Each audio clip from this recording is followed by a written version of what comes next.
Okie dokie, starting up the game. Wait.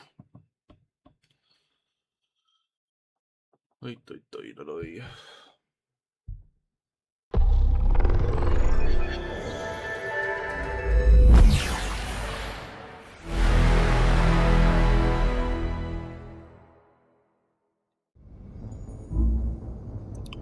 Why isn't it showing? Usually it shows at least the loading part for the full screen stuff, like the game capture. Or why it's not doing it now. I don't know why, because this is from Steam. This is a application, so I don't know why it's requiring the display. Like it's only capturing from the display, not the actual game.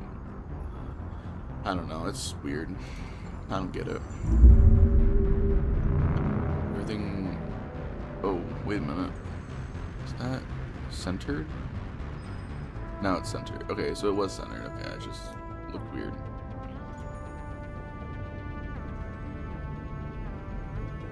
Wait, I didn't even select. Did I select the first game? What? Hold on. Wait. Hold on. Wait. What? No. Wait. No. What? Wait. What? No. No. Wait. What? What just happened? I didn't. Wait. Hold on. Okay, so it. Okay, I guess it brought me. Okay, I clicked resume. Okay, start. I was not. I guess I just wasn't paying attention. That was weird. Oh my god. Oh, why is my. Oh my god, it's so annoying. Okay. Press any key. I clicked play, not resume, so it should give me a load, like a thing to load in. Yeah, okay. Load career. I saved. It was at the transit. That's where I saved. Yeah, Seasick Transit. So yeah, for some reason my auto saves down here, which. Whoa. Wait. Oh, it's autosaves where I fast traveled to. Gotcha, I didn't... Yeah, I don't like loading autosaves, though. The autosaves usually tend to mess up something in the game, whether it's progress or whatever. An autosave usually messes something up. That's what I've at least noticed from the times I've loaded an autosave. Something always gets yacked up. Alright, and that's gonna be... How many? No, I don't need to do that. Cooldown, recoil, accuracy... Yeah, that should be fine. That should be fine. What was I gonna... There was something else we gonna search, what was it? The squad? No. I'm close to leveling up, so after this I should get to level 6. I'll have more stuff to upgrade. Focus points, what was it going to be? It was going to be my equipment, I think. 77, 677. Alright, I still got a lot of Omni Gel, so that's good. Just want to make sure on that. Okay, so this is where we saved before we fast traveled, because this is where it was starting to like bug out last time. Anyways. We're going, since we did the,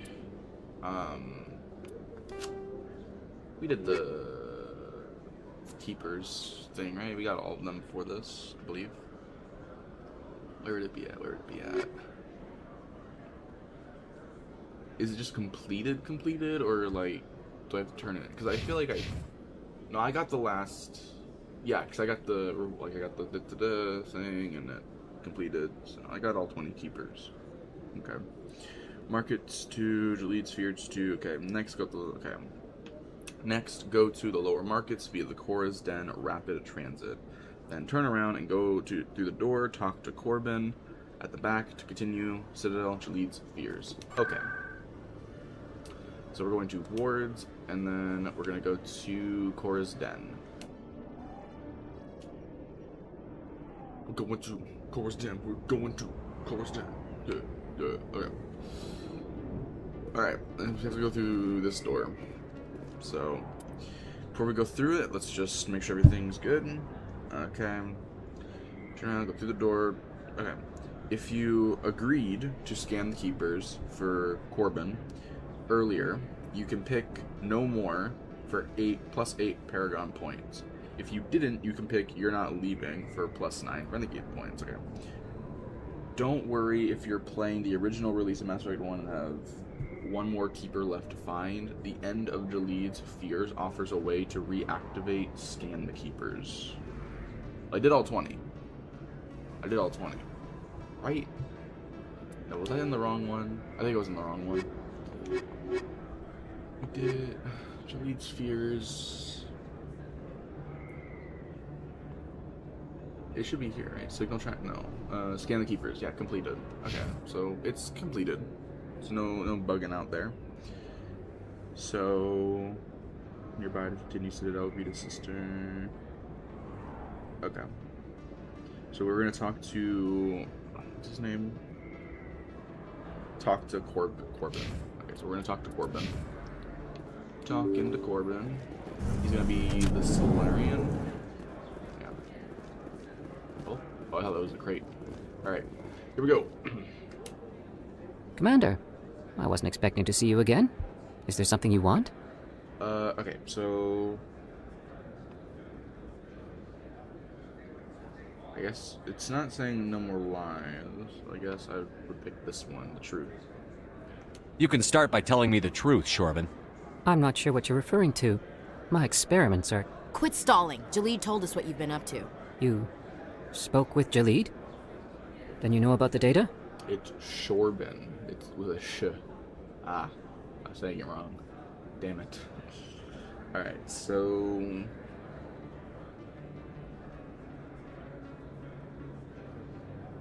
No, but you're gonna tell me. Everything. You boys can go. Oh? Looks like my plans have changed. It's not as bad as you think, Commander. Jaleed and I just got a little over our heads. How so? Keep talking. The company we work for developed an experimental procedure for use in medical scanners. Jaleed and I saw even more potential, so we stole the plans and secretly developed a tool to scan the Keepers. Can you imagine? A tool that can actually get readings from the Keepers? Cool.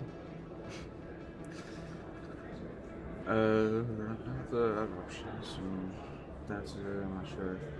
So What's so special about that? The Keepers are almost impossible to scan, and you can't capture them or get samples. They just self-destruct. After centuries here, we still don't know anything about them. Don't you see? We were the first to scan them, ever. You've seen it yourself, Commander. You know we can do it. So are they like robots or something? Because that's kind of crazy that they just blow up if you interact with them. It's weird. There's more to this. Anjali, you seem for yourself, Commander. You know what we can do. Why are you trying to kill your partner? I'm not trying to kill him.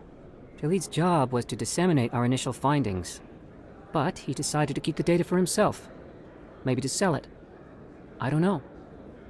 I just sigh, just like, oh my god, I'm getting so tired of this.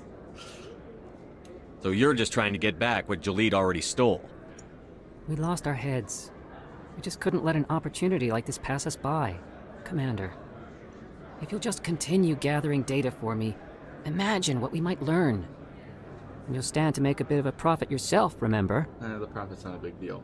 I mean, it's not like a terrible idea. It's like, yeah, if you in the past, it's like, yeah, the Keepers blow up if you do any sort of interaction with them, regardless, scanning or whatever.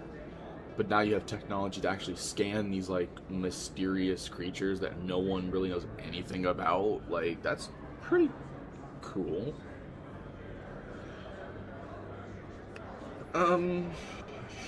Should I say no more? Because I don't know. Is it... I mean, I should have been maybe paying attention more. Mass Effect Legendary Edition. Should I side with Shorban on continuing to scan the keepers, or should I tell him no more? You should sign with Corbin. Continue scanning keepers. While telling him no more gives you a small boost of Paragon points, you lose out on a significant amount of XP and credits.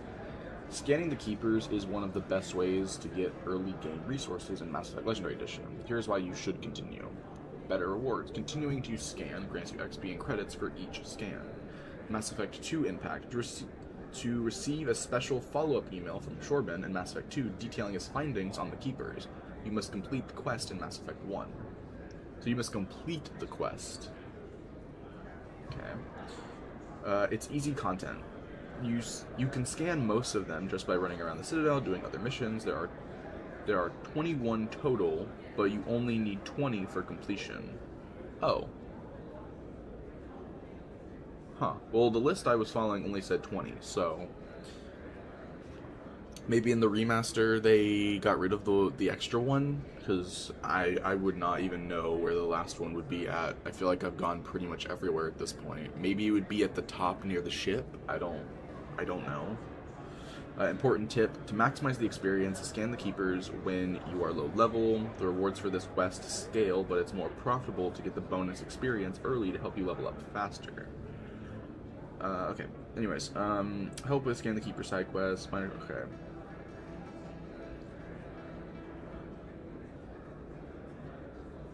What does this person on Reddit say? Help with scan the keeper side quests, minor quest spoilers. Dude told me about Corbin. Had that brief fight with Shorben. He handed me his scanner to scan the keepers.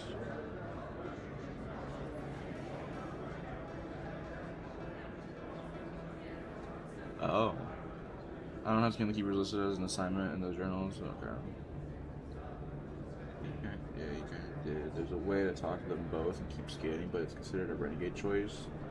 You gotta confront them both, but convince them to work together, and don't be bothered with the legality of scanning the keepers.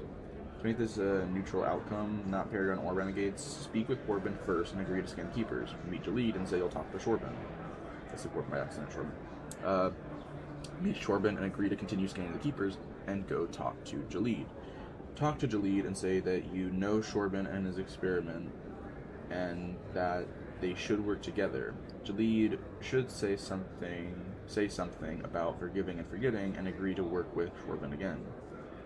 As Shorben says, the data gained from scanning the keepers is useless without someone to disseminate it. That was Jalid's job, so with him arrested, the operation is a bust. That's what I get for being a tryhard Paragon. I mean, I don't necessarily disagree with it. I mean, I don't care about the profit part of it, but like the whole more information, like, isn't the whole thing like knowledge is power, like type stuff? I don't know. Not in this scenario, but knowledge is useful. Having more information on something you don't understand is, you know, probably better.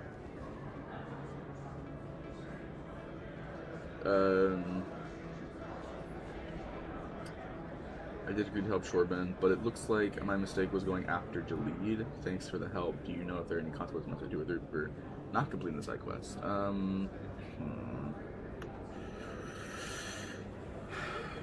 The way my morality, I guess, is more of a gray Paragon. Like, I'm not afraid to dabble in some Renegade, but mostly Paragon. But if, you know, Mass Effect, what happens if you don't scan the keepers? So they'll scan the keepers.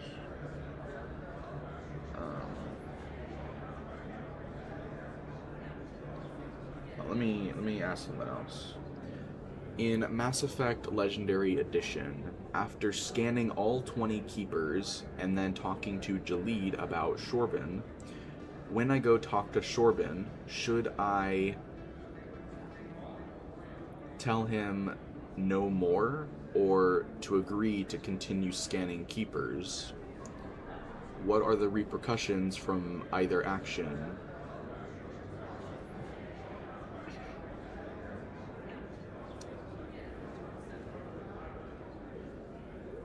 You've already scanned all 20 keepers, you are essentially at the finish line of this quest. Here's a breakdown of what happens based on your choice when confronting Shorben. Option 1, tell him no more, end the scanning. If you take a firm stance and tell him you won't help him anymore, or if you act aggressively, outcome, the quest ends immediately. So the quest ends immediately. You get whatever XP and credits you earned from the individual scans, but you do not get a completion bonus from him. Morality alignment usually results in renegade points. Okay. Option 2, agree to continue, even if already finished. If you agree to keep the data flowing or simply hand over what you have. Outcomes, since you already have all 20 scans, the quest completes instantly. Rewards, you receive a final chunk of XP and credits. Molly usually aligns with Paragon. The long-term repercussions. In the world of Mass Effect, your choice here has a small butterfly effect that shows up in the sequels. If you complete the quest, agree to help in Mass Effect 2, you'll receive an email from Shorben. He reveals that his analysis and the scans suggest the Keepers are bioengineered and react to Citadel signals. It adds a nice layer of lore that ties into the Prothean/Reaper mystery. If you scared him off/refused, you won't receive the email and you'll miss that small bit of narrative closure. The illegal aspect. While scanning Keepers is technically illegal in the Citadel, there are no negative consequences with CSEC or Captain Anderson for completing the quest. You won't get arrested or lose your special. Okay. My recommendation, agree to help him. Since you've already done the hard work of finding all 20 Keepers, 20 of the buggers, you might as well get the maximum XP and follow up the lore. This game... Okay. I should probably just be asking Gemini this entire time, like, this stuff instead of asking Google. Let's say, we'll pick the neutral one, so I'm gonna say alright. I suppose a little scanning here and there won't hurt anyone? Very good. Maybe if you wouldn't mind speaking with Jaleed. The data you're gathering for me is useless if Jaleed won't help me analyze it. Yeah. I'll go have a chat with him right now. Thank you. And happy scanning, Commander. Yeah. Because I don't think it's bad. Like, I kind of just, like, I made up my mind just in general on that. Obviously, I still looked up information, but I somewhat made up my mind on that just on my own. Like, I was already kind of like, yeah, just keep scanning. There's nothing bad about it. You're not really doing anything wrong. Like, you're not making them blow up or anything, so. Alright, next up is Rita's Sister 4. Next, talk to Jax nearby to continue the Citadel Rita's Sister. Paragons will want to pick the middle option and play along with the exchange. Renegades should either arrest or fight him. Fighting him will, of course, give you a bit of loot. Okay. Now you should return to Seals Academy to conclude these 2 assignments. So... What? Okay.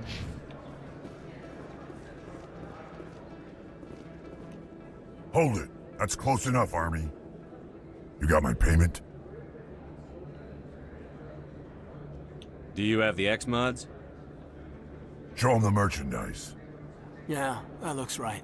Damn straight it is. These mods are the best on the market. Now hand over my credits. Wait, so I say... Wait. Hold on. This is another thing. This is another thing that I'm thinking of. Okay.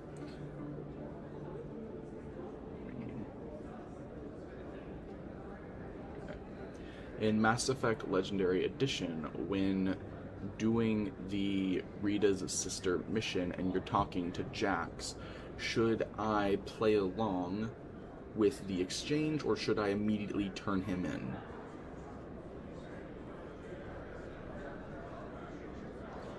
Navigating the criminal underworld and okay.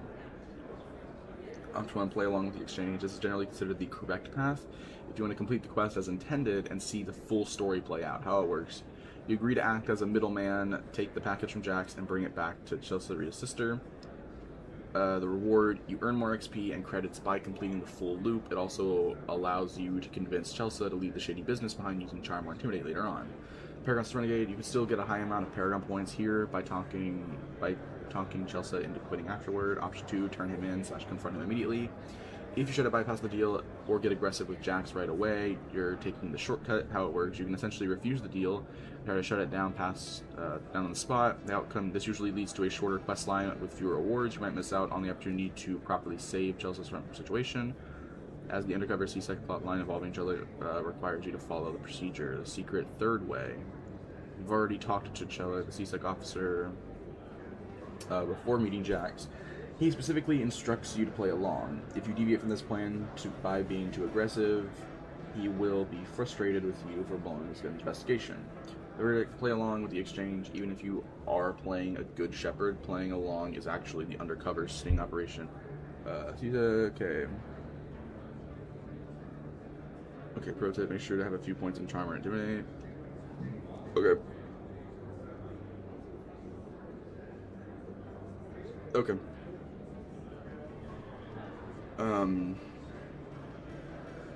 Now you should return to C-Sec Academy to conclude these 2 assignments, and then head back to the C-Sec offices up the stairs and talk to Julie. I'm gonna play along. Here you go. Here you go. Enjoy it. Come on, boys. We're done here. Nobody died. I could shoot someone if it'd make you feel better. Nah, I'm good. Bro. Seriously. Alright, so we gotta head back to C-Sec offices. Oh, right, I know that's that. I was gonna say, like, how do I get back there? Is it that one tunnel? No, it's the other way. I think it's in Presidium? Nope, that's the top. Right, we're at the bottom. So, wards, and then we're going to C-Sec.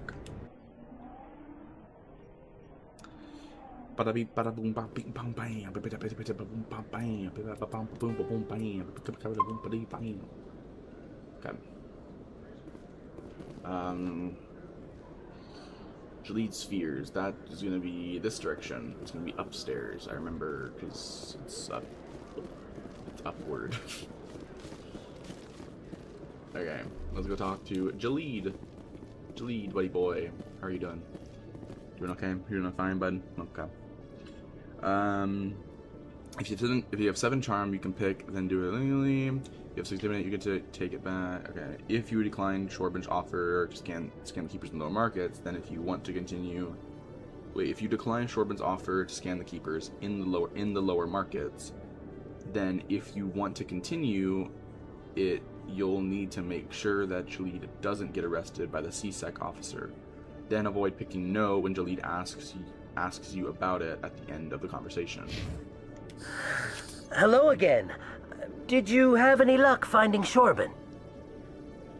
Should I say I'm afraid so? I mean, that seems like it's leading towards a bad outcome. I don't know. I found out you've been lying to me, Jaleed. Lying? Why would I lie to you? What about the Keeper data? He told you? I didn't mean for any of this to happen. I was afraid Shorbin would kill me to get the data, so well, I was hoping you'd take care of him. We're in this together, relax and helping out. It's okay. I'm scanning the keepers for Shorbin, but you two need to stop fighting. You're helping us? But, well, if you say so. Well, if Shorbin can forgive and forget, then so can I. I appreciate the help, Commander. I better go get that data analyzed. Did that work? Wait, what?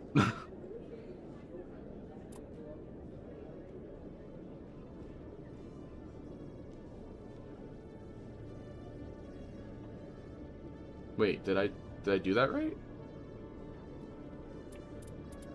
Wait, what? That was... I don't know, hold on, I'm skeptical about that. Hold on. I was paying attention, but I was also not paying attention. I don't know. My brain didn't process what just happened.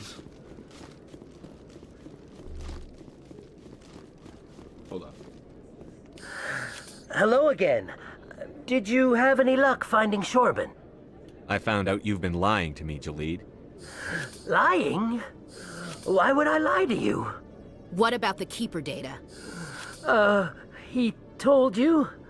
I didn't mean for any of this to happen. I was afraid Shorben would kill me to get the data, so well, I was hoping you'd take care of him. I'm scanning the Keepers for Shorben, but you two need to stop fighting. You're helping us? But, well, if you say so. Well, if Shorben can forgive and forget, then so can I. I appreciate the help, Commander.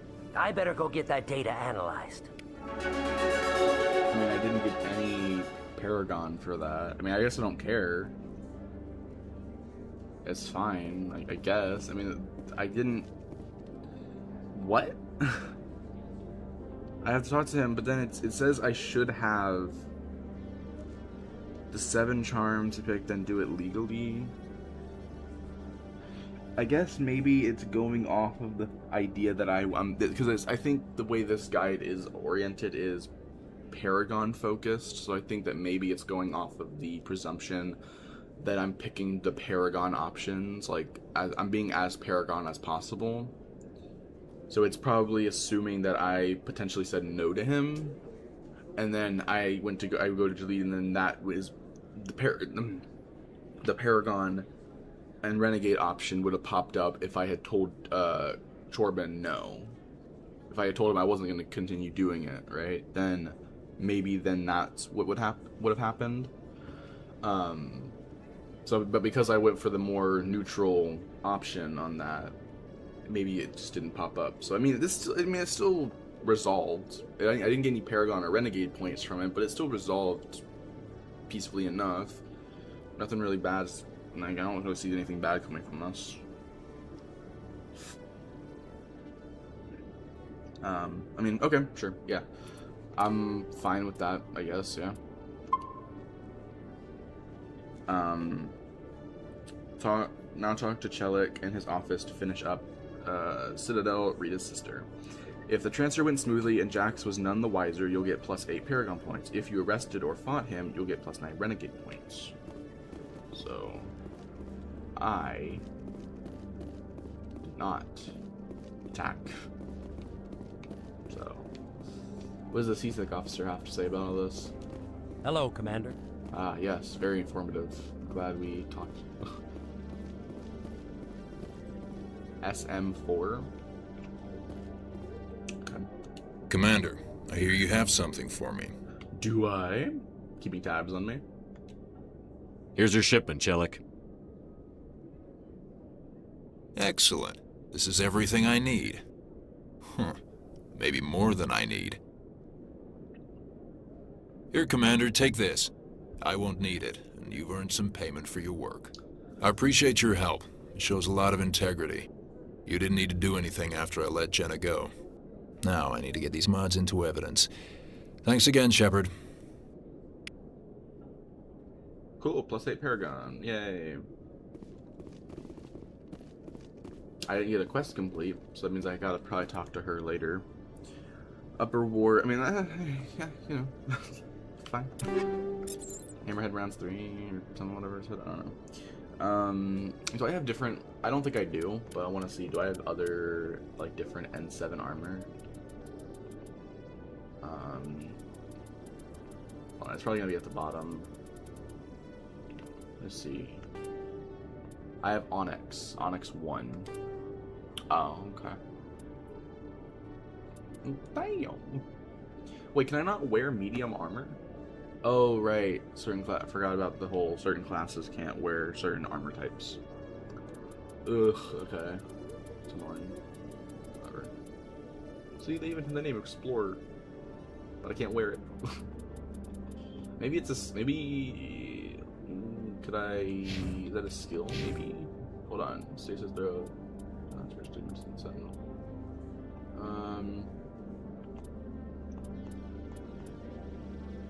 Maybe? I don't know. What does my next upgrade give me? Unity. Advanced Unity. It doesn't do anything. What about this? Master Unity? No, that's just okay for team stuff.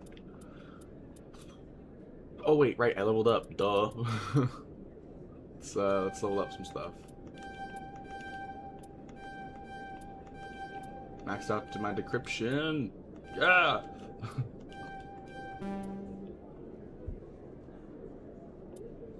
Intimate, Spectre training, yeah.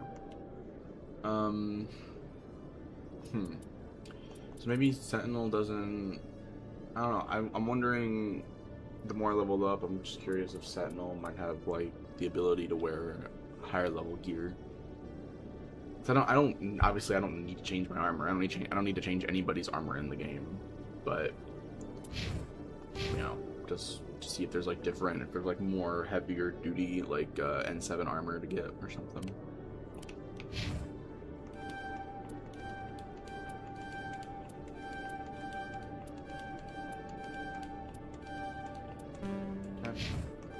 Hayden, my boy, he's getting maxed out, Hayden. Yay, everybody's maxed out, at least everyone on my team. Okay, so I gotta go back up to the upper wards, so upper wards 3, so everybody up to the upper wards. Now head over to Emily Wong, oh my gosh, okay, in the upper wards and give her the optical storage disk to you picked up from Fist's office to finish the Citadel Reporter's Quest side quest. Since you talked to Wong before storming Fist's office, renegades with 2 Intimidate can pick You Owe Me More for 2+2 renegade points. If you for some reason didn't talk with Emily before grabbing the OSD in Fist's office, avoid picking No. If you do that, the assignment will be concluded early with no rewards, and other assignments later in the game will be locked down. Alright, so gotta go back.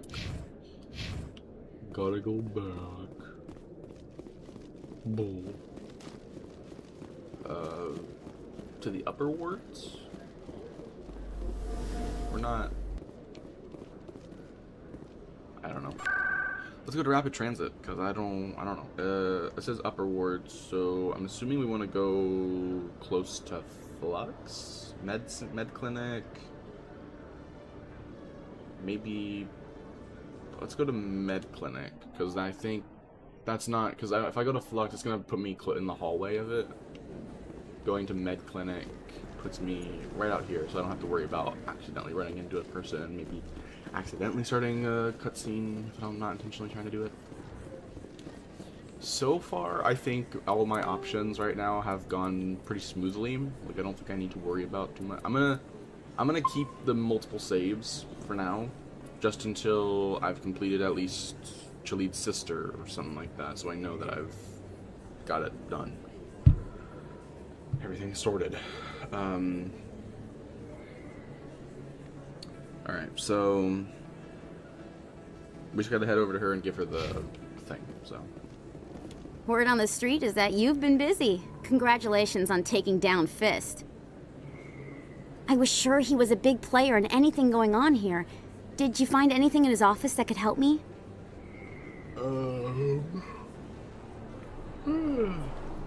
Let's say, would these help? These OSDs might have the information you're looking for. You've got Fist files? This could be even bigger than I'd hoped. Here, Commander, for your trouble.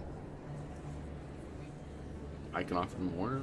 It was no trouble, no problem, fine, you owe me. I'm gonna say I can offer more. What would my future cooperation be worth? Say, an interview when my investigation is over? Exclusive? You talk to me before you talk to anyone else? That would be worth quite a bit, and I'd be very happy to compensate you accordingly. Here you are. Now, if you'll excuse me, I should go see what's on these discs.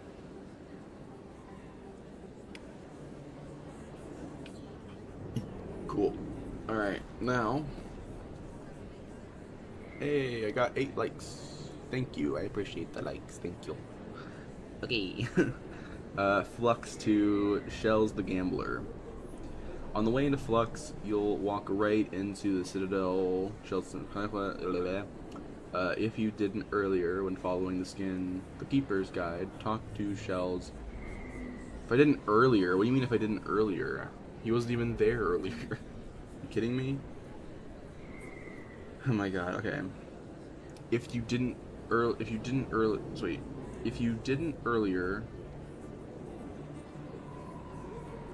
when following the Keeper's Guide, talk to Shells and get the device. Yes, even for Paragons.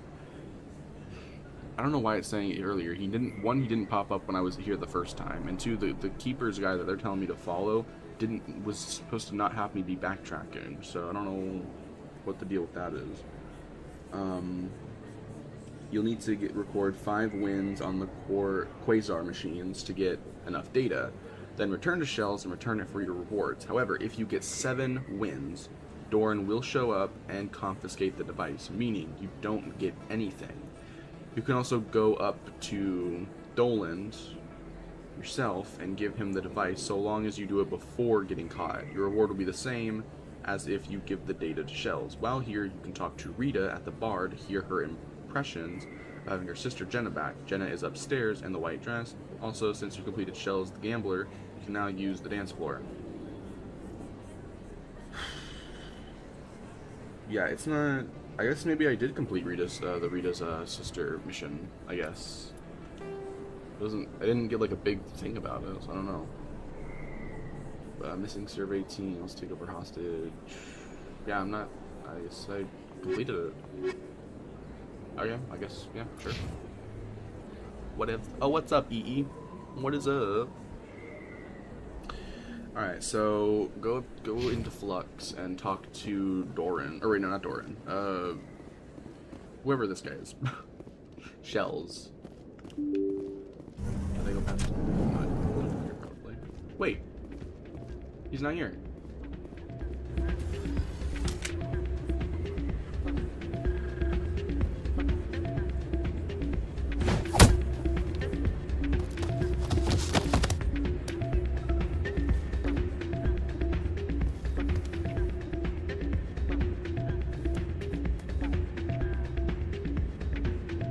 Never mind.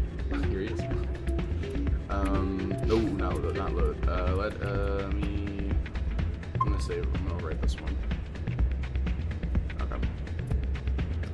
So let me look it up. So it says I need to record 5 wins in the Quasar machines to get enough data, then return him. But it says, however, if I get 7 wins, Doran will show up and confiscate the device. So I could technically get the medium in that regard and get 6 wins and then turn it in. So I get just slightly more than what is needed. Yeah, what is it? You cheated, nothing, what happened? Why were you tossed out of there? Doran didn't have a clue what I was doing. He assumed I was cheating. Either you're cheating or you're not. I was just tipping the scales in my favor, only as an experiment. Experiment? It still sounds like cheating to me. To you, maybe. But this device is merely intended to simulate situations and record results. Recording losses is easy, of course. Nobody notices those. Play the game. Fuck you, why do it? Why do you need to record these outcomes? Ah, now you're getting to the heart of it. I've spent the last 5 years developing a system that can accurately predict wins and losses on the Quasar. I just need a few more recorded wins and I can complete the algorithms. It's not still cheating. How will that work? Can you do that? Isn't that illegal? It's illegal to use my system, but I won't use it. I'll sell it to others. I just need a few more wins recorded. I won't have you cheat. No, let me do it. Ooh. Device. Does the device help me win? The device is set to emit a frequency that will slightly increase your odds. Nothing like my system eventually will, but enough to allow you to record your wins more quickly. Why don't you just sell the device then? What? No.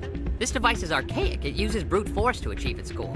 Besides, you saw how easily it was detected. My system, when it's complete, will be far more efficient and completely undetectable. Does the device help me win? The device is set to emit a frequency that will slightly increase your odds.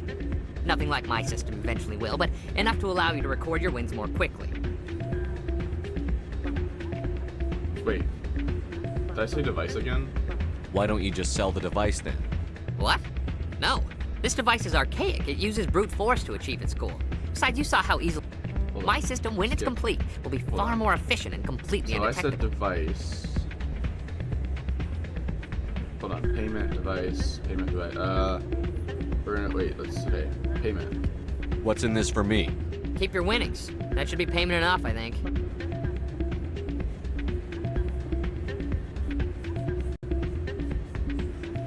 Yeah. So Does the device help me win? The device is set to emit a frequency that will slightly... Nothing Okay. like my system just eventually how it will. is. Yeah, we got it. My system, when it's complete, So, will be there, we far more asked- efficient and completely my God, undetectable. okay, hold on. So we ask about payment. What's in this for me? Keep your winnings. That should be payment enough, I think. Does the device help me win? The device is set to emit a frequency that will slightly increase your odds. Nothing like my system eventually will, but enough to allow you to record your wins more quickly. Why don't you just sell the device then? What? No. This device is archaic. It uses brute force to achieve its goal. Besides, you saw how easily it was detected. My system, when it's complete, will be far more efficient and completely undetectable. We'll use that one. We'll use that go around. Hopefully I'll be able to find it. Cheat, no, let me do it. Let me do it. Hold on. It did say to just accept the quest, so just even Paragon, so let me do it. I'll help you out. Huh. I suppose I could let you try it. Here you go. When you've recorded enough wins, it'll let you know. Of course, if you get caught with the device, well, you saw what happened to me. Well, Yeah. off you go. That data won't collect itself. True, that's yeah, maybe. It's not what I heard. So yeah, okay. So gotta do What did you hear exactly? More rumors about strange metal creatures with real AI. Alright. And then Doran's over here. I can talk to Doran. Right. It says it can also just go up. You can also go up to Dolan yourself and give him the device so long as you do it before getting caught.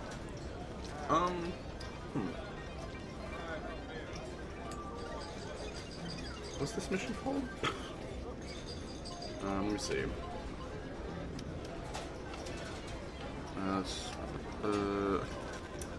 Journal. This is called Shells the Gambler.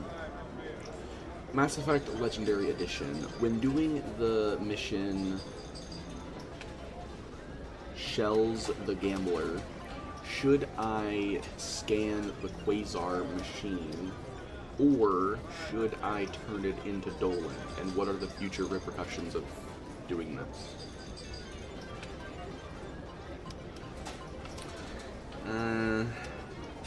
Can't do the scan, silos shells. To do this, we must play the Quasar machine like 5 times without getting caught. If you win too much or too quickly, the casino guards will kick you out and confiscate the device. Immediate reward: after getting the data, return to Shells. You get a small amount of credits and some Paragon points. The outcome: Shells finishes his device and leaves happily. Future repercussions: in Mass Effect 3, you'll find a data pad or hear a news report indicating that Shell's device was successful and actually caused significant financial disruption in several casinos. It's a fun flavor update, but it doesn't change your war assets or main plot. Say, instead of using the device, walk straight to Dolan, the Hanar who runs the Flux, hand it over. The immediate reward, Doran gives you a larger sum of credits than Shells would have, plus Renegade points. The outcome: Doran kicks Shells out of the casino. Shells is understandably upset and accuses you of ruining his life's work. Future question: Shells does not appear or have a significant mention in later games. If you take this route, you essentially end his career as a gambling tech developer then and there. Oh.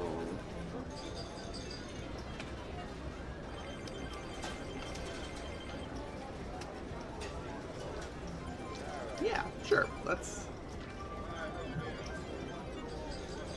The hell is that? Alright, let's do it. Let's help him out. I just want to make sure. I mean, I already wanted to help him out, but I just want to make sure. Like, just make sure, you know. I'm going to say before I do it, just in case I mess it up here. So I don't have to re-talk to him again. Alright, so... Machine is... Is it... What... hold on. What does he want to do? Low stakes? Nope. Wrong thing. Journal. It's okay. Cheating. Just gotta get a great cheating system. What'd be wrong with that? Yeah, what's wrong with wanting to cheat to get some money? Go to the Flux in the upper wards and use gaming machines at least 5 times. Don't get caught. Alright, so we'll just, yeah, play low stakes Quasar. I want to play high stakes Quasar, because that would be fun. But anyways, 20 credits to play, get closest to 20 without going over. Okay. 20, closest to 20 without going over. Play Quasar. Oh,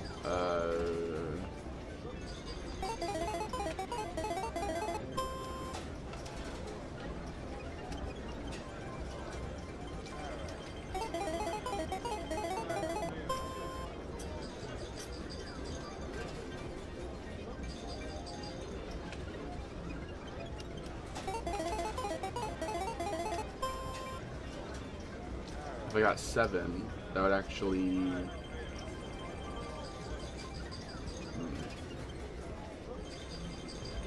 6 or under, let's see.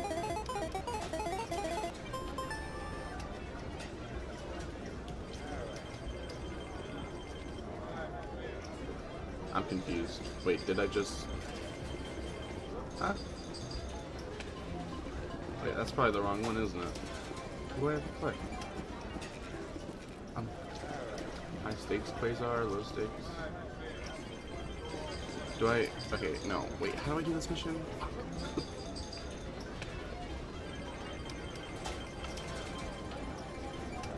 Mass Effect Legendary Edition, how do I complete the Shells gambling mission?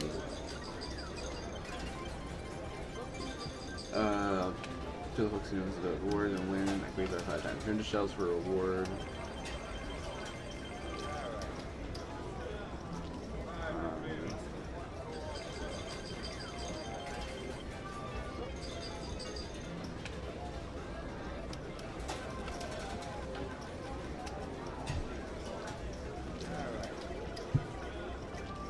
Okay, I don't know. Then I guess maybe I'm doing it right. I feel like I'm in the right spot, so hope I'm doing it right.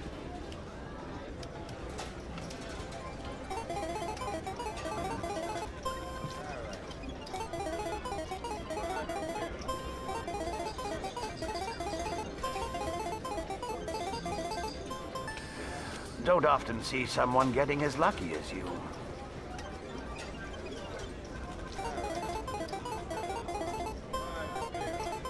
It's 2.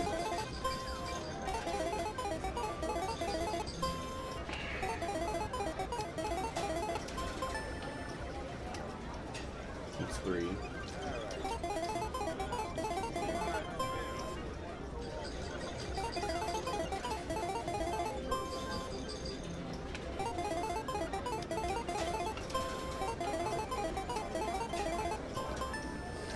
Your luck seems unnatural, human. Okay, this one's gonna be number 5.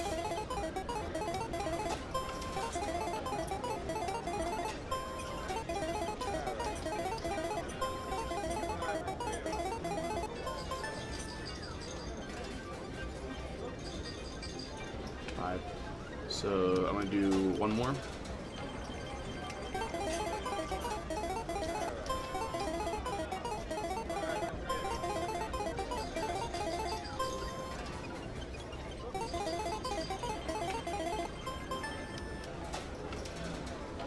Okay.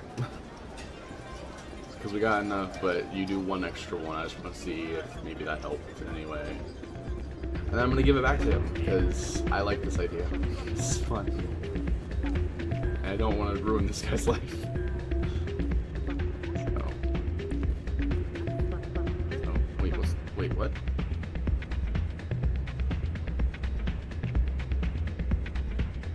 Oh, yeah. Alright, so I'm gonna save here just before I talk to him. This was before, so I did it after, so. Yeah. So, did you record 5 wins with the device yet? I recorded 6 wins with the device, so yeah. Yes, you bet, of course. Here you go. I hope it's what you're looking for. Excellent indeed. This will provide me with invaluable data. You enjoy those winnings. I'm gonna get the system completed. Okay. That was fun. I like that. I like that. That was good. That was good. Very good. Okay.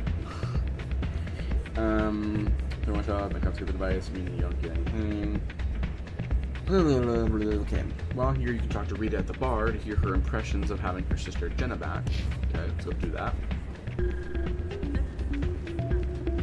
Rita at the bar.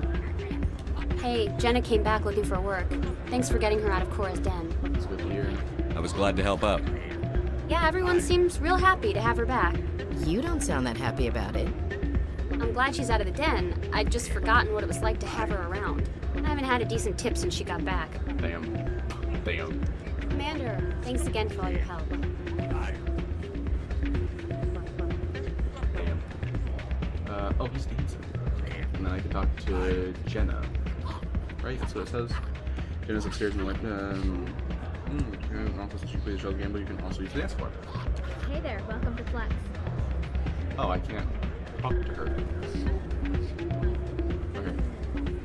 Oh, I guess if I had arrested the guy, then I would have to have talked to her and convince her to leave because it was being too dangerous. Gotcha. Dance. Let's dance. Look at Shepard dance. Yeah. Oh, I thought I had this time. I thought I had to press a button for it to end, but it's not. Alright. Moving on. Oh, wait, was that it? No, wait, was that it?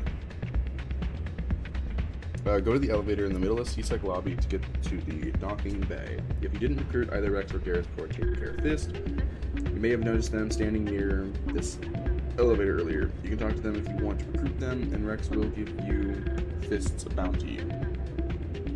You'll have until the end of the game to recruit that squad mate. In Rex's case, ignoring him entirely will mean that he'll be treated as dead in later Mass Effect games. So that's crazy. Docking Bay. Now head up to Docking Bay for 22, where you'll have another important chat with Anderson and Udina. When Udina asks for Shepard to not make any message, you can answer, "I'll be careful. That's your job." Okay. He went to talk with Anderson alone. He wanted to investigate here because he'll finally talk about his mission with Saren and why he failed to become a Spectre. Relieving, don't forget to investigate the Normandy weapons, Normandy hull, and Normandy thrusters. Keeper 21. The final keeper in the Citadel is here. Oh. Okay. Okay. Shit. What? Wait, so did I really do all the current stuff that's on the Citadel? Find the freighter in the... Okay, it's out in space. 2 crime lines located in the Han systems. Okay, missing survey team. Hades Gamma cluster to look for the missing survey. Okay, USC privateers. Okay, Citadel the fan. You probably haven't seen the last of Conrad. What harm could there be in talking with him if you meet him again? Okay, strange transmission. Head to the Century system and the Hawking King. Unusual readings. Go to the Hydra system. Okay. And then expose Saren. The ambassador will provide you with... Okay. So, yeah, the only thing that, like, really seems like something that would still be around is, like, meeting the fan, but... this guy doesn't tell me that there's a thing with the fans. I don't know. Let's go to wards. We're gonna go to C-Sec.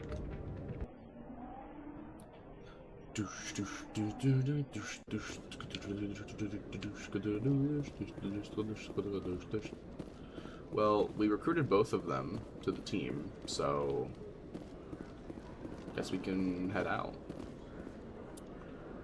Oh well, what's not let me say before on the elevator thing. Okay. So this was, I think, okay, that's fine. Rita's sister's fine. Gambling guy got his tech. Reporter got the thing.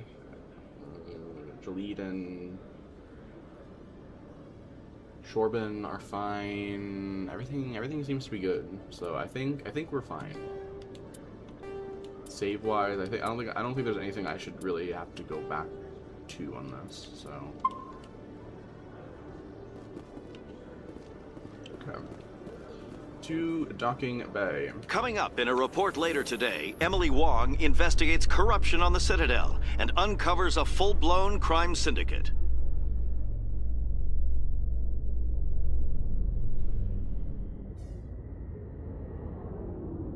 Hold on, I just remembered something.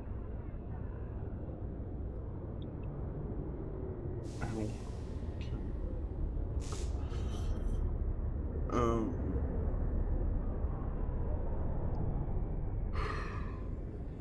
Who was it?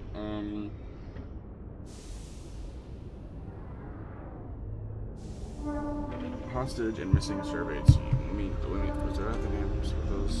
Hostage and then missing survey team. So we got both of those missions that you only get from the elevator stuff. Okay. Let's go here. Let's go here.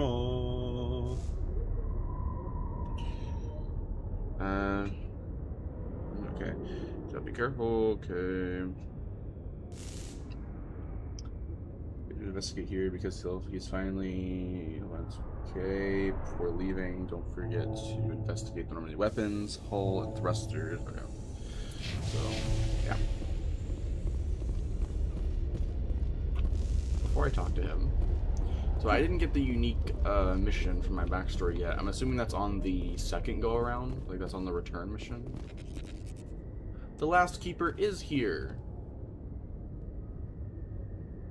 Wait a minute. Fuck. Was I supposed to...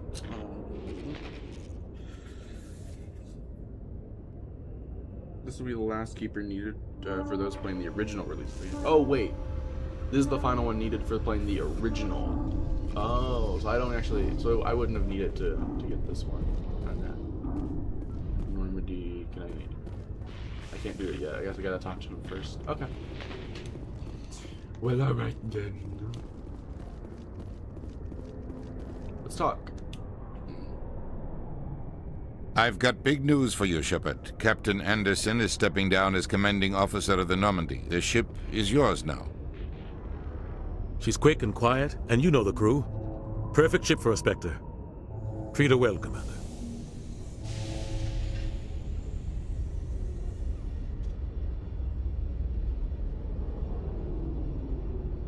I'll take good care of her, sir. I know you will, Commander. I want the truth. Why are you stepping down, sir? You needed your own ship. A Spectre can't answer to anyone but the Council. And it's time for me to step down.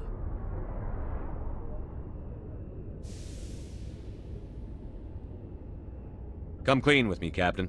You owe me that much. I was in your shoes 20 years ago, Shepard.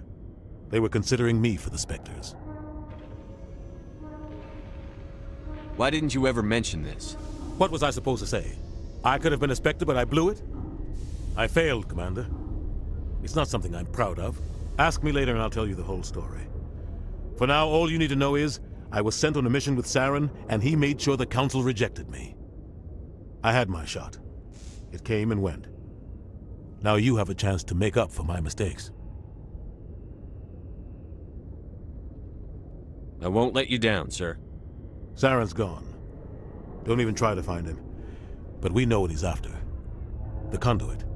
He's got his Geth scouring the Traverse looking for clues. We had reports of Geth in the Pharaoh system shortly before our colony there dropped out of contact, and there have been sightings around Noveria. Find out what Saren was after on Pharos and Noveria. Maybe you can figure out where the Conduit is before he does. The Reapers are the real threat. I'm with the Council on this one, Shepard.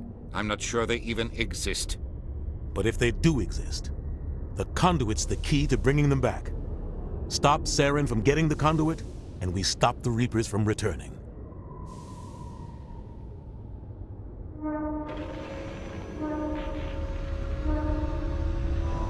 I'll stop him.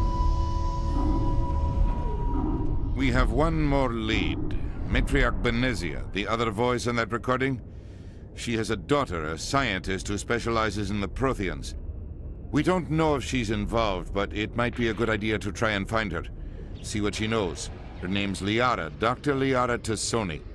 We have reports she was exploring an archaeological dig on one of the uncharted worlds in the Artemis Tau cluster.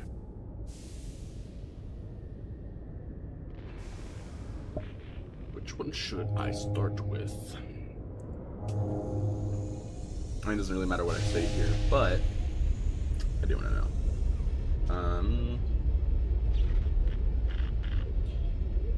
We highly recommend that you first pick up your last squad by doing the Find Liara Tassoni mission, and after that, explore the UNC. Okay.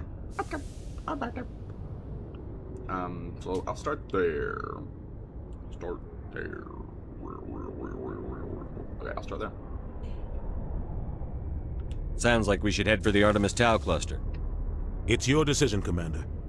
You're a Spectre now. You don't answer to us. But your actions still reflect on humanity as a whole. You make a mess and I get stuck cleaning it up. I'll try not to make things any harder on you, Ambassador. Glad to hear it, Commander. Remember, you were a human long before you were a Spectre. I have a meeting to get to. Captain Anderson can answer any questions you might have. I feel like still human, but okay. Yes, Commander? How are you holding up? Honestly, this isn't how I pictured my career coming to an end. Pushing papers really isn't my thing, but you're the one who can stop Saren. I believe in you, Shepard. If that means I have to step aside, so be it.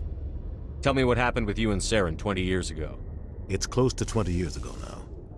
Ambassador Goyle was our representative here on the Citadel.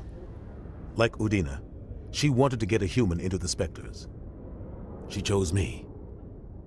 The Council sent Saren to keep an eye on me and evaluate my performance, just like they sent Nihilus to keep tabs on you. Why weren't you honest with me? It's not something I'm proud of. I had a chance to become the first human Spectre, and I failed. Saren made sure of that. I think I deserve the whole story. We had intel on a rogue scientist being funded by Batarian interests. He was trying to set up a facility to develop illegal AI technology out in the Verge. Alliance intel had done all the work, but the Council wanted a Spectre involved. We compromised. I was assigned to help Saren in his investigation. We tracked the scientist to a refining facility on Kamala. He was hidden away somewhere inside, protected by an army of Batarian mercenaries. The plan was simple. Sneak into the plant, capture the scientist, sneak back out. Quick, quiet, and a minimum of bloodshed. I'm guessing things didn't go as planned. Saren and I split up to cover more ground. Then about halfway through the mission, there was a massive explosion in the refinery core. Officially, it was ruled an accident, but I think Saren detonated it on purpose to draw off the enemy guards.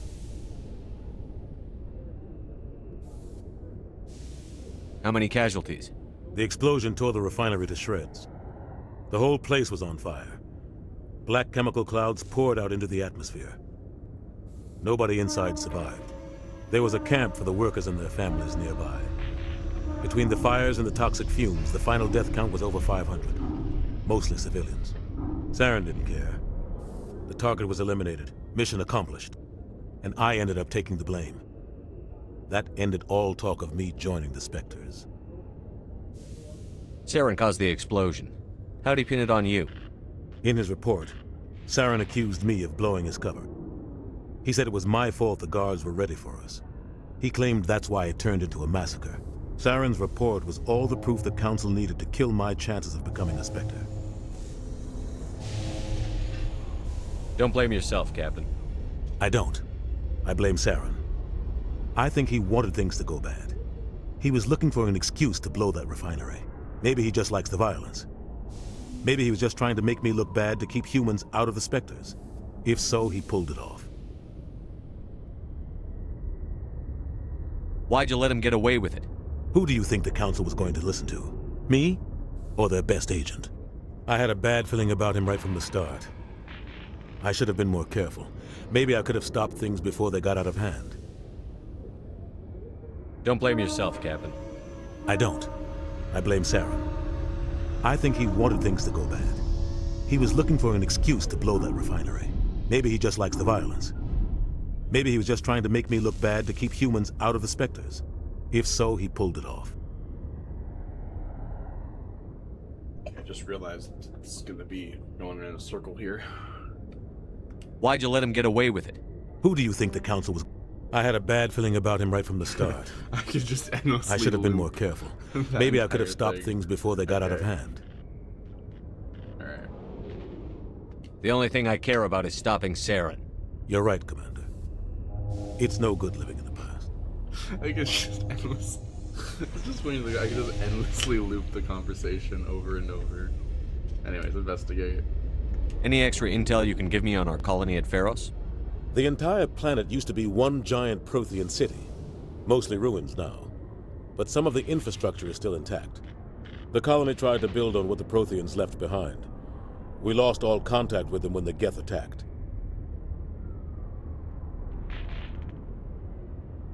What can you tell me about Noveria? Novaria's trouble. Always has been. The whole planet's basically a center for corporations to conduct illegal research. Watch your back there, Shepard. Spectres are about the only form of Citadel authority Noveria respects. But they aren't popular. What do you know about the Artemis Tau cluster? Not much. I've never been there myself. A handful of systems with a few small, uncharted worlds, but no real colonies. Might not be easy finding Dr. T'Soni out there. My advice is to look for the world with the Prothean ruins.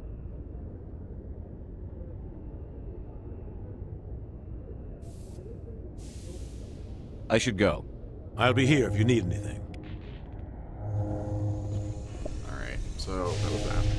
Now it says yeah, it didn't say sneeze. It just before leaving, don't forget to investigate the Normandy weapons, hull, and thrusters. So we got the Normandy hull. Okay. Then there's the weapons and thrusters. So I'm doing the thrusters over here. Yes, thrusters. Okay. And then the weapons. Oh my gosh. I'm sneezing. Bye. Weapons. Awesome. We know every single aspect of this ship now after looking at it. Okay, back on the Normandy. So, is this about to start something? Start? Oh, no, not yet. Let's save. Right here. Okay. Haha, nice. I'm on save 69. Anyway, sorry. Back on the Normandy. Okay. Once you're done talking with Anderson, head into the Normandy, where you'll be asked to make a speech for the crew. While the first three options don't matter, in the second and third parts, you can choose. Okay, so the first option, while the first options don't matter, the second and third part you can choose. Humanity must do its part, and everyone is counting on us to Paragon. Nobody's going to help us, and humanity's in this alone. Oh my god. Damn. I'm gonna be hopeful. I'm gonna try to be inspiring. So yeah. Once you board the Normandy, head into the bridge and look at the left-hand viewport for XP and a codex entry, then to Joker for more of the same. Next, head to the CIC and talk with Presley for yet more XP and codex entries. Oh my god. Okay. If you answer, they're on our side, you'll get to Paragon. If you say you don't make a decision. Okay, so this is a separate thing. So head in there, make the speech. First one doesn't matter, but the next two things do. Okay.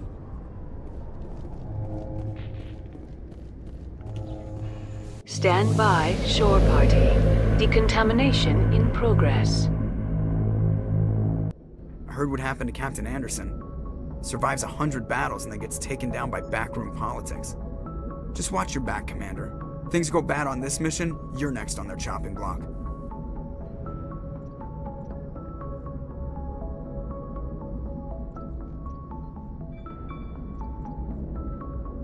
Captain Anderson should be the one in charge. It's like I'm stealing the ship from him. Yeah, the captain got screwed. But it's not like you could have stopped it. Nobody's blaming you. Everyone on this ship's behind you, Commander. 100%. Intercom's open. If you got anything you want to say to the crew, now's the time.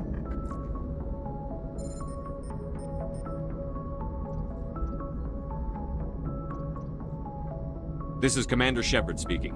We have our orders. Find Saren before he finds the conduit. I won't lie to you, crew. This mission isn't going to be easy.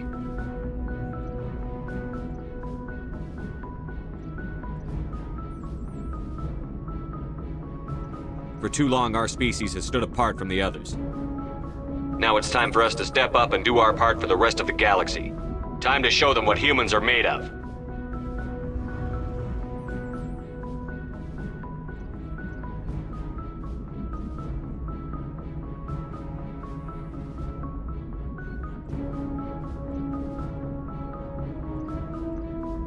This began with an attack on a human settlement in the Traverse. But we know Saren won't stop there. His Geth armies aren't going to stay on the far fringes of Citadel space.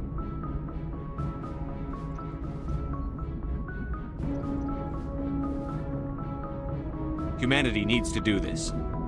Not just for our own sake, but for the sake of every other species in Citadel space. Saren must be stopped. And I promise you all, we will stop him. Well said, Commander. Captain will be proud.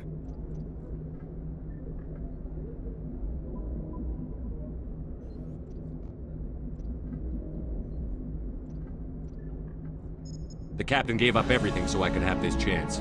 We can't fail. Yes, sir. It's funny because of the pauses. That's why it's just funny. Because it's like the pause in between the choices. So there's just like dead silence, and then it's just like okay, what's gonna happen? And then you make the decision, and then it's just like dun dun dun dun dun dun dun dun.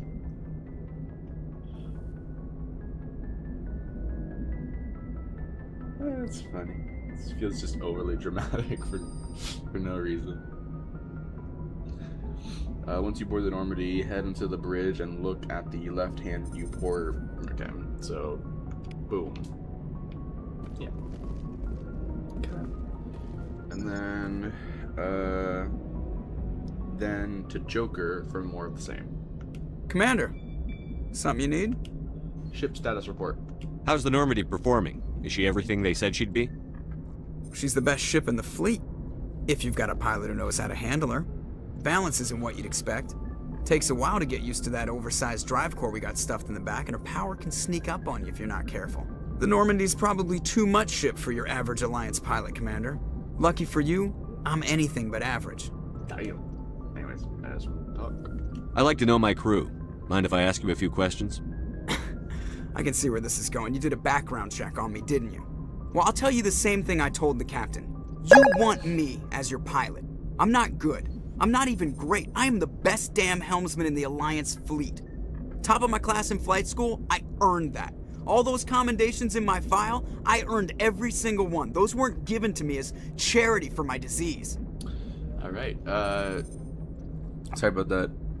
MJ, thank you for the follow. I appreciate it.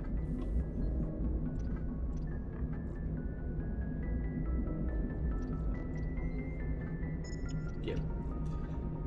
I really appreciate it a lot. Thank you very much for that. Okay. I just asked him, is he contagious? I'm sorry, Joker. I didn't even know you were sick. You mean you didn't know? Oh, crap. Okay, I've got Vrolik syndrome, brittle bone disease. The bones in my legs never develop properly. They're basically hollow, too much force and they'll shatter. Even with crutches and my leg braces, it's hard to get around. One wrong step and crack! It's very dramatic. But I've learned to manage my condition, Commander. Put the Normandy in my hands and I'll make her dance for you. Just don't ask me to get up and dance unless, you like the sound of snapping shin bones. Alright, how did he get his nickname? Why does everyone call you Joker? It's a lot shorter than saying Alliance Flight Lieutenant Jeff Moreau. Plus, I love to make little children laugh. You're dodging the question. Look, I didn't pick the name. One of the instructors in flight school used to bug me about never smiling. She started calling me Joker, and it stuck.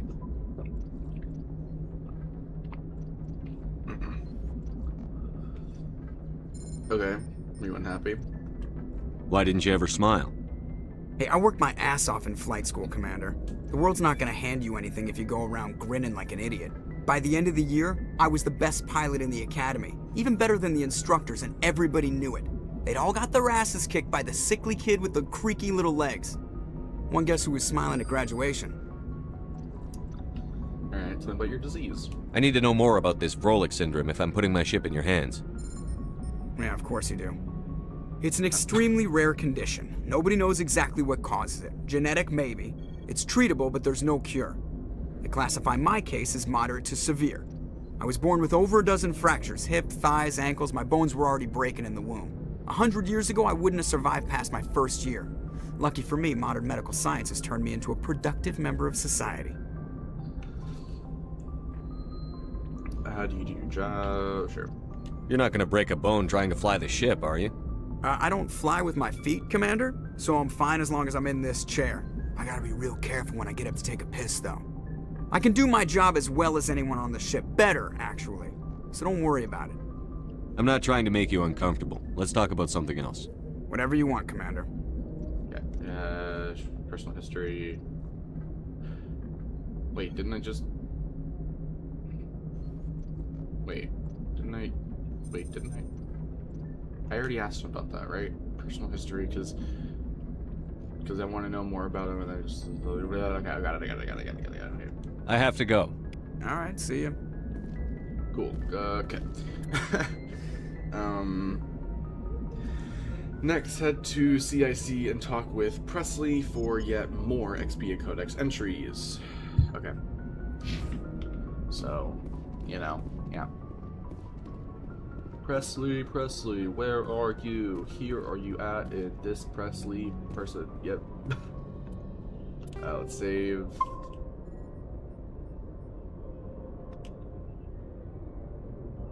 If anyone has to take over for Captain Anderson, I'm glad it's you. I'm not sure about having non-humans on our ship, though. On the side, you get 2 Paragon incisions. You doubting me, bro? You doubting me? On our side. We're all on the same team here, Presley. With all due respect, sir, that's what they said about Nihilus. Look how that turned out. Okay. So wait, I could get basically Renegade and Paragon here. I'm in charge here, Presley. I decide if we have non-humans on this vessel. Yes, sir. Understood, sir. I mean, that's technically both Paragon and Renegade, so let's see how that turns out. Speak freely, Presley. I want to know if you have a problem with non-humans. It's not that, Commander. Humanity has always handled its own problems. Saren attacked one of our colonies. We should be the ones to stop him. We don't need their help. Never turn away help. It's not just our problem. Some people think asking for help is a sign of weakness. That's just being stupid and stubborn. No matter how strong you are, allies can make you stronger. I guess so. Maybe I'm just stuck in the old ways of thinking. But don't worry, Commander. This won't be a problem. Okay, better not be.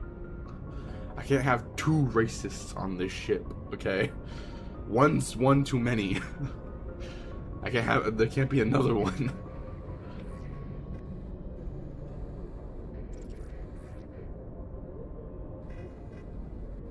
Or would it be, yeah, speciesist? I don't know. Personal questions. How did you end up assigned to the Normandy? I signed up with the Alliance as a navigator right out of school, following in my grandfather's footsteps, I guess. My first posting was on the Agincourt. We were at Elysium during the Skillian Blitz. A massive fleet of alien raiders hit the colony, trying to wipe it out. They had the numbers, but their ships were no match for an Alliance frigate.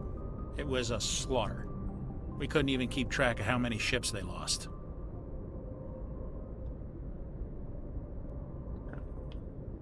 How'd you end up on the Normandy? I got my officer's commission after Elysium. Must have made an impression on the right people. Captain asked for me when he was picking his crew. Alright. Carry on, Presley. Yes, sir. Carry on. See, Paragon and Renegade. So I got both. anything new in here? No. 1, 2, 3, 4, 5. So there's 8 chairs. How many members of my crew are there? Caden, Ashley, Rex. Wait, Caden, Ashley, Rex, Garrus, Liara, and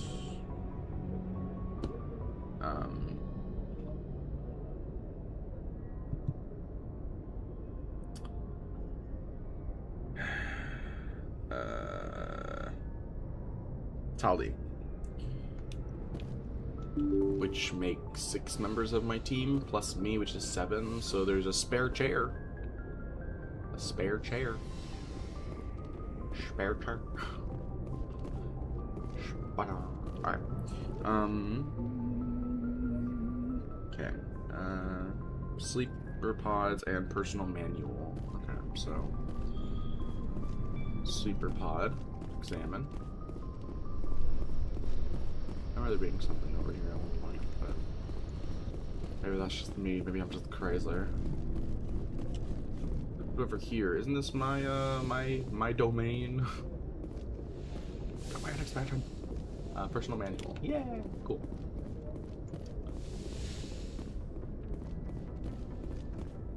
And then it says, can also have a small chat with Caden and Chakwas if you haven't already.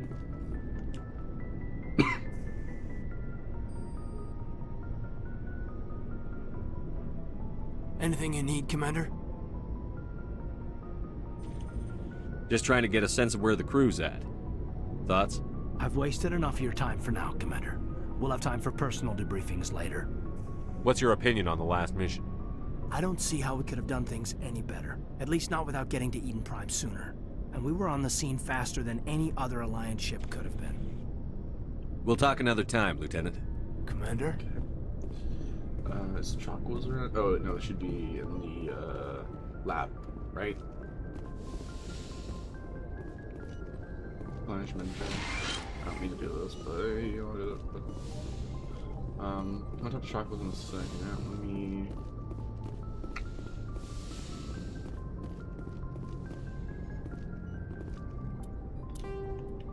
I'm remembering something from here. I don't know what it was, but I don't want to have to read. Like, yes, Commander? Is there something you need? Investigate personal questions. How did you end up serving on an Alliance ship? I enlisted right out of med school. I wanted to, but humanity needs the Everything. But there's something special about working on. How well do you? Tends to keep to himself then. Well, most biotic, severe mental disabilities, insanity, crippling physical pain. There's a long list of horrific side effects. Caden's lucky. He just gets migraines. I should go. Goodbye, Commander. Didn't mean to do that again. I thought that was going to be a new conversation. I don't know what I was thinking. Okay. So everything is pretty much finished. Okay. Next, take the elevator down to the vehicle bay where you can talk with Rex, Ashley, and Garrus, as well as Tali and Engineer Adams, and Tali in the drive core. Most of them will give you XP and Codex entries, which you will also get when you walk up to the galaxy map back on the command deck. If you're all done, pat yourself on the back. You did a lot of work today. Go ahead. At this point, okay, let me. Okay, talk to all of my crew members, though. Let's go do that.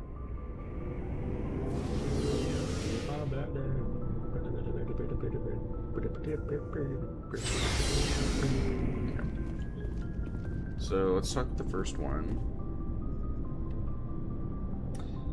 We can talk with Rex, so let's start from here. Rex, buddy, how you doing? Nice ship you've got, Shepard. What can I do for you? Personal inquiry. What's your story, Rex? There's no story. Go ask the Quarian if you want stories. Just a short one, don't be an ass. Have it your way. You Krogan live for centuries. Don't tell me you haven't had a few interesting adventures. Well, there was this one time the Turians almost wiped out our entire race. That was fun. Yeah. That's unfortunate. I heard about that. You know, they almost did the same to us. It's not the same. Of course it is. Sure it is. It isn't. I mean, yeah, I'm just a posture.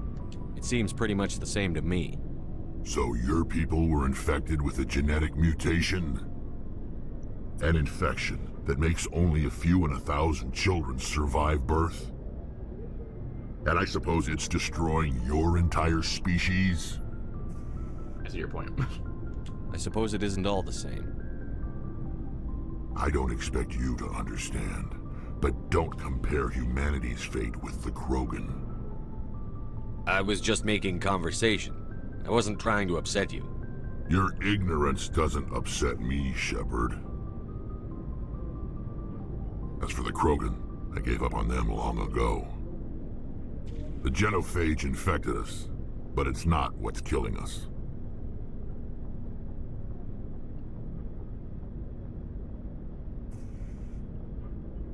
Are your people really dying? We're sure not getting any stronger. We're too spread out. None of us are interested in staying in our own system.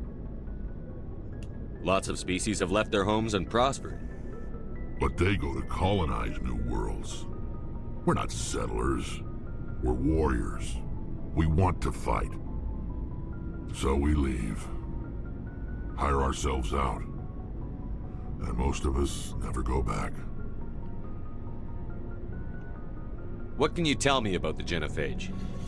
Ask the Solarians if you want details. They made it. All I know, it makes breeding nearly impossible. Thousands die in stillbirth, and most never get that far. Every Krogan is infected, every one. And no one's rushing to find a cure. Why don't the Krogan try to find a cure? When was the last time you saw a Krogan scientist? You ask a Krogan, would he rather find a cure for the genophage or fight for credits? He'll choose fighting every time. It's just who we are, Shepard. I can't change that. Nobody can. I think that it'd be really cool if... Let me do this part. So long, Rex. Shepard. I think it would be really cool is if in Mass Effect 4 or Mass Effect 5, whatever they're calling it, I'm gonna call it Mass Effect 4 because Andromeda to me is a spin-off, not a sequel. But in Mass Effect 4, I really hope that since it's supposed to take place like a lot longer, like much further into the future. I don't know how far into the future, like if it's like a couple hundred or something like that. I think Asari only lived like 1,000 years, and like that's their lifespan is 1,000 years. So, and considering that Liara was in the teaser for the next one for 4, I'm thinking they're not like at the end of that yet. So I don't know, but what I'm really hoping for, and it's unlikely, but it'd be really cool since they've had the time. It'd be cool to see like hybrids of all the species. Like we know the Krogan, we know the Asari, we know the Solarians, all that. Like we've met all the species, and even in Andromeda, I think it's even the Asari character that you recruit to your team. I forget her name, but oh wait, was it like Phoebe? No, I don't know. I was supposed to say like Phoebe or something like that. But it's like revealed if you have her with if you have her on your squad and you have the Krogan squad mate on your team. There's a dialogue exchange between them where she basically says that one of her parents is a Krogan. But like the whole thing with obviously the Asari is that Asari kids doesn't matter, like Asaris are compatible with any race, so it doesn't really like matter. They're always going to turn out to be and look and act like an Asari, but they inherit like the best traits from the parent that isn't of the same species, but they always turn out Asari regardless. I think, aside from them, obviously, I think it'd be kind of cool to see difference, and so much time has passed Like, we can come under the assumption that if they do set a canon of any kind, like, they're definitely probably going to canonize, like, at least in some way, shape, or form, the genophage being cured, whether it was from your decisions in the game or within that time span, it does get cured regardless. So, in some way, shape, or form, the genophage does get cured. And the Krogan, at least in the next game, there should be, like, a lot more Krogan, like, around. So I'm kind of hoping that they do like a hybrid characters where we see like not just like Asaris who are just like, because Asaris are going to be always like just be an Asari. They're not going to look or act like anything else. But I think it'd be cool to like see, well, like Garrus for instance. I forget what Garrus is supposed to be, like what his species is, but like it'd be kind of cool to see Garrus' species and a Krogan hybrid, or maybe Garrus' species and a Salarian hybrid, or a Krogan Salarian hybrid, or something like that. You know, like I think seeing stuff like that would be really cool. I'm always like really hyped and like excited when I see stuff like that. Hybrid characters are really cool to me. So it'd be kind of cool. It would feel more fresh. It would be a better like lore in universe, also visual way of really telling us, like really showing us that like so much time has passed, so much stuff has happened after Mass Effect 3 that it's basically an entirely new, like, I don't even know, like, what, ecosystem of, like, the Milky Way galaxy at this point, because after everything that's happened, you know, of all AI and, like, technology just being completely destroyed, and, like, them having to rebuild from the ground up again after all these years, and after all the events and what happens from that, and the genophage being cured regardless, and it's like the Krogan being more prosperous, and maybe they interact more, like there's more of a, I don't know, like everyone works together because of, after the events of Mass Effect 3, because of the war and all that. I just think something like that would be awesome to have in Mass Effect 4, whenever they do it. I also would want Andromeda too, as I know Andromeda got a lot of shit for being bad. I personally enjoyed Andromeda. I actually liked it. Especially because they did the whole Explorer class that you could do, where it's just all 3 classes in one. Really enjoyed that. But yeah, I may be one of very few people, but I would want an Andromeda too. Maybe Mass Effect 4 establishes something new, but maybe Andromeda 2 might, you know, have an ending where it's like possible that the Andromeda galaxy, things that are happening in Andromeda might have a crossover with another installment in Mass Effect, like 5. They probably won't do Mass Effect 5, but I'm saying if they ever did, if Mass Effect 4, if it potentially spawns a new trilogy, then they could do some tie-ins with an Andromeda 2, for instance, if they do something like that. I don't know. I think it'd be, like, I don't mind them keeping Andromeda in like the main series and Andromeda spinoff. Like, I don't mind them keeping that separate. But it'd be kind of cool. It would be cool anyways if they did do some sort of crossover back into the main stuff and all that. Like, they connected them more closely. But it's a take it or leave it. It doesn't matter if they do or they don't. I'm just saying it would be interesting if they did. I genuinely don't mind them being just a separate thing. Alright, so how do I level up? I don't think I can. Not when I'm in the ship. I think they have to be on my team in order for me to level them up. So I guess it's gonna have to be a thing of where I exit the ship and I re-enter the ship and constantly swap my team out just so I can level them. I don't think I have to do it now, only because I'm not at max level and their stuff's still gonna be whatever, so yeah. But anyways, moving on to who I should talk to next. Ashley. So we gotta talk to next. Now Ashley, this is gonna be a problem because there are choices I'm sure that are gonna pop up that I don't want to make a mistake on here. Commander? Let's see, how are we doing? Can we talk? Let's see, how are we doing? What's your opinion on the last mission? Kinda wish you'd got there sooner, Commander. No offense, I appreciate the rescue. I just wish... How we save your unit? You wish we'd been able to save the rest of your unit? Yes, sir. If I had been more alert, we wouldn't have been cut down by an ambush. Don't blame yourself.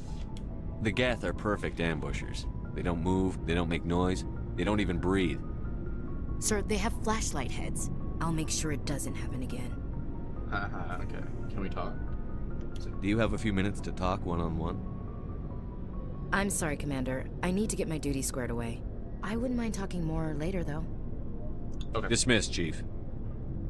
Cool. Sir.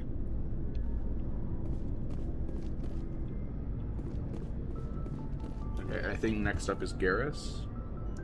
Rex, Ashley, and Garrus. So, it says as well as Tali and Engineer Adams, but Tali isn't in the main rooms. It says Tali and Engineer Adams and Tali in the drive floor. So, maybe a typo there. I've made that mistake before. Thanks for bringing me on board, Commander. I knew working with the Spectre would be better than life at CSEC. No problem, man. Have you worked with a Spectre before? Well, no, but I know what they're like. Spectres make their own rules. You're free to handle things your way. At CSEC, you're buried by rules. The damn bureaucrats are always on your back. That sucks. It's not that bad. You shouldn't complain, true. I mean, I was gonna say it's not that bad. For the most part, the rules are there for a reason. Maybe. But sometimes it feels like the rules are only there to stop me from doing my work. If I'm trying to take down a suspect, it shouldn't matter how I do it, as long as I do it. But CSEC wants it done their way. Protocol and procedure come first. That's why I left. So you just quit because you didn't like the way they do things? There's more to it than that. It didn't start out bad, but as I rose in ranks, I got saddled with more and more red tape. CSEC's handling of Saren was typical. I just couldn't take it anymore. I hate leaving. Forget about it. He'll get over it. It's a tough decision. I hope you made the right choice. I'd hate for you to regret it later. Well, that's sort of why I teamed up with you. It's a chance for me to get off the Citadel, see how things are done outside CSEC. Either way, I plan to make the most of this. And without CSEC headquarters looking over my shoulder, well, maybe I can get the job done my way for a change. Sounds good to me. Whatever, that depends. If getting the job done means endangering innocent people, then no. We get the job done right, not fast. Got it? I wasn't trying to. I understand, Commander. I hope that wasn't too mean. Commander, good to see you. Alright, so we don't get like able to talk to him more on the subject, but okay. Looking for supplies? Hell yeah. New items, licenses, we already asked, yeah. Let's see what you've got. You bet, Commander. Oh yeah, we bought a lot of licenses, so we should be able to buy a lot of stuff now. Let's do this.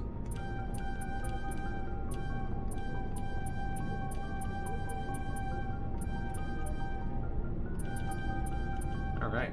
That was a good amount of stuff. It's a good profit for him. Alright, now let's talk to... Oh, Engineer Adams. Not the requisitions officer. Oh. Hey, Commander, you know that Quarian, Tali? She's been spending all her time down here asking me about our engines. I'll tell her to leave you alone. What? No, she's amazing. I wish my guys were half as smart as she is. Give her a month on board and she'll know more about our engines than I do. She's got a real knack for technology, that one. I can see why you wanted her to come along. I figured she'd be a real asset to the team. You got an eye for talent, Commander, but I'm guessing that's not why you came down here. Fill me in on the IES stealth systems. How does it work exactly? You can't hide a ship out in space. They emit too much heat and radiation. Too easy for sensors to pick them up, unless you find a way to capture those emissions. So our stealth systems trap the energy we give off in storage sinks built into the ship itself. No emissions to give away our location. Eventually the sinks have to be vented. More than a few hours silent running and they overheat. Cook us inside our own hull. There's no way for anyone to detect us? A visual scan can still pick us up. Anyone looking out a window can see us plain as day. But you have to be pretty close to get an actual visual out in space. Most vessels rely on scanners. As long as the stealth systems are engaged, they can't see us. Not unless we accelerate to FTL speeds. Why doesn't it work with faster-than-light travel? Cranking up to FTL blue shifts our emissions, pushes them into frequencies too high to capture in the sinks. As soon as we make the jump, it's like setting off a flare. Sensors can pick up our location whenever we enter or exit FTL flight, but for short-range missions, our stealth systems are amazing, and we've got the only one.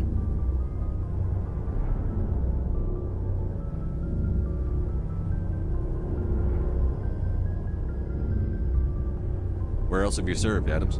If you name a class of Alliance ship, I've probably served on it. Everything from dreadnoughts and carriers right down to frigates like the Normandy. My last assignment was on the Tokyo, only a cruiser, but she was a good ship. Couldn't hold a candle to the Normandy, though. I want to know more about the Normandy. She's the best ship I've ever served on, probably the fastest vessel ever designed. And she's the only one using the new Tantalus drive core. What's so special about the Tantalus drive core?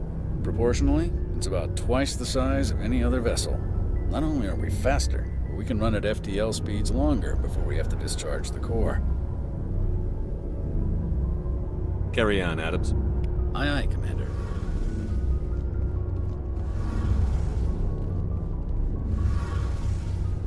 Your ship's amazing, Shepard. I've never seen a drive core like this before. I can't believe you were able to fit it into a ship this small.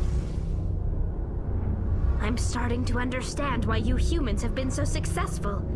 I had no idea Alliance vessels were so advanced.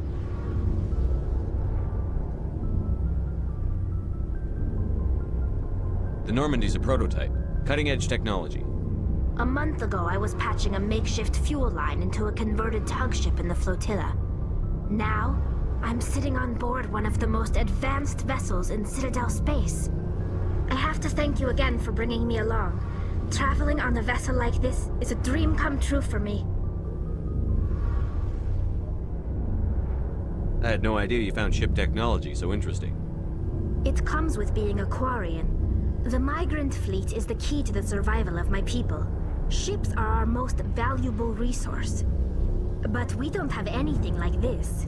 We make do with cast-offs and second-hand equipment.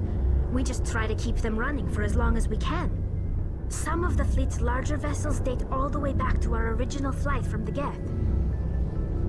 I can't believe your fleet's still using ships that are 3 centuries old. They're constantly being repaired, modified, and refitted. They aren't pretty, but they work. Mostly. We've tried to make ourselves as independent as possible on the flotilla, grow our own food, mine and process our own fuel. But some things we just can't make on our own. A patch to maintain the hull integrity requires raw materials we just don't have. That's why our pilgrimages are so important. Tell me about your people. Our lives aren't easy. Resources are scarce, and we are constantly on the move. Everything we do must in some way contribute to the continuation of the migrant fleet. There are 17 million Quarians in the flotilla, and each of us relies on the others for survival. The bonds among my people are strong. Unfortunately, we have had to surrender many of the freedoms and civil liberties other species take for granted. What kind of freedoms? Well, it's illegal for parents to have more than one child. If our population grows too much, it would strain our resources to their breaking point. Of course, we also can't allow our numbers to become too few. If our population is in decline, the rule against single births is temporarily repealed. In extreme cases of population decline, incentives are even offered to encourage multiple births, though the Conclave hasn't had to take such measures in nearly a century. That's your government?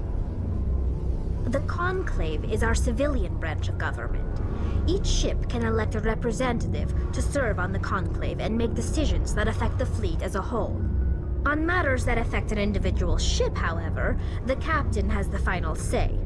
It's a tradition that dates back to the early days, when the fleet was governed by martial law. Fortunately, most captains nowadays are smart enough to have an elected council from their crew to give them advice and guidance. So the ultimate power rests with elected officials. In practice, the Conclave and the respective council for each ship tend to set the rules that govern our daily lives. But in theory, we are still under military jurisdiction. The 5 top-ranking military officials in the fleet serve on the Admiralty Board. These 5 have the power to overrule any decision by the Conclave in case of emergency. To do so requires unanimous agreement among the Admiralty, and they can only do this once. After that, the entire board must resign their posts. It's a safeguard that served us well. In nearly 3 centuries, the Admiralty Board has only overruled the Conclave 4 times. I want to know more about the Geth. I doubt I can tell you anything you don't already know. It's been almost 3 centuries since they drove my people into exile.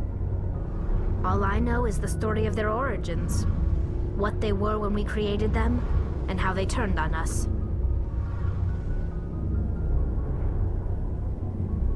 Interesting. The Geth were originally created to serve as an automated manual labor force. Initially, their intelligence was as limited as any VI. Over time, we made small modifications to their programming to allow them to perform more varied and complex tasks, bringing them closer and closer to true AI status. How come the Council didn't step in and stop you? This wasn't true AI research. We may have been skirting the bounds of the law, but we never did anything that was actually illegal. The changes were so insignificant, so gradual, that we were able to control them. Or so we thought. But one thing we underestimated was the power of the neural network. A million Geth thinking simultaneously created an inherently unstable matrix. So, the Geth share brain power? Many of the Geth's logic systems were designed to work in concert with other nearby Geth. Basically, the more of them you have in a group, the smarter they are. So there's some sort of group consciousness? No, nothing like that. They cannot share sensory data or information. Their programming cannot handle that much simultaneous input. Each Geth maintains an individual awareness and identity. The neural network only operates on a process-based level. It's basically the synthetic equivalent of a subconscious. But when they're in close proximity, they can coordinate low-level functional processes, freeing up more capacity for original or independent thought. That doesn't make any sense. I'm probably oversimplifying. The Geth are incredibly advanced and complex creations. All you need to know is that they get smarter when they gather in large numbers. As we built more and more Geth, their effective intelligence became more sophisticated, more abstract. One day, a Geth began to ask its Quarian overseer questions about the nature of its existence. Am I alive? Why am I here? What is my purpose? As you can imagine, this caused a near panic among my people. I don't see what's so bad about those questions. The Geth were created to engage in mundane, repetitive, or dangerous manual labor. That's fine for machines, but it won't satisfy a sentient being for long. The Geth were showing signs of rudimentary self-awareness and independent thought. If the Geth were intelligent, then we were essentially using them as slaves. It was inevitable the newly sentient Geth would rebel against their situation. We knew they would rise up against us, so we acted first. A general order went out across all Quarian-controlled systems to permanently deactivate all Geth. The Geth responded to this order violently. You can't blame them for fighting for their survival. We had no other choice. The Geth were already on the verge of revolution. By acting quickly, we had a chance to end the war before it began. The hope was that most of the Geth would still be little more than machines, incapable of organized resistance. But they had progressed much further than anyone anticipated. The war was long and bloody. Millions upon millions of Quarians died at their hands. In the end, we were forced to flee our own homeworld. We feared the Geth would pursue us, but they never came beyond the Veil. Now we drift through space, exile searching for a way to reclaim what was once ours. It's hard to feel sorry for you. Your ancestors tried to wipe out another species. We made a mistake when we created the Geth in the first place, but we did not make a mistake when we went to war against them. If we had not acted, they would have wiped us out. They're a synthetic life form. They have no use for organics. None. Why do you think they cut themselves off from the rest of the galaxy? Why do you think they've killed every organic being who's ever tried to contact them? They didn't kill Saren. What does that tell you? The Geth are not innocent victims in all this. They're the enemy. They want to destroy us. Not just the Quarians. All organic life.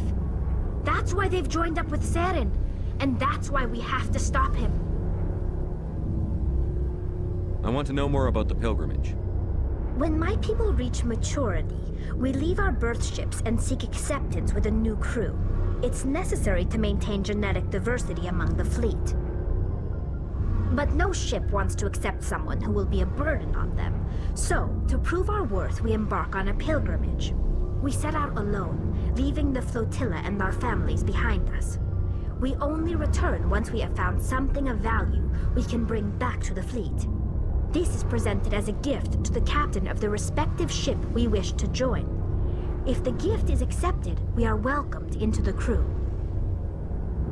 Can a captain choose to reject the gift? That doesn't happen often.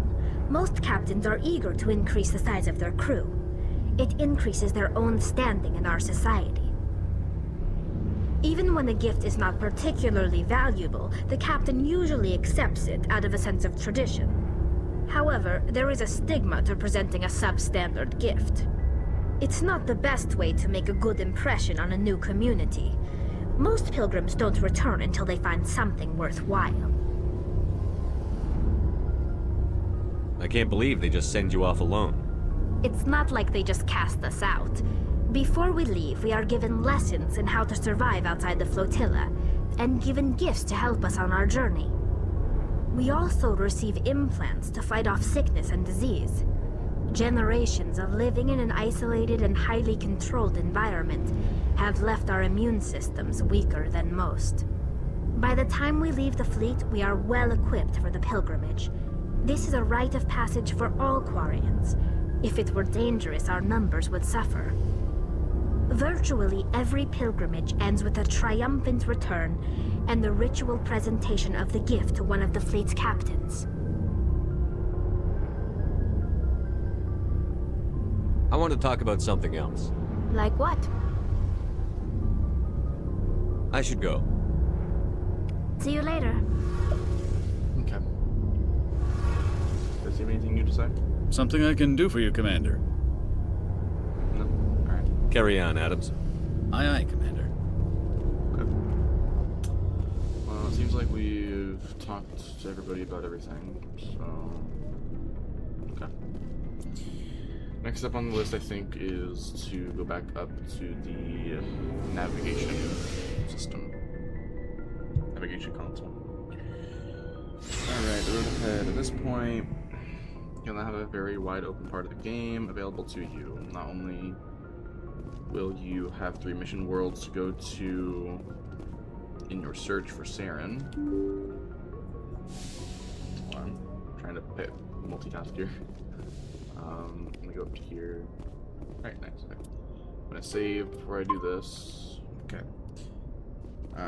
You'll also be able to explore 19 systems with UNC worlds to explore in the Mako and various spacecraft visit, all spread out over 10 clusters. Okay. we highly recommend that you first pick up your last squad mate by doing the Find Liara T'Soni mission, and after that, explore the UNC worlds. This is because of the following reasons. You'll get lots of XP, that's good. This will help level Shepard up so they and their squad mates will get more talent points and get access to stronger weapons, making the important mission worlds easier. Because aside from some mercenaries and 3 Geth types, you've already fought every enemy in the game, and they don't suddenly become harder later. You'll get lots of morality. Points by completing the side quests here. Shepard will have more than a few opportunities to get morality points. This allows you to buy more charm or intimidate points to help pass persuasion checks in the main mission worlds. Pharos in particular requires having all 12 charm or intimidate points purchased, and this isn't possible to do if you visit it straight away. You'll get lots of credits. Not only will you be able to spend this on better gear, once you reach 1 million credits, you can get the level 7 Spectre Master Gear weapons from the Normandy Requisitions Officer and the C-Sec Requisitions Officer on the Citadel. The Master Gear weapons are amongst the best weapons in the game, with the best damage, accuracy, and heat efficiency. You'll get lots of weapons, ammo mods, and armor. Many of the UNC worlds will have buildings and mines you can enter with loot objects like storage containers, technician kits, and so on. Thus, you'll be picking up a lot of new weapons, armor mods, and ammo mods and armor for Shepard and their squad. And what you don't want, you can melt into Omnigel or sell for credits. One final thing to note before you leave: once you hit 80% on either Paragon or Renegade morality bars, visible in the squad menu, the next time you use the Galaxy map, you'll be contacted by Admiral Hackett, who'll give you an assignment in the Hades Gamma Cluster. The assignments are different depending on your alignment. If you want both, then the second one will require you to fill 90% of that morality bar. With all that, so doing the glitch later on on the snow planet is probably the best thing to do, because then I get both missions. So, with all that out of the way, if you're following our guide in order, you'll want to pick up your last squad mate by doing Find Liara T'Soni. Okay, that's a lot, but wait a minute. So if I have 1 million credits, I should already have it then, right? Shouldn't I already have that armor? Wait, it was the... Once you reach 1 million credits, you can get the level 7 Spectre Master Gear weapons from the Normandy Requisitions Officer and the C-Sec Requisitions Officer on the Citadel. Didn't I already get that? Was it this? No, it was not this. It was not this at all. Okay. What did I get then? That's not the Phoenix. Okay. Scorpion, no. Guardian 3. Cool looking. I'll admit that. That's cool looking. Hydra 3, no. Assassin 2, no. Gladiator 2. Onyx 1. Scorpion 1. Yeah, so Onyx 1, probably the one I'm going to keep for a while, but okay. So I don't have it then. Maybe it's like a higher level thing. Oh wait, no, that would make sense, because you unlock it later on. You'd unlock it later on in the game. Wait, the Onyx... Oh. Wait, I had it. Oh, wait, I have the... Okay. Oops, I guess I had it. So wait, if I go all the way down, so Onyx 1 is the one I've had. Onyx, so is there an Onyx 2? I have Onyx 3, but it's heavy armor. Okay. But I don't have Onyx 2. Onyx 4. Whoa, wait, whoa, whoa, wait a minute, what? Cool. but I have it. So, all right, I have my armor, but better. I have the N7 armor. So that's weird. I don't know why they call it Onyx then. I feel like N7, just calling it the N7 suit would make more sense. But all right, cool. I have my gear, but better. Biotic amp. And I guess I could equip this. Wait. Oh, Solaris amp 1. 510. So okay, the one I just equipped, Solaris amp 3, is better because it gives me 8 cooldown. So it's better. I don't need it, but you know it's there. Omni tool. Let's see. When I have the Blue Wire tool 1, 505. This one is a 1540. Okay. So the Blue Wire. So I just Blue Wire tool 3, Blue Wire tool 2. So I have 2 Blue Wire tool 3s. I'll just equip these. This one does give me more shield bonus, but I'm just sticking to what he has from the start. If I do, so there's no visual difference, it seems. Okay, but all right then. So that was the armor. We have the Onyx 4 on. We have the Solaris amp 3, Blue Wire tool 3, grenade launcher. Nope. Okay, so for guns, he has the Avenger 1, so let's just look at these other ones' weapons.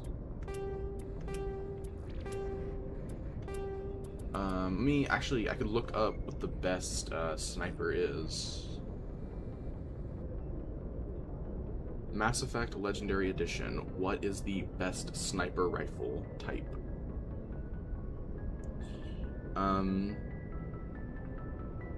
The best sniper rifle type in Mass Effect Legendary Edition varies by game, but generally high damage single shot rifles like the Black Widow Mass Effect 3 or Widow Mass Effect 2 are best for pure power, while semi-automatic rifles like the Viper offer better versatility in Mass Effect 1. Spectre rifles. Oh, I have a Spectre rifle. Okay. Spectre rifles are superior. This video explains how to get the best sniper rifle in Mass Effect 1. Mass Effect 1, the HMWSR, okay, Spectre gear line is dominant, especially with high explosive ammo, due to low recoil and high damage in the Legendary Edition. Mass Effect 2, the Widow is unmatched for sheer damage, often killing enemies in one shot. For faster pacing, the M97 Viper is effective. Mass Effect 3, the Black Widow is frequently considered best for its high damage per second stability and 3-shot magazine. The Javelin is excellent for piercing walls, while the Idra is best for automatic fire. Squad mates, the Incisor is often considered best for squad mates like Garrus due to high damage output. Okay. For infiltrator class, prioritize rifles with armor piercing capabilities to maximize tactical cloak damage. Okay, so it's just better, I guess. Okay, so I want this one, right?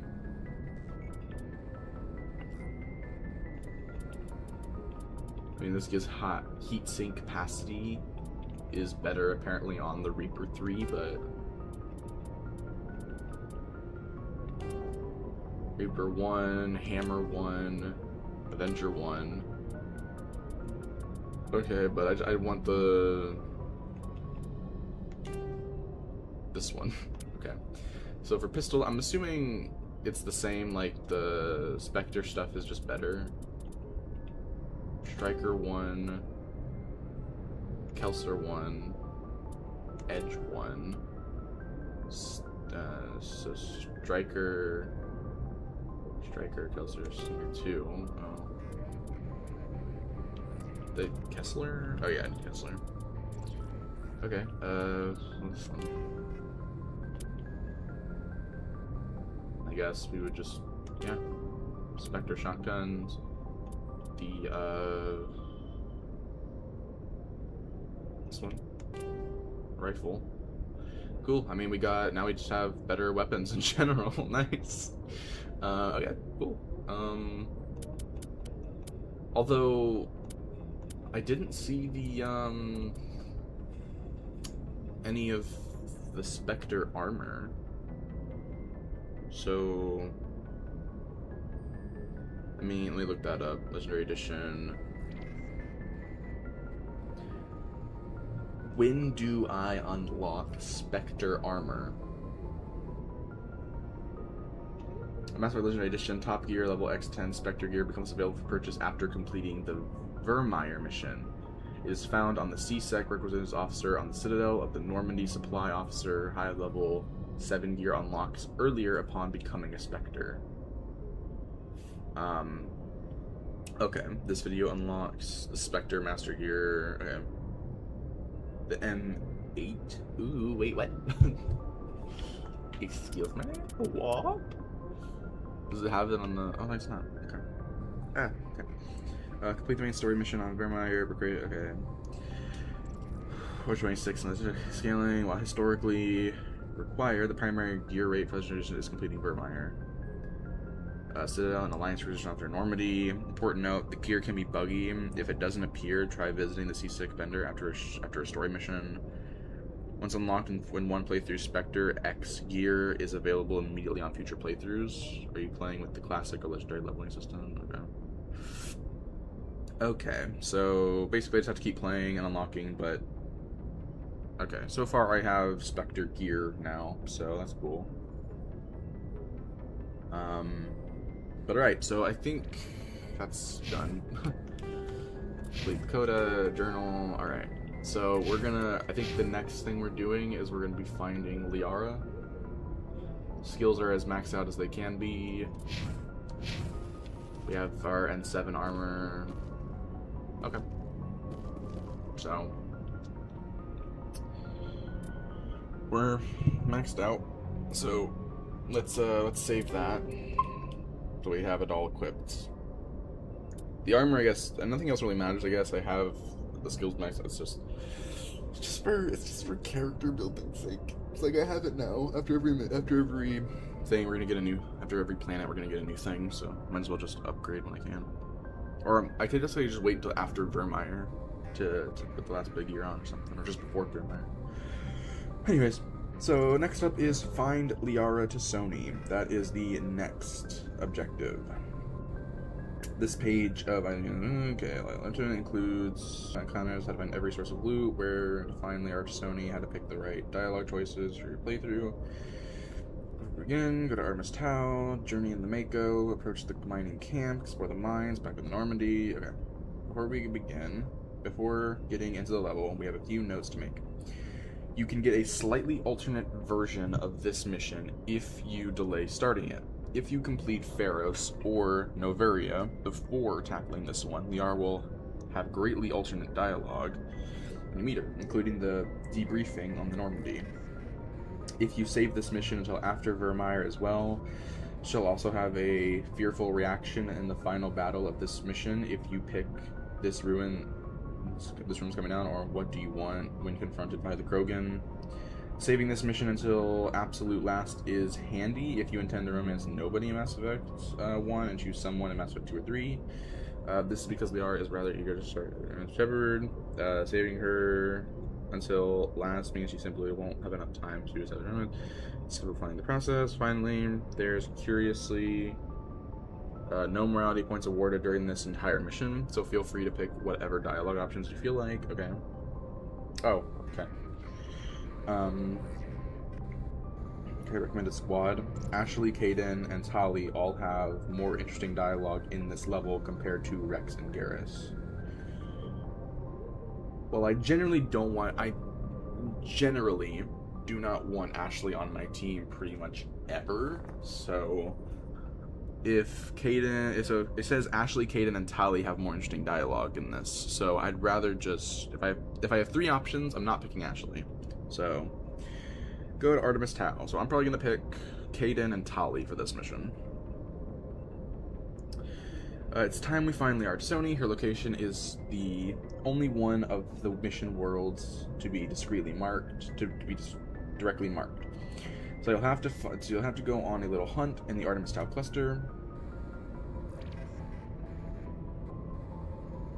Okay. There's 4 star systems in Artemis Tau, and each of them has a world you can land on. and explore with the Mako, but only one of the 4 will be where Liara is. To aid in your search, remember Anderson's advice back on the Normandy dock. Look for the world with the Prothean ruins. When you find a world you can potentially land on, read its description before landing to see if there's any mention of Prothean ruins. If not, move on to another system in Artemis Tau. So,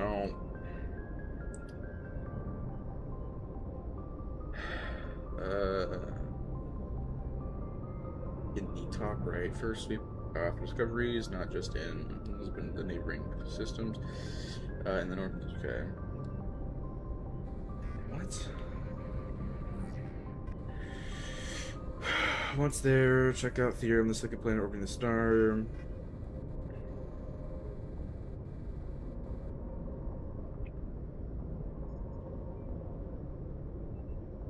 Okay.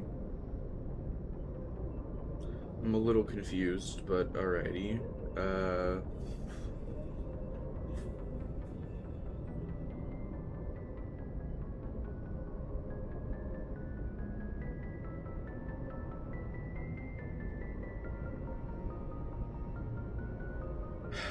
I don't...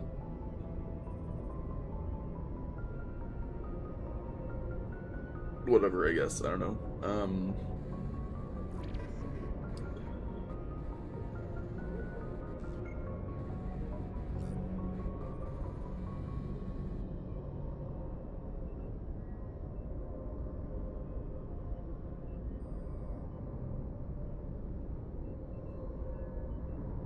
Oh, there's an XP penalty for killing the enemies in the Mako.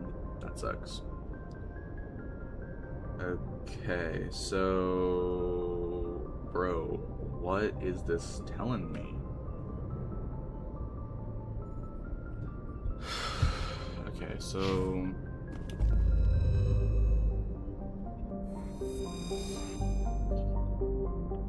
Zoom out.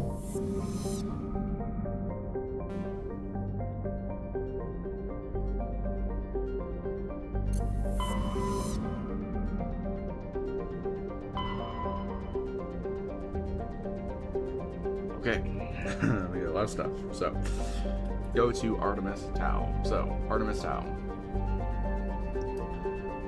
Liara is this Artemis Tau? This is Artemis Tau. Okay. Her location is the only one which marked Artemis Tau cluster. Athens, Kossus, Sparta. Okay. To aid in your search, remember Anderson's advice back in the Normandy dock. Look for the world with the Prothean ruins. When you find a world you can potentially land on, read the description before landing to see if there's any mention of Prothean ruins. If not, move on to another system and Artemis Tau. Okay. If you'd rather cut to the chase, jump below to find exactly where Liara is. Liara's found in the Knossos. Okay, so here. But apparently I can go here? No. Should I don't... Okay, I guess, yeah, we'll just go here.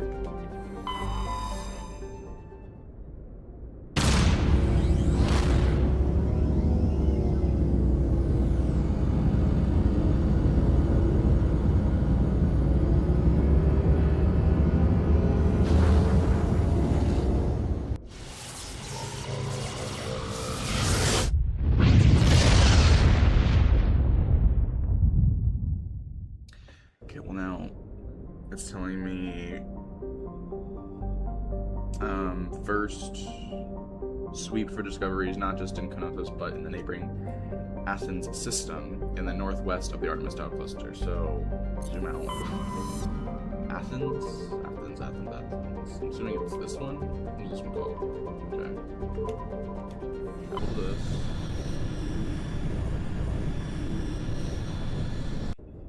Okay.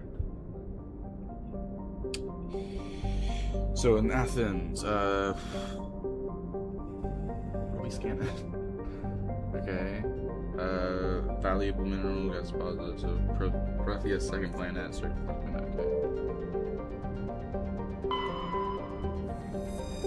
Survey. Okay. Cool. Did that.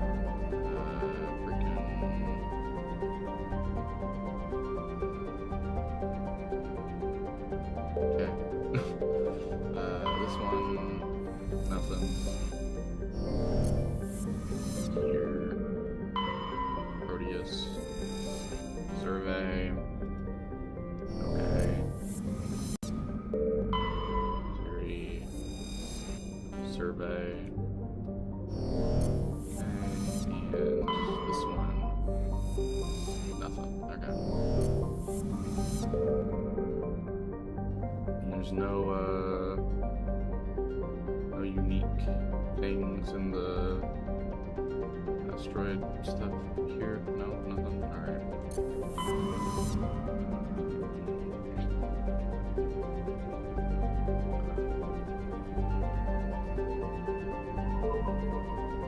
Once there, check out Therum, the second planet orbiting the star. You'll know it's the right one because of the banner of the mining facility that's above the description when you examine the planet. Therum's description mentions at the very end that it has Prothean ruins, which is the perfect place to find our scientist. Shouldn't I explore everything? Let's just go to each one. At least in the Artemis Tau cluster, let's just go to each one and scan. Oh, land? Wait, what?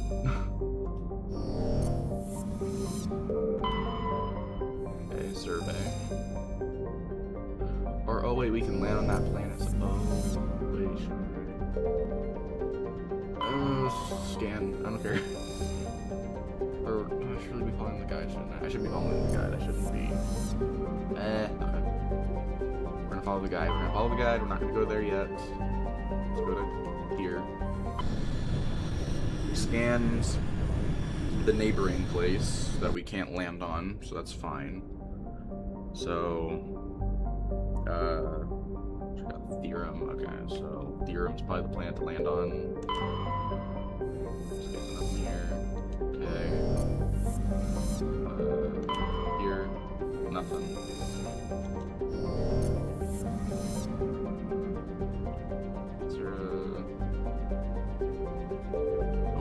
Oh, wait. Unknown. Scan. Travel. Survey. Nice. Okay.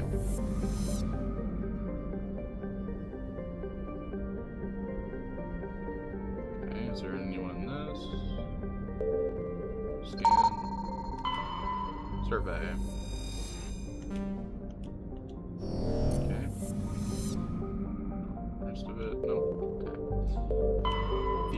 Not Therum yet. Let's just go to your last. This one. Nothing. Okay. This one. Survey. Okay. Alright, I guess we're good to move on to Therum now.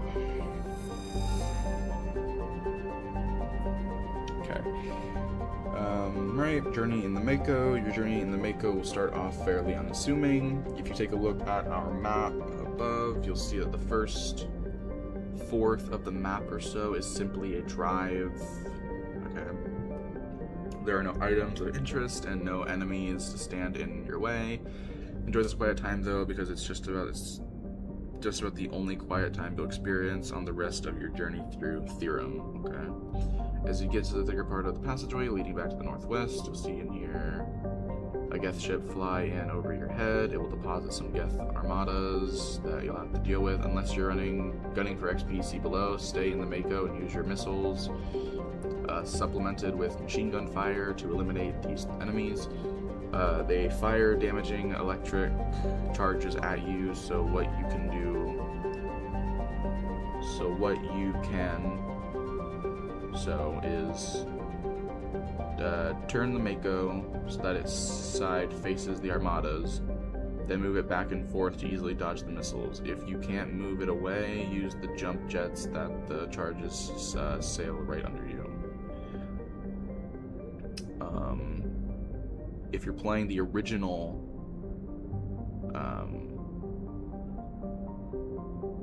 so it says if you're playing the original version of Mass Effect from the PS3 and Xbox 360 days, there's a 50% XP penalty for any kills made by the Mako, 60% on hardcore and insanity difficulties. If you're brave and skillful enough, you can whittle their health down, then step out to make the kill on foot, giving you much more XP. So this is saying if I'm playing on the original version, this isn't on the Legendary Edition version. So I guess maybe Legendary Edition doesn't have the XP penalty, so that's fine. If you're still unable to avoid being rocketed by enemy projectiles, try to chuck the Mako into a corner against the mountains to eliminate most of the enemy target. And remember, if your Mako is getting destroyed, be sure to use Awesome Omnijo. Okay, got it. Yep. After the initial onslaught of enemies is destroyed, continue by driving northwest. It won't be long before you run into a refinery overrun by Geth and guarded by 3 turrets.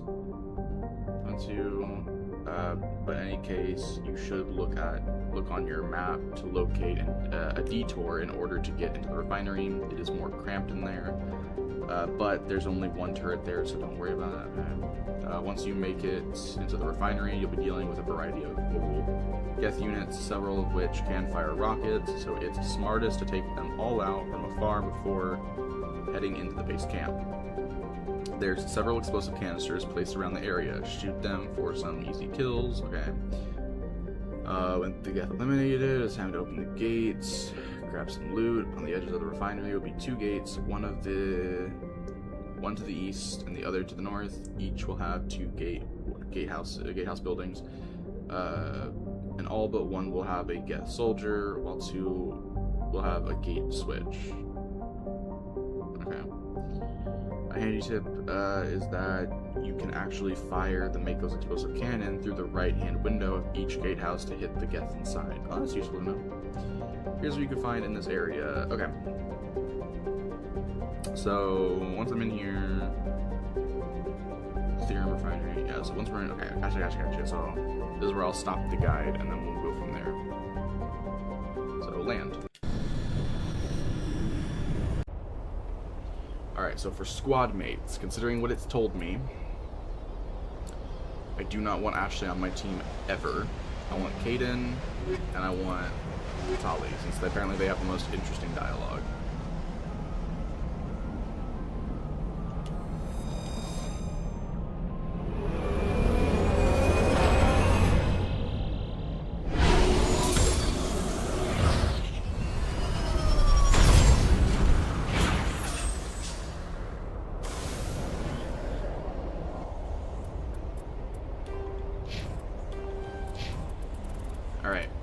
So for squad, I'm gonna have to enable the XP thing again. Talent points on here. Squad, okay. Then we can turn this off. Okay.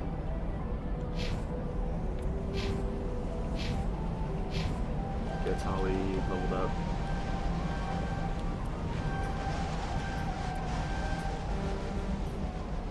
Oh, did it really not? Oh my gosh. Come on.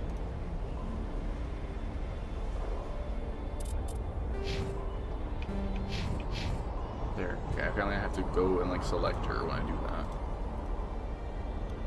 Okay.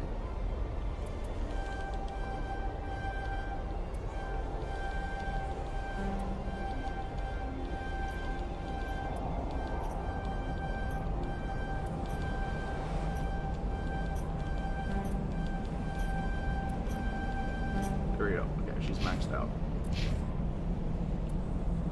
So let's create a save 70 map here. Commander, I'm picking up some strange readings. Really strange, like off the damn charts. It looks like it's coming from an underground complex a few clicks away from the drop zone.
that is a really satisfying noise.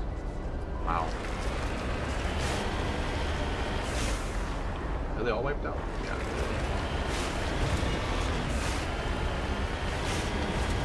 Yeah.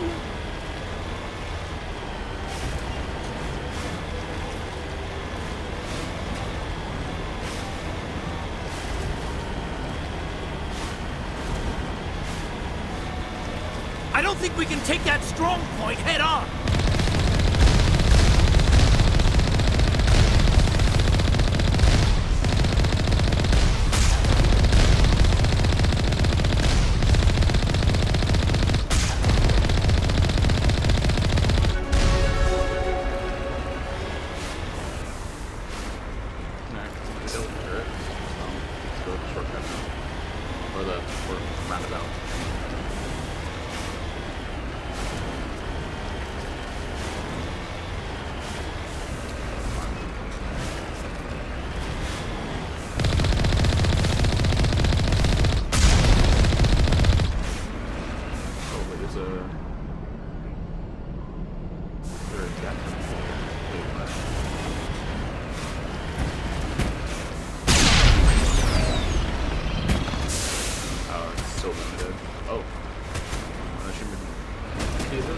Over there.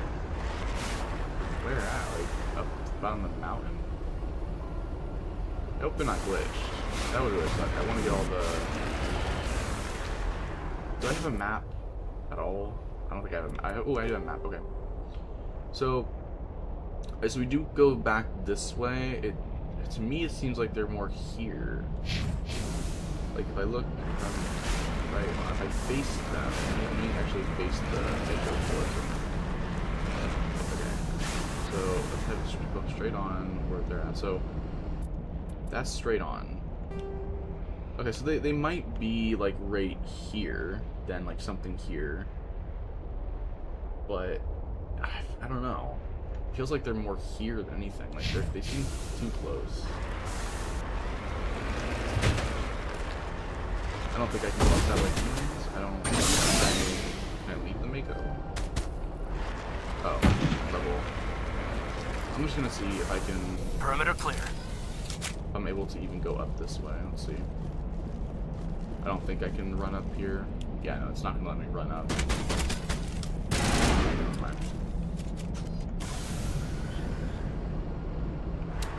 That's annoying. I don't. They're like right on the other. They're on the other side, I think. So this thing is very obnoxious to turn around.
Alright, well, let's, can I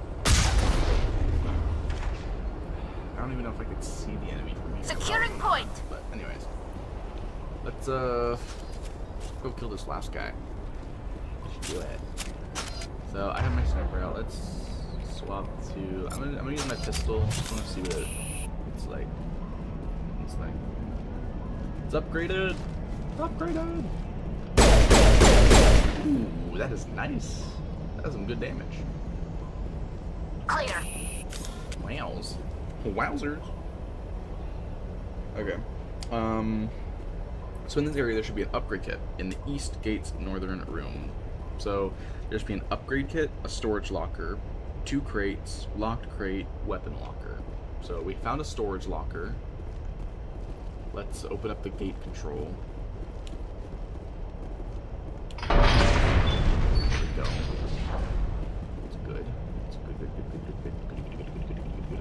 good. So yeah, storage locker. Yeah, we got the storage locker. Okay.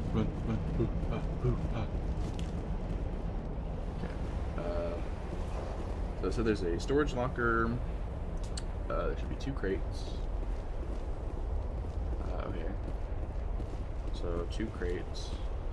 Crate 1, crate 2. Okay. And then there should be locked crate, weapons locker, upgrade kit. Okay, let's check the other side. Just move a little faster.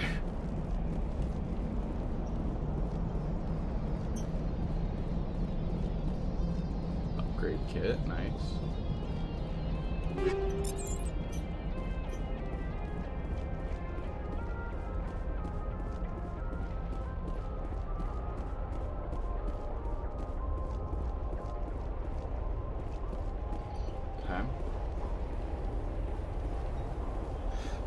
So we got 2 crates. It's like I said, we got the storage locker. We got the 2 crates, and we got the upgrade kit. So now there should be a locked crate and a weapons locker. Locked crate, and now a weapons locker should be the last thing on the list.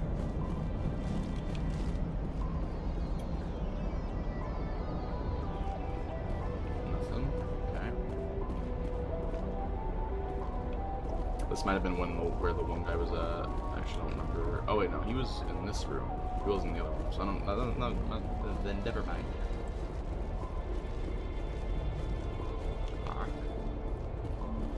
Weapons locker. Here we go. Nice. All the equipment we got. We need. All right.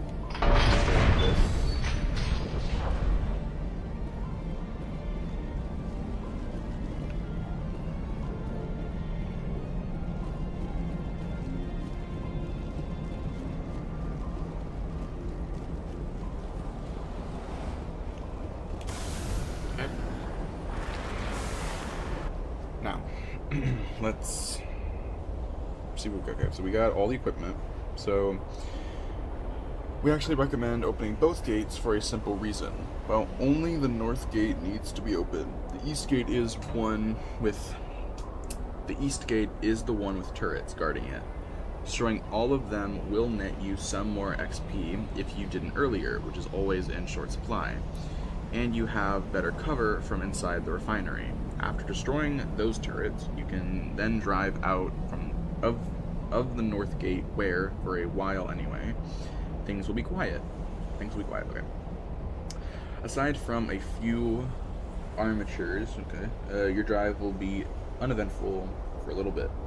So you get close to the first tunnel, which is guarded by several Geth rocket troopers as well as a Colossus. Colossi are like jacked up armatures. They have a lot more health, shields, and firepower, so only take them down on foot if you're really confident. Otherwise, stay in the Mako. We mentioned it earlier, but it can't be mentioned enough. While fighting with the Mako, be sure to use Omnigel if it gets badly damaged. If it's destroyed with you in it, you'll be out of luck.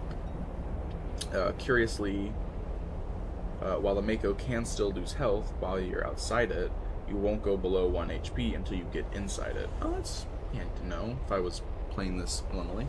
I didn't know that before. That's cool, okay. When you hit the tunnel, drive on through.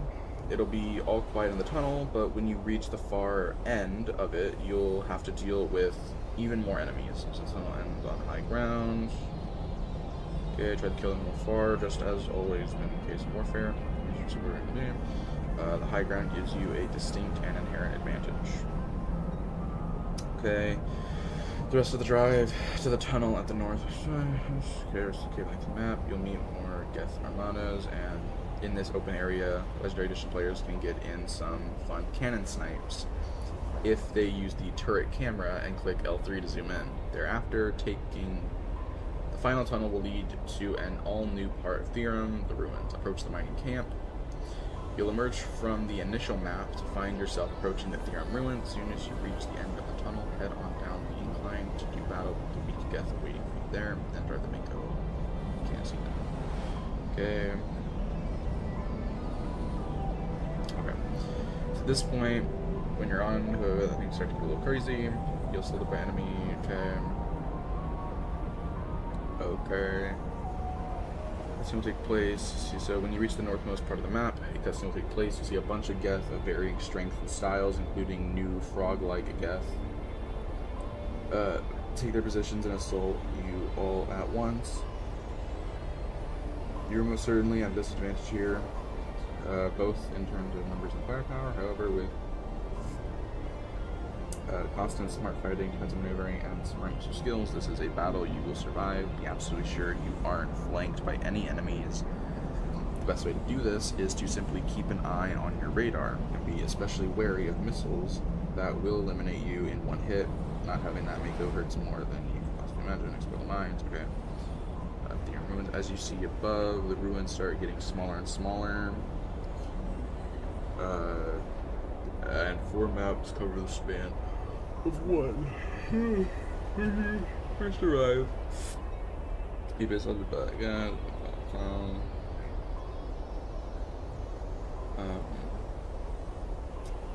Head down the elevator on your left and exit the elevator. After using the first elevator in the ruins, make a U-turn to your right to find this behind the corner. Okay. So there should be a medical kit. So basically, keep going, get to the mines, and then go from there. Okay. Gotcha.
I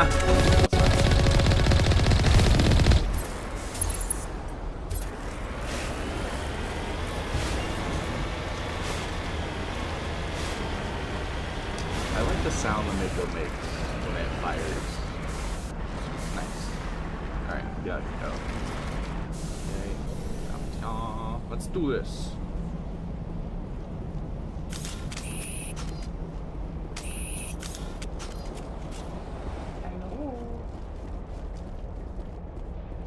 Wow, so peaceful. Whatever. Oh, shit.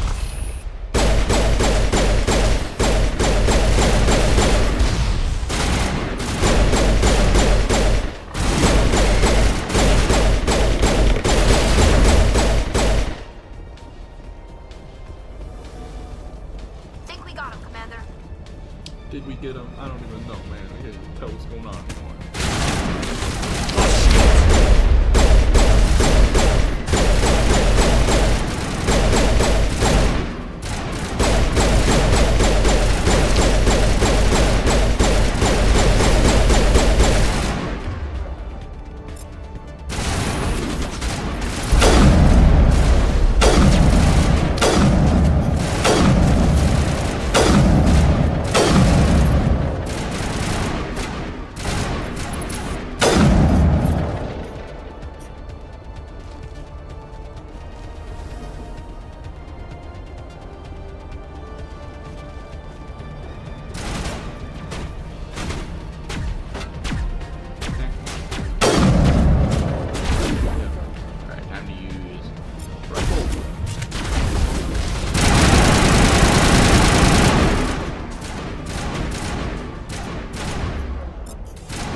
Cool, let's go.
Serious? That shouldn't have happened.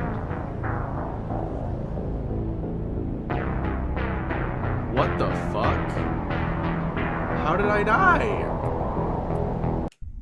I'm not going through all that again. Are you serious? What the fuck?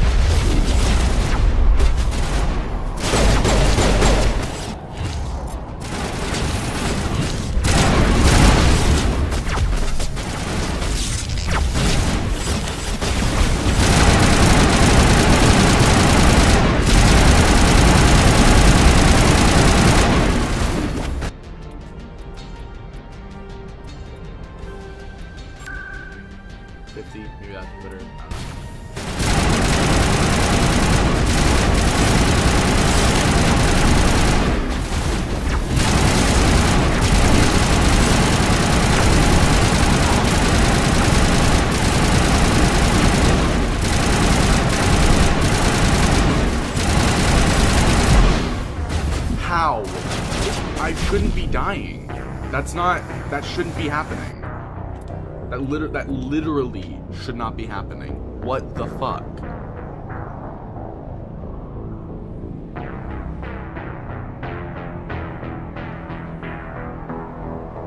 Yeah, like, I have it activated.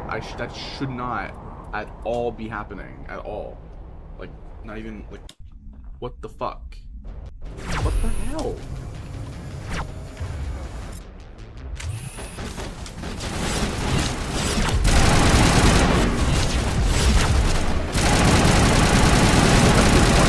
Like the one Krogan where it's just an instant kill no matter what.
Okay.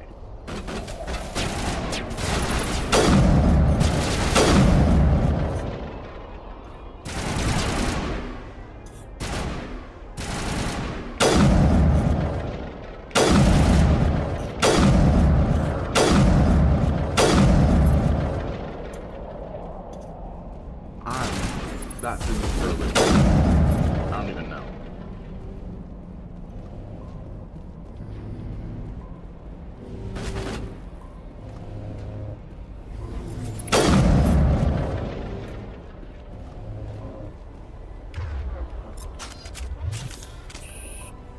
I don't even know. I don't even. That was weird. I should not have been dying like once. I shouldn't have died once. I don't know if there are certain moves in this, especially on this difficulty, where just a certain ability is an instant kill. Like, it does so much damage that I wouldn't be able to survive it even with the unlimited health sheet on. Like, it takes that much health away. I don't know, but that's insane.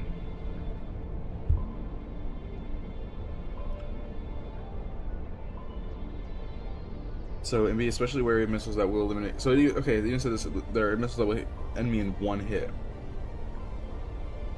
So, even though even with there are abilities that would end me in one hit, unlimited health doesn't stop that. That's like, it's coded into the game of like, if you are hit with this thing, you die. Like, there's no workaround with that, apparently.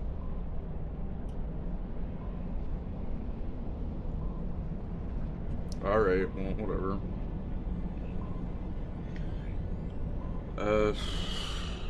Okay.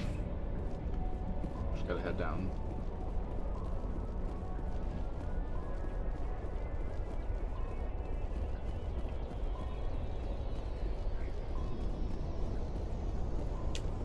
Take him out!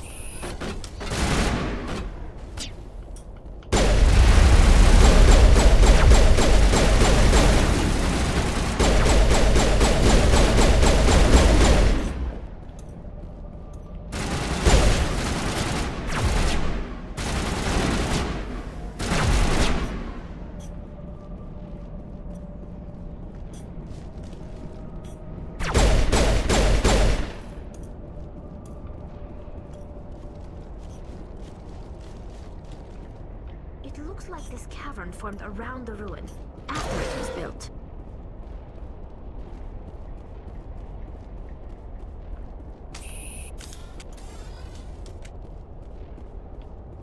This is gonna be the way out, apparently, I think.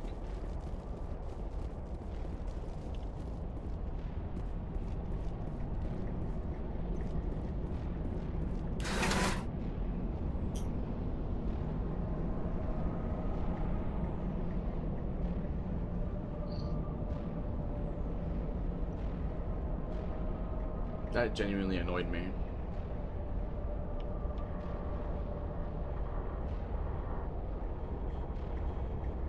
So there's like a medical kit here, so we got Kill them all! Oh my god. Jeez.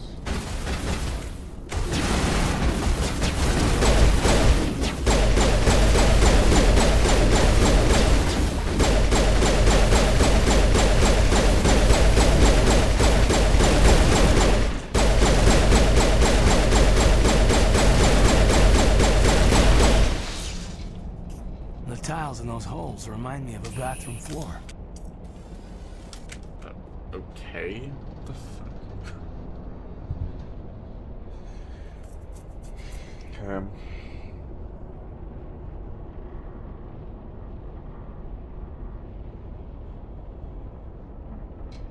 Okay.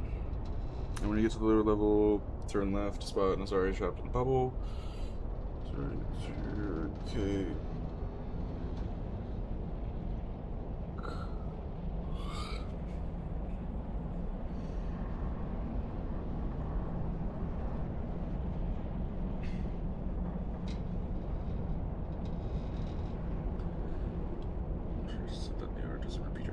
So wait, when talking with Liara, ask about Benazia first, so that Liara doesn't repeat her dialogue. However, if you arrived here after doing Pharos and Nuria, you'll have a very alternate version of these scenes and won't have to worry about it. When you leave, make sure to save your game before proceeding. The fighting gets tough ahead. If you're playing the original version of Mass Effect from 2007, you can exploit an XP glitch here by saving and reloading. This lets you talk to Liara again and earn the XP a second time around. Save and reload again, repeating this trick as many times as you want. Oh, you'll be ambushed here. You'll be ambushed by the Geth on the bottom level. And there's little cover around to use, so be aggressive to your best. That's just sure when you've downed the Geth threat, look for these items. So when I fight the next round of Geth or something, there'll be more items. So. Okay. Oh, we leveled up, apparently. Cool.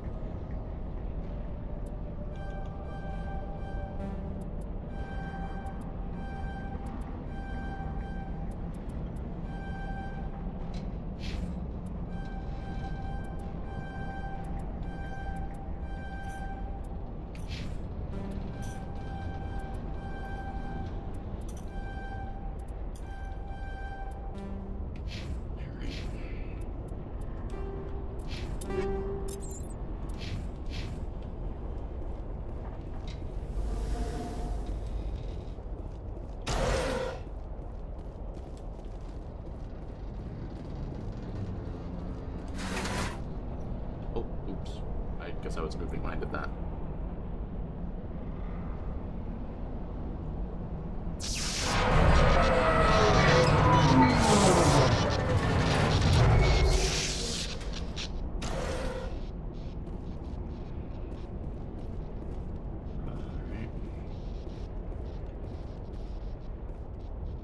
Not here. Oh, you're there. Shit. Hold on. Let me save right here just to make sure. It doesn't just start at the second I drop down. Hello? Could somebody help me? Please?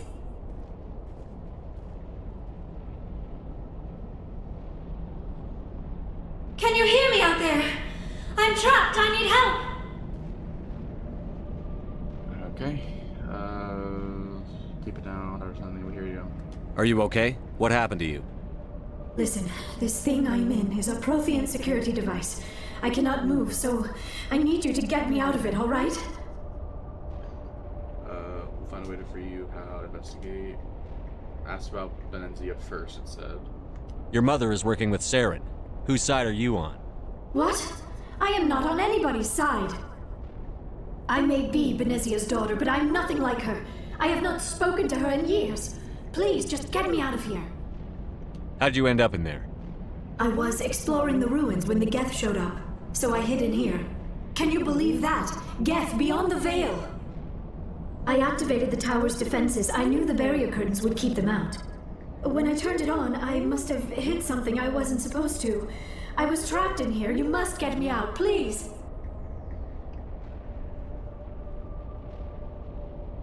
We'll find some way to help you. There is a control in here that should deactivate this thing. You'll have to find some way past the barrier curtain. That's the tricky part. The defenses cannot be shut off from the outside. I don't know how you'll get in here. Be careful. There is a Krogan with the Geth.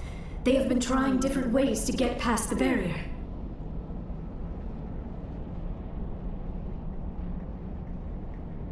So wait, wait, what? So there's an XP glitch. I didn't get any XP from that conversation. Where'd it be at? Maybe in squad. It doesn't matter. Whatever. Okay. Wait, can I just talk again? Or, oh yeah, that was to one of them. Heads up!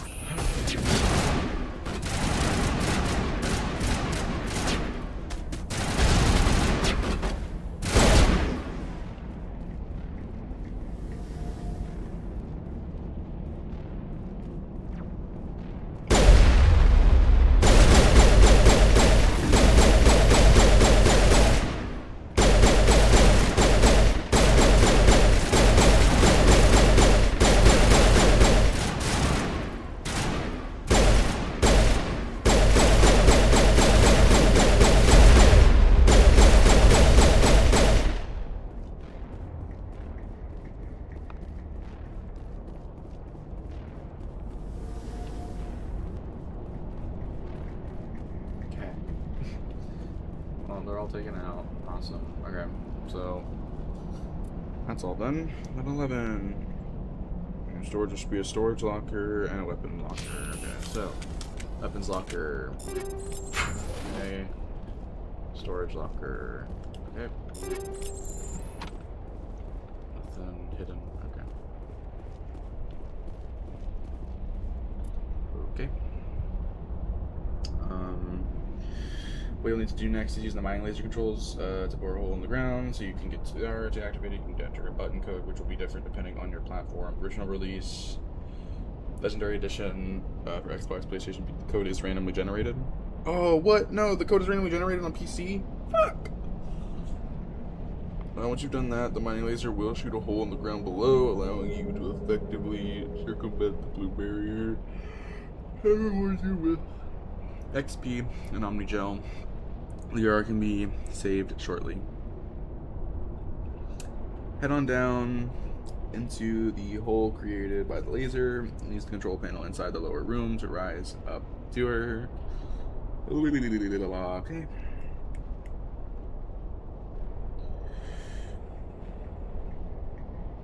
Okay, Krogan accompanied by some of his friends will eliminate the party. In fact, while they are alive, preferably they're so hell-bent on ending this mission post-haste that even killing her would be acceptable at this point. Krogan being far from an enemy is in everybody in the group. You should be concentrated on. The main thing to remember here, other than the obvious, such as using skills and healing when needed, is to run away when you find cover immediately. Is to run away and find cover immediately as the battle begins, since you start the battle in such close proximity to the Krogan and his Geth friends. You're asking for trouble if you don't run away and gun from afar. If you're playing Legendary Edition, this fight will be more manageable as there are now more crates in the area to the cover, making it on all sides. Regardless, when they're all felled, you'll soon find yourself back on the Normandy, safe and sound, and with a new character in your party back on the Normandy. You needn't worry too much about the dialogue to pick in the post-mission debrief, because you don't get morality points for any choice you make. If you saved picking up Liara until after Pharaoh's shall have a very different version of the scene. Afterwards, you'll have to call to the council to talk about the mission. In these scenes, you'll have the chance to disconnect from them out of frustration. Doing that will always get you plus 28 points, and it'll be referred to in future calls. Now that you have done another mission world, more things to do, including sweeping for Codex entries on Normandy. You discussions with Kaidan, Ashley, and Liara herself to learn more about them, and with Garrus, Rex, and Tali as well, assuming you're following our guide in order, of course. If this is your first mission world, this will also be your earliest chance to spark romance with Kaidan or Ashley, depending on Shepard's gender. When talking to Ashley, avoid picking, you're out of line. If you're Paragon, as that will seriously spook her and abruptly end the conversation. Now that you've acquired Liara, head on over to the Uncharted Worlds roadmap page, knock out all the UNC content you can do at this point in the game. Okay. Woo! Let's finish this up. You know. Okay. Mining laser controls, mining laser controls, mining laser controls, mining laser controls, mining laser controls. Okay. It says it's randomly generated. It says it's. Oh no! Fuck. Reset the entire page. Frickin' damn it. Okay. Legendary edition. So I'm using Xbox tools to say AXB. So bum bum bum bum bum bum bum bum bum. That.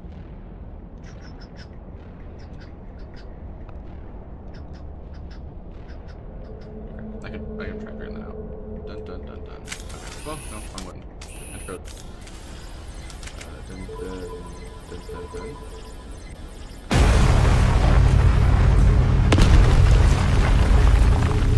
I guess that worked.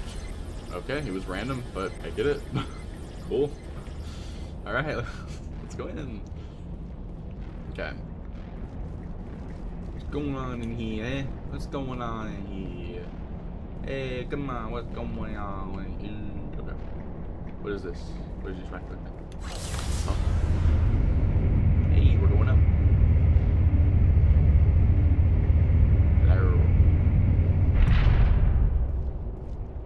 Liara. Okay. Before we talk to Liara. Oh wait, I can't save? What the what? Ah, bro, you gotta be kidding me. What if I go here? I can save here, because you know that's a really big difference of where I'm at. Okay. Cool.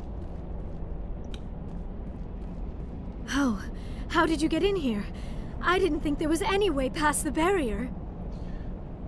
Superior firepower. It was easy, it's not important. We have to get you out of here before more Geth arrive. Yes, you're right. I've seen enough of them to last a lifetime. That button should shut down my containment field. Ow. My chest hurts.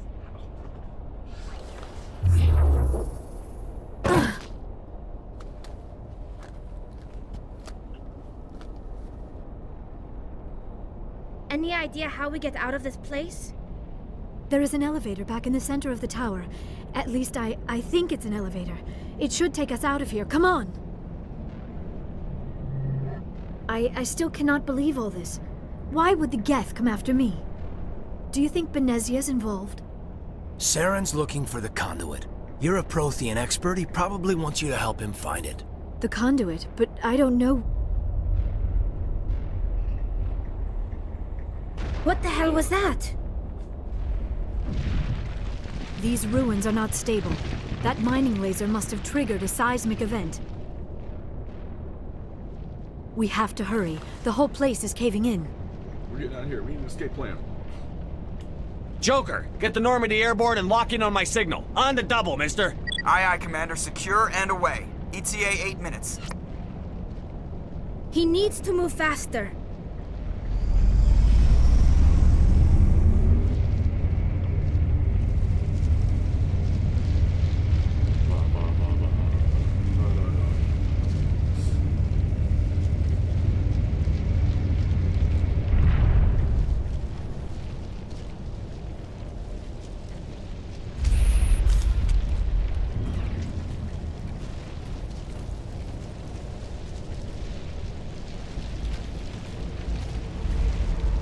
Surrender. Or don't. That would be more fun. Kill this bastard. Now, what do you want? This room's coming down. In case you didn't notice, this place is falling apart. Exhilarating, isn't it? Thanks for getting rid of those energy fields for us. Hand the doctor over. Whatever it is you want, you are not getting it from me. She'll stay with us, thanks. Not an option. Saren wants her, and he always gets what he wants. Kill them. Spare the Asari if you can. If not, doesn't matter. Oh gosh.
Too close, Commander. 10 more seconds we would have been swimming in molten sulfur.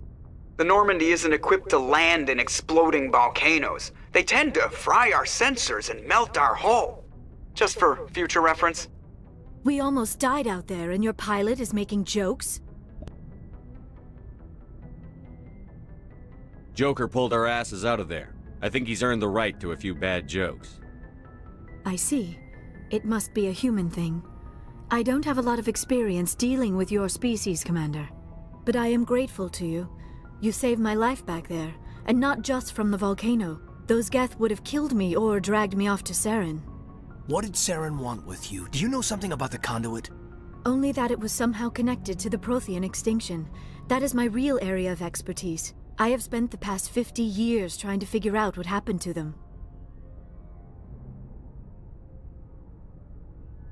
How old are you exactly? I hate to admit it, but I am only 106. Damn! I hope I look that good when I'm your age. A century may seem like a long time to a short-lived species like yours. But among the Asari, I am barely considered more than a child. That is why my research has not received the attention it deserves. Because of my youth, other Asari scholars tend to dismiss my theories on what happened to the Protheans. I've got my own theory on why the Protheans disappeared. With all due respect, Commander, I have heard every theory out there. The problem is finding evidence to support them. The Protheans left remarkably little behind. It is almost as if someone did not want the mystery solved. It is like someone came along after the Protheans were gone and cleansed the galaxy of clues. But here is the incredible part. According to my findings, the Protheans were not the first galactic civilization to mysteriously vanish. This cycle began long before them.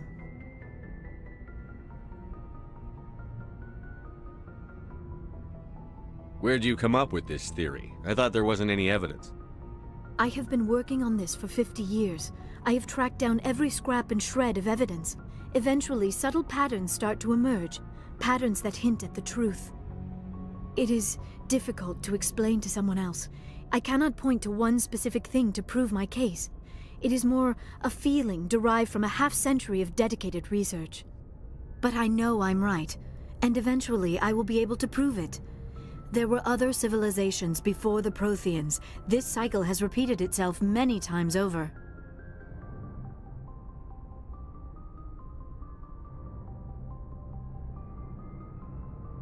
If the Protheans weren't the first, then who was? I don't know. There is barely any evidence on the Protheans, even less on those who came before them. I cannot prove my theory, but I know I am right. The galaxy is built on a cycle of extinction. Each time a great civilization rises up, it is suddenly and violently cast down. Only ruins survive. The Protheans rose up from a single world until their empire spanned the entire galaxy. Yet even they climbed to the top on the remains of those who came before. Their greatest achievements, the mass relays and the Citadel, are based on the technology of those who came before them. And then, like all the other forgotten civilizations throughout galactic history, the Protheans disappeared. I have dedicated my life to figuring out why. They were wiped out by a race of sentient machines. The Reapers. The Reapers? But I have never heard of. How do you know this? What evidence do you have? There was a damaged Prothean beacon on Eden Prime. It burned a vision into my brain. I'm still trying to sort out what it all means. Visions. Yes, that makes sense. The beacons were designed to transmit information directly into the mind of the user. Finding one that still works is extremely rare. No wonder the Geth attacked Eden Prime. The chance to acquire a working beacon, even a badly damaged one, is worth almost any risk. But the beacons were only programmed to interact with Prothean physiology. Whatever information you received would have been confused, unclear. I am amazed you were able to make sense of it at all. A lesser mind would have been utterly destroyed by the process. You must be remarkably strong-willed, Commander. Okay, this isn't helping us find Saren or the conduit. Of course, you are right. I am sorry, my scientific curiosity got the better of me. Unfortunately, I do not have any information that could help you find the conduit, or Saren. I don't know why Saren wanted you out of the picture, but I think we'll be a lot better off if we bring you along. Thank you, Commander. Saren might come after me again. I cannot think of anywhere safer than here on your ship. And my knowledge of the Protheans might be useful later on. And her biotics will come in handy when the fighting starts. Good to have you on the team, Liara. Thank you, Commander. I am very grateful. Oh, I am afraid I am feeling a bit lightheaded. When was the last time you ate? Or slept? Dr. Chakwa should take a look at you. It is probably just mental exhaustion, coupled with the shock of discovering the Protheans' true fate. I need some time to process all this. Still, it could not hurt to be examined by a medical professional. It will give me the chance to think things over. Are we finished here, Commander? We can talk again after you've seen the doctor. The rest of you, dismissed. Mission reports are filed, Commander. You want me to patch you through to the Council? Patch him through, Joker. Setting up the link now, Commander. We've received your report, Commander. I understand Dr. Tassoni is on the Normandy. I assume you're taking the necessary security precautions. Liara's on our side. The Geth were trying to kill her. Benezia would never allow Saren to kill her daughter. Maybe she doesn't know. Or maybe we don't know her. We never expected she could become a traitor. At least the mission was a success. Apart from the utter destruction of a major Prothean ruin. Was that really necessary, Shepard? The Geth were crawling all over those ruins. We were lucky to make it out alive. Of course, Commander. The mission must always take priority. Good luck, Commander. Remember, we are all counting on you. Yay! Everything went well. Everything went well. We're all fine. Everything's good. Alright. So I can save here. I think all that went fine. Yeah. The dialogue went fine. Oh wait, I meant to... I didn't mean to delete that save because now it's gonna... Shit, it reset it from 1. I was gonna go up to 100 and then reset it. Fuck. Damn it.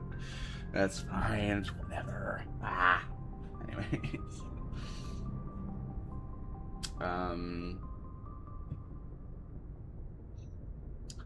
Okay.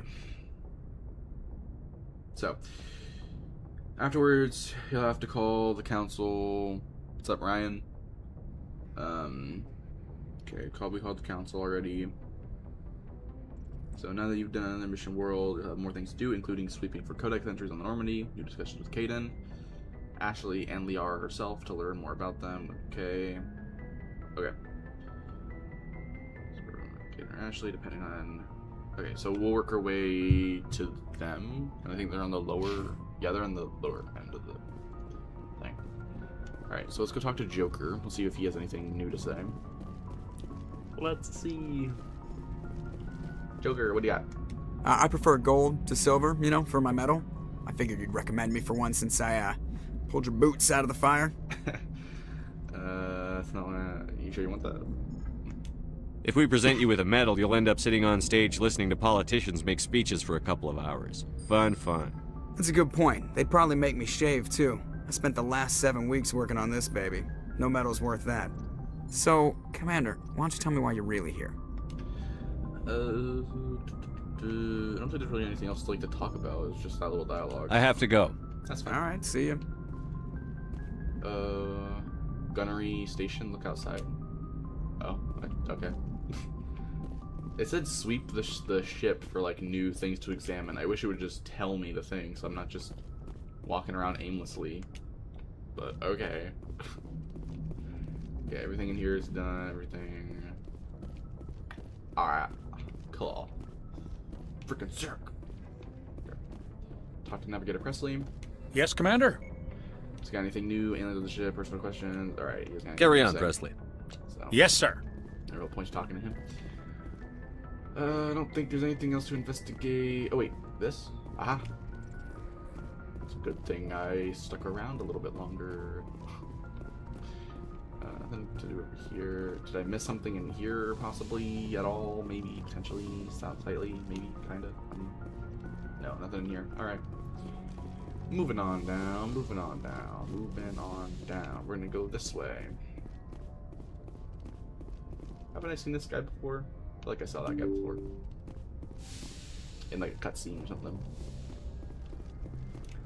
Yeah, you. Not gonna use the elevator yet.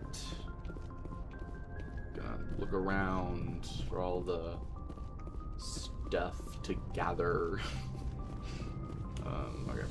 Anything in here to get? Man, that does not look like a comfortable bed.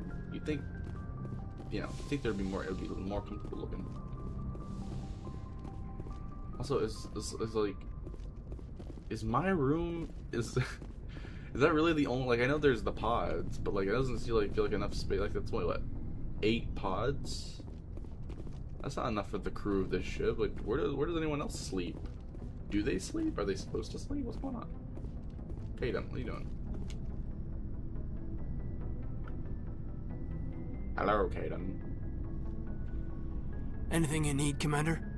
Looking for tactical. No, wait, looking for personal input. Just trying to get a sense of where the crew's at. Thoughts? Is this an official evaluation, Commander? Or off the record? Speak your mind, bro. Speak your mind, broski. Alenko, when it's just you and me, you can consider it off the record. That's a generous attitude. Okay. I think there's something wrong with all this. This Saren is looking for records on some kind of galactic extinction, but we can't get backup from the Council? Sorry, Commander. There's writing on the wall here, but someone isn't reading it. The Council doesn't want to believe anything's wrong. I'd call it human nature, but... I hear you. It just seems like a group that's been around as long as the Council should see this coming. Sorry if I got too informal. Protocol wasn't a big focus back in Bot. Tell me about it. Biotic acclimation and temperance didn't last past the airlock. To the kids they hauled in, it was brain camp. Sorry, hauled in is unkind. We were encouraged to commit to an evaluation of our abilities so an understanding of biotics could be compiled. There are worse results of accidental exposure to Element Zero in the womb. Beats the brain tumors some kids grew up with. Oh, jeez. What's this rivalry? That it was accidental. Is there some question about how you were exposed? My mother was downwind of a transport crash. It was before there were human biotics, a little after the discovery of the Martian ruins. It only gets iffy around 63 when Kinetics was running out of first-gen subjects. Until then, they'd relied on accidentals. A bunch of guys in suits show up at your door after school, and next thing you know, you're out on Jump Zero. Jump Zero is Gagarin Station, right? What's it like? Yeah, that's the official name. Biggest and farthest facility we had for decades. Right on the termination shock, the outer edge of the solar system. It's where they did all the Goose Chase FTL research before we caught on to using mass effect fields. It was a sterile research platform when I was there. There were other kids in the same boat, right? At least you weren't alone out there. That's true. We did have a little circle that'd get together every night before lights out. We didn't have much to do, though. It was a research platform then, and Kinetics kept Jump Zero off the extranet to prevent leaks. Time to get physical now? Time to talk? Wait, what? Then you must have had plenty of time to get to know each other. Yeah, we'd sit around and bull every night after dinner, play cards or network games. There was this girl named Rana, who had a little circle grow up around her. She was from Turkey. Her family was very rich. But she was smart and charming as hell. Beautiful, but not stuck up about it. I think you'd have liked her. Sounds like she was special to you. She was. Maybe she felt the same. But things never felt together. Training, you know. You know of any intentional exposures for certain? No one knows. Doesn't mean they didn't happen. As big as the exposures were, it was hard to track down accidentals. It was different then. No one knew the potential, so there wasn't a lot of regulation. Anything Kinetics did was gold. I'm not saying they intentionally detonated drives over our outposts, but in retrospect, they were damn quick on the scene. Interesting. Jump Zero is a long way from home. What was it like? The grand gateway to humanity looks a lot better in the vids. But that's my own baggage, Commander. No bearing on this. Alenko, there's no regulation that says you can't be friends with your commander. I appreciate that, Commander. I just don't want you to think that I'm a whiner. Besides, I've got my past squared away. Alright, my guy. You're all good. That's my bro. I can't have him die. I can't. No.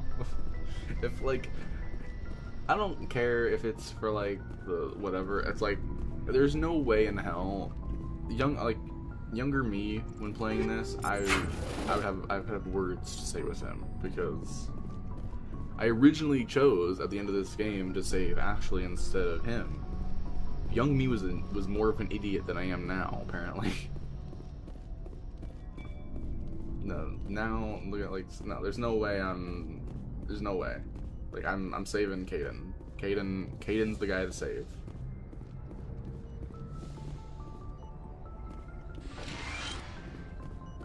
Out of the two, he's the only one that feels like actually worth saving in anyways. What does Dr. Chakwas have to say? Yes, Commander? Is there something you need? I guess there's nothing to... Wait, did it say I could talk to Dr. Chakwas? Like, that's... Kaidan or Ashley, depending on type of perspective. Ashley, avoid picking out a life, Paragon... Okay, with Kaidan, Ashley, and Liara herself to learn more about them. With Garrus and Rex, Telly as well. Okay, so there's nothing new with I should Dr. go. Chakwas. Goodbye, Commander. Nothing to do with Dr. Chakwas. Okay, what does Liara have to say?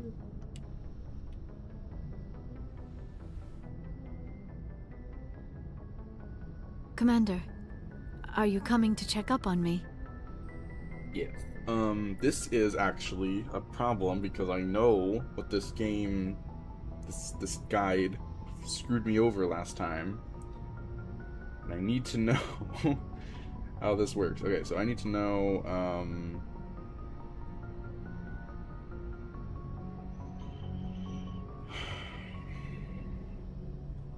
Mass Effect Legendary Edition, Liara Romance Guide.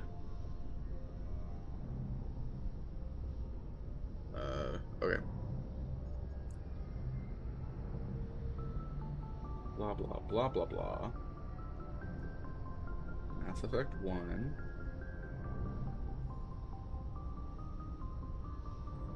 Okay.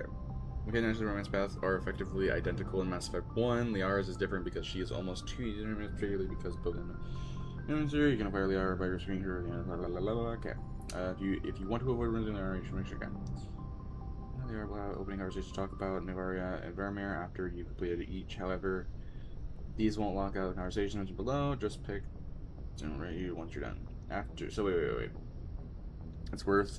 It's also worth pointing out that Liara will have opening conversations to talk about Novaria and Vermeer after you've completed each. However, these won't lock out conversations mentioned below.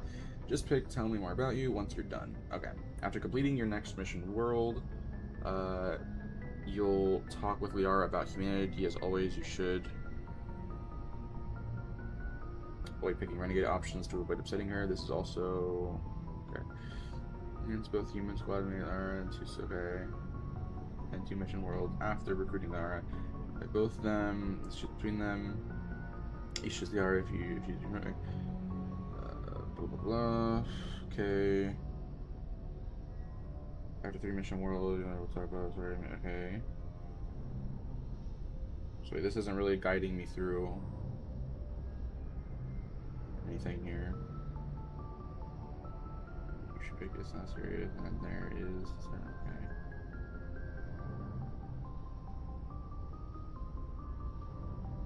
okay. I should avoid picking any options, okay. Depending on Shepard's gender, you should pick it's not serious, and then there is romance gonna be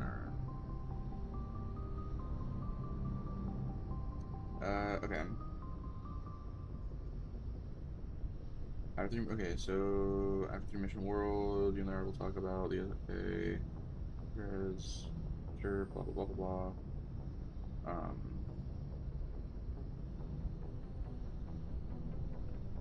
Okay.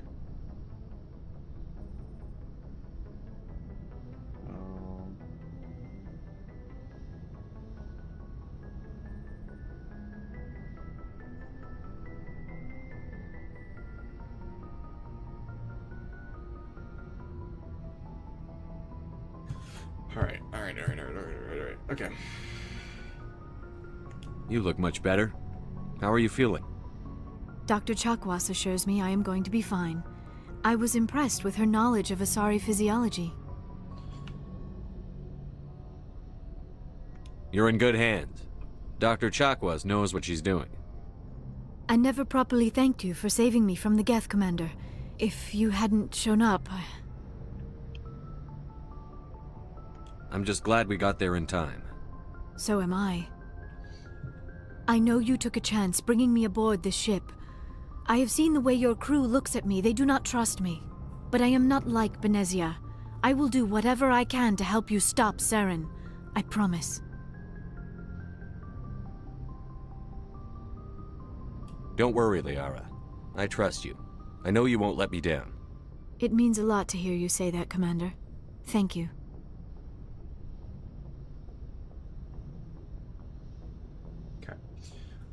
So investigate. Okay, so let's say this one.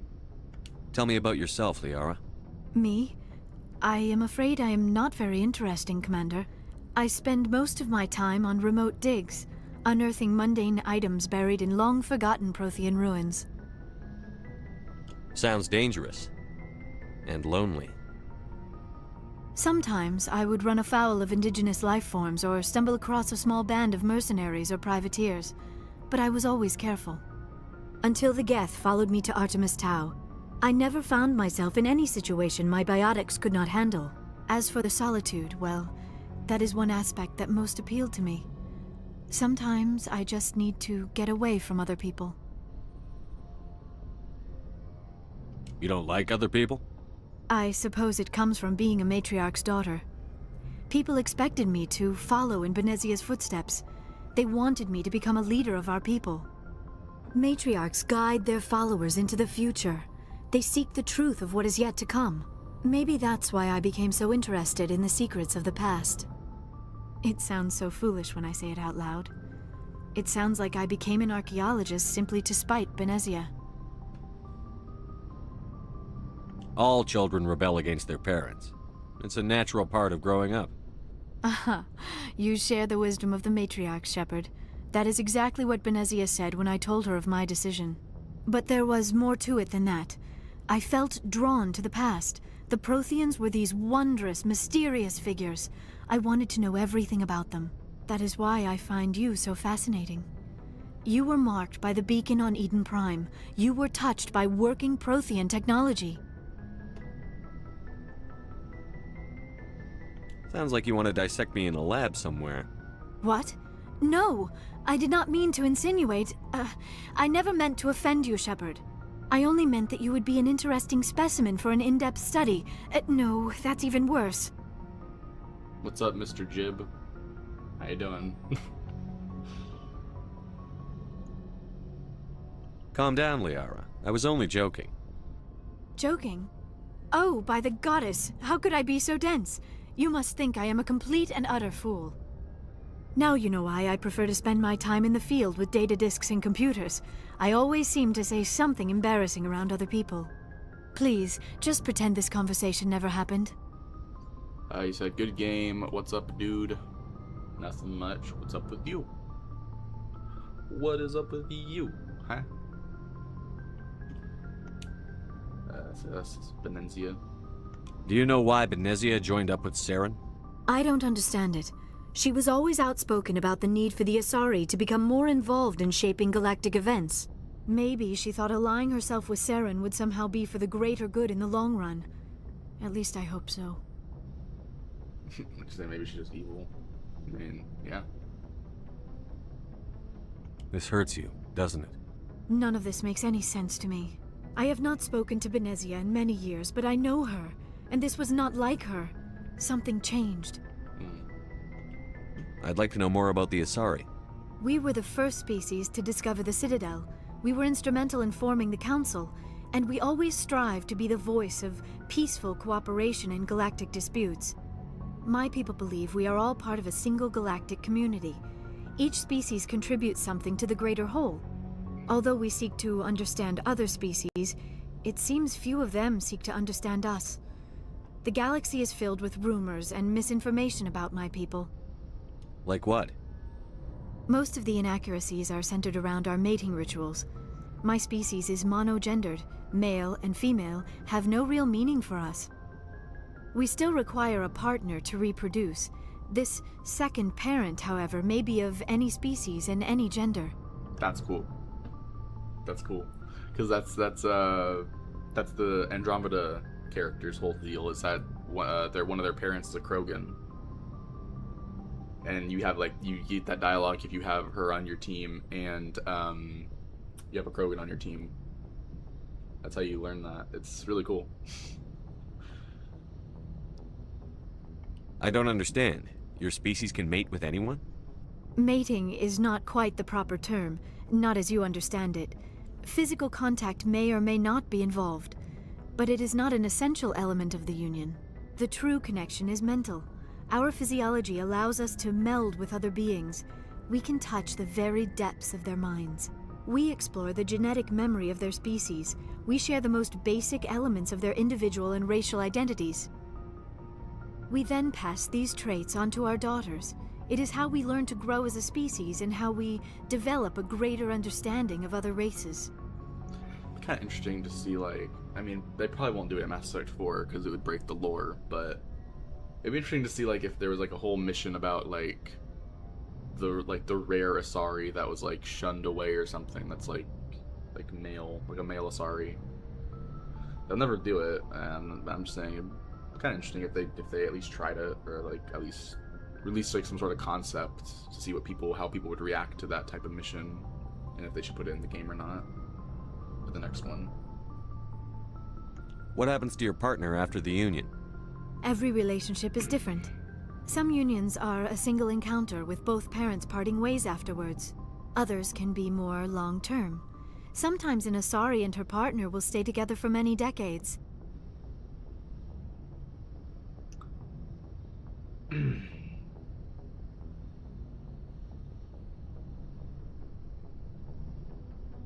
you know who Matriarch Benezia chose as her partner? She rarely spoke of her partner. Though I know my father, if you want to use that term, was another Asari. I thought you always needed another species to serve as one of the parents. Think about it, Shepard. If we were not able to mate with our own species, we would have died out long before we ever mastered spaceflight and left our homeworld. Union with our own kind is no longer common, not for the purposes of reproduction. Most Asari believe it weakens our species. Asari daughters inherit racial traits from the father species. If both parents are Asari, then nothing has been gained, or so conventional wisdom would hold. I am what is sometimes called a pureblood. Though no Asari would ever be cruel enough to say the word to my face, it is a great insult among my people. It is possible Benezia's partner was embarrassed by their union. She may have been too ashamed to publicly acknowledge me as her offspring.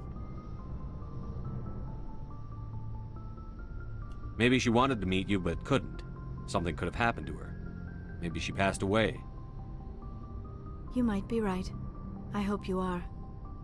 But I have no way to know for sure. Benezia never spoke of her partner. Whatever happened, it caused her too much pain to dwell on it. She raised me by herself, though that is not uncommon. Many Asari raise their children alone, particularly if the father species is short-lived. Often the partner will pass on long before the child reaches maturity.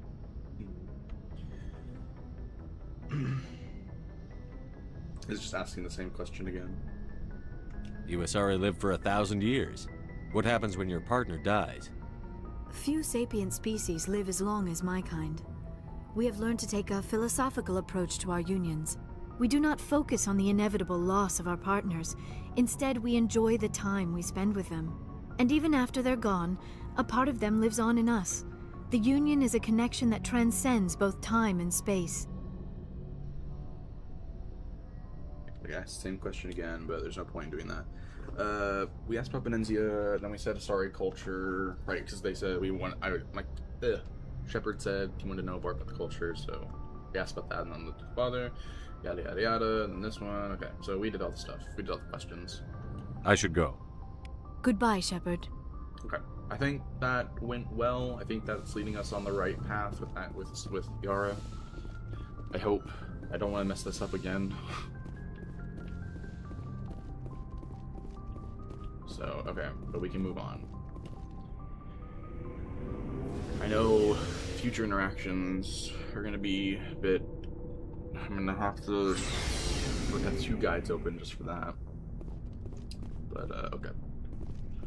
Let's talk with Rex. So, we've got Saren on the run. Yes, we do, buddy. It won't be long now. Saren's good, but I'm better. Good? He's rotten. To the core. Bruh. I could tell as soon as I met him. Okay, well. Anyways, that was annoying. Okay, whatever. Why didn't you tell me this sooner? I would've if I thought it was important. Michael, I'll keep talking. Fair enough. Fair enough. Fair. I think I'd like to hear about it just the same. This was a while ago. A bunch of mercs were bragging about a job out near the edges of the Terminus systems. They said it paid well and the boss was never around to ride them. They said he was looking for more men, too. So I checked it out. Saren recruited you? I didn't know Saren was openly recruiting mercs. It wasn't that open, and he only showed his face once. We'd been raiding ships in the area for months when we took out this massive cargo freighter. Our biggest haul yet. I was on board checking bodies for valuables, looking for some extra credits. That's when I saw him. I don't know why, but Rex's armor looks so comfortable to wear. Like the look of the material on his outfit looks like it's like kind of like, I don't know, like a soft, like kind of like a fabric-y material, like fabric. Like, obviously, like, the armor plating's around it, but it just looks like it's just, like, really soft. Like, and cozy to wear. Like, it'd be really easy to put on as well. Kind of like the new Spider-Man suit. It kind of makes me think, like, it looks a little bit like that. Like pajamas. Like, he's wearing armored pajamas. What did Saren want with the ship? I don't know what he wanted. He was just moving through the ship, watching. Couple of the mercs called him by name, but he never spoke to them. Never spoke to anyone. I had a really bad feeling about him, so I got the hell out. Didn't even wait to get paid. What kind of cargo was the freighter carrying? What was Saren after? I don't know. All I saw on that ship was food and medical supplies. There were some basic weapons, but nothing big. If there was anything of value on that ship, I didn't see it. That's why I didn't mention it sooner. Whose ship was it?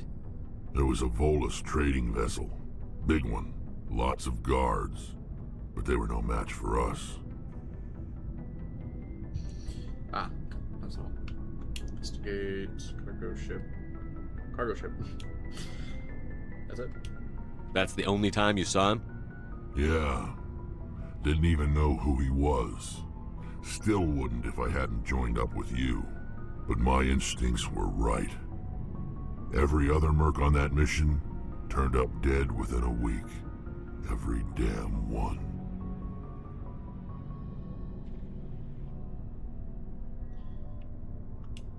Extinction, genophage. Wait, that's. No, I already asked about these. So long, Rex. Alright, yeah, I'm gonna ask about Shepard. Okay, so let's talk with Ashley. Here we go. Ashley, okay. Save this before I talk to her, because just in case I mess this up. Commander, you have a minute to talk? I keep an open door policy. If you have any concerns, lay them on me. All right. I know things are different aboard the Normandy, but I'm concerned about the aliens, Vakarian and Rex. With all due respect, Commander, should they have full access to the ship?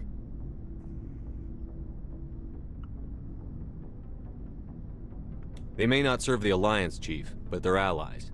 At least as far as Saren goes. This is the most advanced ship in the Alliance Navy.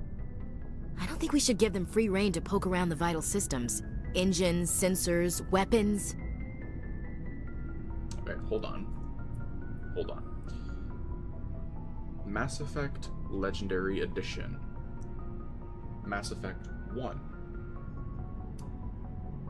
When talking to Ashley, what are the choices that I should make and dialogue lines that I should say to still have a good relationship with Ashley, but not romance her?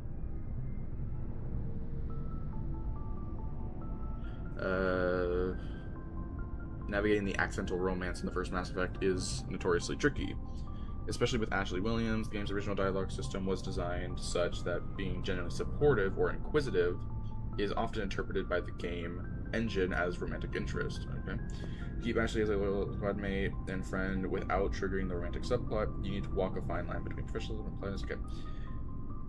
The gold rule: stay professional. The most effective way to friend zone Ashley is to choose dialogue options that emphasize the military hierarchy. If she feels like you're subordinate rather than your peer, then that's usually one good. Okay, so that's good then. Key dialogue choices: when speaking to her in the Normandy between missions, look for these specific cues. Avoid the top right in BioWare games. The top right response is almost always the hurry up option. If a conversation feels personal, stick to the middle right, neutral, or occasionally the bottom right, professional renegade. The at ease conversation. Early on, she will express concern about her reputation or her family's history. Reassure her that she's a good soldier, but keep it focused on her performance and duty, not her personality. Okay. The alien debate. Ashley has strong opinions about non-human council races. Challenge reviews Paragon, agree with her Renegade. Okay. Without representation, provided you don't choose the options that involve getting to know her better personally. So you challenge reviews. Okay. The point of no return. There is a specific conversation later in the game where she asks about your relationship or mentions that people are talking. The response. Looking for the dialogue option that says, this is professional, or it's just business. The consequences is the most direct way to shut her down. The roommate's like, she might seem slightly disapproved, but you're... Okay. 0, okay. So... Interaction type. So, personal history. So, avoid this. Tell me about yourself. Friendship path. Dismissed Williams. Okay. Complications. Avoid. You're more than a soldier. You're a credit to the Alliance. Okay. Family talk. Emotional. Deep dives into her sister. Okay. So, avoid that. Keep it brief. Focus on her grandfather's service. Okay. Talk. Okay. Alright. So, do I have to avoid all of these? Because that kind of sucks too. Because I want to, like, at least, like, I want to know the character, like, get all the information about the character, but not start, like, that line.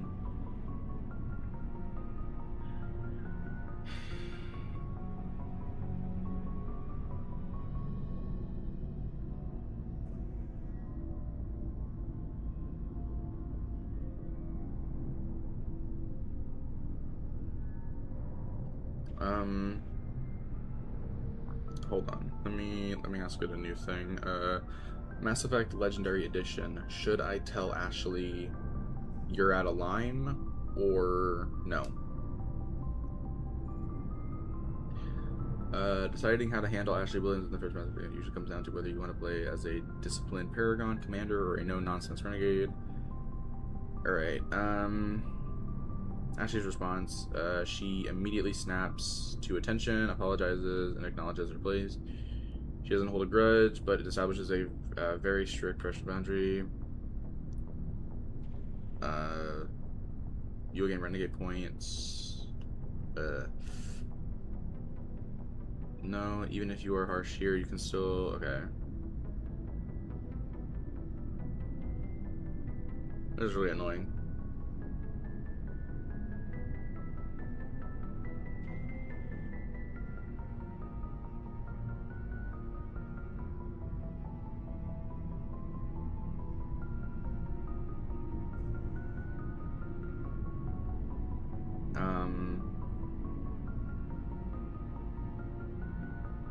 If you're playing as a renegade or strictly military, okay. Choose no, the kind of path. If you want to understand her backstory, interested more easily, and are playing a more empathetic Shepard. No, Ashley is a polarizing character because of her views on other species. Challenging her either harshly or gently is actually a good way to see her character arc evolve over the trilogy.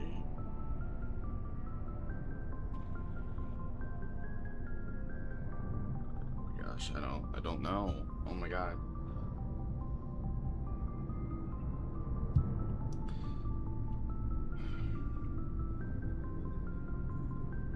You don't trust the Alliance's allies? I'm not sure I'd call the Council races allies. We, humanity, I mean, have to learn to rely on ourselves.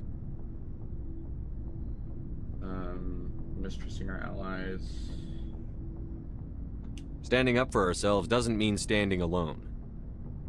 I don't think we should turn down allies. I just think we shouldn't bet everything on them staying allies. As noble as the Council members seem now, if their backs are against the wall, they'll abandon us.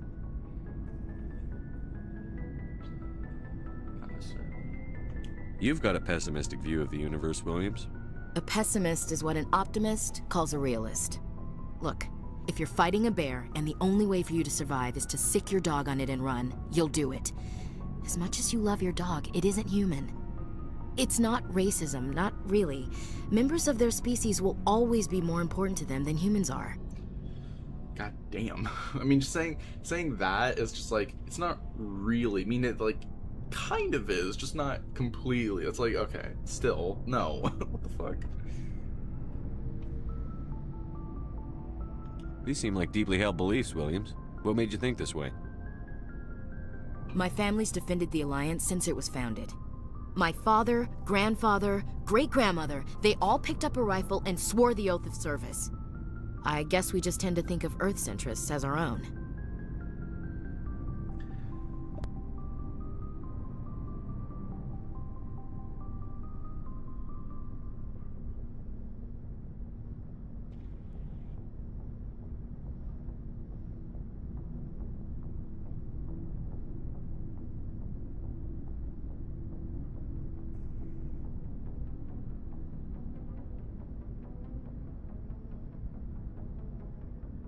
Mass Effect Legendary Edition, okay.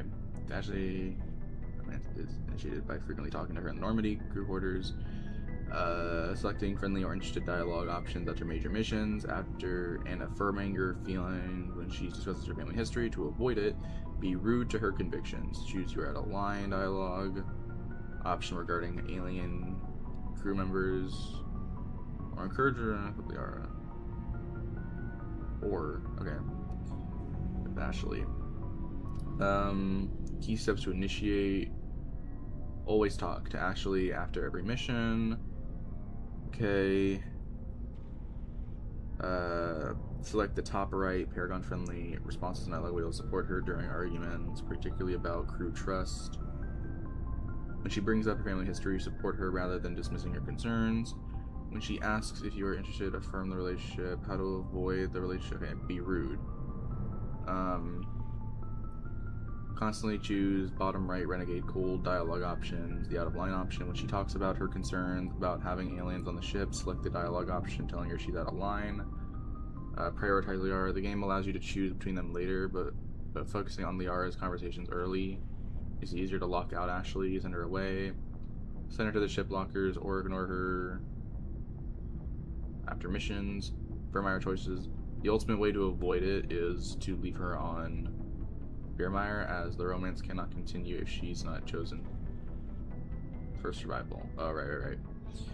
No, at Mass Effect 3, you can start or rekindle the void, locking in other like telling it's in the hospital.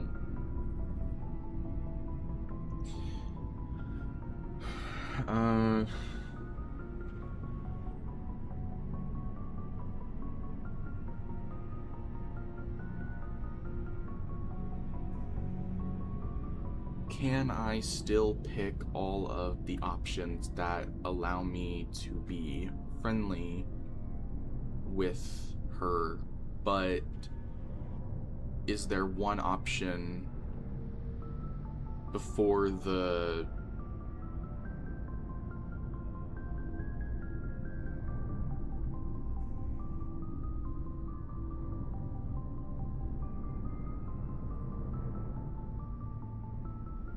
confrontation that I can pick to shut it down so that doesn't happen?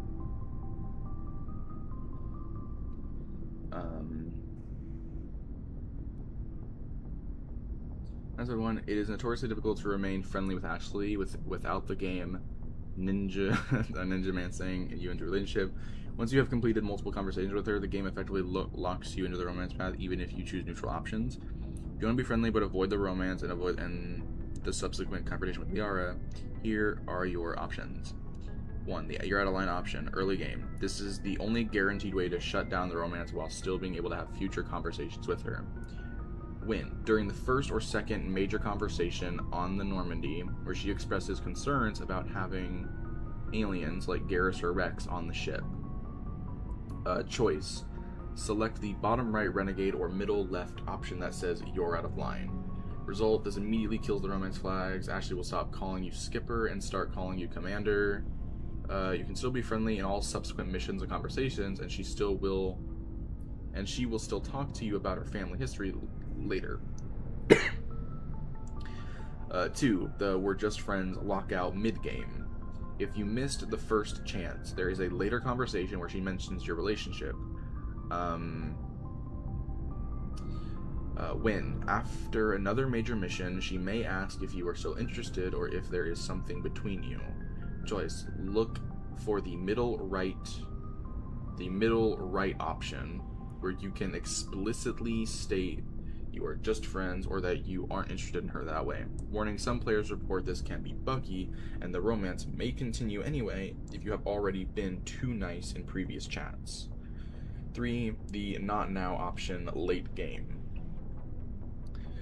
If you reach the point where the Normandy is grounded at the Citadel, this is your final chance to avoid the romance scene. When Ashley comes to comfort you near the lockers. Choice, select not now Ashley, or this isn't the right time. Result, this may stop the actual scene, but be aware that if the romance flags were already set, her picture might still appear on your designated. Oh shit, okay. Summaries of differences. Method, impact on friendship, effectiveness. Okay, so you're out of line. Low, she still talks to you. Effectiveness is high, best for avoiding the Liara confrontation. Okay, that's good. Picking just friends, that's neutral. Impact, clarifies intent. Medium, sometimes ignored by the game's code. Yeah, that's not good. Not now.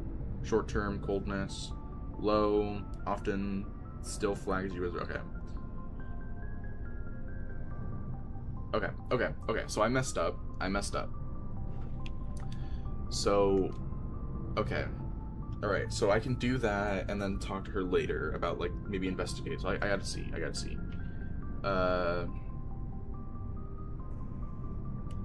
Alright. I can see where your concerns are coming from, Williams. But this is a multilateral mission. You're going to have to work with aliens, like it or not. It won't be a problem, Commander. You say jump, I say how high. You tell me to kiss a Turian, I'll ask which cheek. No, okay, yeah, that's too much. I don't think kissing Turians will be necessary. You never know, Commander. Okay. We'll talk later, Williams. Looking forward to it, sir. Okay, I'm gonna load back my save. Good thing I saved. Good thing I saved and didn't just jump into that, because that would have been awful. Alright, so this is the saying that you're out of line. That's the most direct way, because she doesn't say anything else. Like, that's not her delving into her backstory. That's what I care. That's all I care about with this character, is the exposition of the backstory, and, like, not backstory, but like the history of the character, not necessarily the path that this leads towards. So, Commander, you have a minute to talk? Sure, of course. I keep an open door policy. If you have any concerns, lay them on me. All right. I know things are different aboard the Normandy, but I'm concerned about the aliens, Vakarian and Rex. With all due respect, Commander, should they have full access to the ship? They may not serve the Alliance, Chief, but they're allies. At least as far as Saren goes. This is the most advanced ship in the Alliance Navy. I don't think we should give them free rein to poke around the vital systems. Engines, sensors, weapons. And you're out of line. That's enough, Chief. You always second-guess your superiors? Sir! No, sir. I'm sorry, I was out of line. I'll get back to my duties, Commander. Okay. I thought that was more just telling her off. Like, are you fucking serious? Are you being racist right now? Like, I thought that's what it was. I didn't know it was that, so... Can I still talk to the character? Commander? Okay, so I can still talk to the character. Awesome, okay. So how are we doing? What's your opinion on the last mission? Not sure I buy Dr. Tassoni's story about her and her mom not talking. They're family, right? I believe her. I think she's being straight with us. Or at least, I don't think she lies very often. Yeah, she's probably really bad at it. Hey, want me to ask her about her sex life? Might be illuminating. What the fuck? Holy shit. Oh my god. This is... what the hell? I don't think she's used to teasing. Good-natured or otherwise. No fun, Commander. Too bad those ruins got destroyed. I mean, they lasted thousands of years. That's impressive.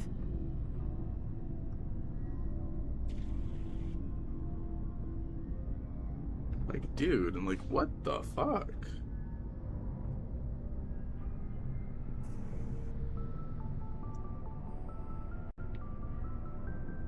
Do you have a few minutes to talk one-on-one?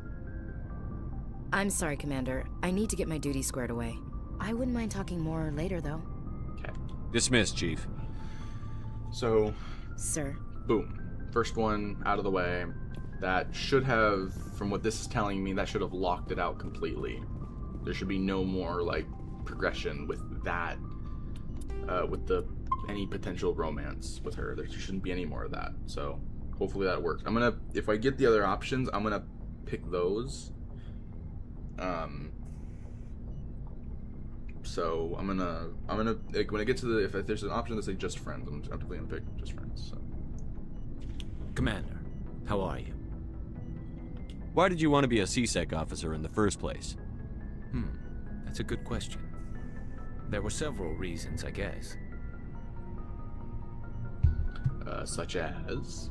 Like what? Probably the same as most officers. I wanted to fight injustice, wanted to help people. I guess my father had something to do with it too. He was CSEC, one of the best. I grew up hearing about his accomplishments or seeing his picture on the vids after a big arrest. He's taking my resignation pretty hard.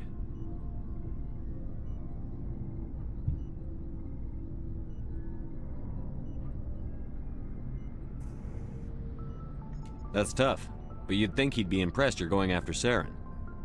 My father's a CSEC man to the bone. Do things right or don't do them at all, he says. He thinks I'm being too rash, too impatient. He's worried I'll become just like Saren. He actually talked me out of becoming a Spectre when I was younger, for the same reasons.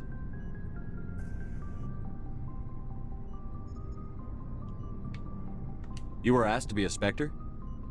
Well, I was targeted as a possible Spectre candidate. Me and about 1,000 other Turian military recruits. I could have received special training, but my father didn't like it. He despises the Spectres. He hates the idea of someone having unlimited power with no accountability. He wouldn't like you, Commander. No offense.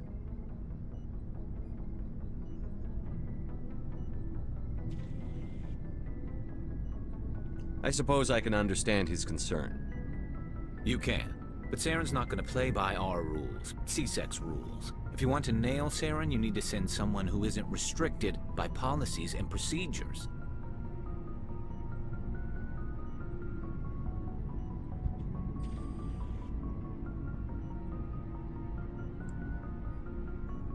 Forget about it. Not true.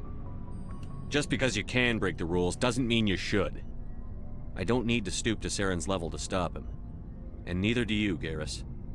I see what you mean, but I'll think about it. Thanks, Commander. I'm doing the right thing. I'm making sure he doesn't turn into a piece of shit.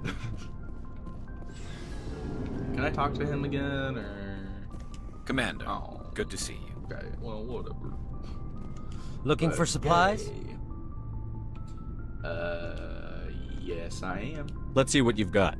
You bet, Commander. I did it this time. I made the right decision, Mr. Jib. I don't know if you left an hour back, but I did the right decision. I locked Ashley's romance out. That's not gonna happen. It shouldn't happen now. I fully locked it. So it's never gonna happen. Anyways. Bye.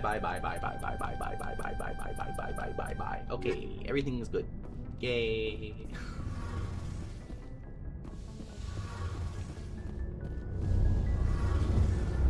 Oh, that's right. Things to examine. I forgot about that. The core's charge status. Nice. Engineer Adams. Something I can do for you, Commander. No, apparently not. Carry on, Adams. Aye, aye, Commander. What about you, Tali? Oh, hello, Shepard. Wow, this is really capitalized. Is that just me, or does the words seem bigger, the letters seem bigger there? Why does the letters seem so big here? You sound down. Are you okay? I don't know. Your ship is amazing, and your crew's been really great to me, especially your chief engineer.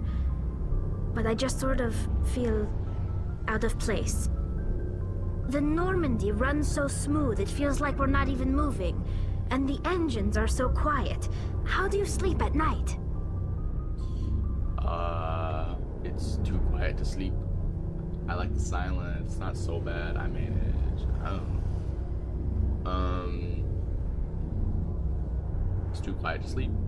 The silence wakes you up? Back on the flotilla, the last thing you want to hear is silence. It means an engine's died or an air filter shut down. I guess you don't have to worry about that here. But old habits die hard. Die hard? But it's more than just the silence. This ship feels so empty. It's like half the crew is missing. Back home, I couldn't wait to go on my pilgrimage. I couldn't wait to get away from the crowds. Now that I'm out here, I kind of miss them. Uh-huh. So what you're telling me is you need to stay focused.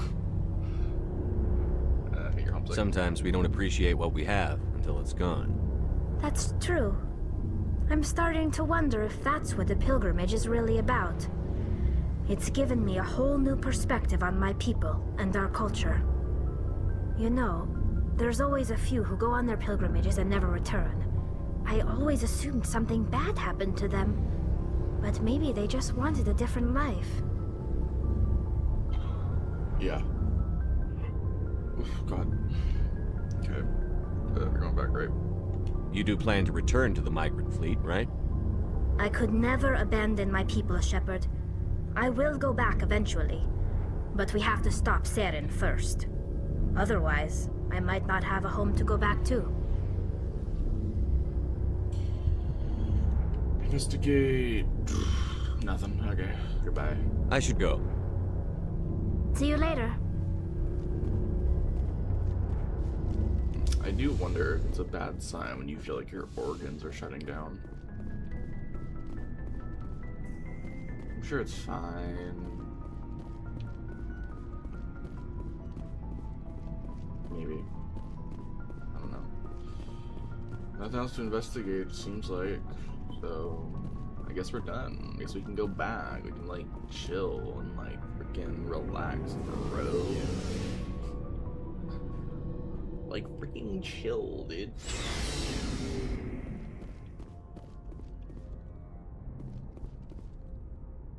Well, okay. Hey, we're back up here. What's going on, everybody? Okay, well, we did everything. Delete, save. Okay. Alright, moving on to the next section of the game. This Plays by James Wiki Guide is the Uncharted Worlds Roadmap, which is all about guiding you through all of the Uncharted worlds that you unlock from the beginning of the game. Once you gain capacity of the SSV Normandy SR1. Okay, so we got that. We can do this. How to use this page, roadmap of the Uncharted worlds. Why do you want to do all this? Okay. Yep. Okay. So this section assumes that you've recently completed Expose Saren, the assignments on the first Citadel visit, have just completed Find the Artisoni, and have yet to return to the Citadel or complete Pharos and Noveria. Correctamundo. In particular, we assume you've picked up Hostile Takeover, which cannot be completed without picking it up from Helena Blake outside the Presidium Emporium. Oh, right. Click the link to each assignment to go to its page. There you will have instructions on how to get there, as well as a list of any discoveries you can find, like mineral-rich asteroids and planets, which give XP and credits, which can help towards the discovery side quests. The page will also, the page will of course also detail how to complete the assignments themselves with maps, worlds, or any building assignments taken to you. Once you're done, at the bottom of the page there will be a blue box with a link taking you to the next assignment to do. Here are a few notes we'd like to make. Okay, the Rogue 6 assignment in the Sol system isn't unlocked until you hit level 20. If you follow this section in order and kill every enemy along the way, you'll have reached it a long time before you're told to do this assignment. There's a few systems that go unvisited, like in the Artemis Tau cluster. This is because while you can go those locations, you can't do everything there until later in the game, thus they aren't covered here to minimize backtracking. That's fair. That is fair.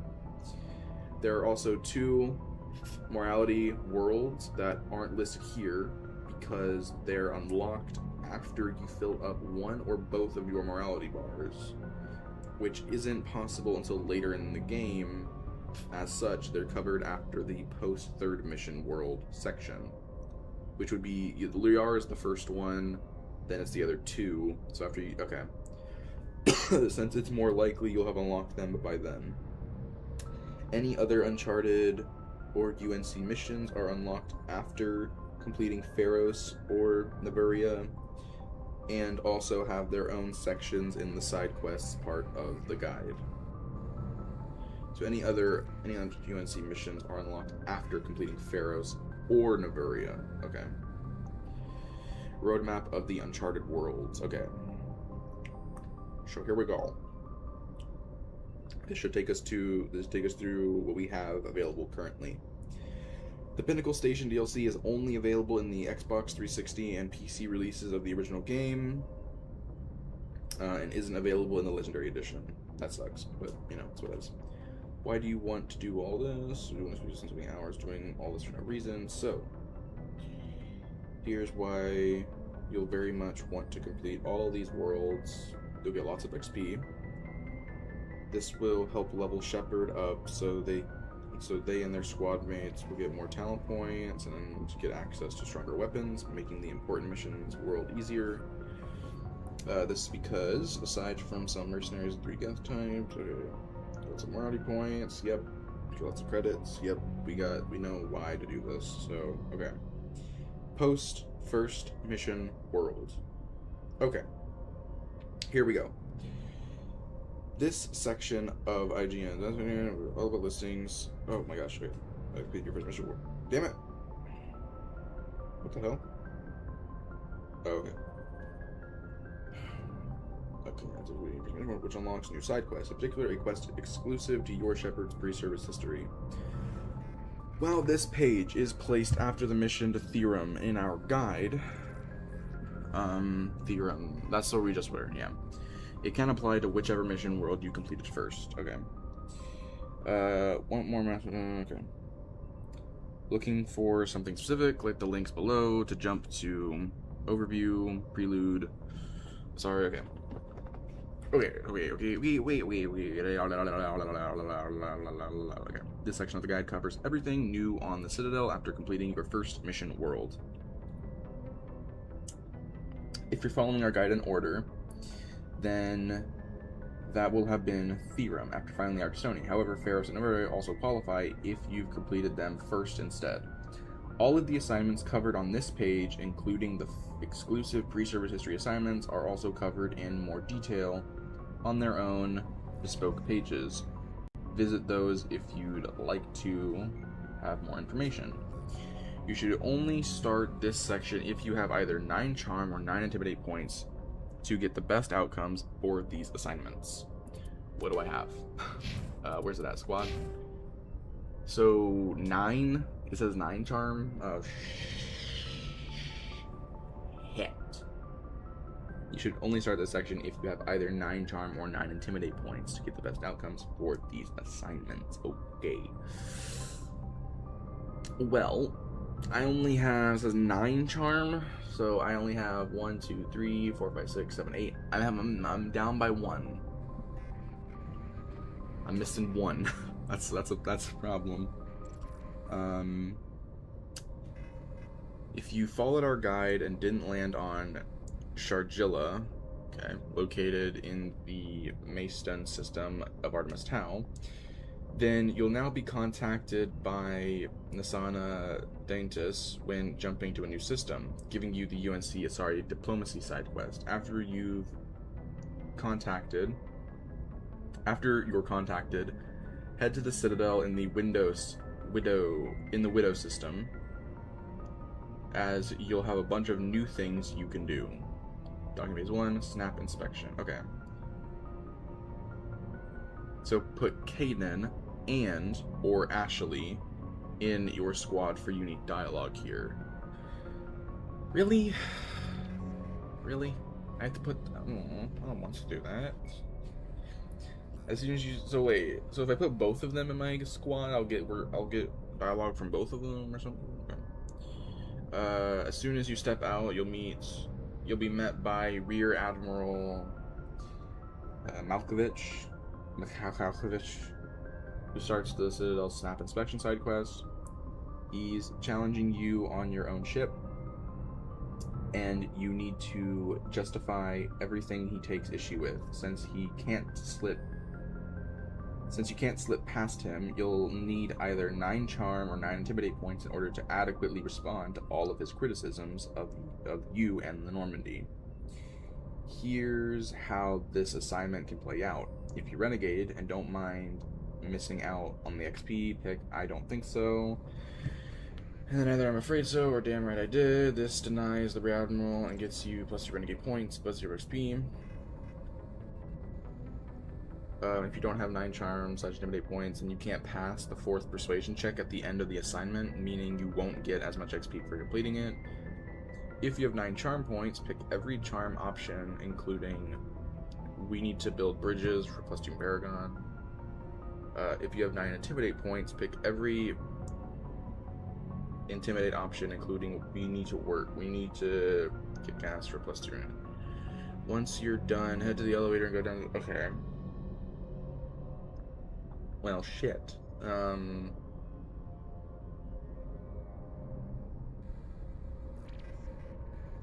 So to get the best outcome with the guy that I interact with, I have to do missions. I did level up though. I didn't realize that. Cool. So I don't have enough Paragon points to do this. I don't have enough.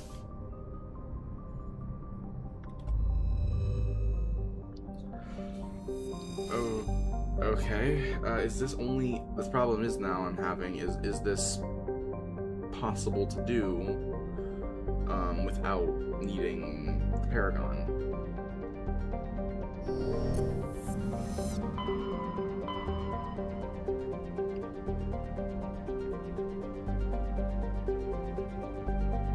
Mass Effect Legendary Edition.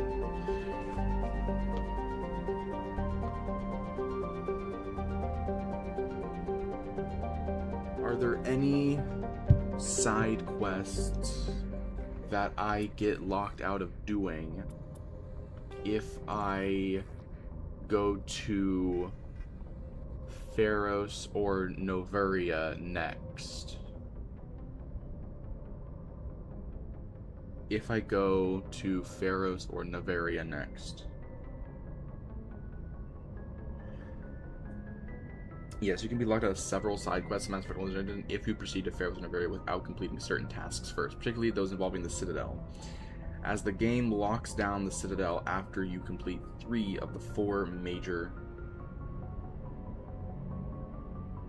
Oh. Wait a minute, what? Particularly those involving the Citadel, as the game locks down the Citadel after you complete 3 of the 4 major story planets: Therum, Pharos, Noveria, and Vermeer. Here's the quests and areas to be aware of. Pharos lockouts. Pharos data recovery.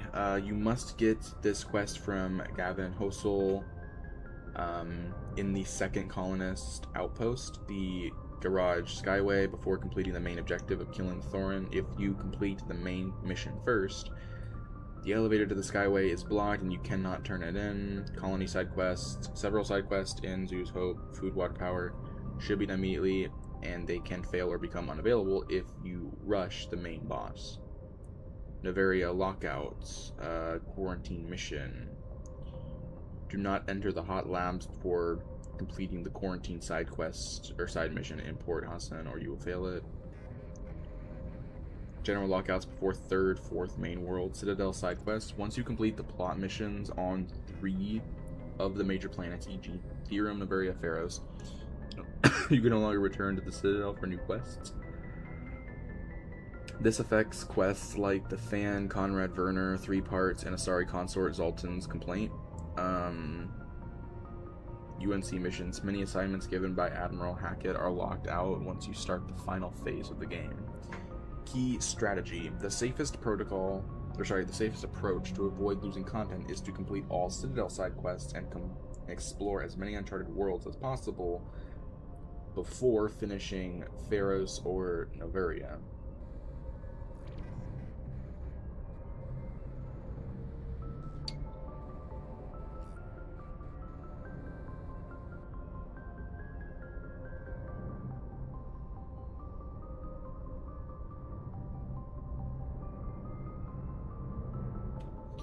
Hold on. Let me ask this question. No, go away. Go away. Mass Effect Legendary Edition. Can I complete the Therum planet and the Pharos planet and still do all side quests in the game at this point, or will doing Pharos next lock me out of missions?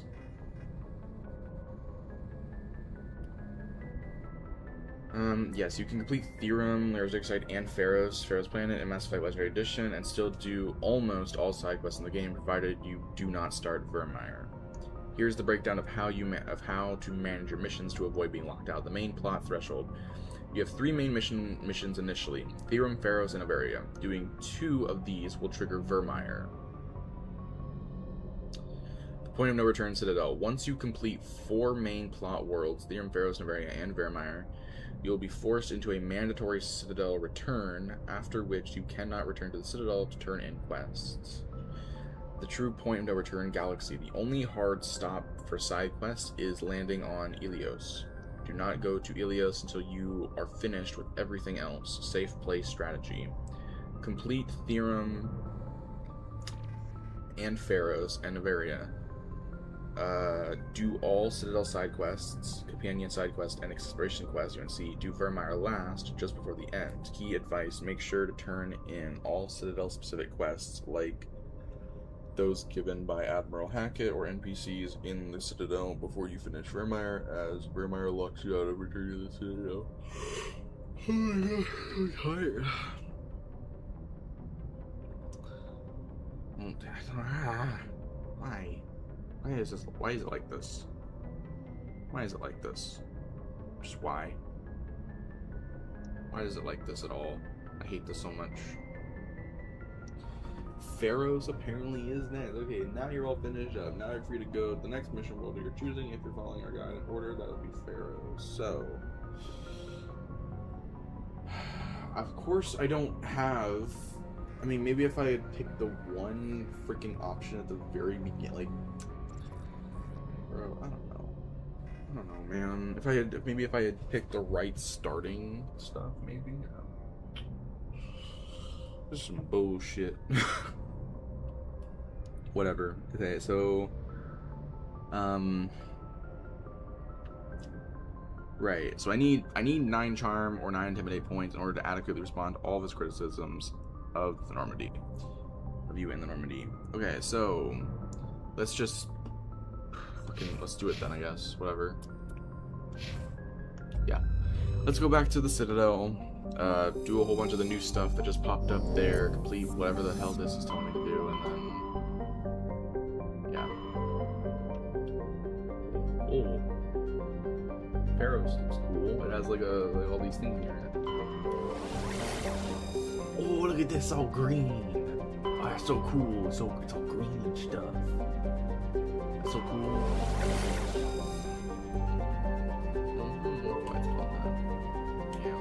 Here, let's go. Oh man, we got Lil Yacht. Message coming in. Patching it through. Commander Shepard, my name is Nassana Dantius. I have a job for you. I can't say any more in an unsecured communication. If you're interested in hearing my offer, meet me on the Citadel so we can talk in person. I'll be waiting in the Diplomat's Lounge on the Presidium. Man, like, travel to the the Citadel. Here we are, land.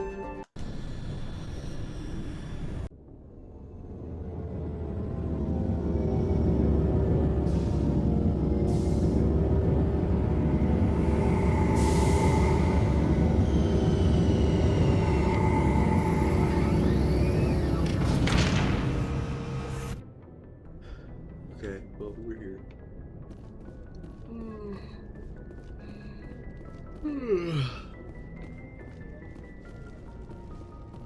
Run, run, run. We gotta run, run, run.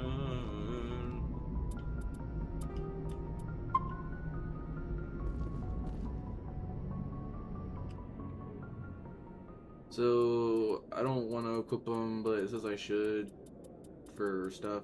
So, we're gonna equip Kaidan and Ashley, because, sure.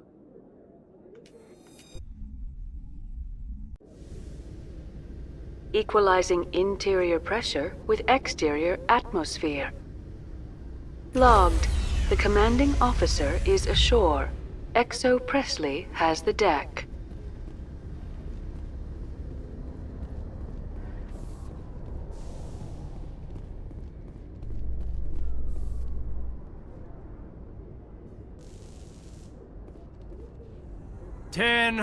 At ease. Rear Admiral Mihailovic, 5th Fleet. We weren't told to expect you, sir. I would have prepared a formal greeting. Spare me the pleasantries. I command the 63rd Scout Flotilla. You in the Normandy were slated for my unit after shakedown. Then the Council got their paws, claws, tentacles, whatever. They got them on our ship and you. Captain Anderson. Wait here. I won't be long. Commander, I'm not happy. Who did you? What? You?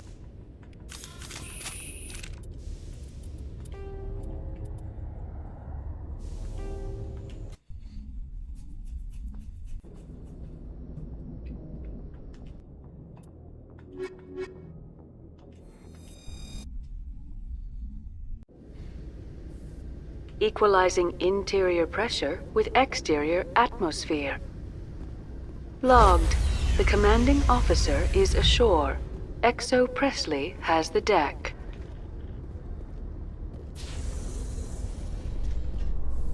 At ease.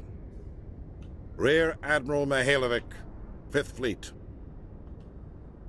We weren't told to expect you, sir. I would have prepared a formal greeting. Spare me the pleasantries. I command the 63rd Scout Flotilla. You in the Normandy were slated for my unit after shakedown. Then the Council got their paws, claws, tentacles, whatever. They got them on our ship and you.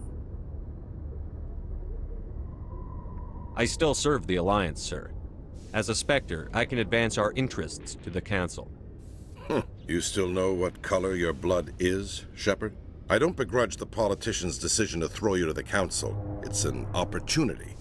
I do begrudge this over-designed piece of tin, though. The Normandy is a fine ship, sir. She's served us well so far. It's a gimmick, Commander. Useless in a stand-up fight. This experiment diverted billions from our appropriations bills. For the same price, we could have had a heavy cruiser. But no, we had to make nice to the Turians, throw money at a co-developed boondoggle. I'm here to make an inspection, Commander. Normandy is an Alliance warship.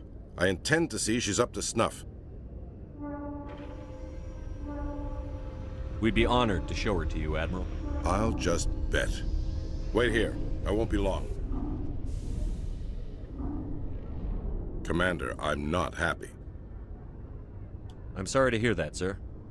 Who designed that CIC? Putting the commander aft of everyone else is inefficient. What if he needs to discuss with the operators toward the bow?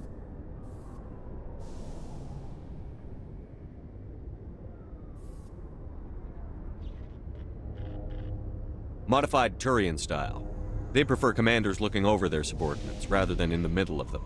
We wanted to see how effectively they can command with that setup. Reasonable goal, but they should have studied that in a lab rather than on a frontline warship. I had to shake my head at that drive core of yours, 120 billion credits of element 0 to make this thing able to move without giving itself away. You realize we could make drive cores for 12,000 fighters with that money? What good is it to hide for a few hours anyway? Useless.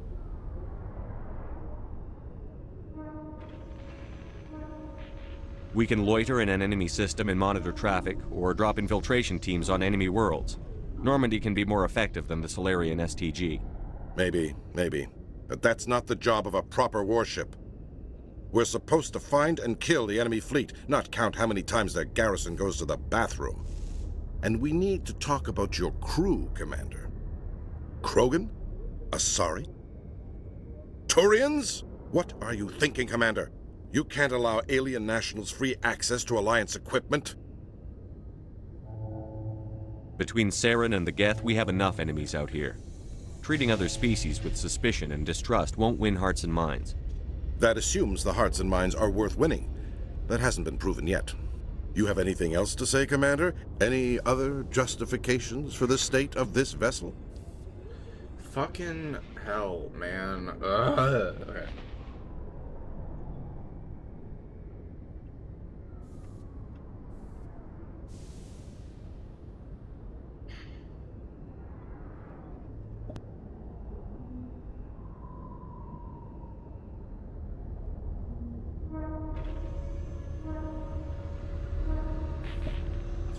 Is there a way... Hold on, let me see. Is there a way before this mission even starts? Snap inspection. Let's see. Mass Effect Legendary Edition. Is there a way to get enough Paragon points before the mission Snap Inspection so I can pass the 4th Paragon option, but without locking me out of other missions if I were to do something else? Yeah, beforehand, whatever. Yes, you can actually pass. Yes, you can absolutely pass the 4th Paragon check in the Citadel Snap Inspection Summit, which requires 9 points in Charm, without locking yourself out of other missions. The best way to do this Mass Effect Edition is to use the monkey glitch on Latina UNC Lost Module to farm Paragon points early. This method allows you to max out your Paragon bar long before you are forced to finish the main story missions, keeping all eye. So, the fastest method, the Latina monkey glitch access. Once you become a Spectre and have access to Normandy and Galaxy Map, travel to the Hercules system in the Akaton Beta Cluster. Land on the planet marked as a signal source or UNC Lost Module. Find the data module. So drive the Mako to the monkey colonies. Go to the northmost middle colonies to find a mine. Crucially, do not kill any monkeys. Initiate the glitch. Inside the mine, search the monkey at the back of the right-hand tunnel to receive a data module and 6 Paragon points. Save and reload. Immediately save your game in a new slot, then reload your save.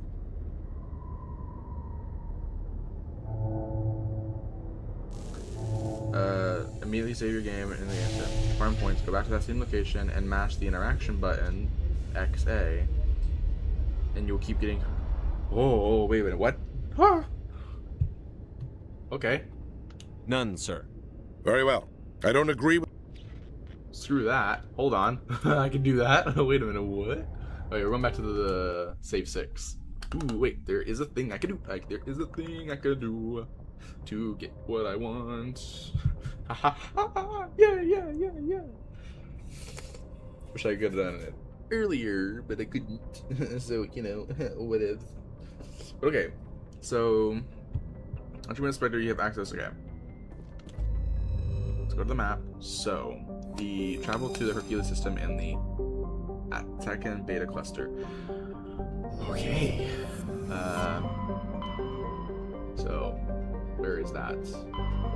My Sigma, Astro Royal, Templar Verge, Hawken Ada, Active Beta, Armstrong Nebula, Voyager Cluster, Hades Gamma, Pegasus, Horsehead Nebula, Serpent Nebula. Oh yeah, I know. Galaxy Map, travel to the Hercules system. Hercules system. Where is it? Where's the Hercules system. Oh no. Oh no. 80 gamma. Oh wait, hold on. Does it tell me here? Did I misread it? In the Akatan beta cluster. Oh, okay, so it's in the, okay. I suppose. Okay, Akatan beta cluster. Here we go. This is where Pharos is. But I go to Hercules. Yes, okay. Lanark. Mark signal source for UNC lost module. Find the data module. Drive the Mako to the monkey colony. Message coming in. Patching it through. Normandy, this is Alliance Command. We're detecting your presence in the Attican beta cluster. One of our surveillance drones was gathering intel on Geth activities in the region when it was spotted and shot down. You need to go groundside and recover the drone's data module before the Geth find it. Did I just activate something that I wasn't supposed to activate yet? Shit.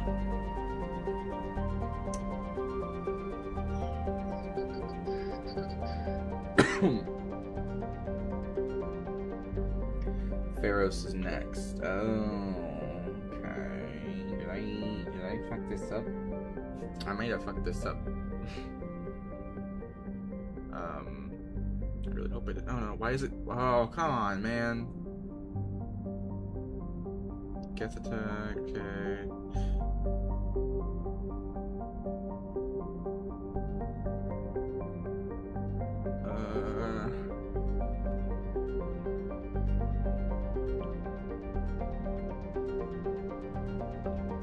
What mission did this just unlock? What?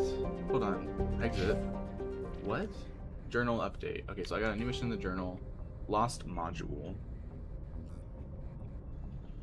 Okay, this doesn't... Okay, that doesn't cover what I need to cover. Let's go back. Come on. Load. Like, this is so slow. It's pissing me off.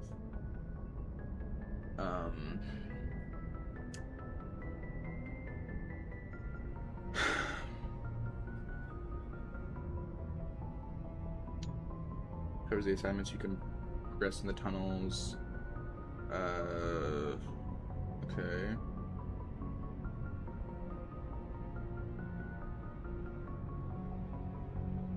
Lost module. This doesn't cover the mission from earlier, though. That's what I'm confused about. Does it cover launch module? Let's see.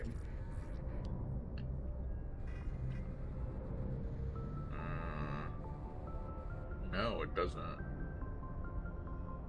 Okay, well, I don't know then. That's weird. Weird. But okay, so what this is basically telling me to do. Hopefully this doesn't screw something up, but maybe it will. I don't know. But okay. Hercules system. Okay.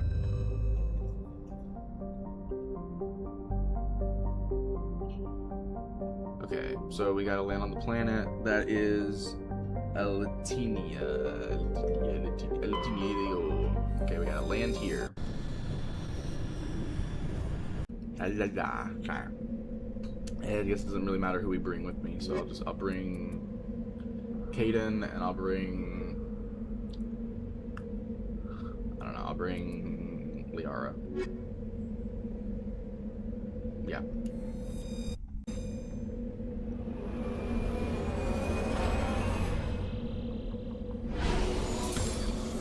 Gives me a chance to level Liara up as well, so I'll do that before I leave. What achievement I get? Medal of Exploration 1? Okay. So, okay. Find the data module, drive the Mako to the monkey colonies, go to the northmost middle colony to find a mine. Okay. The north? I don't know. God. Okay.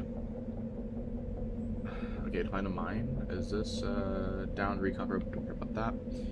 Debris, don't care about that. This is an anomaly, maybe? I don't know. Okay. Northmost. The northmost middle colony. Okay. Mass Effect Legendary Edition.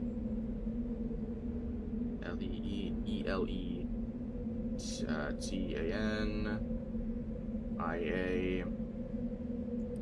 Where is the...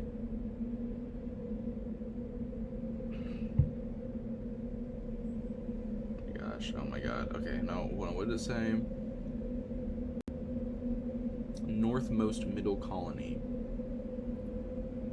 Northmost middle colony for the monkey area.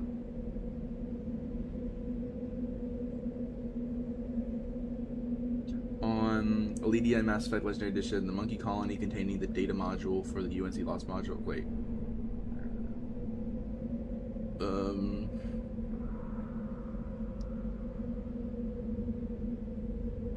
Okay. Location. Locate the mine. Find the monkey colony that contains an abandoned mining tunnel entrance on the north side of the map. The area of the monkey you need is inside this mine, located at the very back of the tunnel system, the exact room. Okay.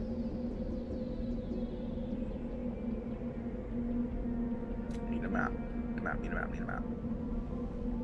Holy shit. Oh my god, it's not showing me the map. Just... Oh wow, this is just really bad. This is terrible. Did it make a new thing? It did. It just made a new fucking page. I don't know where it's at though. The Lost module. This is this like what? Down recon probe. I don't think this is it. What does the mission even tell me to do? Do I have it? Lost module. Okay. That's you recover a data module used to gather intel on Geth movements in the Attican beta cluster. It is likely the Geth are also after the data module. So is it... Okay, is it by the recon drone? I don't know. Let me save here just in case I mess this up.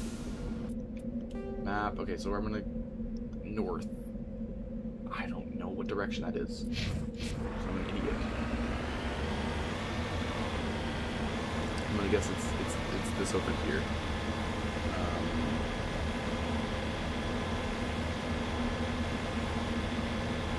Okay. Moving up middle colony, go to the northwest middle colony to find a mine. Okay, so I have to find a mine.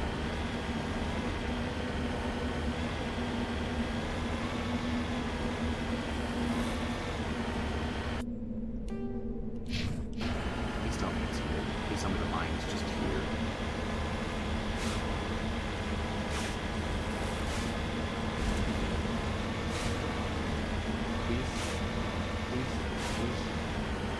Nope, that's not it. The debris up here, maybe? I don't know. It's either gonna be the debris or the anomaly, I guess. Those are minerals.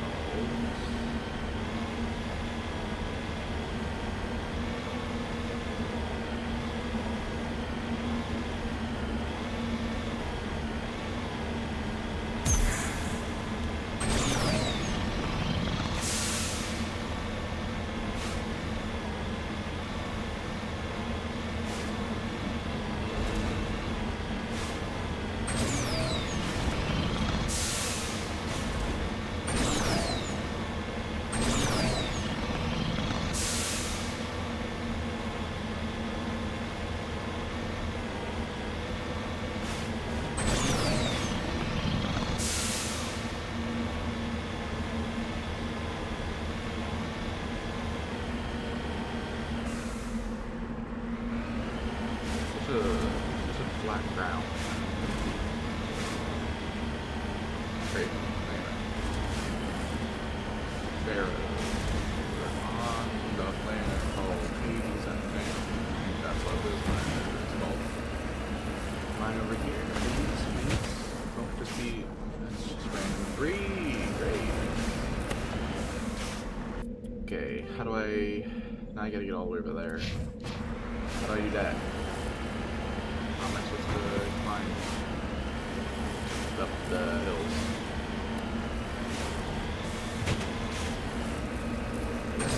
Like this again?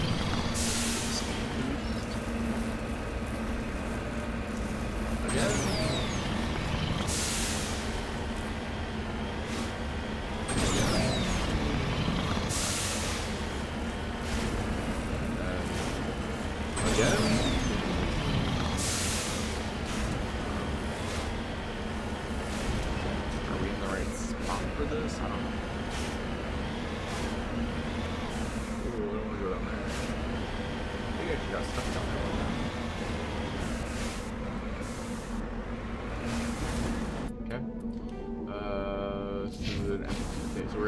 around.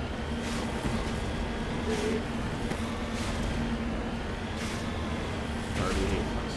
Already. Sorry, I'm not making out. Excited, now I'm hating them.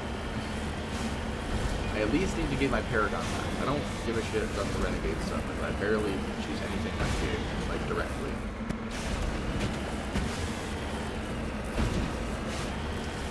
The only time I didn't, and the only time that it was warranted to, like, actually not pick anything Paragon or Renegade was just the one guy in the bar.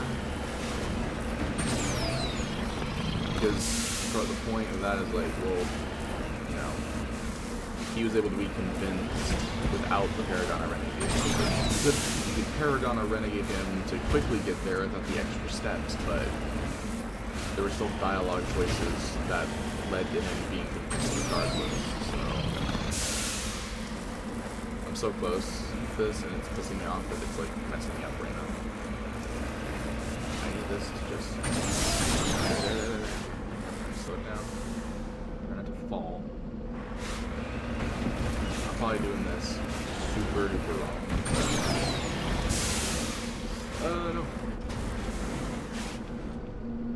I think it is it over there? Oh, it actually might be over. Oh wait, maybe it's not. Fuck. Where even? Like, I'm trying to do this, but it's really difficult for me to figure this out. Mass Effect Legendary Edition.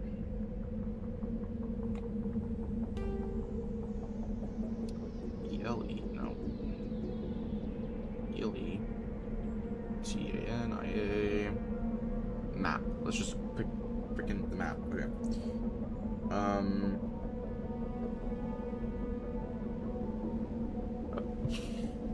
I don't. This doesn't tell me anything. Am I going the right direction? I don't. This isn't where I need to go then. That's not anything. I'm assuming. Is it. Okay, maybe I was next to it, but I passed it. So okay, it's not where I'm heading. It's not where I'm heading. That's not the direction to go. That's something else entirely. So it seems like maybe I go this way. But wait, if I turn, there's nothing over here that I can see. There's like no nothing there. So it would have to be.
Now that we're in the mine,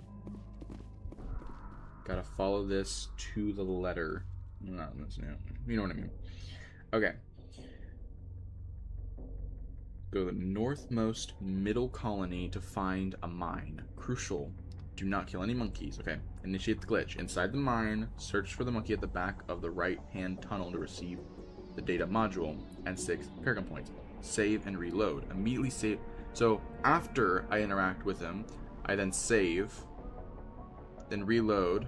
So wait, I'm gonna save your game in a new slot, then reload that save. Farm points. Go back to the same monkey and mash the interaction button. Okay. So we want to interact with the monkey first, then save and reload. Okay. So hold on. Inside the mine, search the monkey at the back of the right-hand tunnel to receive the data module. And +6 Paracon points. Okay. Search the monkey at the back. Okay.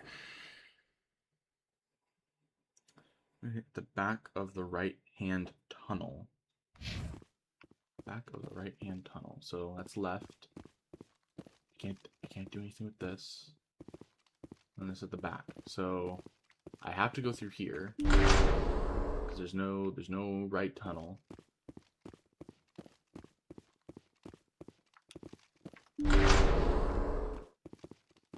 Oh. Aren't there enemies here? Or won't there be enemies here? I don't know. Okay. Oh, the right. So I'm assuming, because there's a thing over there, but there's a door over here. Okay.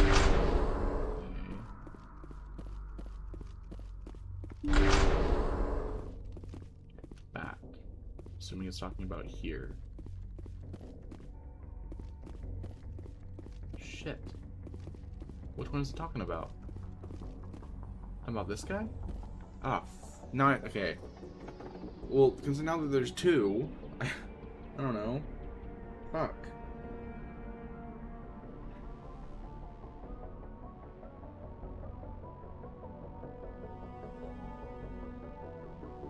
Mass Effect Legendary Edition. How to do the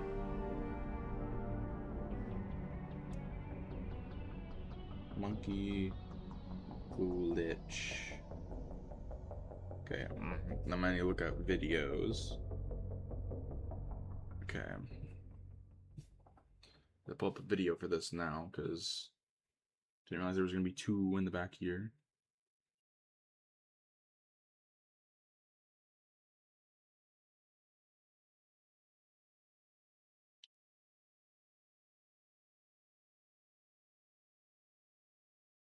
Okay. So it looks like they're going. Which room are they going to? Wait a minute, what? Door control. I'm assuming this is the one that we just went to.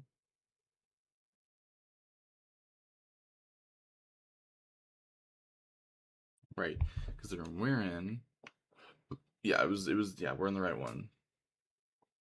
Okay. So he's going to. Okay, this one. Search. He searches. Then. What's he doing? He's just standing there. Is he talking in the video? Yeah, okay, they're talking in the video. Okay, save it on a new save slot. We got that. Then you click load. Or no, what? Oh, he's quitting game. He's not just reloading, he's quitting. Okay. Then load.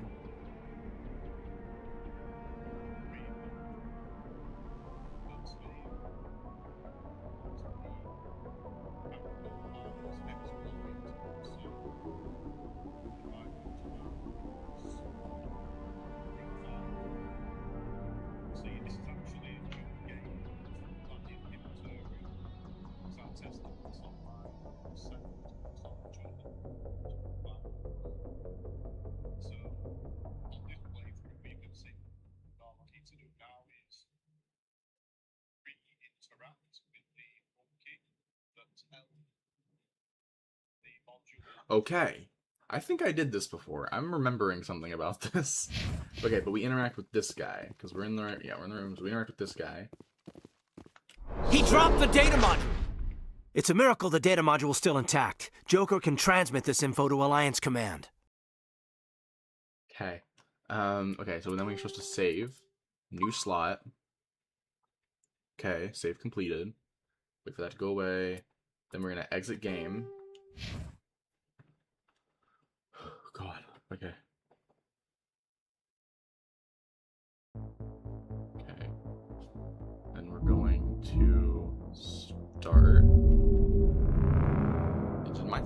disabled? It did disable. Oh. Interesting to know that now. Anyways. So he fully quit. So I'm doing exactly what he did. I'm quitting.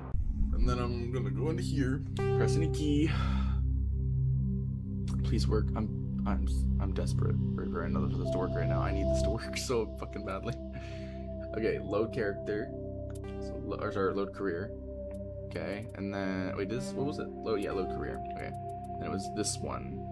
This is the manual save we made, right? Yeah, manual save, right here. So load game. We're in, and search. It's working. Oh my god, it's working. Yes.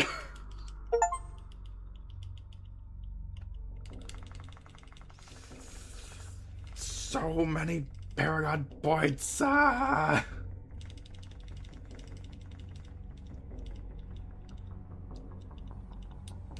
Spamming it. I'm spamming Paragon. Ah! I'm pretty sure I'm maxed out. I don't know. But oh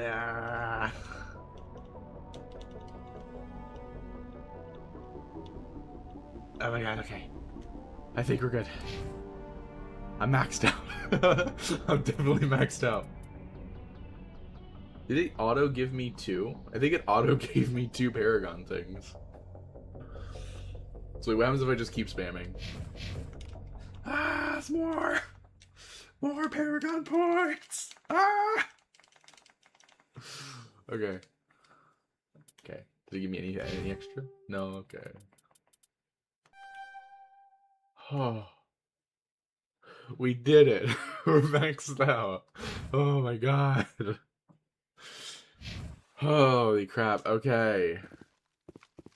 Can move on now. Oh no! Not TikTok. Why are you doing this to me? TikTok? Why? TikTok? Why? Are we already running into internet problems with TikTok now, or was that just inactivity? I mean, that was just inactivity, so I think it's fine. Anyways, we gotta reactivate the cheats, because, okay, bam, bam, bam. Alright, Liara doesn't have the talent point stuff, so, bam, bam, bam, okay. Liara.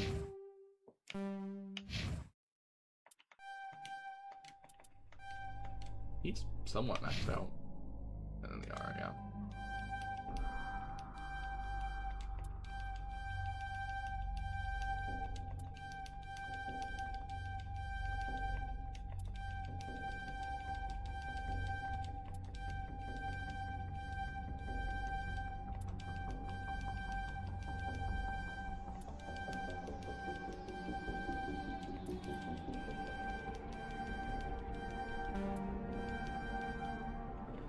Alright.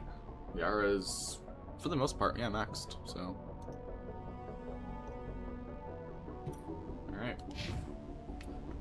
Squad's all good, squad's all good. Here we go, our squad is all good. Yeah, yeah, yeah.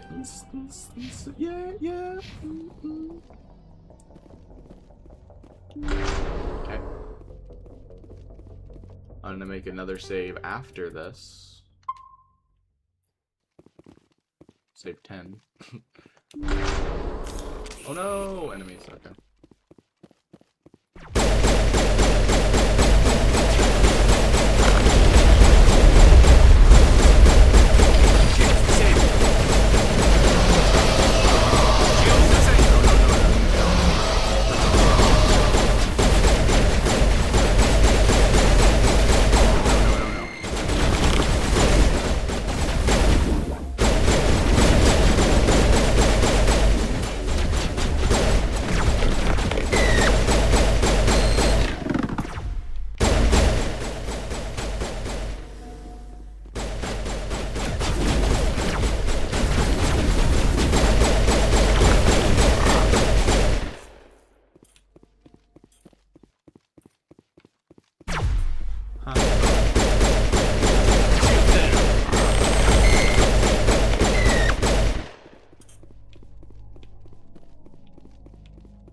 How many more are there?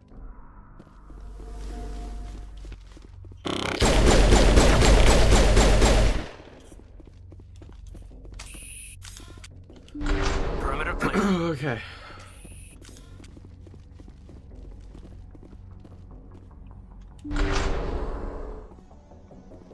I'll come back to this area later when I'm actually supposed to be here.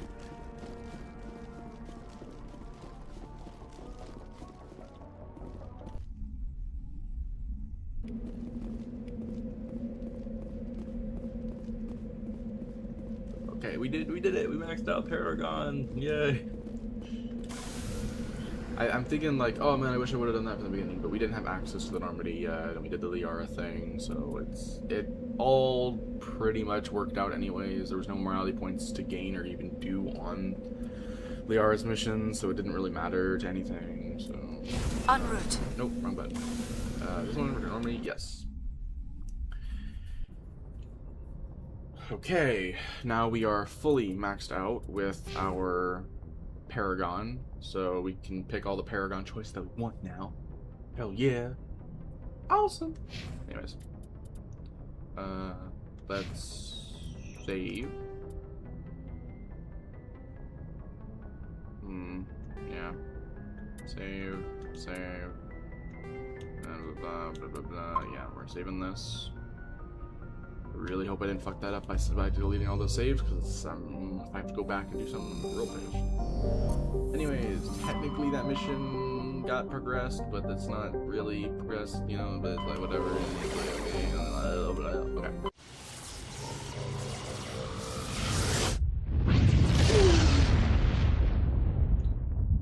It's cool though. Message coming in. Patching it through. Commander, I'm glad you were in the area. We've got an emergency situation, and you're the only one I can trust to get the job done. How can I help, Admiral? Biotic fanatics have hit a medical research station with a psychotropic drug. The drugs have temporarily driven researchers crazy, and the biotics are effectively using them as human shields. So if I shoot everything that moves, a lot of researchers are gonna die. Exactly. A normal team could handle the biotics, but a lot of innocent researchers would die during the operation. That's why I contacted you.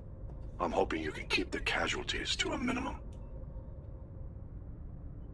I'll do everything within my power to bring those researchers back safely, Admiral. I know you will, Commander. I'm sending you the station coordinates now. Fifth Fleet out. Okay. Mount. Wait, no, why am I zooming out? I need to go in.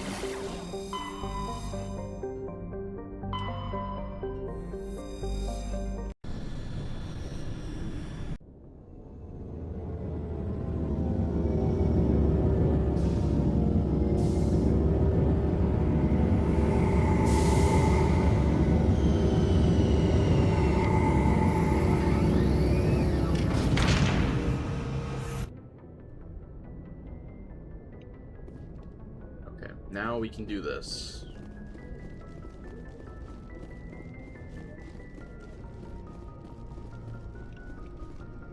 I'm all paragoned up. So, save here. Okay, exit Normandy with these two.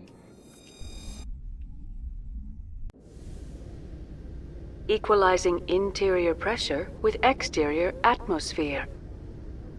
Logged. The commanding officer is ashore.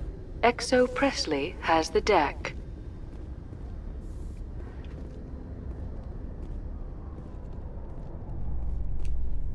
Ten hut! At ease. Rear Admiral Mihailovic, 5th Fleet. We weren't told to expect you, sir. I would have prepared a formal greeting. Spare me the pleasantries. I command the 63rd Scout Flotilla. You and the Normandy were slated for my unit after shakedown. Then the Council got their paws, claws, tentacles, whatever. They got them on our ship and you. I still serve the Alliance, sir. As a Spectre, I can advance our interests to the Council. You still know what color your blood is, Shepard? I don't begrudge the politician's decision to throw you to the Council. It's an opportunity. I do begrudge this over-designed piece of tin, though. The Normandy is a fine ship, sir. She's served us well so far. It's a gimmick, Commander. Useless in a stand-up fight. This experiment diverted billions from our appropriations bills. For the same price, we could have had a heavy cruiser. But no, we had to make nice to the Turians, throw money at a co-developed boondoggle. I'm here to make an inspection, Commander. Normandy is an Alliance warship. I intend to see she's up to snuff. We'd be honored to show her to you, Admiral. I'll just bet. Wait here. I won't be long. Commander, I'm not happy. I'm sorry to hear that, sir. Who designed that CIC? Putting the commander aft of everyone else is inefficient. What if he needs to discuss with the operators toward the bow? Modified Turian style. They prefer commanders looking over their subordinates, rather than in the middle of them. We wanted to see how effectively they can command with that setup. Reasonable goal, but they should have studied that in a lab rather than on a frontline warship. I had to shake my head at that drive core of yours. 120 billion credits of element 0 to make this thing able to move without giving itself away. You realize we could make drive cores for 12,000 fighters with that money? What good is it to hide for a few hours anyway? Useless. We can loiter in an enemy system and monitor traffic, or drop infiltration teams on enemy worlds.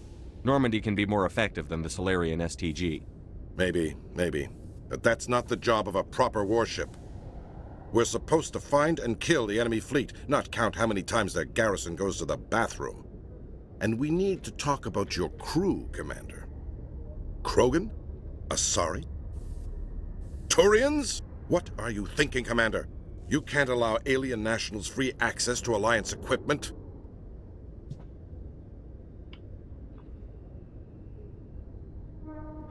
Between Saren and the Geth, we have enough enemies out here.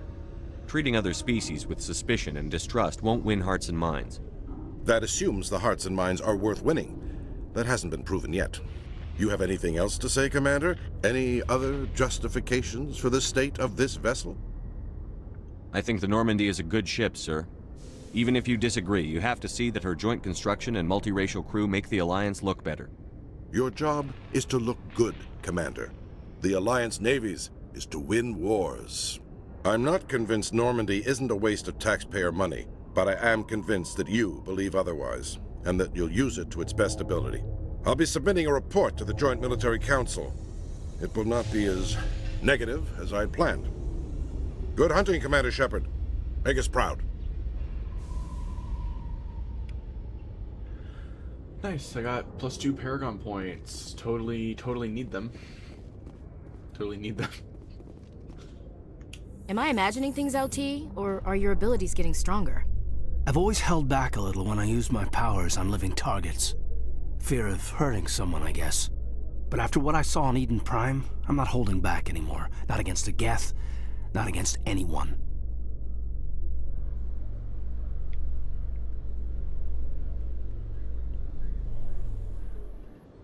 Commander Shepard, sorry to bother you. This is Lieutenant Girard down in the docking bay. There is a woman here. She was rescued from Batarian slavers a few weeks ago. She is from Mindwar.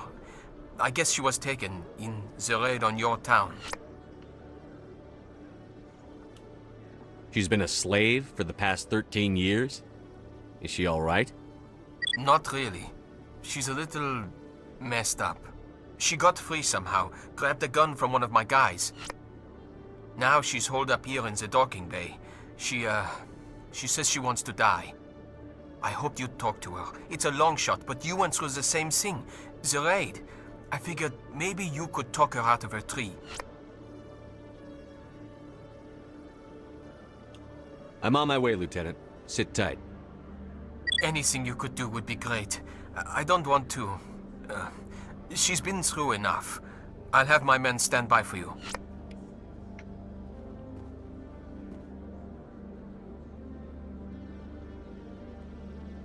What the dude, okay.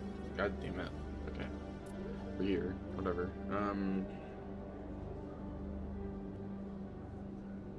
Just tell me the missions. Okay.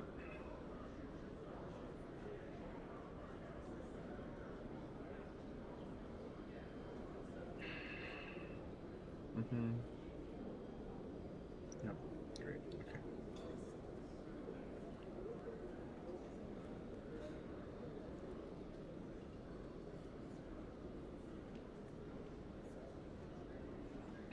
Okay. The columns resources start the proper. The task is to take 3 steps towards the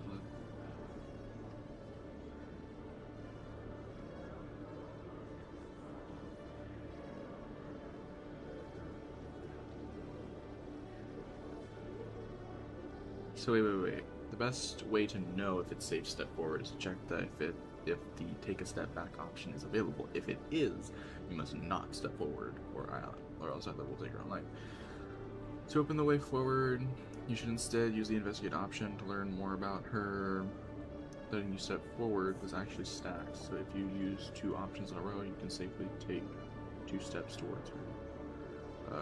When you get close enough, there are 3 ways to resolve the situation. After speaking to the 1, renegades again, exit the conversation, and let them know you're a shooter.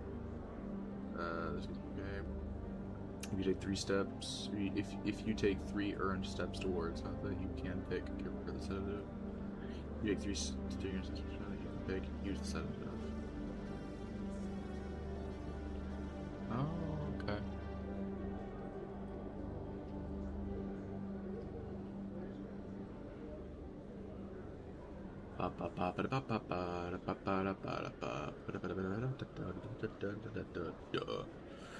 Alright.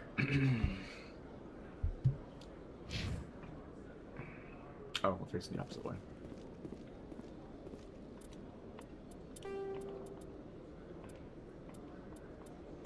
Save here. Khaleesa been seen in Al-Jalani, Westerland News. Would you answer a few questions for our viewers?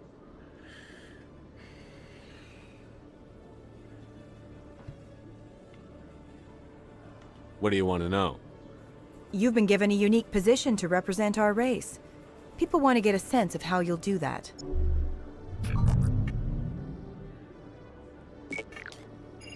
Humans have been trying to get the respect of the galactic community for 26 years. With that in mind, what are your feelings on being the first human Spectre?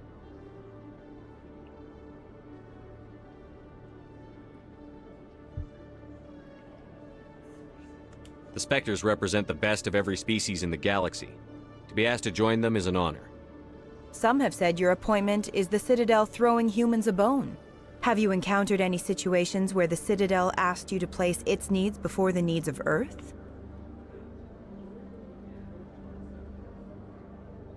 The Council is concerned with the needs of the whole galactic community. We're part of that community now. Our needs are on their agenda, but we're one of many. You really do believe that, don't you? You've been given command of an advanced human warship for your missions. Is there anything you'd like to say about it? Actually, the Normandy was co-developed by human and Turian engineers. Its design incorporates many innovations, all of which are classified, I'm afraid. So the Turians have knowledge of the Normandy that is being kept secret from the Alliance public? Do you think it was appropriate to hand Earth's most advanced warship over to the Citadel?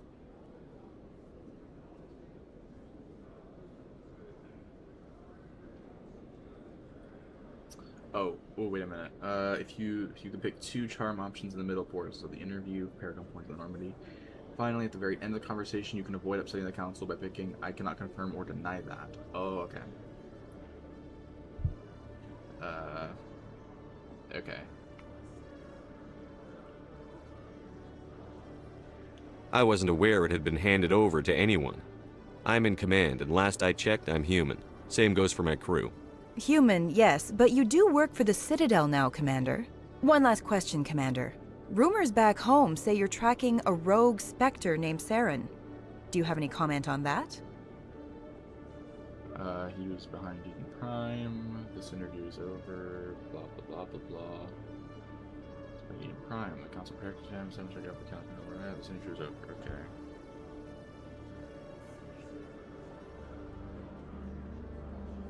Okay. So it's best to say I can't confirm or deny that. I'm afraid I can't comment on whatever my current assignment may or may not be. Don't worry, we'll find out. The eyes of Earth are on you. Don't let us down. Thank you for your time, Commander Shepard.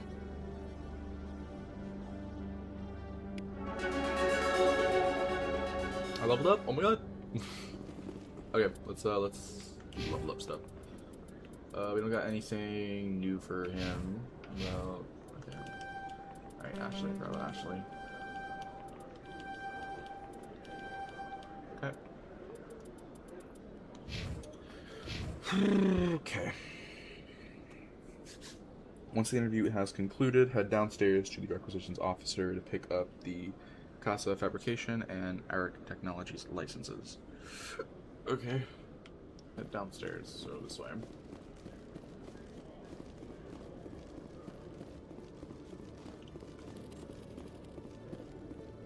Hello, Commander.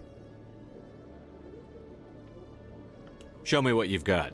I'll open the rare stocks for you, Commander. Enjoy.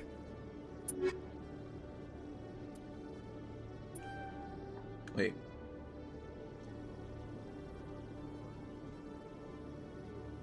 Huh? I don't get that other option. The Casa Fabrication and Arakat Technologies licenses. Oh. I feel like I already got that though. Or something, I don't know. Well, there was no other option, so I must have gotten whatever I was supposed to get. Okay. The upper market's the fan. Now head to the upper markets and talk to the Volus expat to buy the Armax Arsenal license.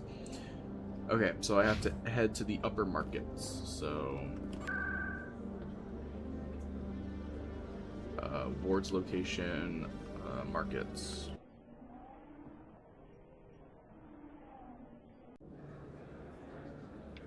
Okay.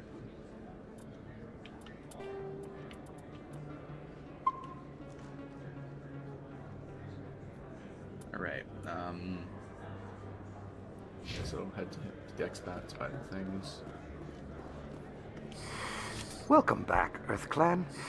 Will you be needing supplies for your return to the colonies? Show me what you've got. Most excellent. I am sure you will find something pleasing.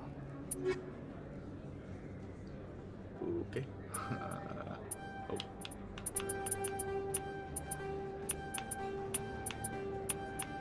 Okay, bye. There, and then grenade upgrade 3. Oh, there was no... Oh, maybe it's like I was supposed to have enough currency at this point to buy it. Like, it didn't tell me to buy it earlier, but the assumption is that I can now buy it. To the right of him, you can talk to Conrad Werner a second time to continue Citadel the Fan. If you're Renegade, wait until Conrad asks for a picture before picking the bottom option to be the biggest jerk to him. Lastly, head downstairs and talk to Moreland to get the Geth armory license and another grenade upgrade. Hey, Commander Shepard, it's me, Conrad Werner. Remember me? There are rumors on the extranet that you've been made the first human Spectre. That's incredible. Being a Spectre is a big responsibility. I just want to make humanity proud. The vids are all talking about Commander Shepard fighting for all of us back home. And they also say that you don't take crap from anybody. You're showing them what humans can do. Hey, can I get your picture?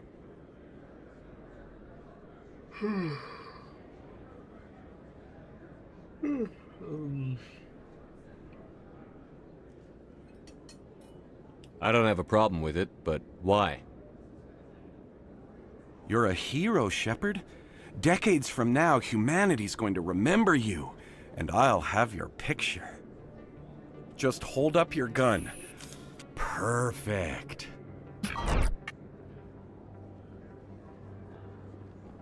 Thanks again, Commander. I'm gonna hang this in my living room. My wife will love it. Okay. Moreland. Down here, I'm guessing. Yeah. Hello there. Welcome to Moreland's famous shop. You want many good supplies, yes? Let me see what you have. Oh, you will be pleased, I think. Very good things I have. You will see. This one.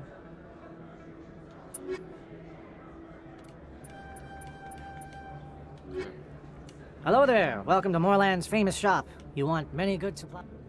Oh, you will be pleased, I think. Very good things I have. Okay, well, I must have already bought it from him, so we're just going through what it's already there, so, okay. Cora's Den, Old Friends, this is Earthborn only, so there shouldn't be a mission here when I go through this door. Yeah, okay. So, Earthborn only mission. Yeah, can't do this.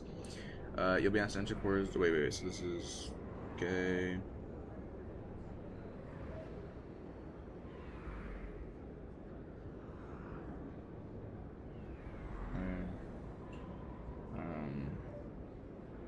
Wards access corridor, old and happy far off things. One, this is spacer only.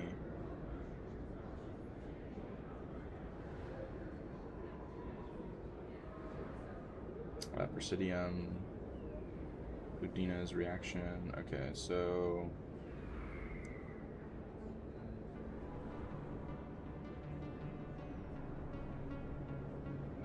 Presidium. Head over to the human embassy on the Presidium and talk to Udina to hear his reaction to your work on the last mission world. If you follow this guide in order, they'll have been theorem, so you'll have no dialogue choices here.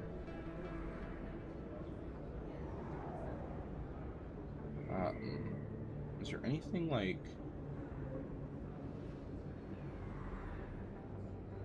Oh, Rex and Garrus, okay.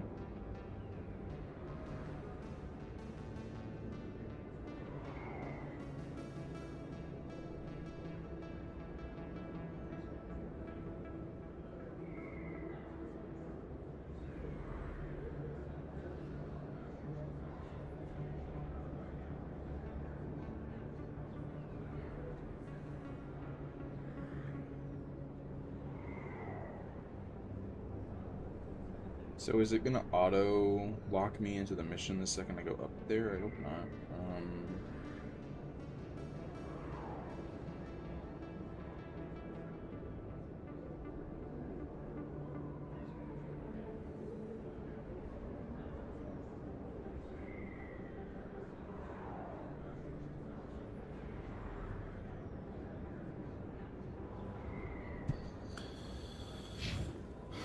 I mean, I could just see if it will. Wards, CSEC.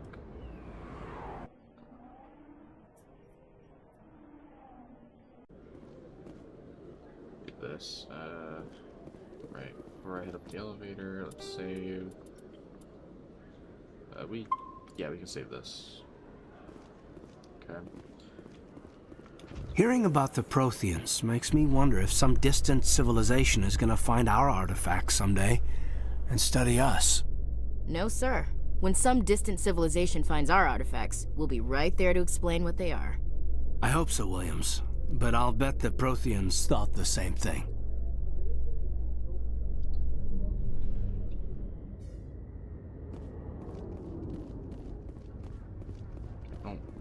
Doesn't seem like I'm have to do the mission right now. It's not locking me into it the second I went up there, so it seems we have to talk to them first, so. Stand by, shore party. Decontamination in progress. Logged.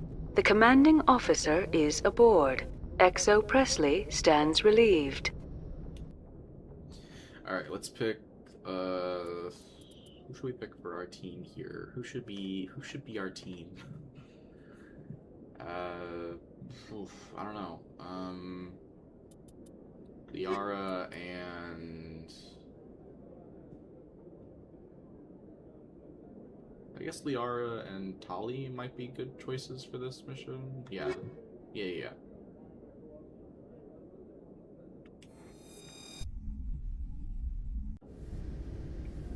Equalizing interior pressure with exterior atmosphere.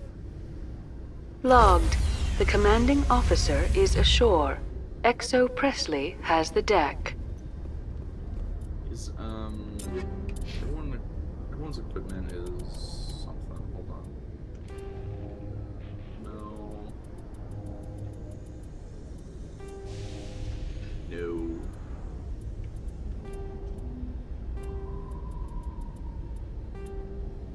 Huh. This isn't bad.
Hydra 1, Survivor 2.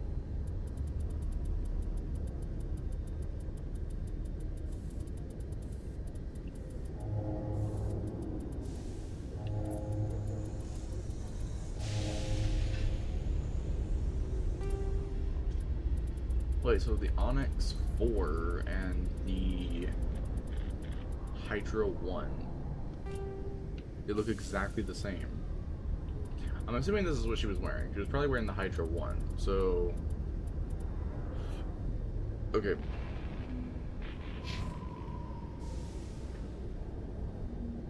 God,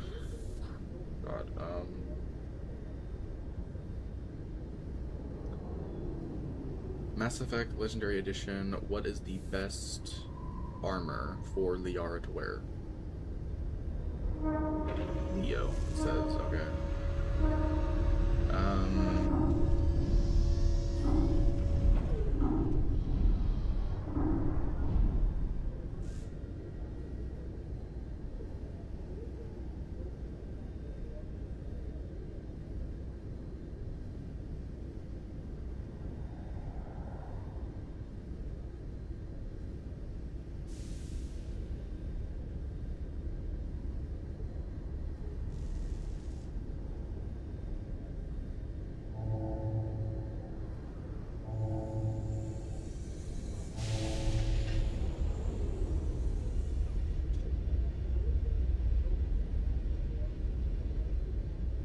I don't know.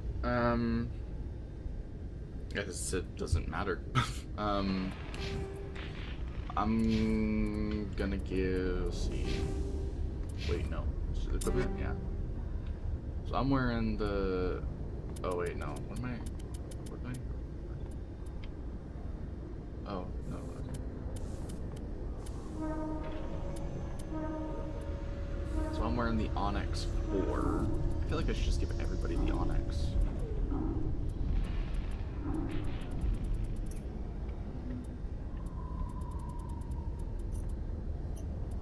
Onyx 4 is the most of that, like the best version of the Onyx, so okay.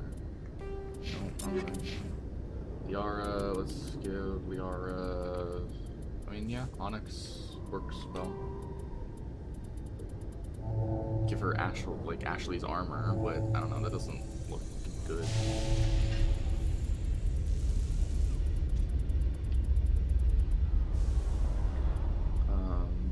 Sort by level, name. Yeah, sort by level. The Onyx, Scorpion 1. Oh, right, it's the Onyx. Wait, Gladiator 1. Yeah, this is what she was wearing. She was wearing Gladiator 1.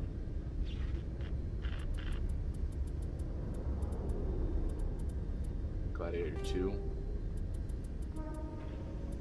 Assassin 2.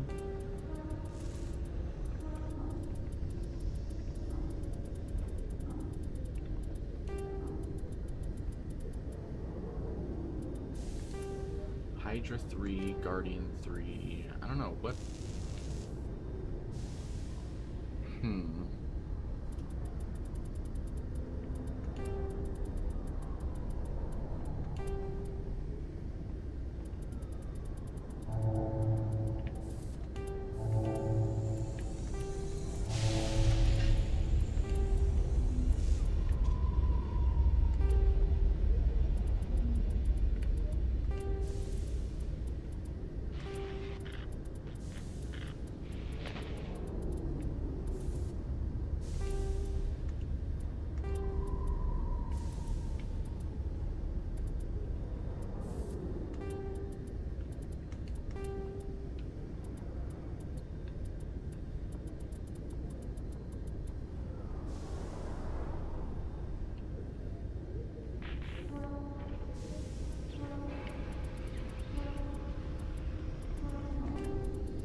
Gladiator 1, Gladiator 2. Yeah. I mean, I guess we just let them keep the armor that they were in initially, I guess. I don't know.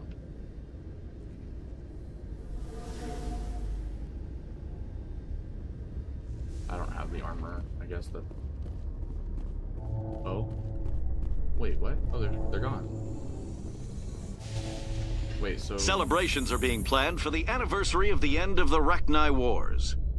Many Council worlds, particularly Asari and Solarian colonies, will hold victory parades to commemorate the defeat of the invading Rachni.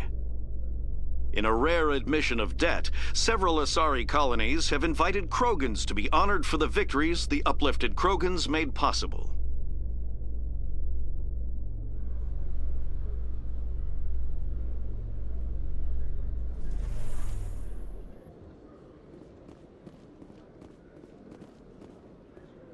So if I'm down here, if I go back up, does it reset?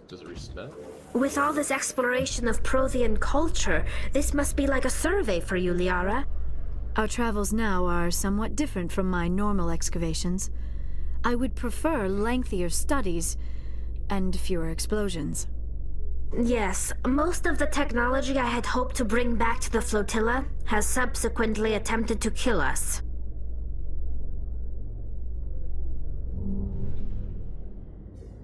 Uh-oh. That's why I messed up. Okay, so that didn't work out. I can't do that then.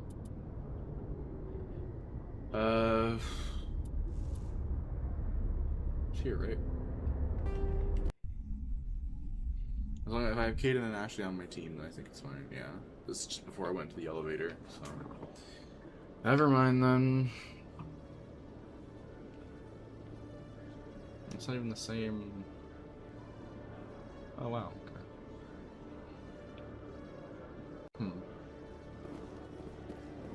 But I don't know. Alright then, so I think it's the... Presidium, Udana's reaction, yeah, so...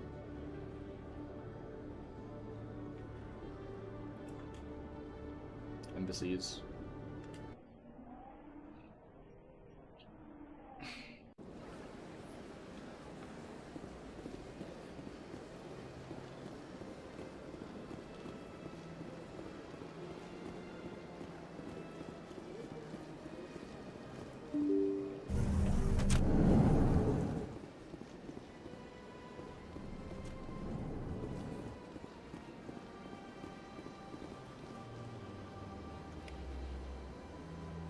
There's a codex thing I never picked up here.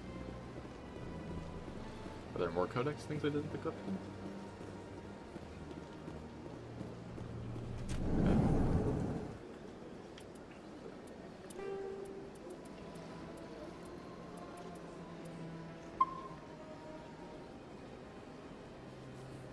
I heard what happened under the Artemis Tau cluster. The Council wasn't too happy about the destruction of those Prothean ruins. This isn't a game, Ambassador. Shepard's out there trying to stop Saren from destroying the galaxy. I know. Just try to be a little more careful. The Council's watching you.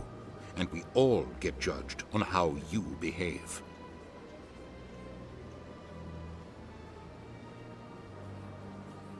Okay. Sorry to bump you too. Okay. Yes, Commander? I should go. I'll be here if you need anything. Okay. Well, now that's his reaction, so out of the way.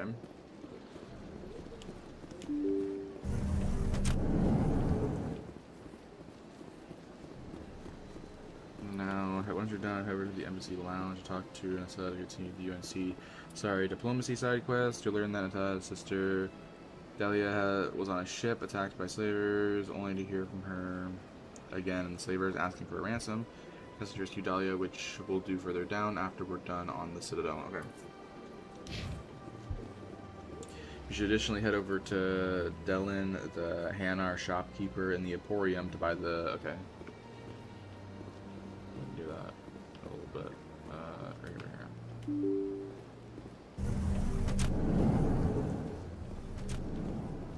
Where they went? Oh, they're there.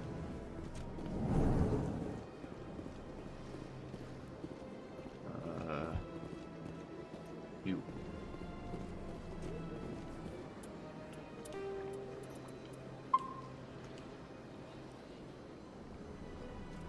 I don't have time to talk now. I'm very busy.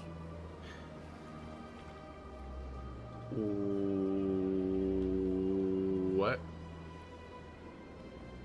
Bro, wait, what? Bro, wait, what? Bro, wait, what? Bro, wait, what? Oh, did it overwrite it because the freaking Paragon thing? Oh my god. Okay, because it overwrit the entirety of it, so I have to. Okay, I have to skip this. Okay, I have to skip this, leave, the re-enter. It's a whole fucking thing I'm gonna have to do. Okay. Delin, the Hanar. So he's basically just, once you're done, head over to the embassy lounge and talk to Nasa to continue the UNC. So to continue that, you should additionally head over to wait. Sorry, diplomat. Do I even have that? I think I do. Or no, I don't. Yeah, no, okay. So, Delin in the shop. Okay, so let's freaking Fresh Rebel, I guess.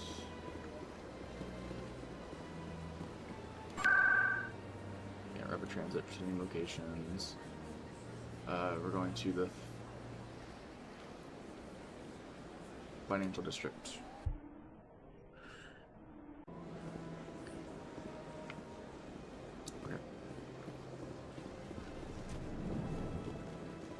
Talk to this guy so I can get his mission done over with. Emporium shopkeeper.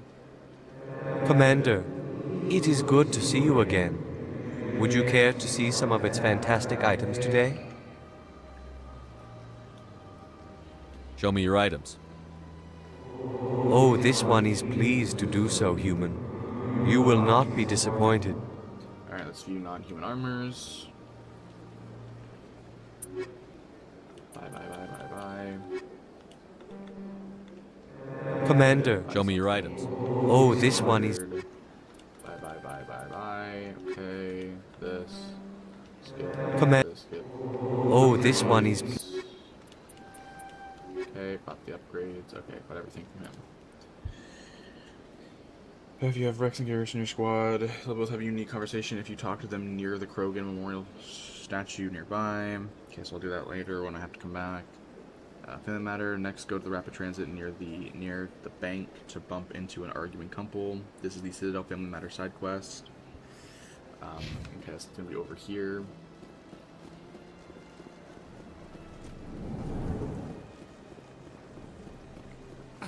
I'm telling you, this is not what Jake would want. Who are you to tell me what my husband would want? I'm the only person making sense right now. You're endangering your baby. This baby is the only thing I have left of Jake. Oh, dear.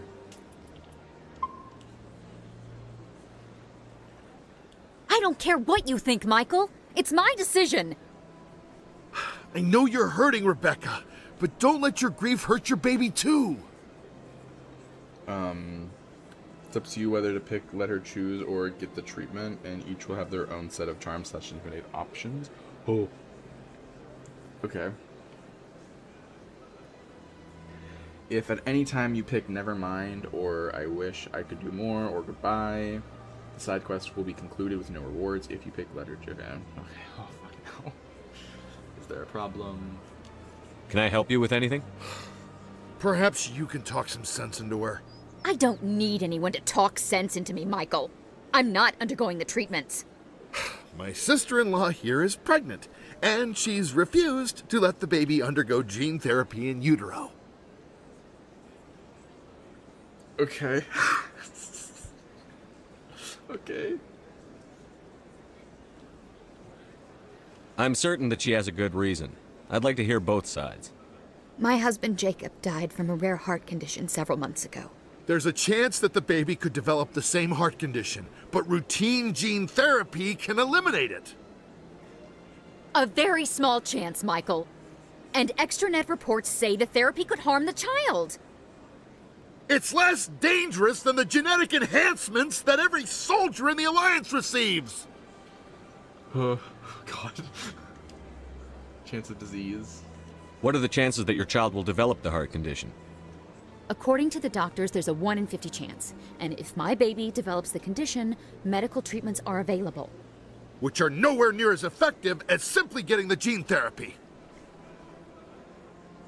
God, I hate this stuff, man. Okay. Danger of therapy?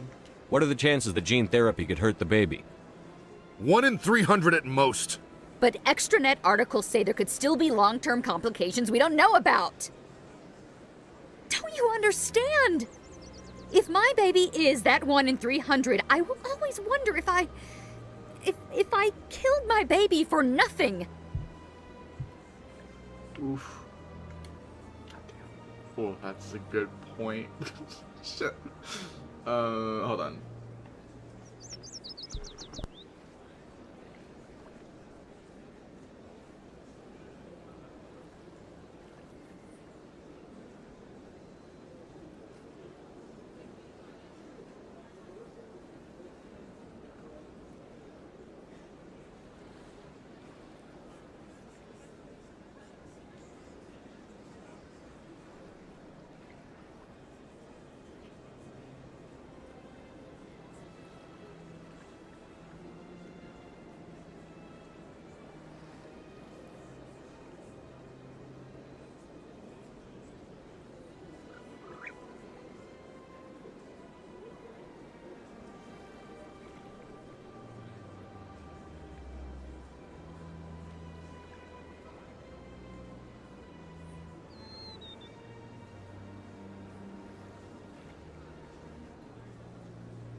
So basically what this is telling me is on Omega, so in Mass Effect 2, on Omega, Rebecca expresses some anxiety while the baby is born. She mentioned it has developed some minor health issues that the therapy might have prevented. Mass Effect 3, on the Citadel, she's not alive but requires ongoing medical attention. Rebecca is a bit more stressed, though she doesn't explicitly blame you. The best choice, and happy ending standpoint, recommending gene therapy is generally considered the best outcome. In the world of Mass Effect, medical technology is advanced enough that the risks Rebecca fears don't actually manifest, and the child ends up healthier in the long run. Note, this choice has zero impact on the war. Yeah.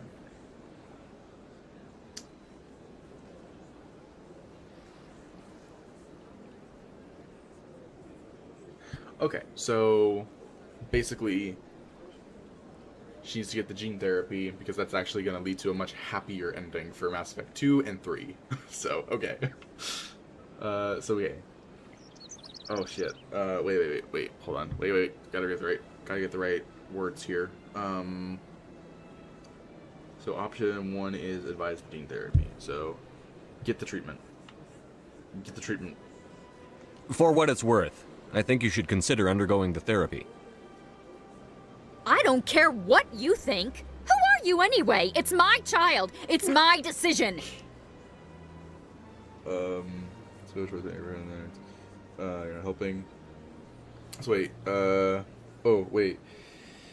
If you pick letter choose, you could do the following. The similar choice, or you're not helping. If you pick the gene therapy, you have the following options. You could pick it's worth it, or think of the child. Do more investigate, chance of leading it's okay. It's worth it. Wouldn't your husband have wanted to give the baby a better chance than he had? But what if it ends up killing a child who would never have developed the condition? What then? I don't know. I'm freaking out. I'm panicking. It wouldn't be your fault? Okay. Then you'll know you did all you could to keep your baby safe. That's all you can do. Don't you understand? I can't lose this baby. This is all I have left of him. And you and that baby are all I have left of Jacob. I can't lose you. Either of you. Not after this. Then why didn't you just say that instead of yelling at me? I was scared. I'm sorry. If it means that much to you, if you trust that it's the right thing, I'll do the therapy. Thank you so much. I guess we needed an outside person to talk some sense into both of us. Okay. I'm so glad that's over. Jeez. But now we know it has a good outcome, so that's good. Finally, before leaving the Presidium, you can get more unique dialogue by talking to both Garrus and Rex near the relay statue. Ah, so both statues. Understood. Citadel Tower. Privateers, if you went to planet Zawin and find Captain Williams' body in the privateer's base, talk to Gor... You... Oh.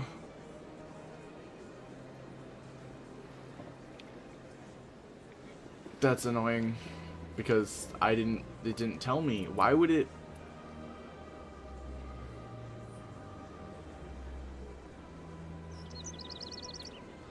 Okay.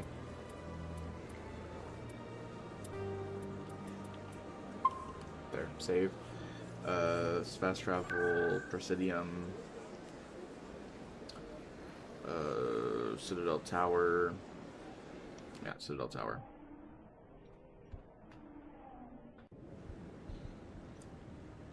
I don't remember doing a mission like that, so I don't think it's completed. So this guide's already screwing me over here. I don't know. I really appreciate what you're doing for me. Please let me know as soon as you find any information on my brother. Yeah, it's saying if you went to planet Zawin and found Captain Williams' body in the privateer base, talk to Goroth to conclude the UNC privateer side quest. Dude, it didn't... Okay, the guide did not tell me that I should be doing that to prepare for this. This guide is supposed to minimize the amount of backtracking I'm supposed to do. Yet it did not tell me to do that mission before this. What the fuck? ING, you fucking assholes.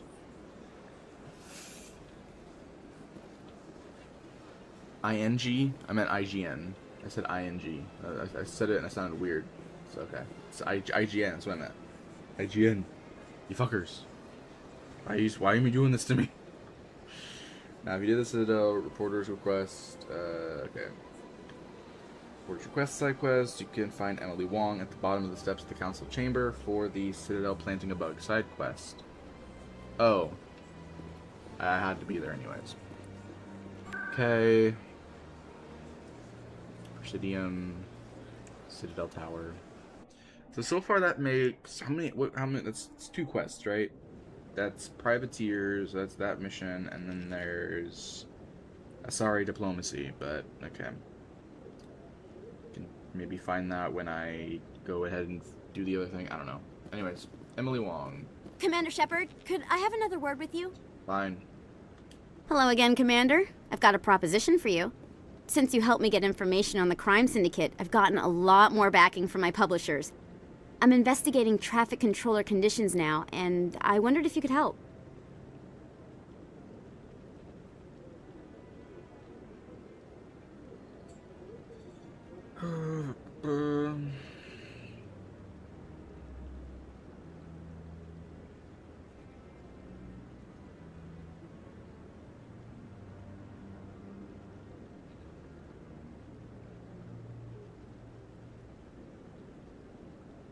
Okay. What kind of help? Traffic controllers? That seems like a step down from wide-scale corruption. Actually, in a way, it's more important. This isn't about people getting rich. This is about safety. I've heard rumors that the space traffic controllers are overworked to a dangerous degree. I can't get into the control room, but you could. If you planted a bug inside, I could crack the story. If you crack this story, what's likely to happen? Ideally, there will be calls to improve working conditions by hiring more controllers and upgrading systems. The Council won't pay for improvements voluntarily. This story will provide that pressure. What will this bug allow you to pick up? Just audio and video. I'm not trying to tap into the traffic control system if that's what you're worried about. I just need to hear and see them in order to correlate their activity with traffic efficiency. Everyone knows space traffic controllers are overworked. How is this news? There's a difference between overworked and dangerous. Traffic at the Citadel has increased by 300% in the last century, but traffic controller resources haven't kept up. We already have several last-minute wave-offs per week. Do we have to wait for a full-blown disaster?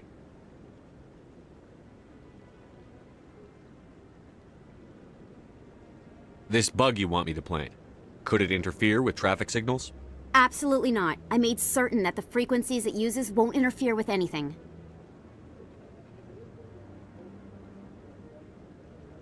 I can't promise anything, but I'll see what I can do. Give me the bug. Excellent. Just place it on a terminal with a good view of the area. Thanks again for your help. In the long run, this story is going to save lives.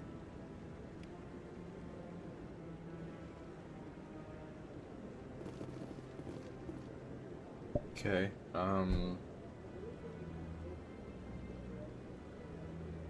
this isn't... Okay. It's back on here. Yeah, let's match with them. No! It's reloading the page. Oh my god. Stop reloading the freaking page, bro.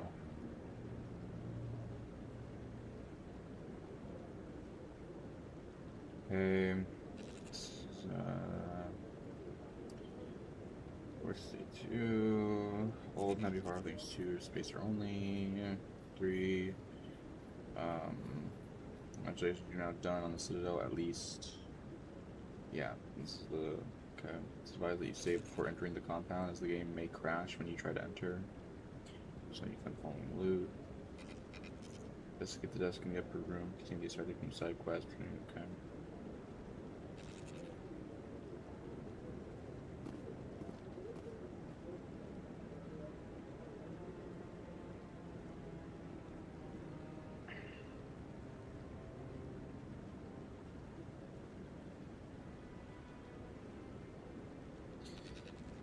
Bro.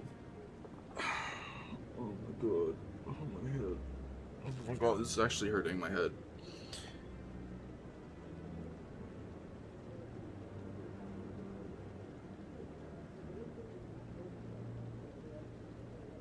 Okay. Alright, so what I'm gonna have to do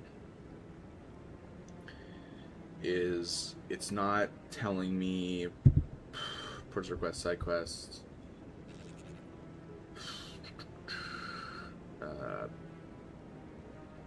They really fucking slacked off on this one, because this is so not informative on what I need to do. Okay, planting a bug. Emily Wong has approached you again and asked you to help with her next investigation by planting a bug at the Citadel Traffic Control Station. I don't know where that's at. Traffic Control Station. Traffic Control Station. Is that... Okay. After talking to her, let's go back to the docking bays, apparently. So... Is it at CSEC? Is that where it's at? Is it here, maybe? Traffic control room. Maybe it's here? But down... Wait, going down is the requisitions. So... Going up, I think, is where it might be at. Right here? I think maybe this is it? Okay. Plant bug. There. Okay, that's done.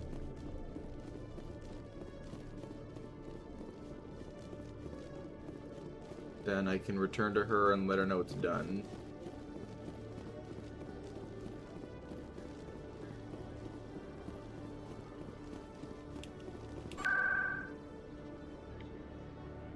Presidium, Citadel Tower. The bug's planted, apparently, so there we go.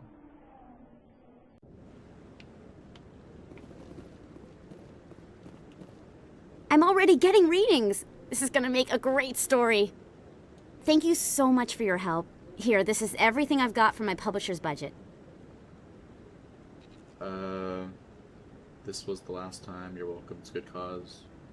It was no problem. Good luck with your story. It deserves to be heard. I appreciate your support. I hope this will save some lives in the long run. Thanks again for your help. I'm gonna show this to my publisher.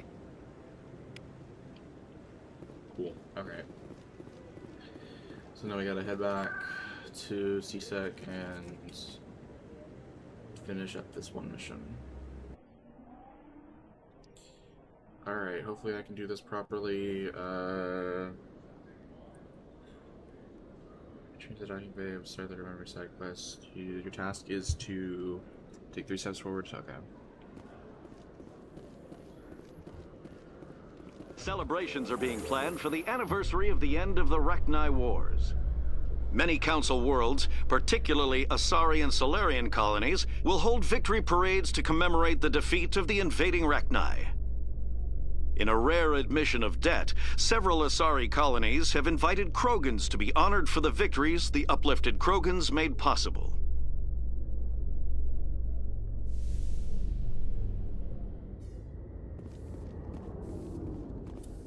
Save here.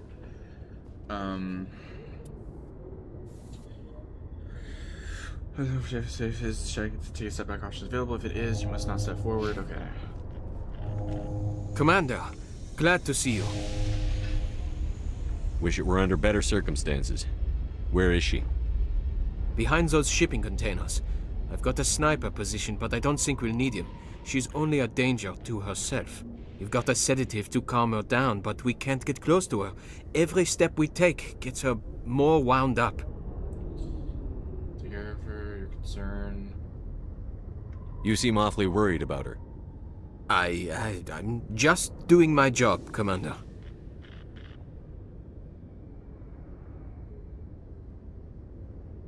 I hope I don't need it. Tell your men to stand by. Don't push her too hard. If she seems liable to pull the trigger, back off, or walk away.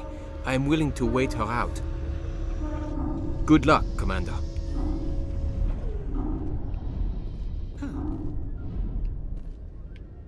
Stop! Stop! What are you? Oh shit, wait, what?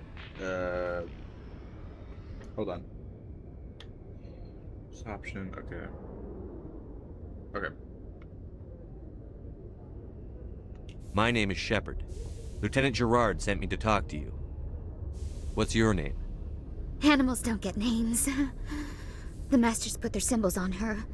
Hot metal all over her back. She screams when they do it.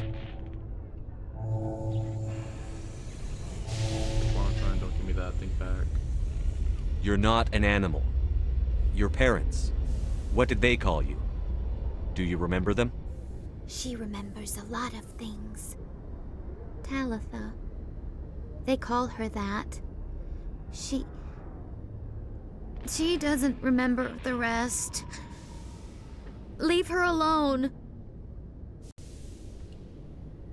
What's the last thing you remember from Mindwar? Fires. Smells of smoke and burning meat. Animals screaming as the masters cage them. As they put the metal to their backs. Put the wires in their brains. She pretends to be dead. If she's dead, she can't work. But they know. She hopes they'll leave. But they put her in the pen. She didn't fight. She was already broken when they put the wires in. Talitha, you were what, 6 years old? No one blames you for staying quiet and hoping they'd go away. The only person blaming you is you.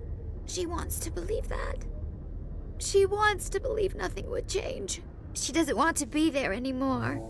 In the pen, in the cages, lying quiet while they do things to her.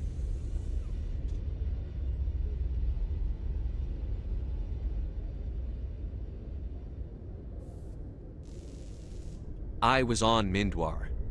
My parents died in the raid. Lying! You get hit for lying! Get the buzz or the burning. Can't be there.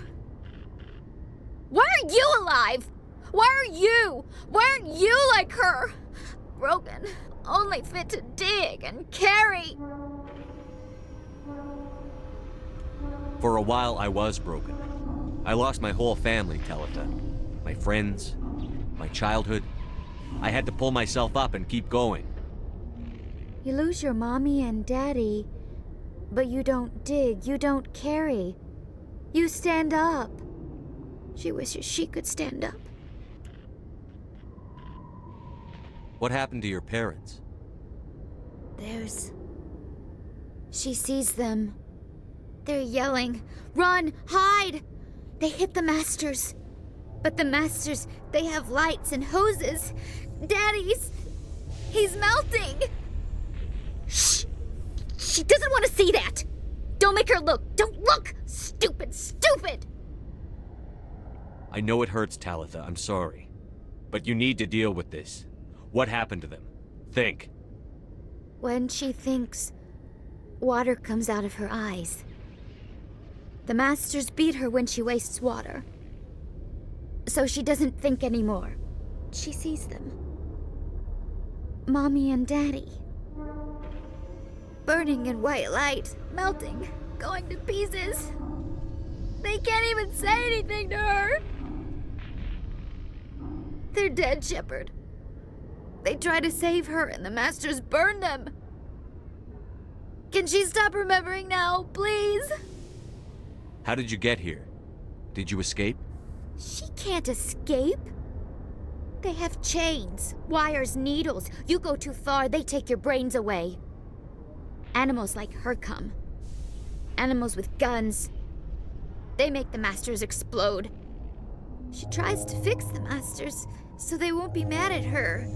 She puts all the reds and purples back in, but they don't move. The other animals take her. You were afraid. All you'd known for 13 years was the Master's abuse, so you tried to heal them. She doesn't want to see other animals. They're not real. They can't be real. They can't see her. If the animals can see her, then this is real. But it can't be. The wires, the chains, the hitting. This doesn't happen to her. It's another girl. A dirty girl. Stupid girl. She deserves it. It happens to her. Doesn't it? They see her, so it's real. She doesn't want it to be real. I'm going to take a step towards you now. Okay?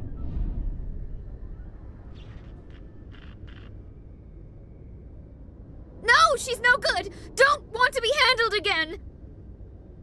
I'm going to take a step towards you now. Okay?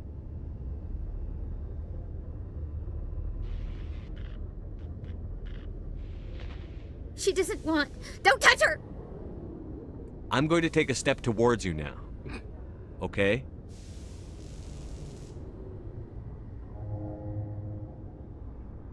Please don't touch her.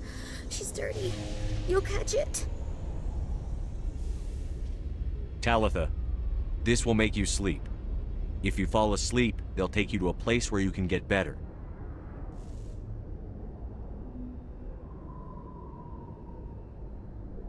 Will she have bad dreams? You'll dream of a warm place, and when you wake up, you'll be in it. She'd like that. It hurts when I remember me. But she wants to remember. Alright. Cool. Is it over, Commander? She took the sedative. She wants to get better, Lieutenant. Thanks, Commander. That means a lot. I didn't want to hurt her. It's just... when I see her curled into a ball and shivering... She was only 6 when they took her. Why the hell are we out here if we can't even keep one little girl safe?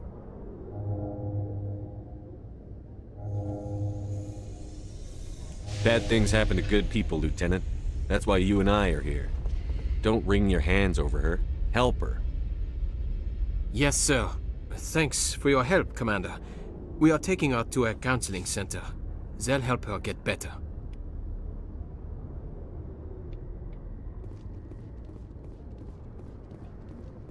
She's still over there? Oh, man, okay.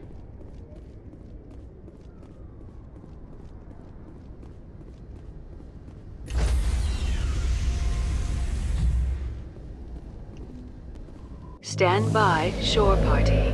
Decontamination in progress. Logged. The commanding officer is aboard.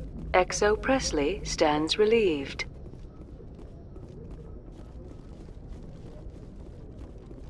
Okay.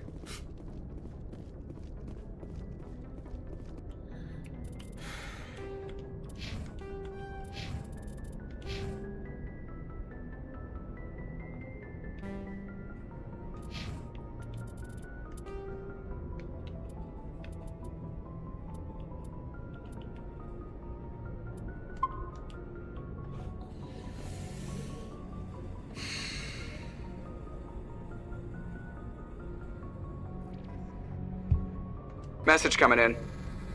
Patching it through. Commander, Miss Al-Jalani's story on you just aired.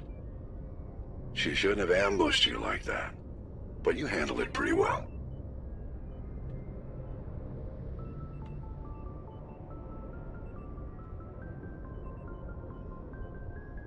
We had differences of opinion, sir.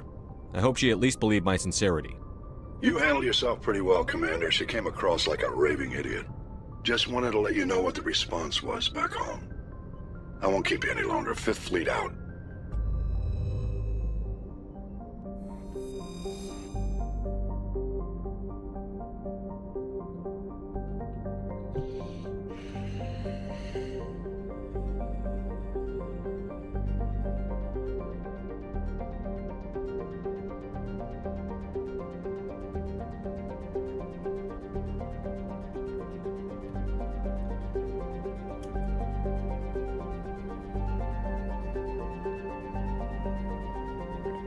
This. Do any of these missions because of it's the IGN stupidity. Can't do any of this. So the order of this guide is not properly done. So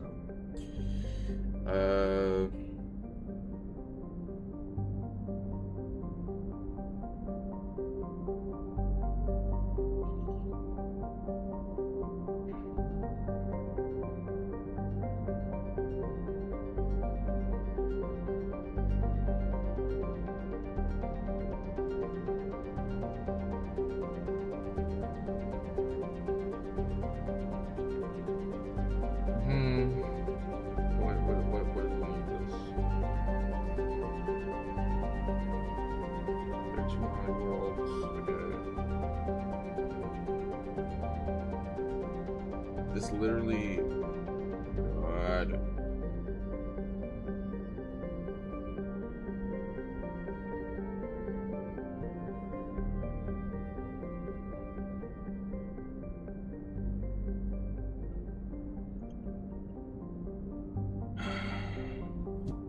But why isn't it popping up here? Like, why is it all separate things? Okay. So I have to do each individual mission. Great. So, where is this located? Let me go back. Problem is, it takes so long to load into these pages. And there's scrolling, and then reloading, and all that stuff. So, Gemini Sigma. Okay, we got it. Gemini Sigma. Gemini Sigma. Okay, here we go. Going to, so there should be two clusters here, Han and Ming. Han and Ming, okay. We're going to Ming first.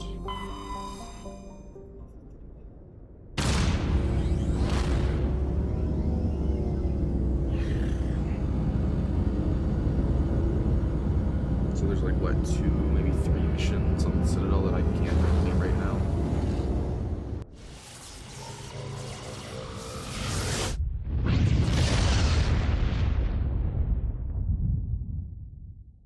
Message coming in. Patching it through. Commander Shepard, my name is Nasana Dantius. I have a job for you. I can't say any more in an unsecured communication. If you're interested in hearing my offer, meet me on the Citadel so we can talk in person. I'll be waiting in the Diplomat's Lounge on the Presidium.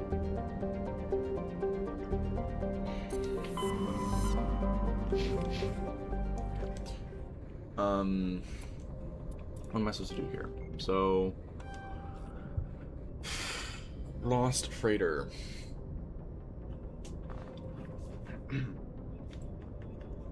Lost Freighter, Lost Freighter, Lost Freighter. Why? Just why?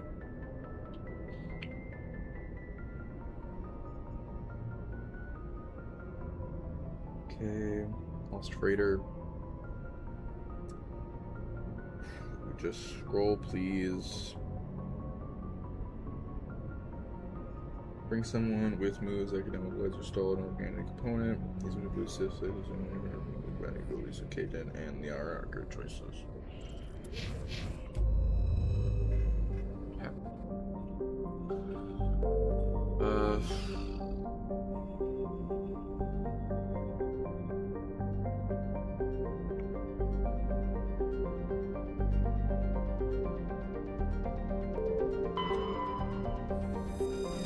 Survey, yep.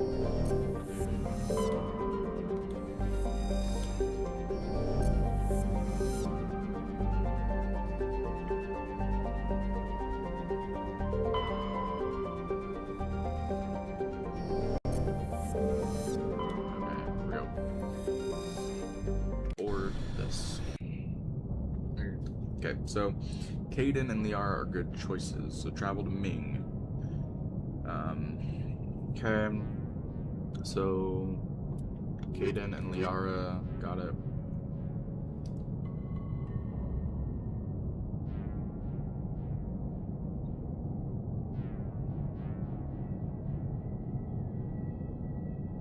If you're following, I got an order just to be large Sony. When you travel here, you should get a call from someone named. They started doing that, guys. Okay, now I should get whatever.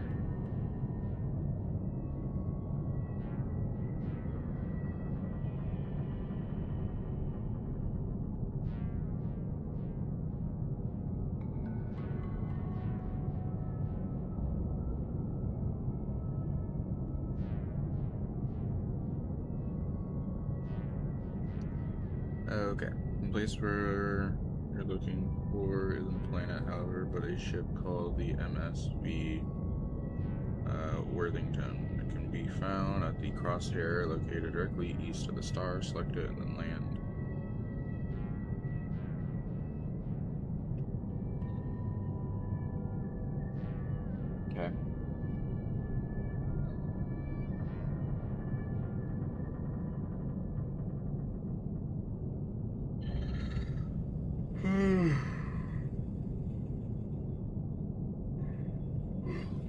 crate. On that side of the room. Okay.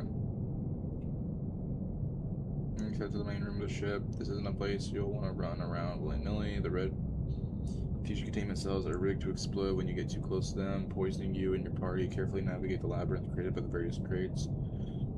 Far, you can also use the D-pad to send your squad mates ahead and trip them. Don't worry if one or two sneak up on you, then turn the corner. As long as they don't explode on you, you shouldn't have much trouble. Do notice, however, the eerie absence of anyone else on board, or so you think, from a functioning object.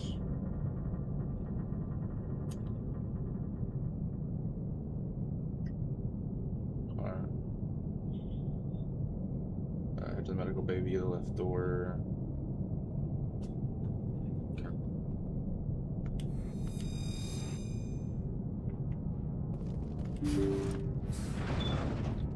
Looks like the ship's deserted. Most of the systems seem to be disabled. Only basic life support appears to be functioning.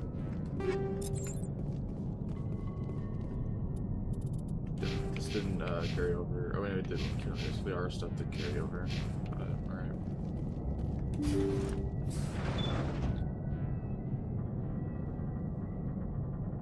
Okay. There's a crate in the middle of this place.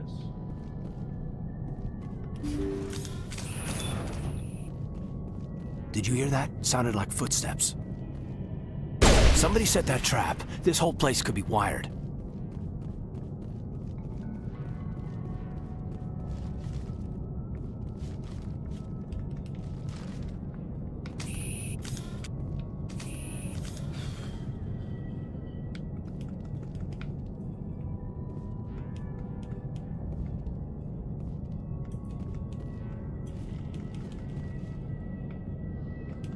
Climb? It's not gonna let me climb. Don't know why.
So, okay, head to the medical bay via the left door first.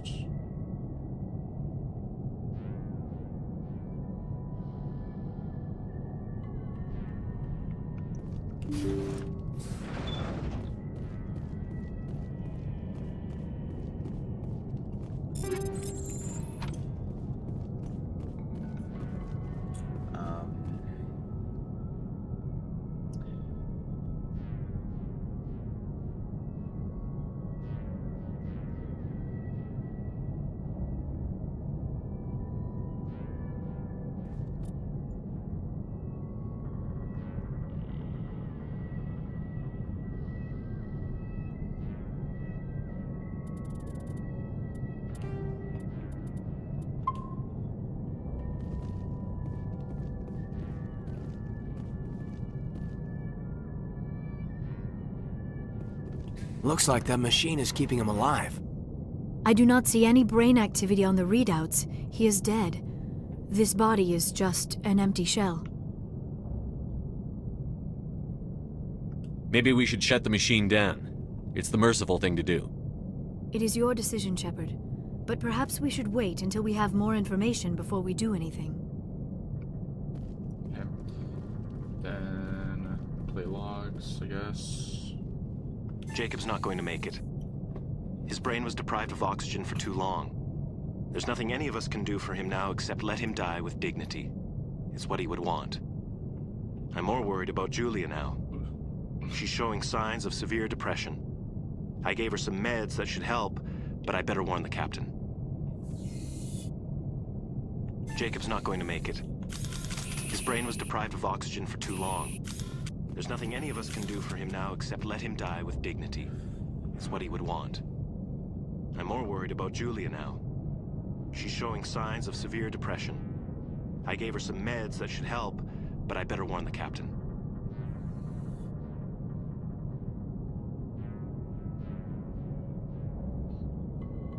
Okay.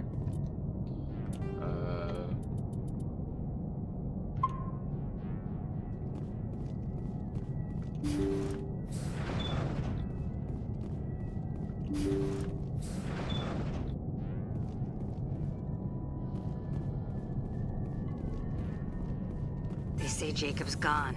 They say his brain isn't functioning anymore, and they want to shut off his machines. But Jacob's the only thing in the world that matters to me. I don't know how to help him, and it's tearing me up inside. I just feel so helpless, so damn angry.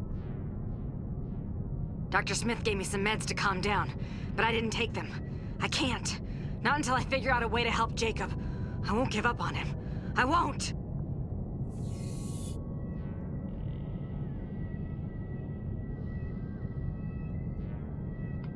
Okay. Can't open this,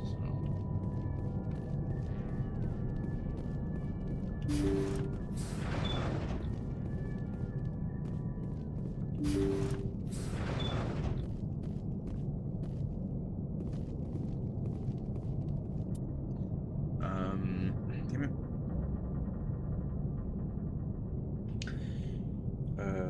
Computers, he said, pictures, Jesus, knock you down, okay. Once you've taken Julia down, return to Jacob's life support machine to figure out what to do with him. There's no morality points here, so you can pick whichever option you feel is best.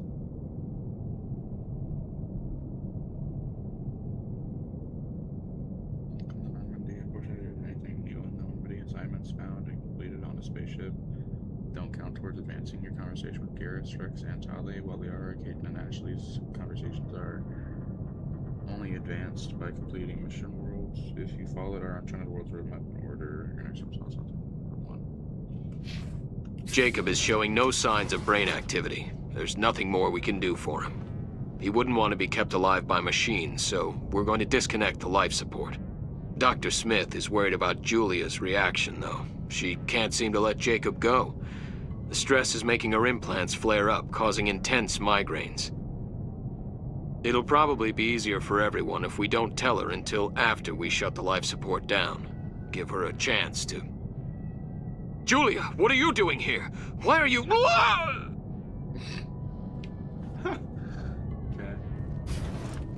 Take cover! Get spot! My shields!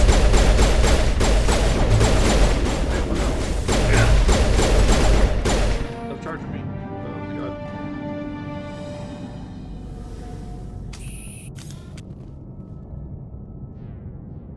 Man, why do we have to kill it? Man, why can't there just be like another option? All clear.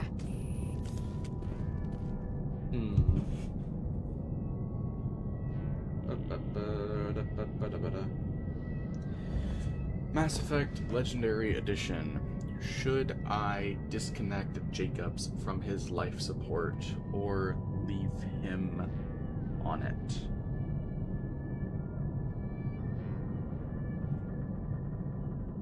Sounds like you're playing through the Jacob, the gift of greatness, loyalty mission. Nope, that's not what I'm playing. What's this mission called?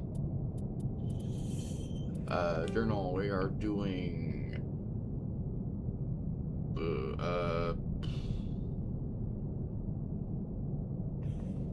Hostage, attack, take over, no. What mission am I doing? This mission is called... Wait, did we do all the... Yeah, we did.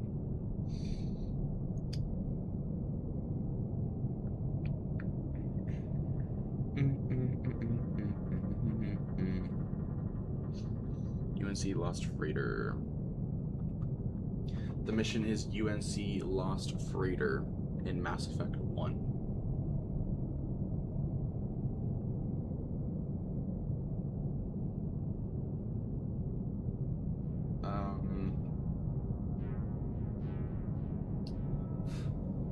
To be clear, for your paragon renegade tracking, your choice here doesn't change the game, but it does impact your moral alignment scores and your interaction with Julia, Jacob's partner.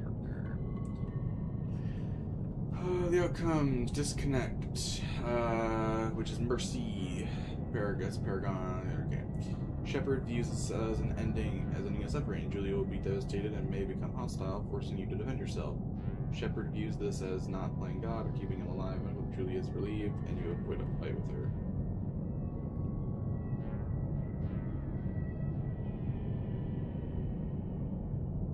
Wait, what? Wait, hold on. Wait, what? Wait, we don't have to kill her? Wait a minute, what? Hold on. No, reload. Reload all of that. What? If I decide to just let him live? Wait, whoa, wait a minute. Leave on. Examine, leave on. I left the life support on. Do I not have to fight her? I'm confused. Does Julia have to die in this mission? Even though it yields Paragon points, it feels heavy. The logic is that Jacob is brain dead and only being kept alive by Julia's brief biotic powers. Ending his life is seen as the ultimate act of mercy despite Julia's reaction. Ironically, keeping him alive gives you renegade points. This is because you are essentially leaving a man in a vegetative state. Against the clear signs that he is beyond saving, often seen as the cold or detached choice. If you're hunting for every possible point, most players go Paragon here because the game frames ending suffering as more compassionate, albeit difficult path. What this is saying?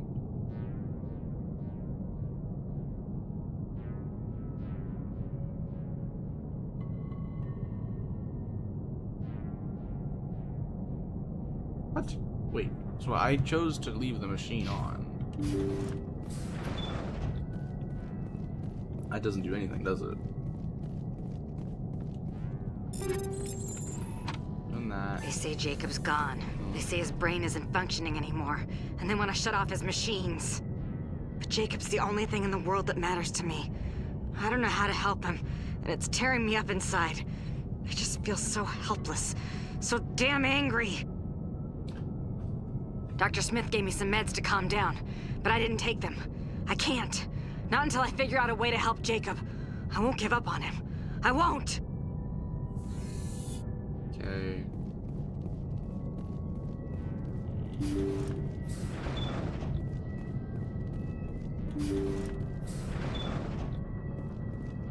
Jacob is showing no signs of brain activity. There's nothing more we can do for him. He wouldn't want to be kept alive by machines, so we're going to disconnect the life support. Dr. Smith is worried about Julia's reaction, though. She can't seem to let Jacob go. The stress is making her implants flare up, causing intense migraines. It'll probably be easier for everyone if we don't tell her until after we shut the life support down. Give her a chance to... Julia, what are you doing here? Why are you... It's still funny. So we're like, we don't... Like, we wouldn't have such a fight.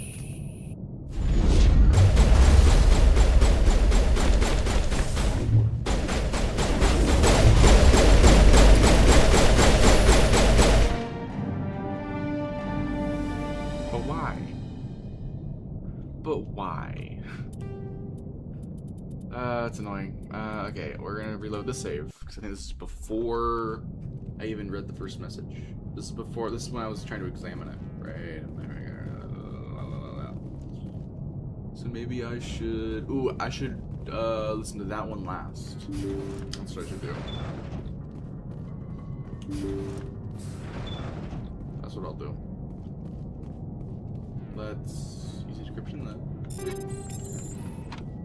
They say Jacob's gone. They say his brain isn't functioning anymore, and they want to shut off his machines. But Jacob's the only thing in the world that matters to me. I don't know how to help him, and it's tearing me up inside. I just feel so helpless, so damn angry. Dr. Smith gave me some meds to calm down, but I didn't take them. I can't. Not until I figure out a way to help Jacob. I won't give up on him. I won't!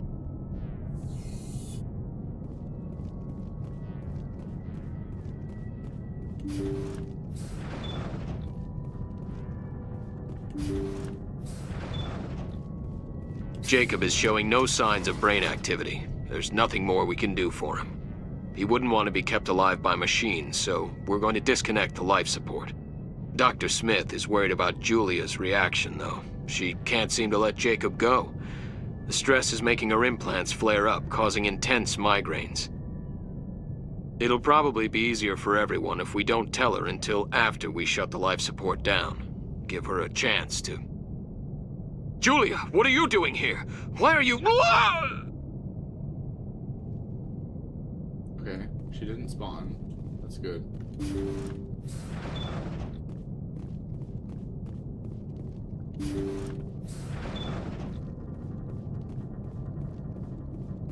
So let me make another save right here. Let's see if I could, Jacob's not going to make it. His brain was deprived of oxygen for too long. There's nothing any of us can do for him now except let him die with dignity. It's what he would want. I'm more worried about Julia now. She's showing signs of severe depression. I gave her some meds that should help, but I better warn the captain.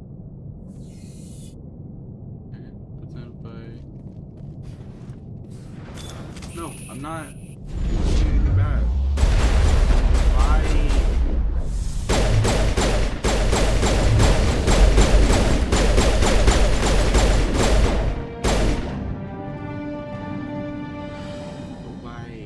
I'm not trying to kill the... I don't want to kill the character. Looks like that machine is keeping him alive. I do not see any brain activity on the readouts. He is dead. This body is just an empty shell. Maybe we should shut the machine down. It's the merciful thing to do. It is your decision, Shepard. But perhaps we should wait until we have more information before we do anything.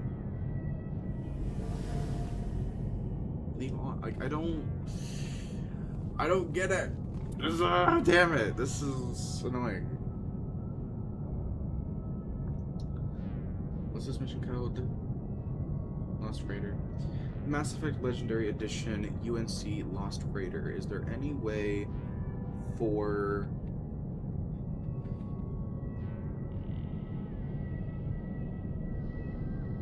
Julia to survive?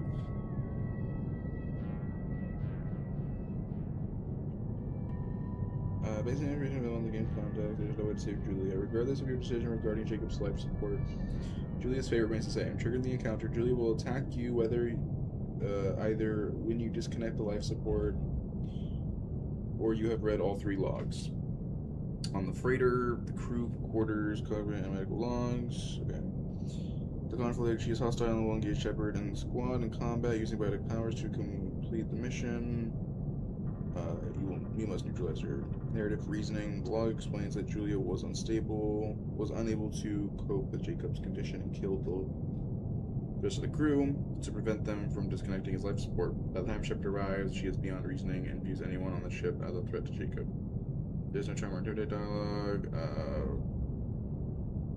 Stand her down as she initiates combat immediately upon appearing. Oh my gosh, whatever. Anyways,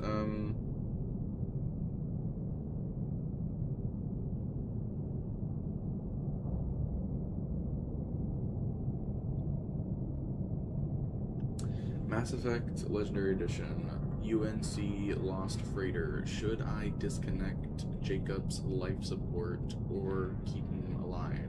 What are the ramifications and outcomes of doing so in later games?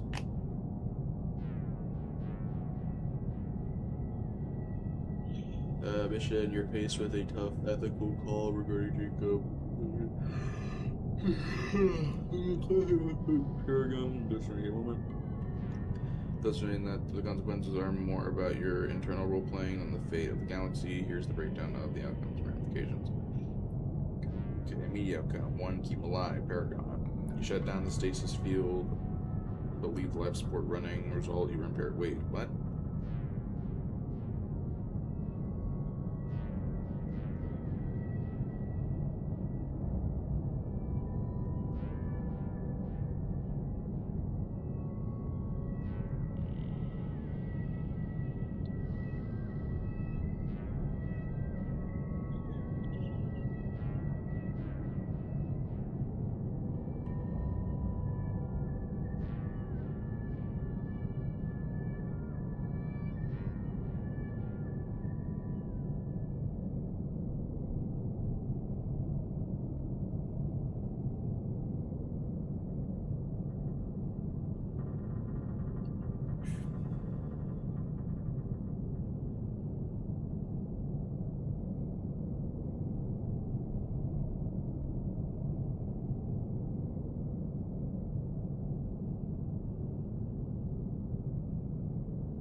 Okay, so I'm just gonna. Apparently, there's no way to actually save him, so we're leaving it on. We're gonna leave it on. Whether he comes back or doesn't, I don't really know. I'm not turning off life support. Unless I have to complete the mission, I don't know.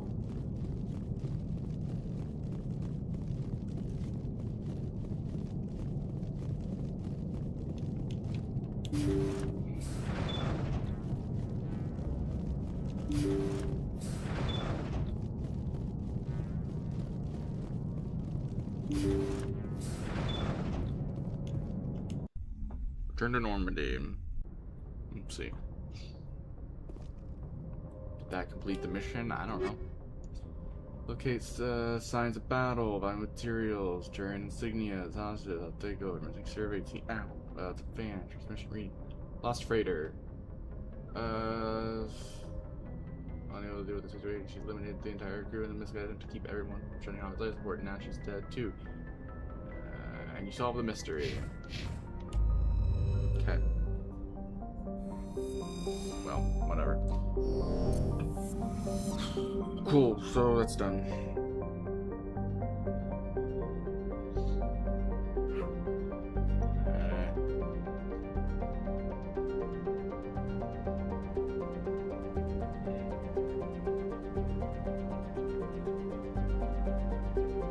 Okay, recommended squad. Tally's abilities come in handy in this assignment. As you'll be fighting synthetics. You'll also be fighting in close quarters, so someone proficient in shotguns like Rex is also a good idea. Travel to Hercules.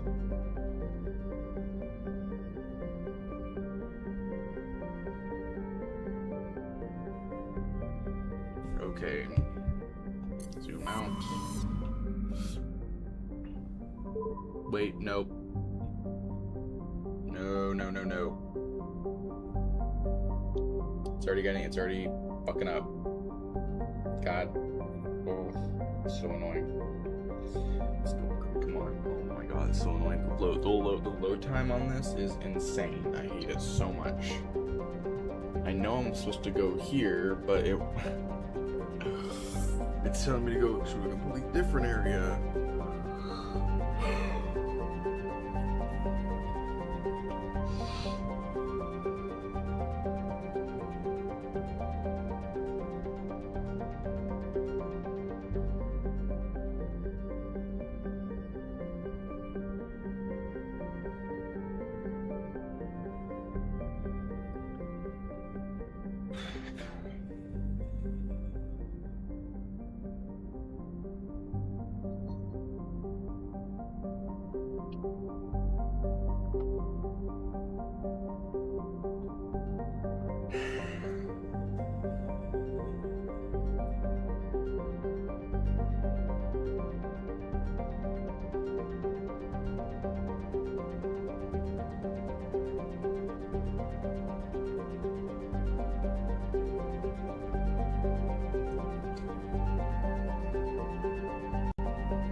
Sigma, and then Han. Okay, look here.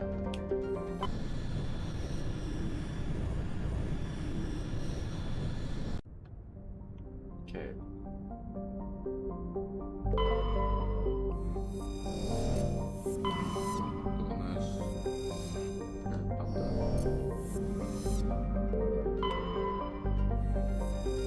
Survey, yep.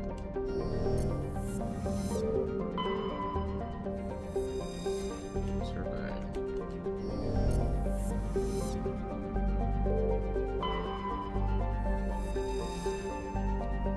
Right.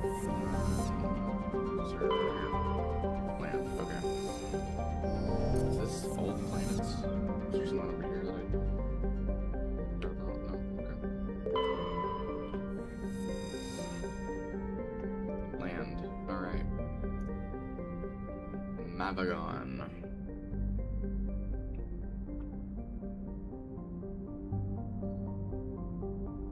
Travel to the Mabagon hideout. The hideout is located in the southeast corner of the map. It's marked with a 6 in the map above. If you want to tackle everything else on navigation for XP, credits and assignments, okay. Mako here unless you have to. There's a level 2 cold 0 that will do massive damage if you aren't careful. Right, okay. When you locate the base on your radar as a huge red blotch, maybe spend it out to reach it. The base is located atop a huge mountain and it's only reasonably accessible from a southwest side. Once you've gotten to the mountain's apex, you can easily locate the base. Okay.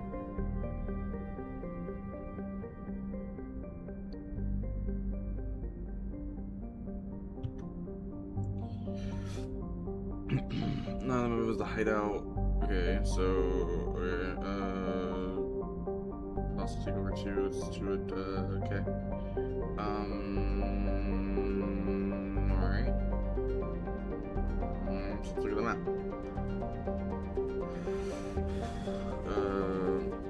So okay, 1 is the abandoned camp. 2, okay, so light metal, sign of battle, Solarian. A metal, engine debris, syndicate hideout, abandoned camp. Fucking hell. Wait, where do we want to go?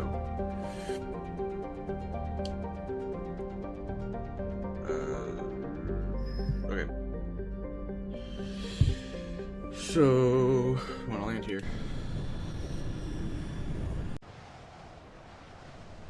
Oh, wait, who did it? Who was the recommended? Fuck, who's the recommended, people for this team? This planet?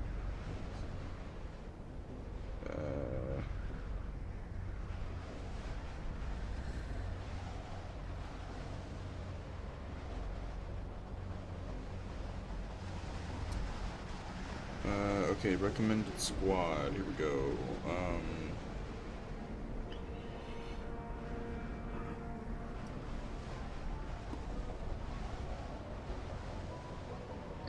Okay.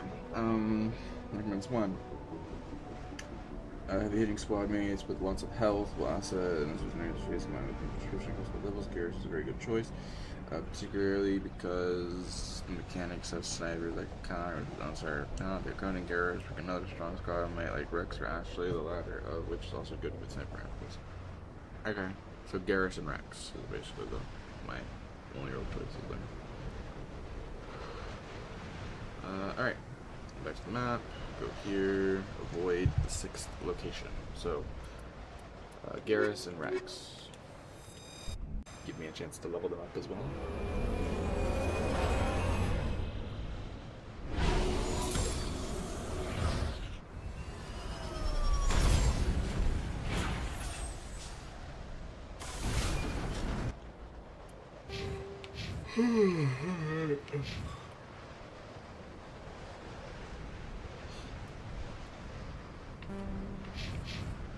Okay.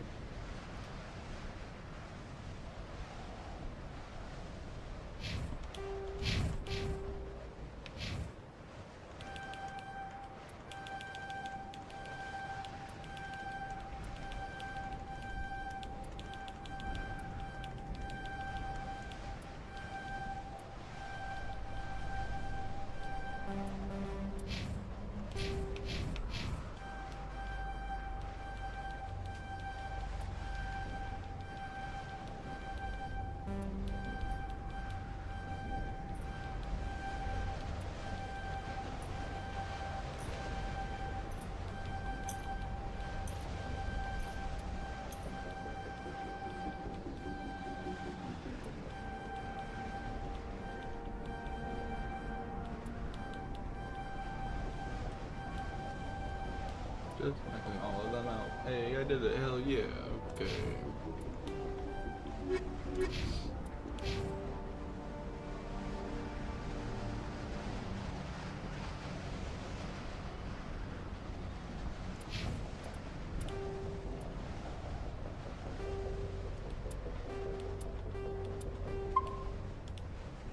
No! Oh my god! Oh, I thought it was loading. Dude, I was so scared. I thought it was loading the save. Holy fucking god, that scared me. God, oh my god, oh my god. Okay, Jesus. Can I not? I said. Oh, he said a destination. Okay. One of the destinations. Yeah. If away.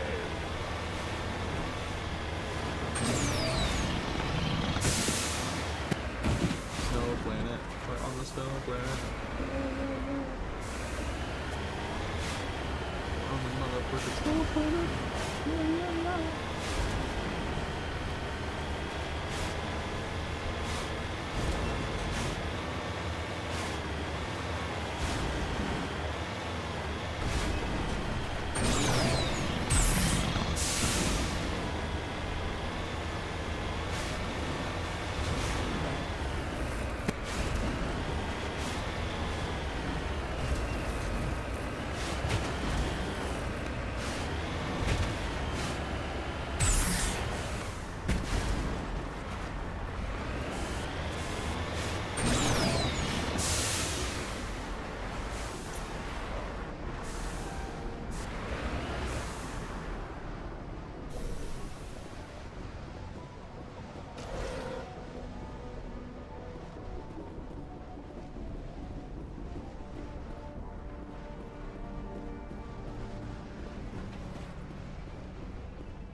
Glad we figured that out. Alrighty, going to location 2, 3, 1, 5. Okay, so location 2. We're gonna be zoom in. Yeah, there we go. Location 2, I think is gonna be here. So specifically, I'm gonna say here.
Oh.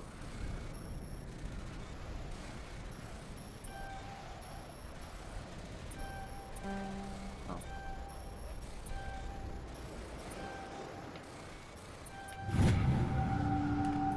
Yeah, I did it.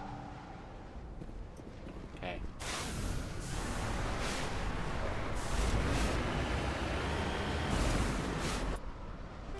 Next area, 3 and 4, basically in the same zone. Right here, so like 3's about here, I think. Also, impressive, I got the marker like right on it too. It's crazy with the second one.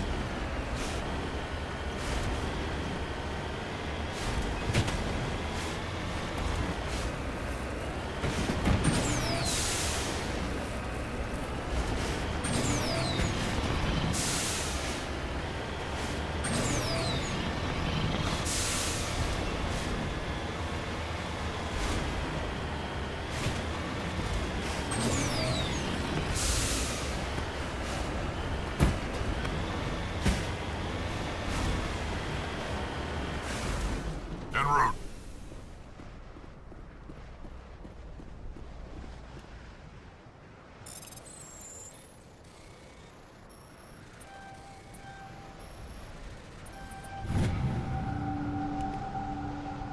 Did I run out of... Did I run out of it? I didn't. Okay, and I saw a lot on jump.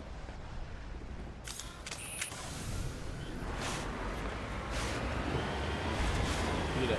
Hey. I just gotta get up here.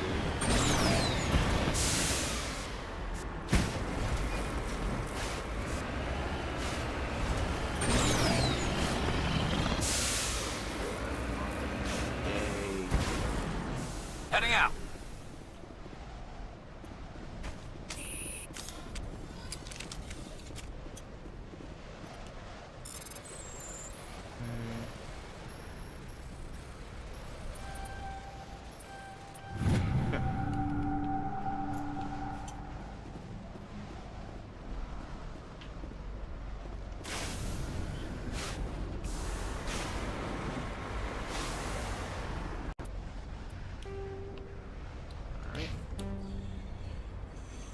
We're done. Heading for 5 and then 6, so we don't need the map anymore since there's our auto. It's telling us where they're at right now, so... Okay, then we just gotta wait till we get to the actual compound. Cool.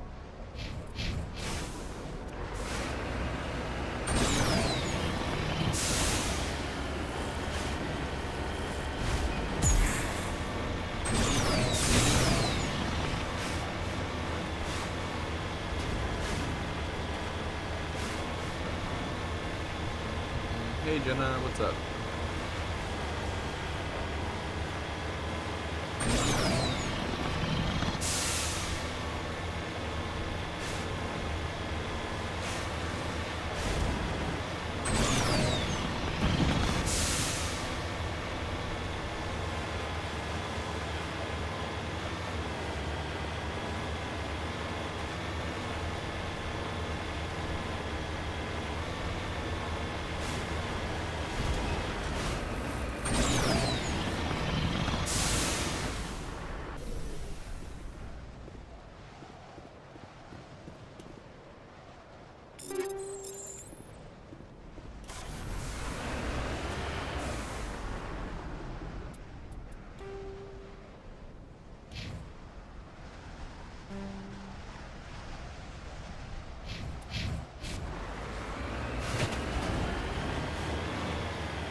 Okay.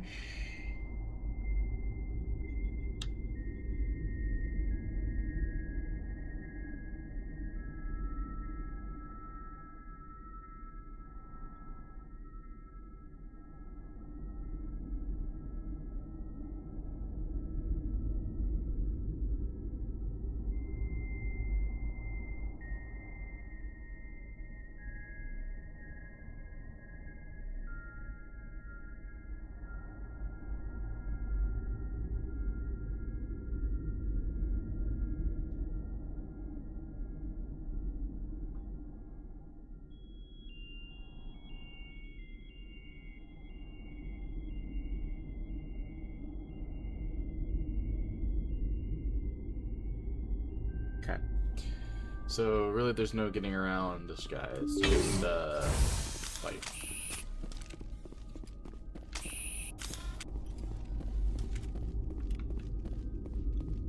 Okay. Maybe do all the equipment. Southeast room should be, let's see. Syndicate hideout. This is where I'm entering, so it didn't tell me that there was a medical thing here, so that's a bit of a that's not good.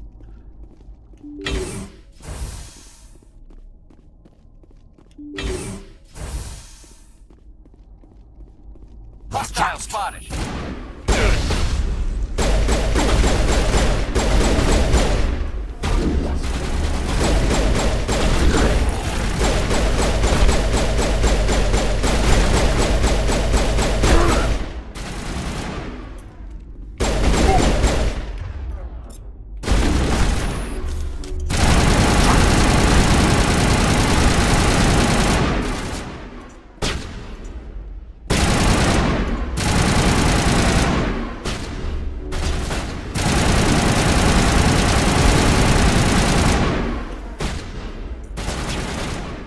I will destroy you!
Oh, I didn't mean to actually. That's fine.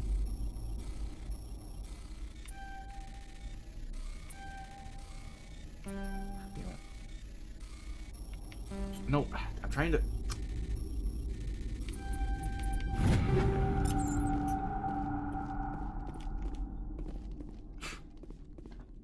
Okay. Then there, medical kit 2, secure crate. Yep, got that. Alright, that should be all of the equipment.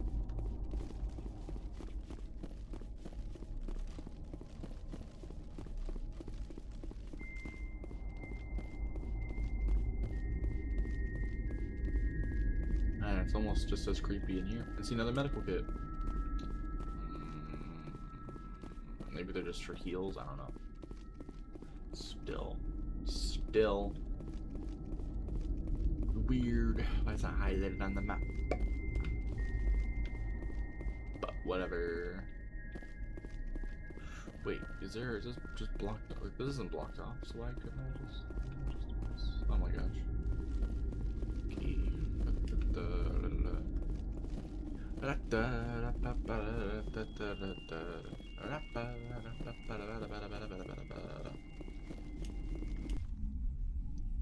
Exiting the building.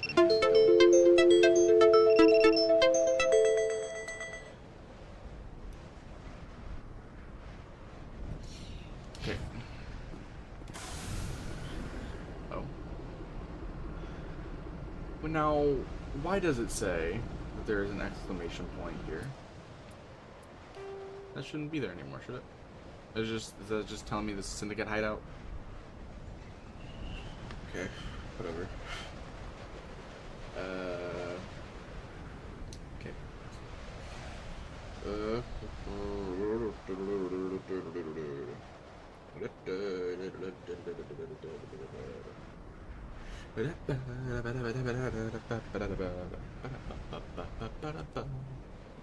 Alright, well, we did everything here. Let's return to the Normandy. Zoom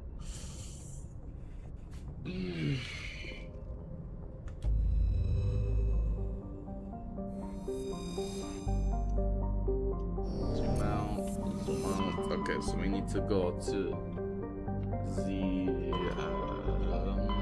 Gemini Sigma is pretty much done. Kind of, for the most part, I would say. Hades Gamma. Hades Gamma right here. Ateus, missing survey team.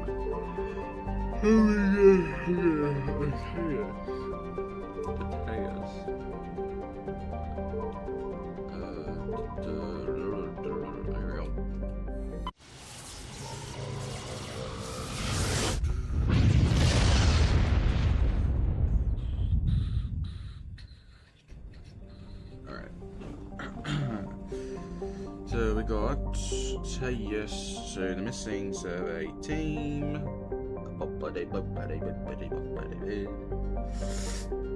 Okay.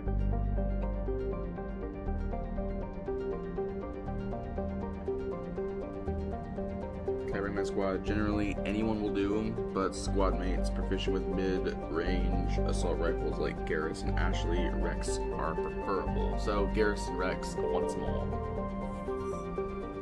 Another planet's out here. Survey. Lopa. Okay.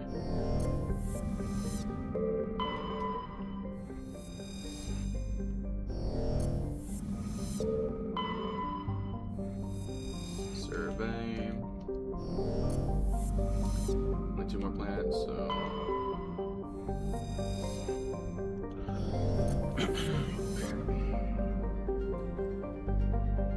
Gonna 100% this game. Gonna 100% girl.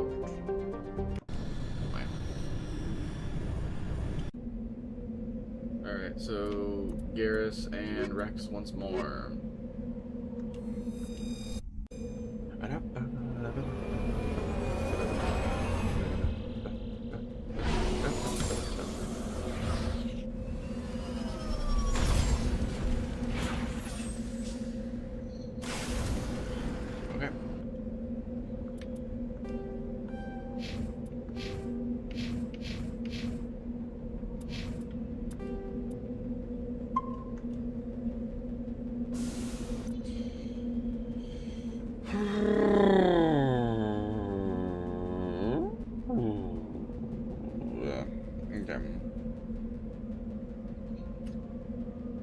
This assignment has 3 methods of acquisition. The most common is overhearing a news report about it in the Citadel elevators, but in rare circumstances you can pick it up on Noveria just before the boss fight. Both these are optional though, as you can also get the assignment simply by landing on Treban. Top of that, we're going to Hades Gamma, east of Gemini Sigma, and southeast of Attica Beta. Where else is? Okay. Right. If you've been following in order, and it's about this time that you'll have hit level 20, and thus have been contacted by Admiral Hackett, giving you the UNC Rogue. This is actually a tough side quest. saved it until the end of the Uncharted World map so that you're better equipped.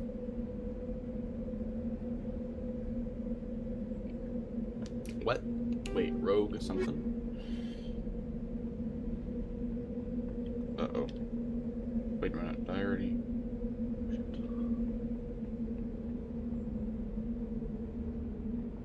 No, I didn't. Did I not? UNC Rogue 6?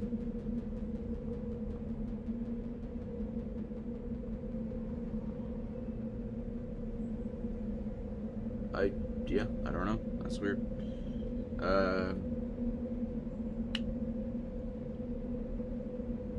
Okay. Find missing researchers.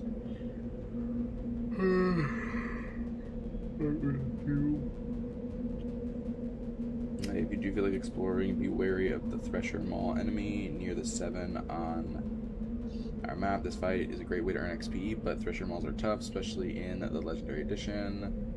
Stay in Mako. Keep moving and shoot the Thresher with your guns and rockets whenever you can. Remember that if the fight gets too intense, you can always just drive away and come back after your shield recharge. Try again.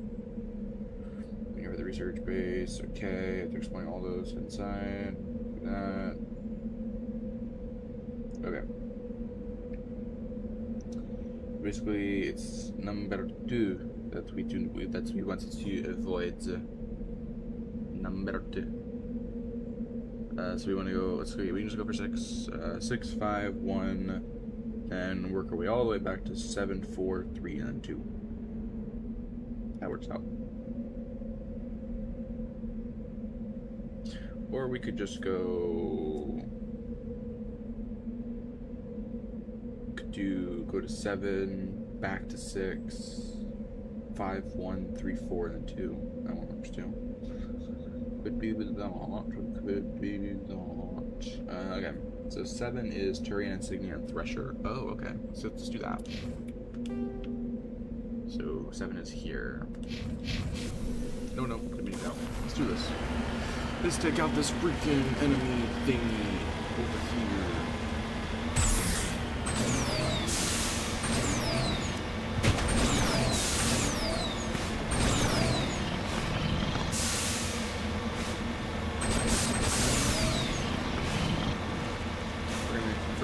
Kill this Thresher Maw thing.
Thing up here.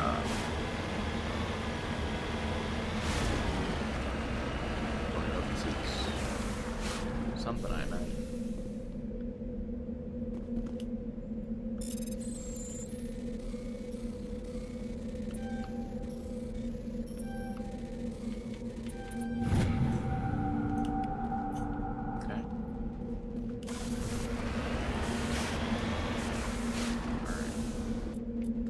Back to the map. Where are we going next? Number 6, over here. Number 6 should be in between this, so right here. Like, well, yeah, I'd say about here.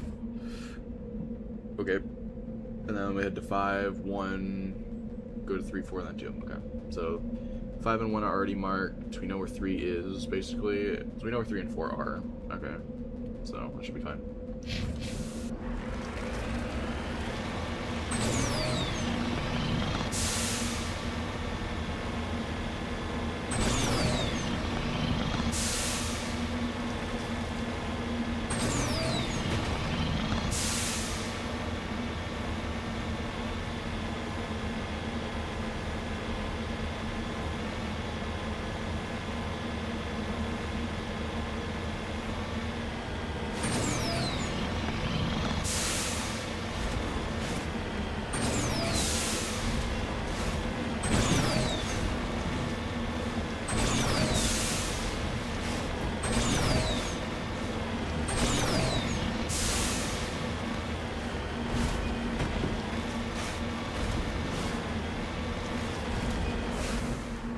Securing point.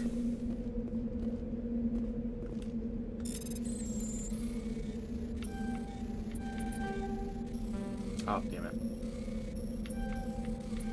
What the? There. No, what the? Stop going down! Oh my god. Okay.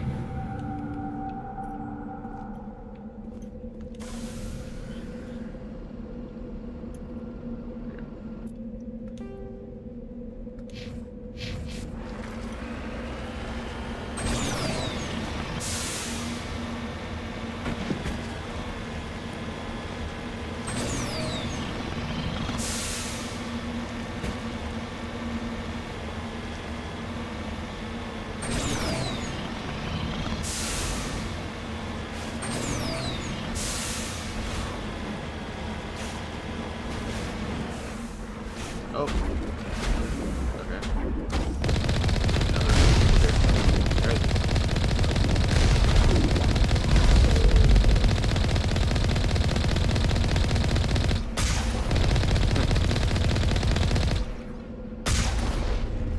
That's fun. Anyways. Got it.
En route. Nothing to give a D, I guess, so we just gotta do this. Deactivate. This device is transmitting tight beam signals into geosynchronous orbit. This disrupts the survey team's GPS satellites, causing them to crash nearby. Oh, hey. So we disabled this transmitter. We should probably destroy it, not just disable it. Couldn't someone just find it and then just re-enable this? All right, let's go to 3.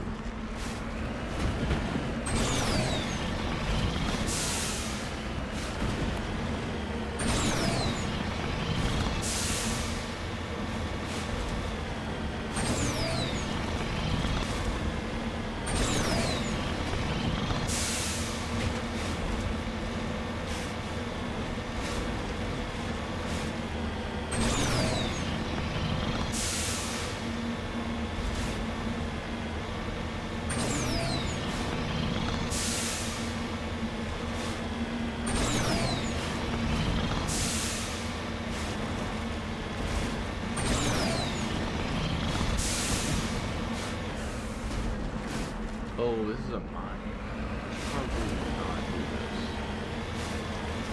this. Wait, so wait, what is this? What is this? What is 3? 3 is an excavation site. 2 is the research base. 4 is a rare element. Let's just go for 4. We'll pass this, go with 4, come back.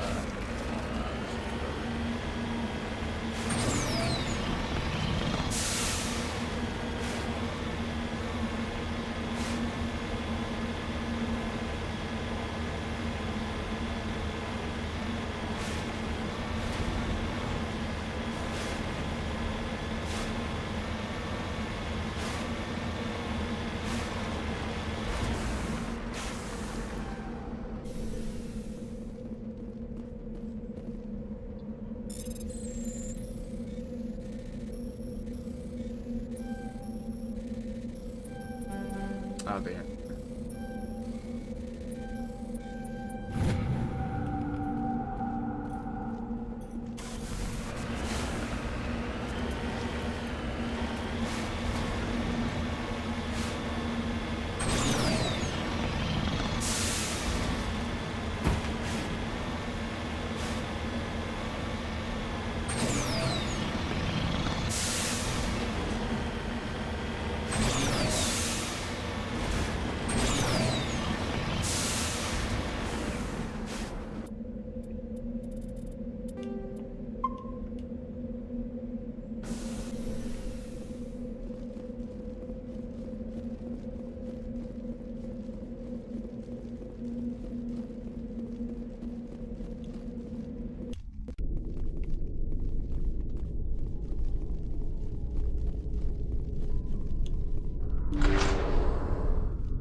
Seen this before.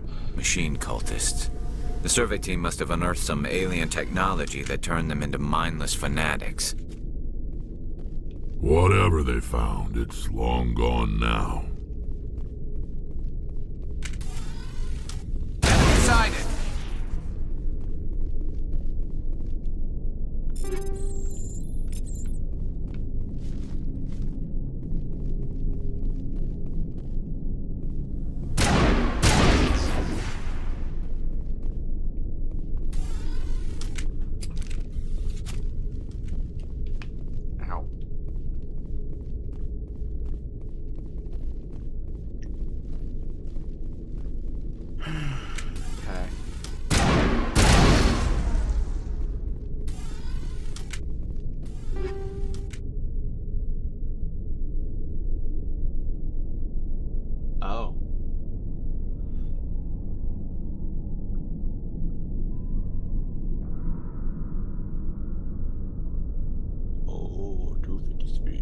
Currently 253. I'm nearing the 300 item limit. I didn't know there was an item limit. Oh man. Okay.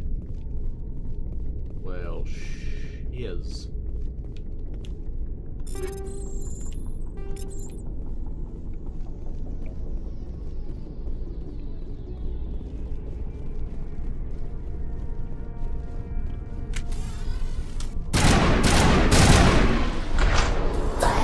Oh shit.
got them all, Shepard.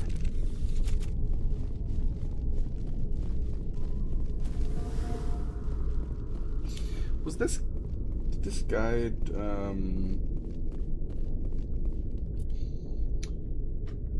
explore the excavation site. Oh, wait, so I was supposed to, this was, oh, okay. So, locked crate, crate, there's crate. Okay, back at the Normandy. Sludge container, secure crate, yeah, we got that. I forgot 3. Okay. Wait, so what was I supposed to get at the original place? Oh, I did it in the wrong order. But it's fine. It's whatever. Who cares about the doing things in the proper order? Whatever, bro. I don't know. I don't freaking know, dude. Oh my god. What am I saying?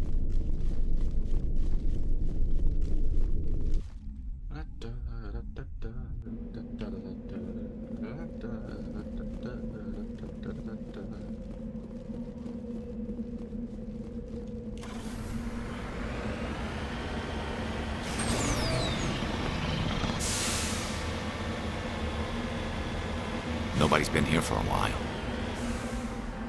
Redeploying.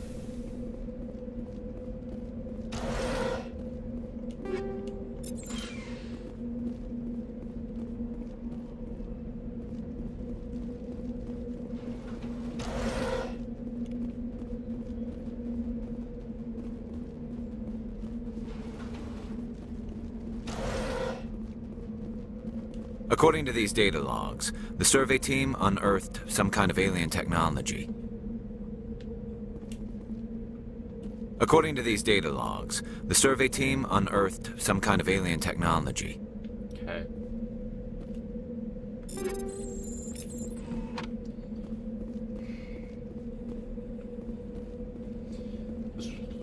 Was that all the items? Storage locker, malfunctioning objects, medical kit. Okay, so east decryption in the northern building and southern building and western building. There are 3 buildings. There's this one. What's this? Oh yeah, that's, yeah. I had the crate. That had the storage locker, I'm pretty sure. This had the medical kit, yeah, and then this had the malfunctioning object.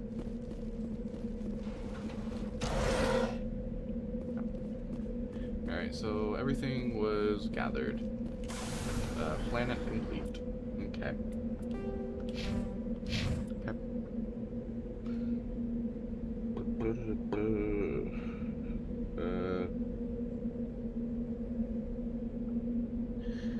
And following our walkthrough beat for beat, and I've been keeping up with chatting with Garrus, Rex, and Tali. This is where you can unlock their personal assignments. Talking to Garrus will unlock.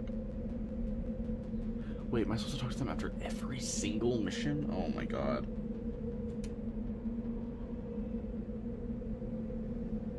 Oh man, that's annoying. Okay.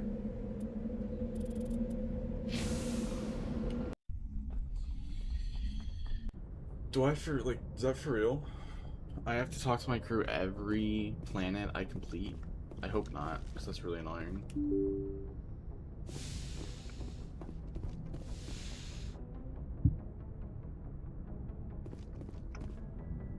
Okay.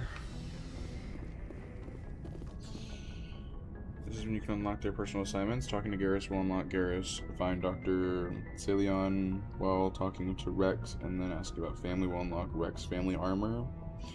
Both of these further into the Uncharted Worlds roadmap. Okay. But no one else has anything to say, right? Or am I wrong?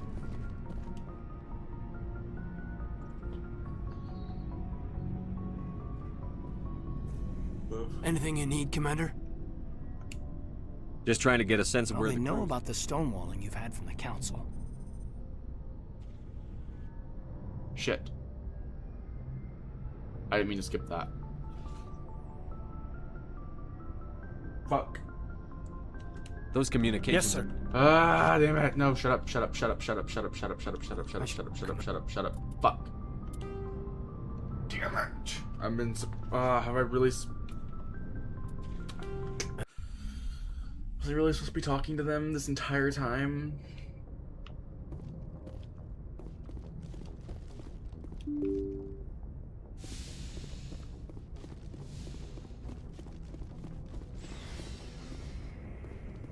I'm pissed.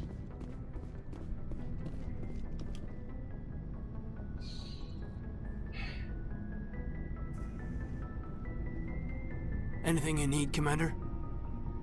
Just trying to get a sense of where the crew's at. Thoughts? Well, they know about the stonewalling you've had from the Council. They deserve to know what we're up against. They're on your side. They're pissed about the resistance we're getting, especially from our side. I'll have a better handle on all of it when my head stops hurting. Another L2 flare-up. Anything I can do? No, Commander, it'll settle down. It's rough sometimes, but they spike higher than a lot of L3s. Except for you, of course. Besides, I fared a lot better than some after Kinetics was through. I haven't heard anything about Kinetics in a while. Yeah, they quietly disappeared. Broke up into a bunch of little corps after they botched the training on Jump Zero. After first contact, Kinetics was set up to track Element Zero exposures and develop implants for humans. Once we had an embassy on the Citadel, Kinetics could bring in experts instead of taking it slow. Is there some reason we couldn't learn it on our own? They didn't know where to start. I mean, hell, it took a couple of years to even link biotics and EZO. Forget trying to get the kids to move stuff. They had trouble just helping them not break their own limbs. And their choice of teachers didn't help much. The only experts would have to be aliens. Dead on. Turians, actually. That's why Kinetics kept it a secret. They were afraid of what people back home would think, asking the Turians for help when we just fought a war with them. The Asari would have been more acceptable than the Turians. Yes, but the company didn't go through the Citadel. It would have made Earth look weak, so they discreetly hired some Turian mercenaries.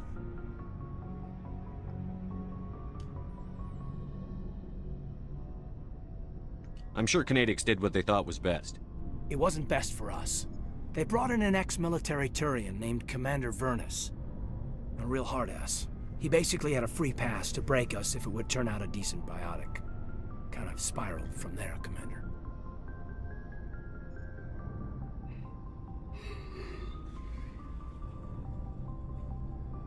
Did he ever face charges for that? He got his, yeah. But like everything else at Jump Zero, it was under the table. The less said, the better. Anyway, this is ancient stuff. I walked it off a long time ago. I should get back to my duties, Commander.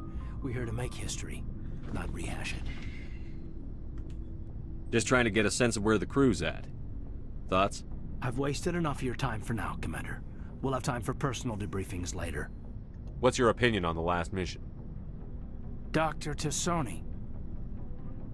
Seems like a sweet girl. Easy on the eyes. I mean, if you like the bookish sort.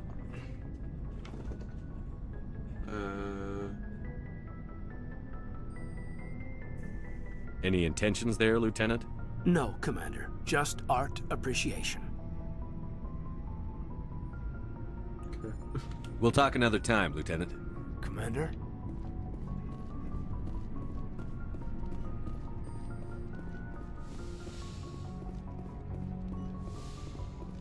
Yes, Commander? Is there something you need? I should go. Goodbye, Commander.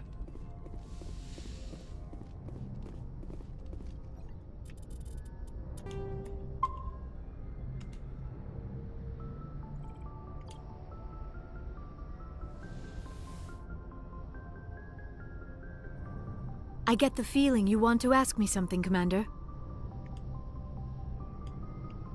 Maybe we could pick up where we left off. You were telling me about your interest in the Protheans. Actually, I think I was talking about my interest in you, and making a fool of myself in the process. As I said, I am not used to dealing with people, especially humans. I did not really know much about your species when we first met, Shepard. I found it hard to take humanity seriously. Your kind always seemed so rushed and high-strung. Okay. We don't have the luxury of time. An Asari can live for 1,000 years. We're lucky if we hit 150. That is true. At first I thought that was a weakness of your species.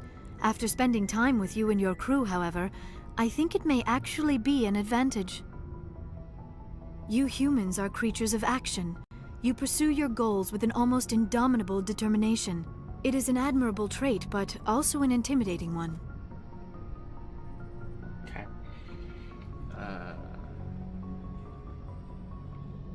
You're scared of us? Unfortunately, the rest of the galaxy sees humanity as something of a bully. You run over anyone in your path to get what you want. It is up to people like you to change their minds, Shepard.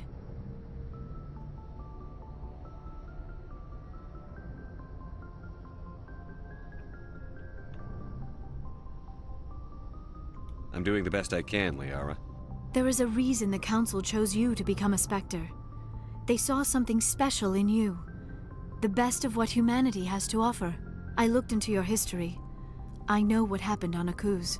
The fact that you survived shows a remarkable strength.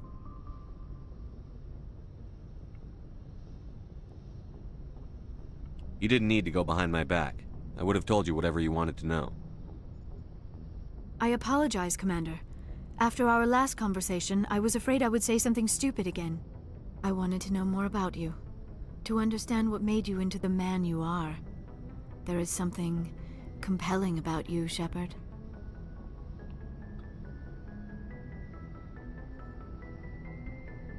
Are you sure you're interested in me? Or is it my visions of the Protheans? I admit, your connection to the Protheans had something to do with my initial interest, but it has grown beyond that.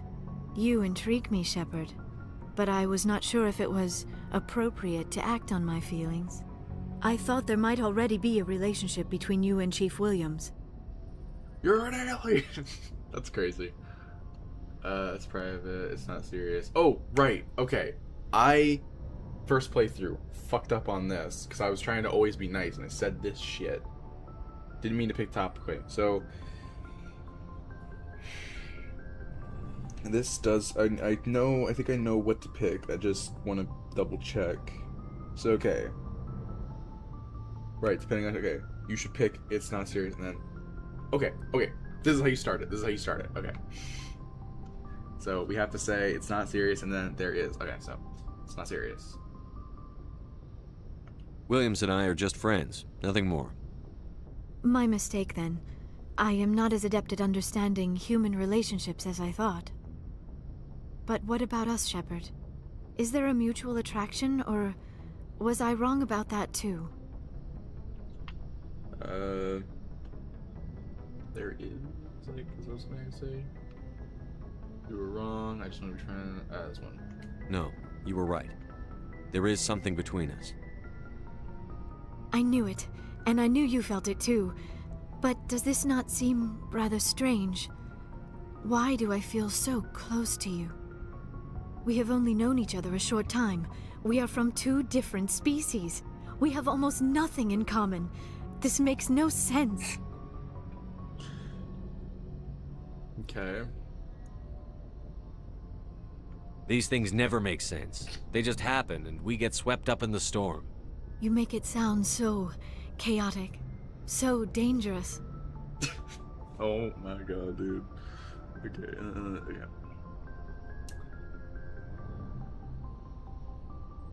I'll keep you safe. I am not looking for a protector.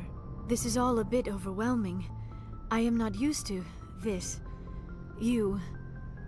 I need some time. You started. Dude, oh my god. These choices are hilarious. Okay. Take all the time you need, Liara. I'll be here. Thank you, Shepard.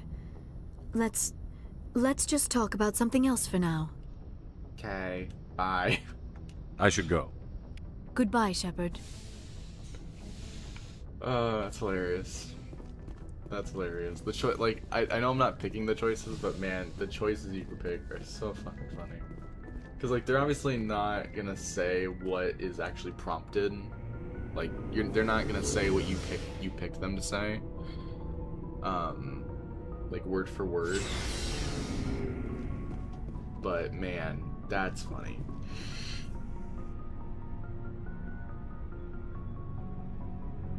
It's funny just thinking that that's what they would say.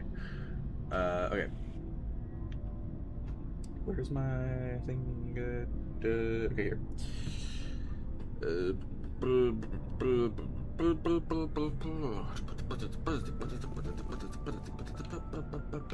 Dr. Rex. What do you want, Shepard? Investigate personal inquiry. Why did you become a mercenary? Lots of reasons. Ah, understood. Such as? Such as, I needed to get out of our system. I needed to eat. I needed to survive. Why not stay and help your people? I tried to help. That's why I had to leave. Really? What happened? I was betrayed. I was head of a small tribe. We were trying to restore order after the war, but the other tribes were against us. They followed Jared, one of the few warlords who survived the war with the Turians. But he was old, and so were his ideas. He wanted to continue the war. He wanted us to fight. Turians, Solarians, each other. It didn't matter who, as long as we were fighting.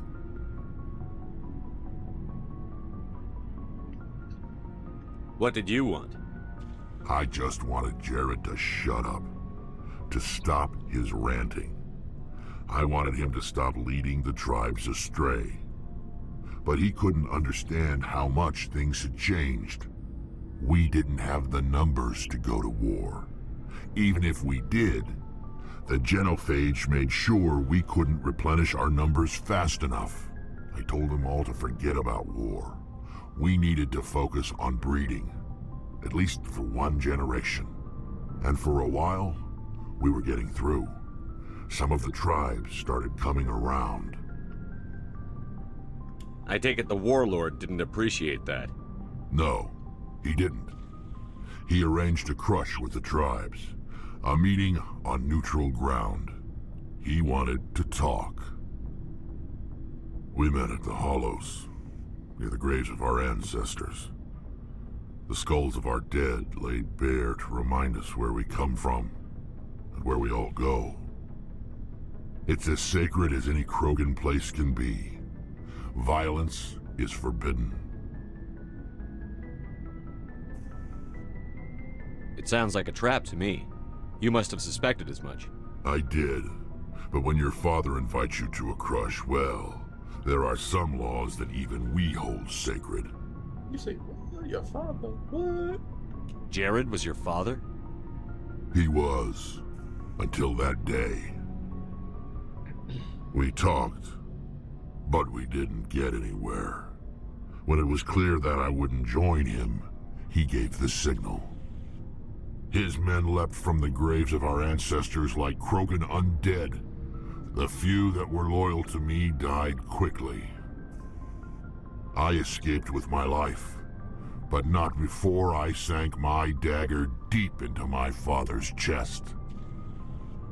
That is why I left, and that's why I'll never go back. You must have family other than your father. Don't you miss them?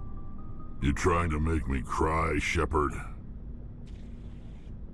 I've got some unfinished business with my family, but that's all. What kind of business?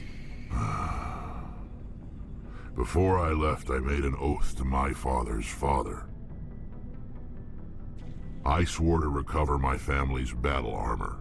It was taken from him after the uprising.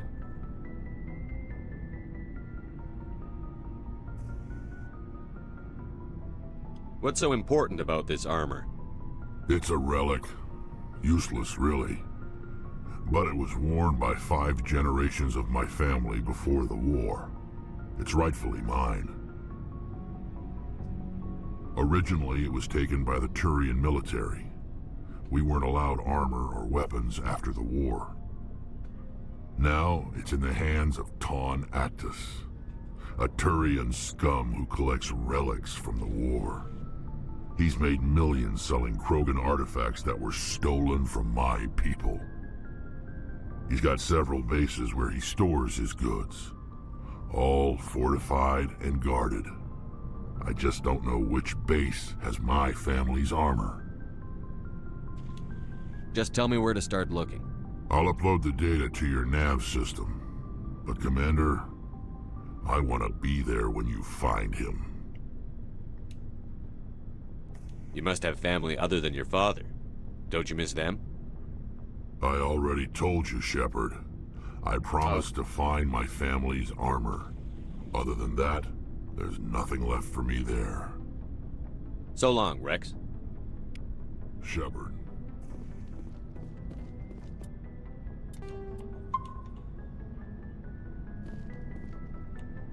Commander?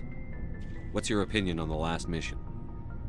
Not sure I buy Dr. Tassoni's story about her and her mom not talking. They're family, right? I think she's being straight with us. Or at least, I don't think she lies very often. Yeah, she's probably really bad at it. Hey, want me to ask her about her sex life? Might be a little... I don't think she's you. Too bad those ruins got destroyed. I mean, they lasted Do you have a few minutes to talk one-on-one? Sure. I was just watching some mail from home. Oh, before I go, we saw Caden in a news vid about the Normandy. He's cute. Later, sis. Let's pretend this never happened.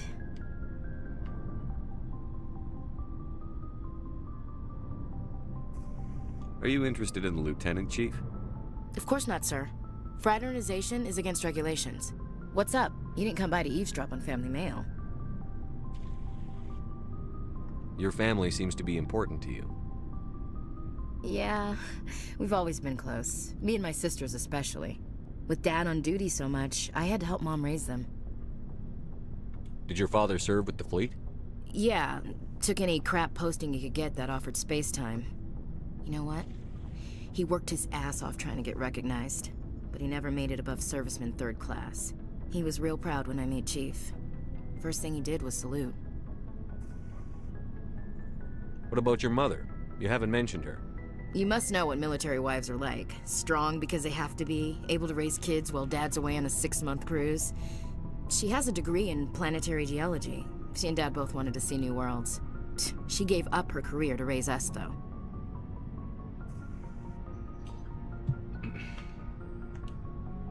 You have more than one sister? Sounds like a big family.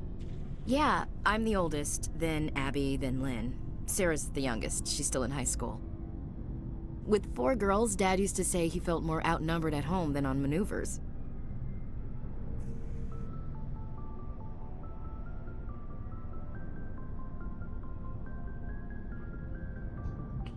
Okay. Where did you grow up? All over. We transferred a half a dozen times before I finished grade school. You go where personnel command sends you, right? I guess that's why I'm so tight with my sisters. We'd have to leave all our friends every 2 or 3 years. Okay.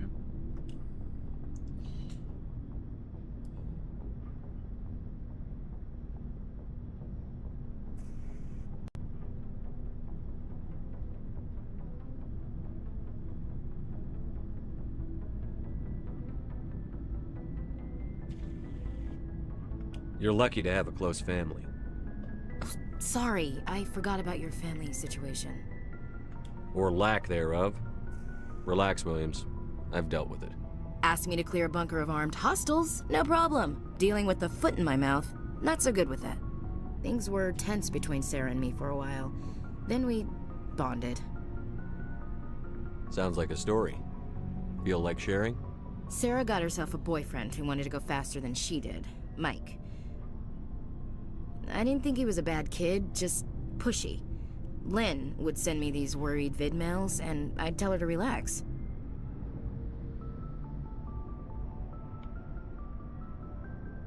Where were you when this was going on? I was on active duty. Sarah's graduating high school this year. This was only a couple of years back. They were on Amaterasu. At the time, I was assigned to Chernobog. Same cluster, but a dozen LY away. Close enough to talk regularly, too far to make it back in an emergency. I couldn't afford a fast packet flight. If he really liked her, he wouldn't be pushy. Yeah, of course. If he didn't ask at all, I'd wonder if he thought Sarah was ugly. Damned if you do, damned if you don't. Mike thought they'd go for a romantic walk in the woods, because he figured it was past time they did the deed. She levered Mike face first into a tree and left. Didn't have a scratch on her. Good thing Mom and Dad had us all learn some kind of self-defense. I took emergency leave and walked Sarah to school for a few days.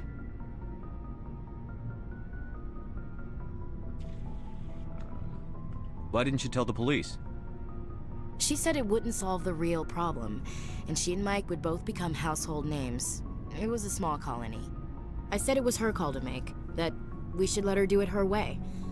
Mom was pretty pissed about that. You said all of your sisters learned self-defense? Lynn did pistol practice, but didn't like it. She's kind of nervous. Sarah took Aikido. Abby decided to learn the sword. She always was a little weird. Likes big skirts and tops you have to tie her into. They do great things to her figure, though. So, what did you learn? One of Dad's friends taught me Marine hand to hand. You traveled all the way home to walk your sister to school. It was only a dozen light years, like a day's cruise. It's not like I was going to Earth or something. My last day out, Mike was waiting for us. Sarah had told her friends, so everyone at school knew what he did. He wasn't happy. I wanted to snap him in half, but Sarah gave me this look, this let me handle it, I need to do this alone look. She kept her cool, God bless her, as he screamed in her face. She just let him vent. Then he tried to punch her. I swear, she just flowed around him. Next thing I knew, he's face down on the sidewalk, and there's blood everywhere. That's unbelievable. Sarah must be as good as you. Better. I'm more or less a straight-up puncher. When he swung, she wasn't there anymore, and he fell. She helped him stop the bleeding and had me call an ambulance. She told the paramedics he fell. Before they took him to the hospital, Mike touched Sarah's arm. I thought he was gonna end up on the ground again. But he hung his head, whispered, "I'm sorry," and started crying. And she hugged him. The Williams women are a decisive bunch, Commander. We do things when we're ready. Not before, not after. Your sister's something else. But you didn't mention your father at all. Was he on deployment? Dad always wanted to serve in space, but he wanted us to have real ground under our feet. He'd say, space is beautiful, but you can't raise a family there. I cannot rest from travel. I will drink life to the lees. All times I have enjoyed greatly, have suffered greatly, both with those that loved me and alone. For always roaming with a hungry heart, much have I seen and known, cities of men and manners, climates, councils, governments.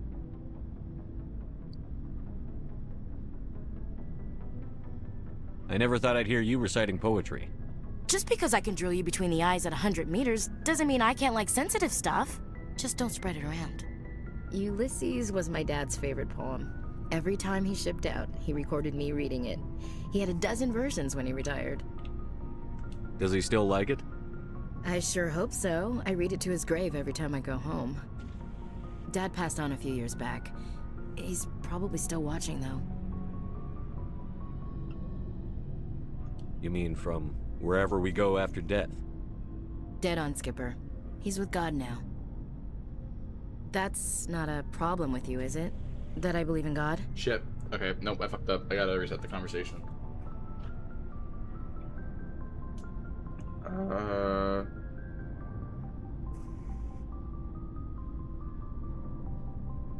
Your beliefs are your business. I'm your commanding officer, not your moral compass. I appreciate that, Skipper.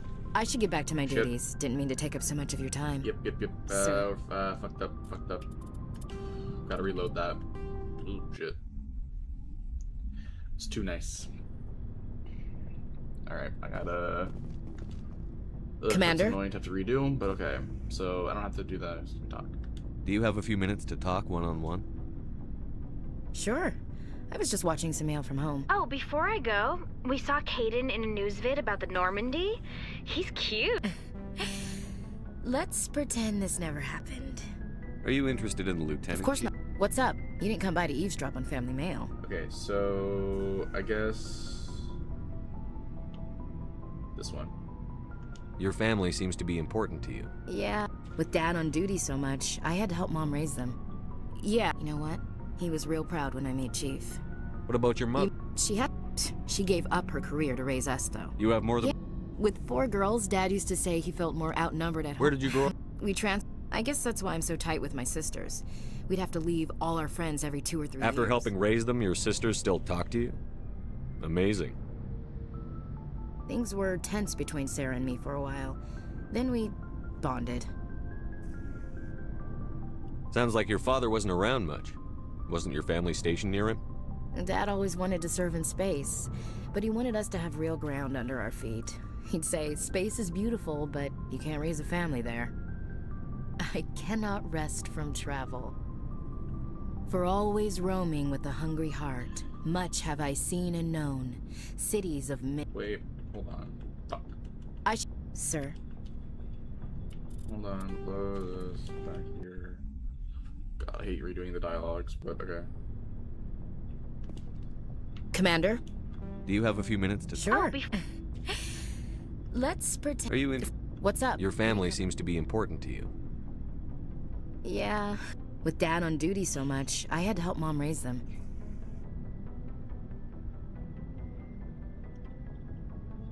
Messed up again. Your beliefs are your... I appreciate that, Skipper. I should get back to my duties. Didn't mean to take up so much of your time. Dismissed, Chief. Sir. No, I made sure to not... Bro, are you kidding me? Commander? Do you have a few minutes to talk one-on-one? Sure. I was just watching some mail from home. Oh, before I go... Let's pretend this never happened. Your sister, I assume? Until I get home and kill her. That's Sarah, the youngest. What's up? You didn't come by to eavesdrop on family mail. Your family seems to be important to you. Yeah, we've always been close. Me and my sisters especially. With Dad on duty so much, I had to help Mom raise them. Did your father serve with... You know what? He was real proud when I made Chief. First What about your... She gave up her career to raise us, though. With 4 girls, Dad used to say he felt more out... Where did you grow up? I guess that's why I'm so tight with my sisters. We'd have to leave all our friends every 2 or 3 years. After helping raise them, your sisters still talk to you? Amazing. Things were tense between Sarah and me for a while. Then we bonded. Sounds like a story. Feel like sharing? Sarah got herself a boyfriend. I didn't think he was a bad kid, just pushy. Where were you when the... They close enough to talk regularly, too far to make it back in an emergency. I couldn't afford a fast packet flight. Sounds like that situation didn't last. Mike thought they'd go for a romantic walk in the woods, because he figured it was past time they did the deed. She levered Mike face first into a tree and left. I took emergency leave and walked Sarah to school for a few days.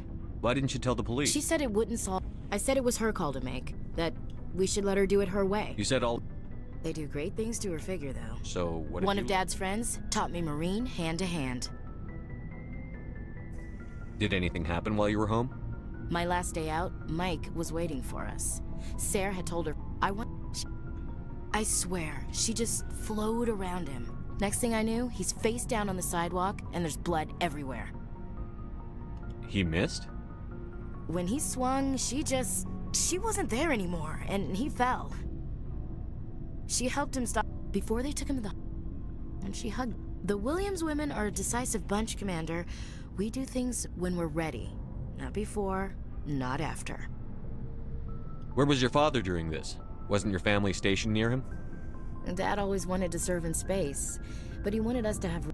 I cannot rest from For always roaming with a hungry heart, Much have I seen and known. Cities of men and manners, climates, councils, governments. I never thought I'd hear you reciting poetry. Just because I can drill you between the eyes, just don't spread it around. Ulysses was my dad's favorite poem. Every time he shipped out, he recorded me reading it. He had a dozen versions when he retired. Does he still like it?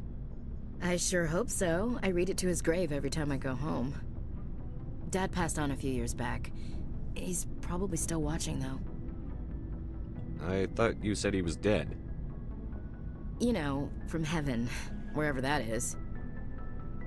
That's not a problem with you, is it? That I believe in God?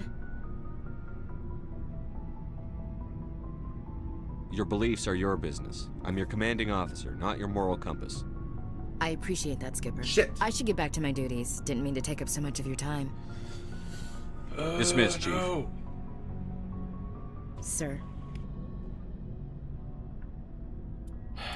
Okay, the problem is they keep saying this online, like, if she calls you Skipper, then you fucked up, because that locks you, that apparently flags the game that you're in the relationship, like you're starting that path.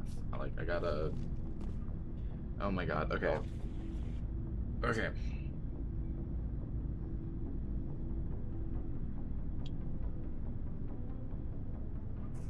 Mass Effect Legendary Edition, Ashley Williams' second conversation. What do I pick? Do I pick in each dialogue option to avoid her calling me Skipper? I said Skipper, like how does it not hear me when I say that? To avoid Ashley calling you Skipper in the second conversation after the first major mission, each unit very first. Okay, do not select the romantic, flirty, or overly accommodating options. Instead, maintain a professional, neutral tone, specifically when she expresses concerns about her family on or her place in the ship. Choose responses that emphasize professionalism or keep a distance.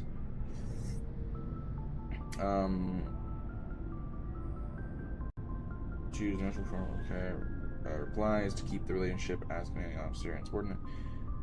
If she mentions a poem, selecting the renegade neutral option to tell her to lay off the poems prevents the informal Skipper. Okay, so it's right up to that point. Commander? Do you have a few minutes? Sure. Oh, before... Let's pretend this never happened. Are you interested in the Lieutenant, Chief? Of course not, sir. Fraternization is against regulations. What's up? You didn't come by to eavesdrop on family mail.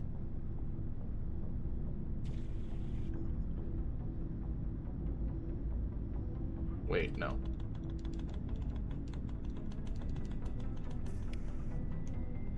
Hold on. Load. Go back. Don't have to ask about that. And I'm not going to ask about the poem thing, so, okay. Commander? Do you have a few minutes to Sure. talk? Oh, before... Let's pretend this never happened. Okay, so this one... Your sister, I assume? What's up? Your family seems to be important to you. Yeah. With Dad on duty so much, I had to help Mom raise... Did your father... You know, he was real proud when I made Chief. First thing he did... She gave up her career to raise us, though. You have... With 4 girls, Dad used to say he... I guess that's why I'm so tight with my sisters. We'd have to leave all our friends every 2 or 3 years. After helping raise Things them... were tense between Sarah and me for a while. Sounds like a Sarah... story. I didn't think he was a bad kid, just... Where were you when... They close enough to talk regularly, too far to make it back in an emergency. Sounds like that situation... I took emergency leave. Did anything happen while you were home?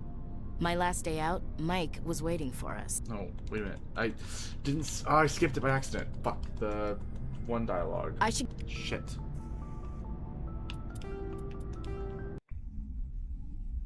This is annoying for all of us. Commander? Do you have a few minutes to talk? Sure. Oh, before... Let's pretend this never happened. Okay, a relative. Your sister? What's up? Your family seems to be... With Dad on duty so much, I had to help Mom raise them. Did your father... You know what? He was real proud when I made Chief. First What about your mother? She has a degree. She gave up her career to raise us. You have more than one... Yeah. With 4 girls, Dad used to say he felt more outnumbered. Where did you grow up? We I guess that's why I'm so tight with my sisters. We'd have to leave all our friends every 2 or 3 years.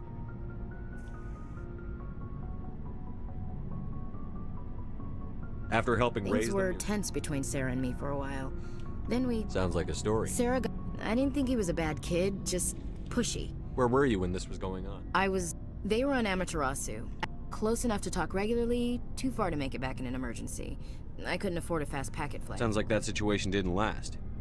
Mike thought she left. I took emergency leave and walked Sarah to school for a few days. Why didn't you tell the She police? said it wouldn't solve. I said it was her call to make. That we should let her do it her way. You said all of Lynn, Abby decided they do great things to her figure, though. One of Dad's friends. Did anything happen while you were home? My last day out, Mike was waiting for us. Sarah had told her friends. I wanted to snap him. She kept her cool, God bless her, as he screamed. I swear, she just flowed around him. He missed? When he swung, she helped before they... But when she hugged him. The Williams women are a decisive bunch, Commander. We do things when we're ready. Not before, not after. Where was your father during this? Dad always... I cannot... For always roaming with a hungry heart, much have I seen and known. Cities of men and manners, climates, councils, governments. Hold on. So, alternative for second option. If she mentions a poem, the poem, oh Captain, my Captain, whatever, selecting the renegade neutral option to tell her to lay off the poems prevents the informal skipper nickname. Okay.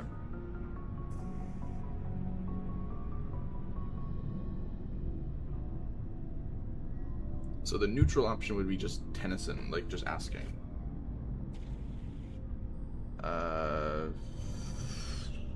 Shit.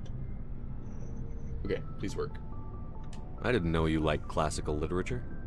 Ulysses was my dad's favorite poem. Every time he shipped out, he recorded me reading it. He had a dozen versions when he retired.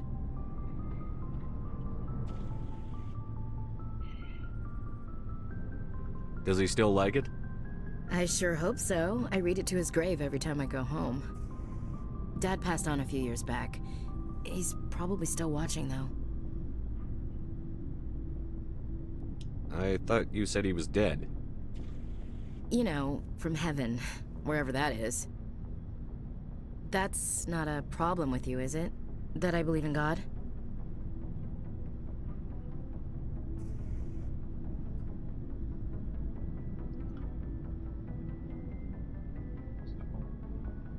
Are you a fanatic? Not my place to judge. Your beliefs are your business. I'm your commanding officer, not your moral compass. I appreciate that, Skinner. Oh, God. I should get back to my duties. Didn't mean to... Dismissed. Damn it. Shit.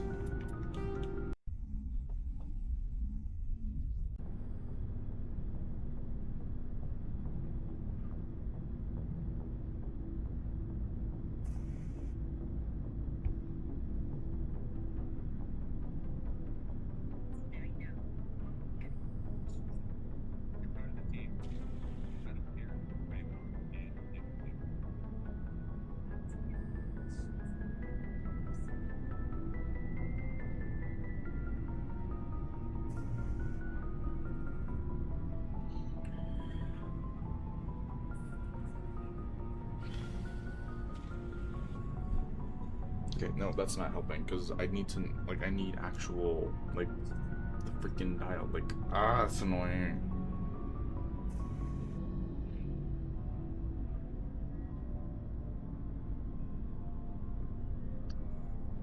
There are only 3 ways to avoid or understand an enemy. 1, be an asshole, ignore her, be on, okay.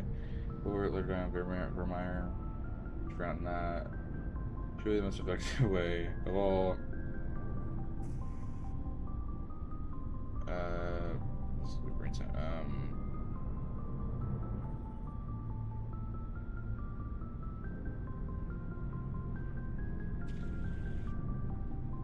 I only play 0 when I play okay.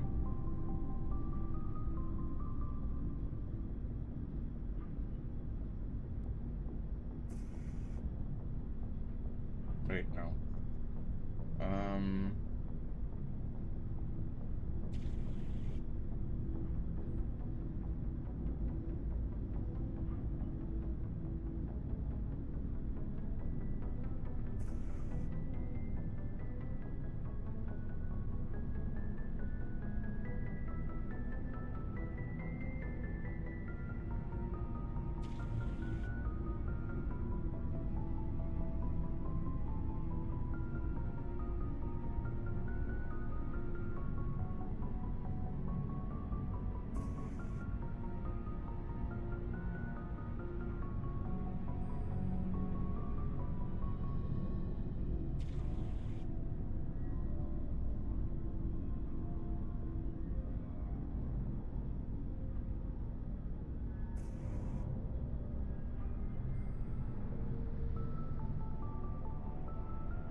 Okay, so we did that. Okay, so we got it right the first time on the first thing of dialogue. Okay.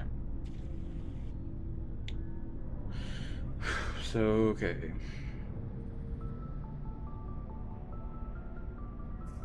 So if you do, wait. If you do not pick the above option, Ashley will elaborate her stance further until you get to the dialogue wheel with the second and final chance to avoid a romance. Okay. Second chance to avoid the romance. Ashley, my family has defended the alliance since it was founded. My father and my grandfather.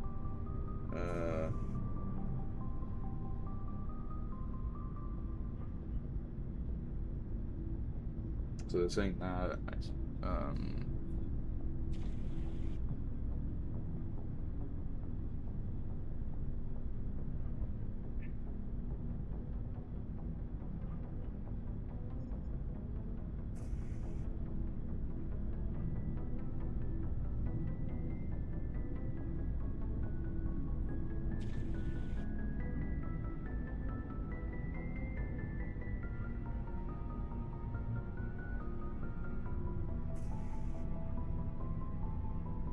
Okay.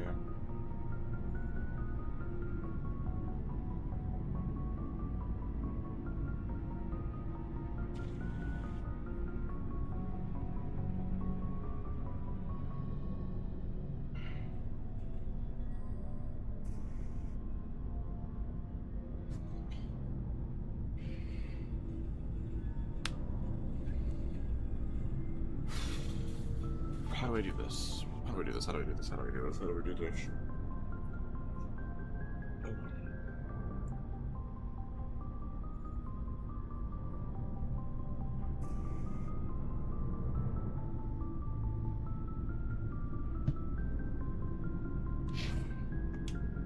Commander? Do you have a few minutes to talk one-on-one? Sure. I was just watching some mail from home. Oh, before I go, we saw Caden in a news vid about the Normandy. He's cute. Later, sis. Let's pretend this never happened. I heard it. I don't need to tell you it's inappropriate to gossip about how cute your superior officers are. It won't happen again. And, I have no interest in the lieutenant. Do you have a few minutes to talk one-on-one? I'm sorry, Commander. I need to get my duty squared away. I wouldn't mind talking more later, though. Dismissed, Chief. Sir. Okay, so that means I can't learn anything about... Okay. Okay. So I need to learn as much as I possibly can, get all the information, but not lead to a skipper Commander? outcome. Do you have a few minutes to talk one-on-one? Sure. I was just watching some mail from home. Oh, before I go... Okay. Let's pretend this never happened. So let's say a relative. Your sister, I assume? Until I get home and kill her. That's Sarah, the youngest. What's up? You didn't come by to eavesdrop on family mail. Mind your protocol. Chief, should you be that casual with your commanding officer? Sorry, Commander. Too much in the family mindset. My sisters and I have always been close. With Dad on duty so much, I had to help Mom raise them. Did your father serve with the fleet? Yeah, took any crap posting he could get that offered. You know what? He was real proud when I met Chief. What about your... She gave up her career to raise us. You have more... With 4 girls, Dad used to say he felt more outnumbered. I guess that's why I'm so tight with my sisters. We'd have to leave all our friends every 2 or 3 years. Next, you'll tell me you all ran across green fields singing show tunes. Don't knock show tunes. I might have to take exception. Things were tense between Sarah and me for a while. Then we bonded. Sounds like a story. Feel like sharing? Sarah got herself a boyfriend who wanted to go faster than she did, Mike. I didn't think he was a bad kid, just pushy. Lynn. Where were you when this was going on? They were on Amaterasu. Close enough to talk regularly, too far to make it back in an emergency. I couldn't afford a fast packet flight. Sounds like that situation didn't last. Mike thought they'd... I took emergency leave and walked Sarah to school for a few days. Why didn't you tell... I said it was her call to make. That... They do great things to her. So, one of Dad's friends taught me Marine hand to hand. Embarrassed the hell out of her. My last day out, I wanted to snap. She kept her cool. I swear, she just flowed around him. Next thing She I cracked knew, him in the face. when he swung, she helped before, but, and she, the Williams women are a decisive bunch, Commander. We do things when we're ready. Where was your father during Dad this? always wanted to serve in, I cannot, for always roaming with a hungry heart. Poetry? You gonna bore the enemy to death, Marine? Dad will work on Geth, but I'll give it a shot. Just like to remember why we fight. Ulysses was my dad's favorite poem. Every time he shipped out, he recorded me reading it. He had a dozen versions. He must have been a very boring man. He also brewed his own beer and played a mean baritone sax. Dad passed on a few years back. He's probably still watching, though. I thought you said... You know, that's not a problem with you, is it? That I believe in God? That depends on whether you have a problem with people who don't believe in God. Commander, I'm not some kind of zealot. I believe in God. What everyone else believes is their business. I should get back to my duties. Didn't mean to take up so much of your time. That's how you do it. Okay.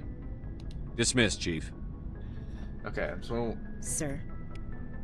Thinking about all the different options, about what is possible here. I think I know what to pick. I think I know what to pick. Okay. Commander? Do you have a few minutes to talk one-on-one? Sure. I was just watching some mail from home. Oh, before I go, we saw Caden in a news vid about the Normandy. He's cute. Later, sis. Let's pretend this never happened.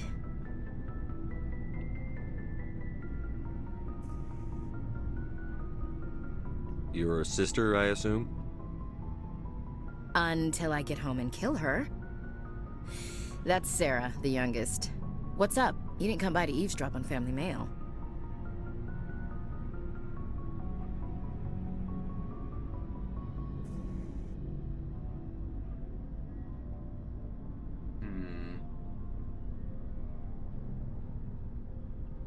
Your family seems to be important to you. Yeah, we've always been close. Me and my sisters especially. With Dad on duty so much, I had to help Mom raise them. Did your father serve with the fleet? Yeah, took any crap posting he could get that offered space time. You know what? He worked his ass off trying to get recognized, but he never made it above serviceman 3rd class. He was real proud when I made Chief. First thing he did was salute. What about your mother? You haven't mentioned her. You must know what military wives are like. Strong because they have to be, able to raise kids while Dad's away on a 6-month cruise. She has a degree in planetary geology. She and Dad both wanted to see new worlds. She gave up her career to raise us, though. You have more than one sister? Sounds like a big family. Yeah, I'm the oldest, then Abby, then Lynn.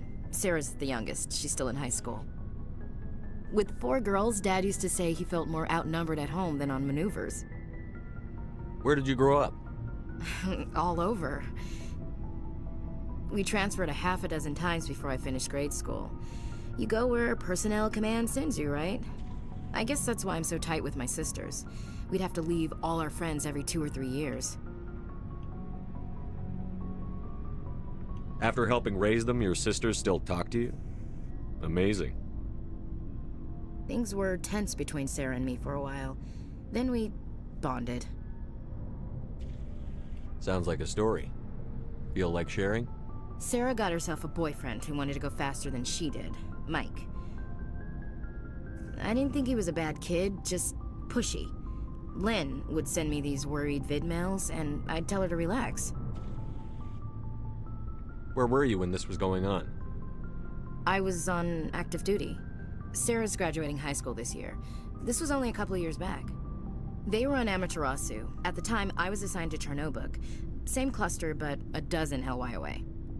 Close enough to talk regularly, too far to make it back in an emergency. I couldn't afford a fast packet flight.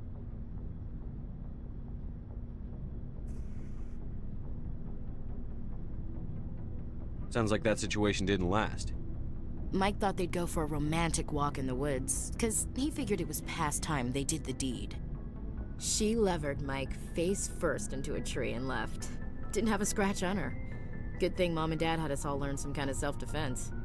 I took emergency leave and walked Sarah to school for a few days. Why didn't you tell the police? She said it wouldn't solve the real problem, and she and Mike would both become household names. It was a small colony.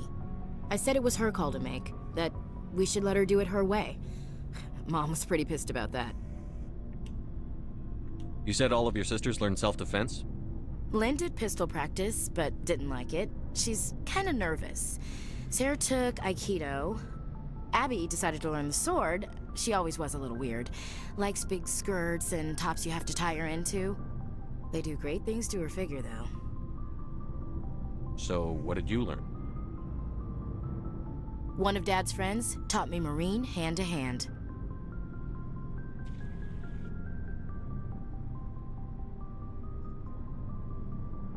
Wait, I forget which one it was. Oh, crap.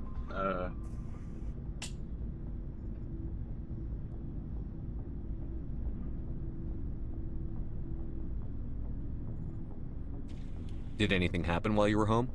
My last day out, Mike was waiting for us. Sarah had told her friends, so everyone at school knew what he did. He wasn't happy. I wanted to snap him in half, but Sarah gave me this look, this let me handle it, I need to do this alone look. She kept her cool, God bless her, as he screamed in her face. She just let him vent. Then he tried to punch her. I swear, she just flowed around him. Next thing I knew, he's face down on the sidewalk, and there's blood everywhere. He missed? When he swung, she wasn't there anymore, and he fell. She helped him stop the bleeding and had me call an ambulance. She told the paramedics he fell. Before they took him to the hospital, Mike touched Sarah's arm. I thought he was gonna end up on the ground again. But he hung his head, whispered, "I'm sorry," and started crying. And she hugged him. The Williams women are a decisive bunch, Commander. We do things when we're ready. Not before, not after.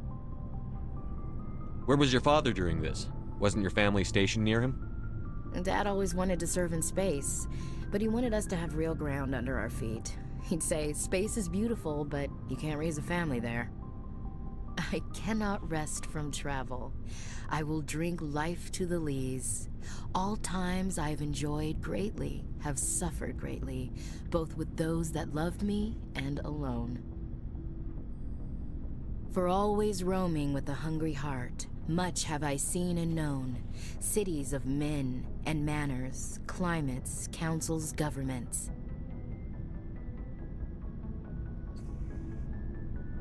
Okay,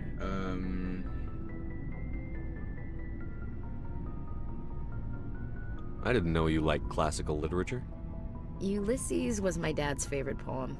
Every time he shipped out, he recorded me reading it. He had a dozen versions when he retired. Does he still like it? I sure hope so. I read it to his grave every time I go home. Dad passed on a few years back. He's probably still watching, though. I thought you said he was dead. You know, from heaven, wherever that is. That's not a problem with you, is it? That I believe in God? That depends on whether you have a problem with people who don't believe in God. Commander, I'm not some kind of zealot. I believe in God. What everyone else believes is their business.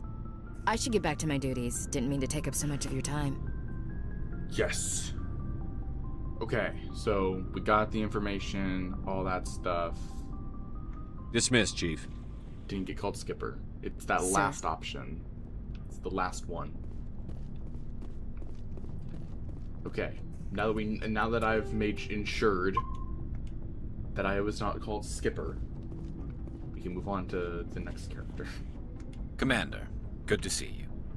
You've been with CSEC a while. Have you seen much action? Well, not as much as you, but yeah, I've seen some interesting things. I'll bet you have. Anything in particular that stands out? I remember this Solarian geneticist I was sent to investigate. That case was a bit disturbing.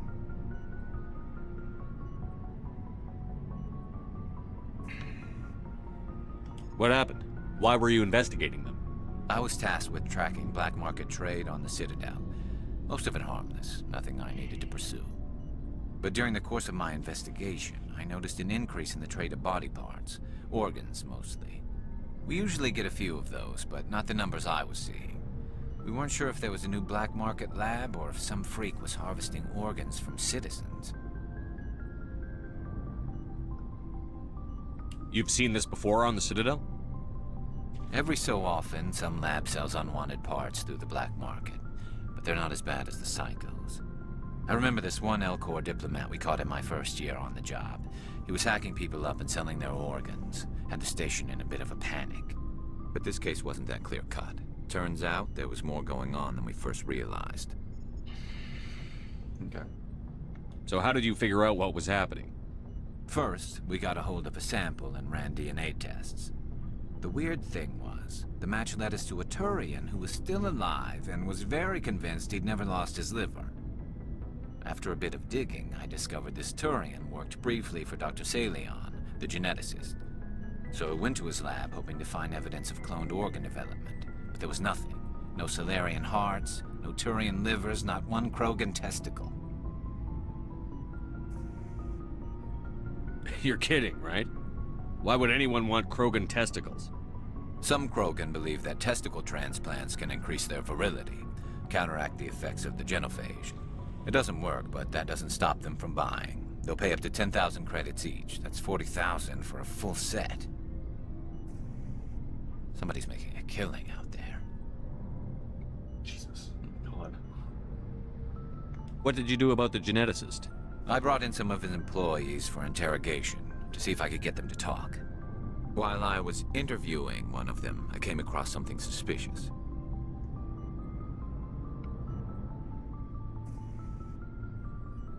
You mean threatened? Was that really necessary? Maybe, maybe not. Either way, it paid off. One of my detainees started bleeding profusely during the interview. We offered to patch him up, and he got frantic, freaked out. I ordered a full exam to find out what was going on. Our medics found incisions all over his body, some of them fresh. That was our big break. These people weren't just Dr. Salion's employees. They were test tubes. Walking, living test tubes. He was growing parts inside these people? Exactly.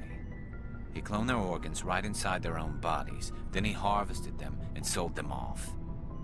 Most of the victims were poor. He'd pay them each a small percentage of the sales, but only if the organs were good. Sometimes an organ wouldn't grow properly, so he'd just leave it in them. Most of them were a mess, but only on the inside, hidden so nobody could see it. I hope he got what he deserved.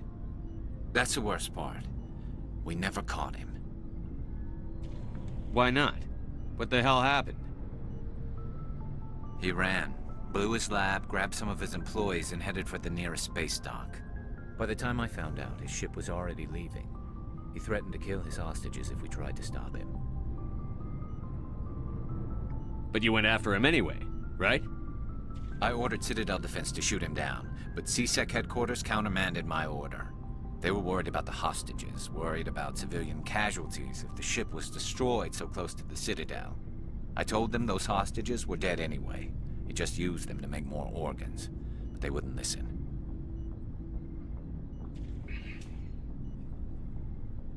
Well, it's not worth the risk. You pursue the vessel and disable it. That's the best choice. They sent the military after him, but he got away just the same. Yes, they did. I went to Palin and told him what I thought of him and his policies. He said if I didn't like it, I could quit. Well, I almost did. All they had to do was disable that ship, stop him from running. Maybe the hostages die, maybe they don't, but at least we stopped the bastard responsible for it all. Oh, yo, what's up, Brofist? Don't know if you're still here, just seeing the message. What's up?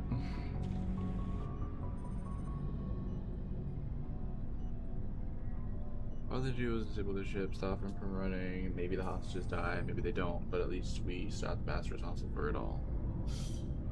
Could you say tough choice? You said still here? Okay. I'm gonna say this one.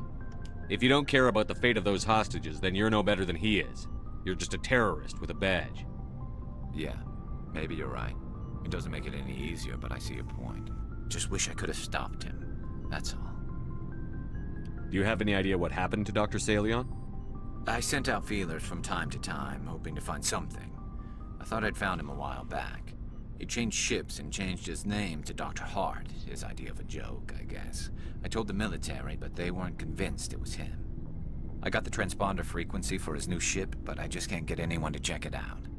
I'll check out the coordinates when I get a chance. I was hoping you'd say that. But Commander, take me with you when you go. If it's Salion, I want to be there when you find him. Cool. Alright. Looking for supplies? Let's see what you've got.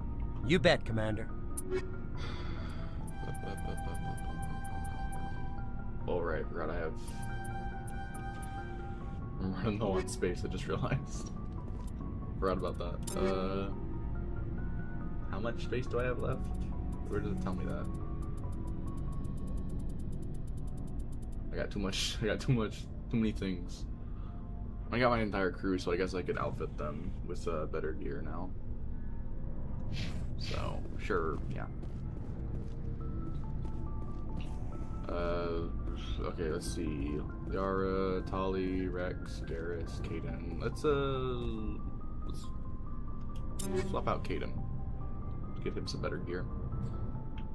I got 2 more Spectre weapons. So, I gotta figure out who I should give the Spectre weapons to. Maybe Rex and...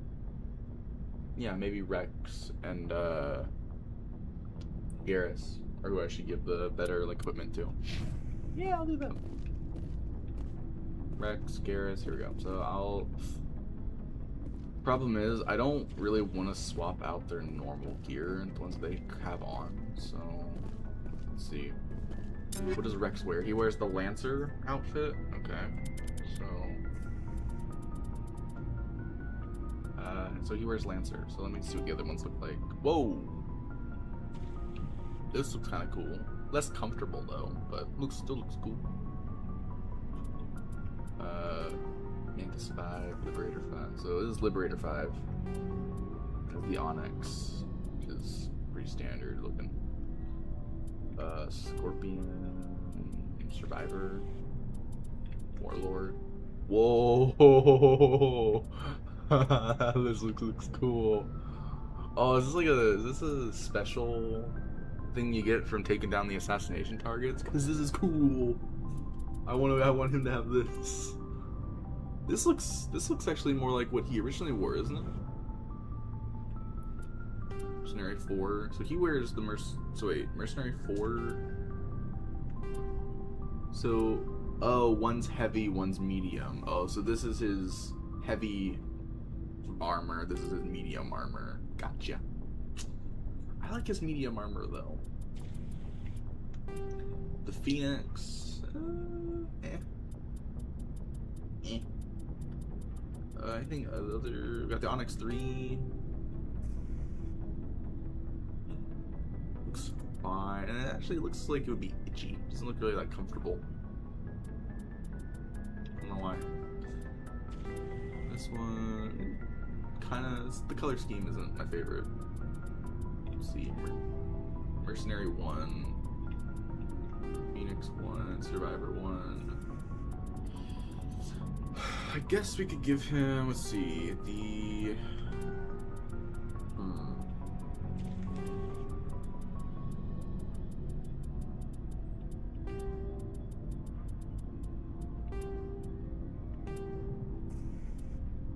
Both are Mercenary 4, just one's heavy, one's medium. Is there a Mercenary 5 at all? Because I'm thinking about giving him the Warlord outfit.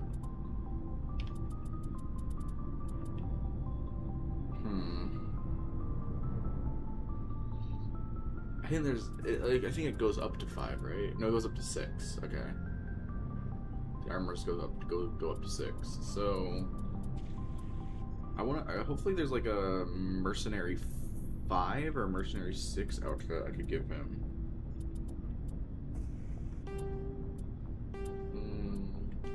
Yeah, none of these are like really good. At least I don't think though. I mean, I could make everyone match, give everyone the Onyx gear, but I want them to look like how they looked when they originally. Like, I want them to look just like them still, like when you first interact with them. But now I'm also thinking if there's like the unique unlock armor that's like specifically from certain people, I'm like, this would be kind of cool to give. It'd be kind of cool for him to wear the Warlord, since I think that's... Oh wait, no, wait, hold on. That's not... This isn't unique, is it? Because, that's not who I killed. That's not the guy I killed. Pretty cool, though. Maybe we should give him his normal. Where is it? No, I think I'm going too low, aren't I? This is Mercenary 1. This might have been what he was wearing, actually. Mercenary 1 is medium. So he wears medium. He doesn't wear heavy armor. He starts out with medium armor on. So I'm gonna just give him a better version of the armor that... I'm just gonna make him... He's gonna wear the better version of the armor that he started out with. That's what I'm gonna do. So heavy armor, so heavy, medium. This would be the heavy variant. This is the medium variant. Mercenary 4. So there must be a medium Mercenary 5, medium Mercenary 6, right? I would assume there would have to be. If there isn't, that's stupid, but okay, so armors we got squared away. For guns, I need to... Considering it's between those two, I think if I was thinking like just like in universe, those two would probably be the best to become Spectres. So I'd probably give them Spectre weapons. It's the biotic amp that I'm a little wary of, but I'm gonna give them the other. Oh wait, those are different. This is the HMWSG, this is the HMWA. Wait, why are those... Oh, I guess they're all HMWSR, HMWP, HMWSG, HMWA. Oh, they're all different. It's the... Okay, these are still the Spectre weapon, okay. So yeah, we'll give him this one, this one, this one. Or I could have just given them their weapons, just better versions of it. But I'm thinking like, who makes more sense? Who makes more sense here to have the Spectre stuff? So the biotic amp, that's the only thing I don't know about. I mean, I don't pick up a lot of biotic amps. So these ones I'm cool with just keeping and saving for later. But yeah, okay, so we got Rex, basically. We can sell all the other Krogan armor. And then for Garrus, he wears the Lancer. Let me see how that looks for him. How does his Turian armor look? So Guardian, so Agent 5, Guardian 5. Predator 5, Survivor looks fine. Looks pretty good. Thermal armor. Ooh, this would be good. This would make sense to wear for the other planet, for that snow planet. Thermal armor. Are these like special, unique like unique stuff tailored for like the Legendary Edition, like special armor? Because he has Rex has only like one version of the Warlord armor, and he has the one version of the thermal armor, this Garrus. So I'm curious about that. I mean, I'll definitely keep him just in case, but I don't know.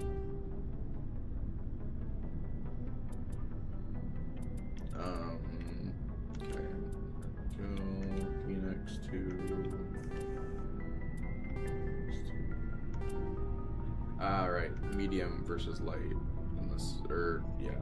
So this is light, this is medium. Oh god, what does the heavy version of this look like? Jeez. Silverback. Thermal armor. Oh no, okay, it's not unique. Maybe I just haven't unlocked it yet, I guess. Wait, so thermal armor 2, light version, medium, okay. Agent 1, oh, Agent 1. I'm assuming he was wearing the agent armor. I think. I already forgot what he was wearing initially. I think it was this. It had to have been agent. So yeah, we're just gonna give him a better version of what he already has. So agent armor. Hopefully we have a good agent version up here. Agent 5. Okay, wait, we have Agent 5. Nice. Agent 5. This is medium armor. Does he usually wear medium, or does he wear what's his thing? Original thing, light. Agent 1 was light armor. This is medium. So there doesn't really seem to be a difference in the style. I feel like medium armor is the good area anyways. I don't feel like it doesn't change anything. It doesn't really change much with the look, so maybe it's the helmet. Maybe the helmet is different. I don't know. But Agent 5, that's what he started out with, so that's what he's gonna keep. Okay, let's give him this one, this one, this one, and this one. Because apparently the Spectre weapons are supposed to be like the best that you can get. Omni tools, so not biotics, but Omni tools. So he wears the blue wire tool. I don't really feel like I'm gonna mess with that. These ones I'm gonna like maybe sort out later for like get Shepard the better items. Alright, so for Tali, we did Rex and Garrus. Let's do Tali. For weapons, I don't know. We're probably just gonna do the better versions of whatever they have equipped, which is just the stock standard weapons. But she has the Hydra 1, so let's see. Can we find? Does it tell me what the details? Lightweight. So I think this is a light armor. So she wears the Hydra 1. So Hydra.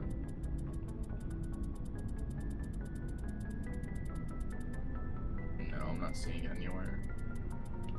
Survivor 2.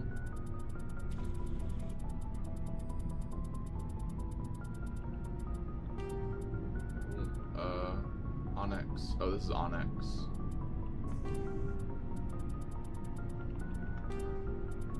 Oh.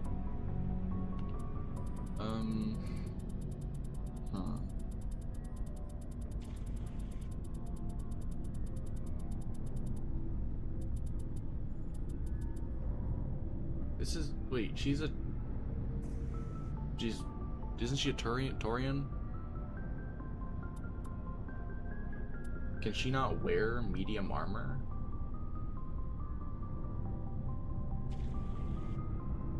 No. Wait, hold on. She's Corian, not Tauren. Oh my god, Corian. Okay. Oops.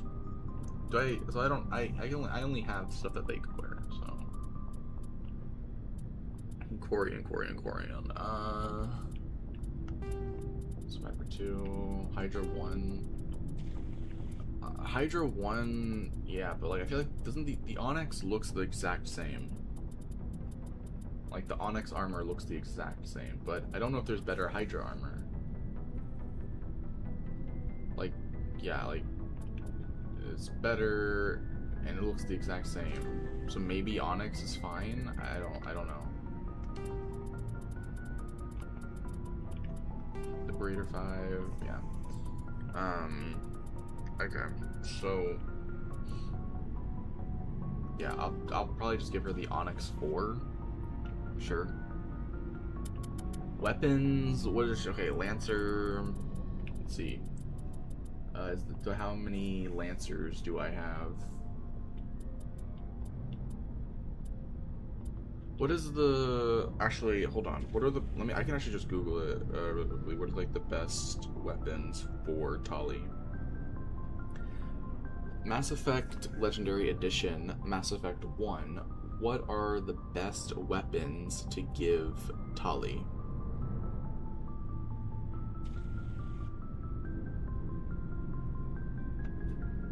Let's see.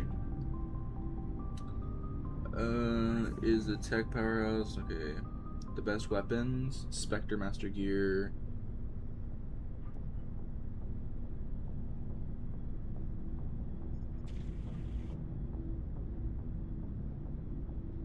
Right.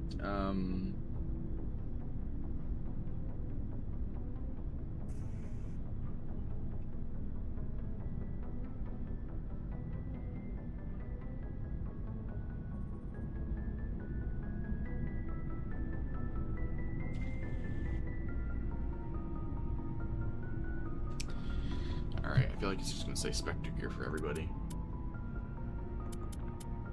How much Spectre Gear can I buy? Like how much of it can I get? Mass Effect Legendary Edition. Is there a limited amount of Spectre Gear I can buy, or can I get Spectre Gear for my entire crew? There is no limit to the amount of Spectre Gear you can buy. You can absolutely outfit your entire squad. Once unlocked, Spectre Gear HMW series can be purchased repeatedly from the CSEC vendor or Normandy requisitions officer, allowing you to equip all squad members. Oh, okay. So, okay. Then, yeah, we'll definitely just hold off on that then, if I'm able to get all of it. I guess they are then, for armor, she wears the Gladiator, but I'm not a fan of the Gladiator look. That's, Predator, no. It's the same thing. Scorpion, Guardian 3. Maybe the Guardian 3. It actually looks pretty cool.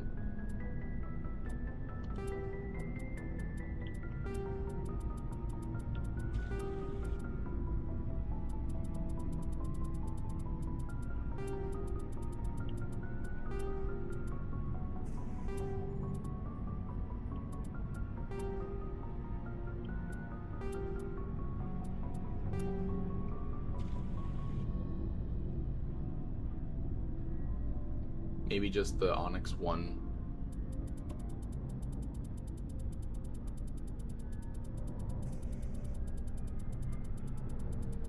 I know there is different armor that looks good, I just don't know. Kaidan, what can we give him? No.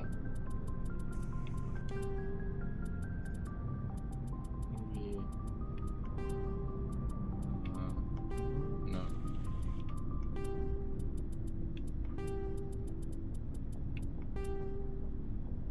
We go with this. I mean, it's kind of the debate of like, who do I want to have what?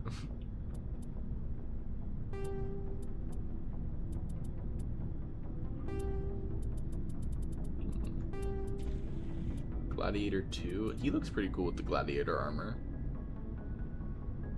I can see him with this.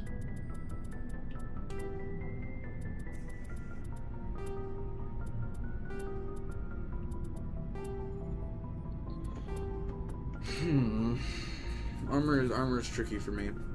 Armor's tricky for me. I don't know. Dang.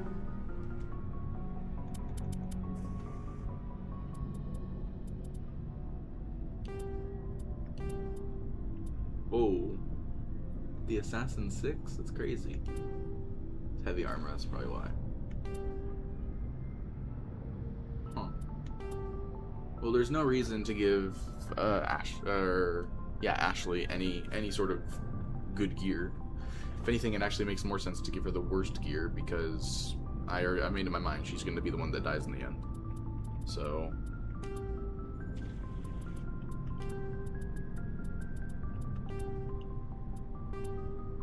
Oh, this is cool. It's just a blue variant of the one that she has. Or a purple variant? It's like a, maybe a purple. It's not bad. The Onyx. It actually looks pretty cool, the gear that she has. Wait, Duelist, Explorer. Why can't I give? Oh, because Liara can't wear heavy armor. Right. Wait, can Liara not wear heavy armor? I don't know. Onyx 4, okay. Phoenix. Heavy. Oh, wait, so... Oh, it's like the heavy version of her outfit. So this is the light version of her outfit. This is the heavy version of her outfit. Oh, so that's why. And this is, oh wait. This is, oh yeah, medium. Okay, so this is the medium variant. Gotcha.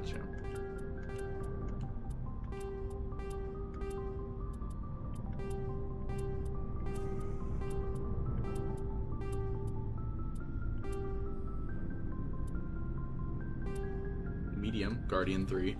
Okay.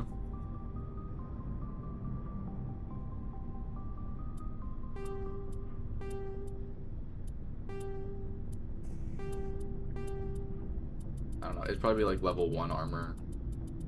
Like, yeah, like 1 armor, so. I don't know, maybe this one. Phoenix 1, Scorpion 1, I don't know. Phoenix, the Phoenix 1, so this, okay. Hydra 1. I don't care. Okay, Assassin 1, so okay. You compare this, this is 1249, so this Gladiator Light. Okay. Okay,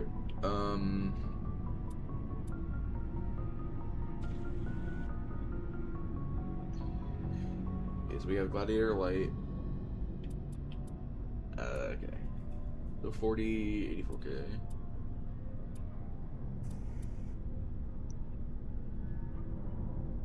Then this is better, so no. Better.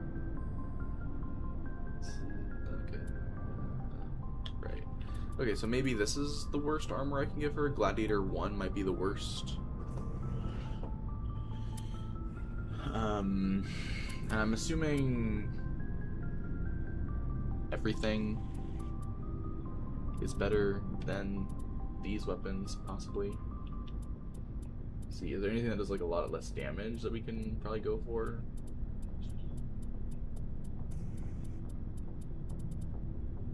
No, I think. Oh wait, no.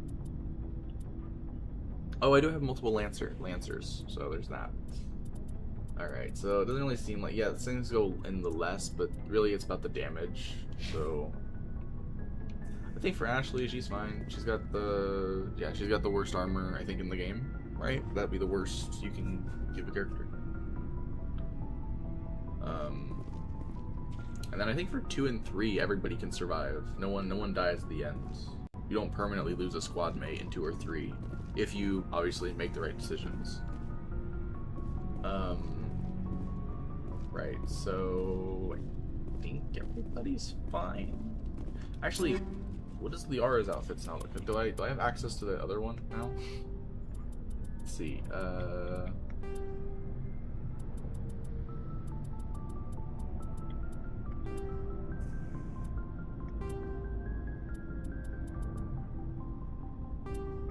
I don't. Oh, I can't. Oh, she's right. She can't wear medium.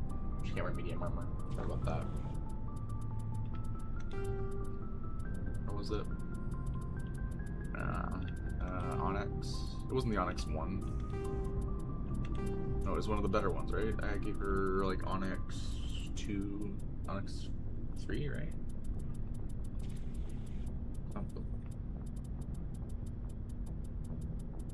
Oh, maybe it was just Onyx 1. Oh. Okay.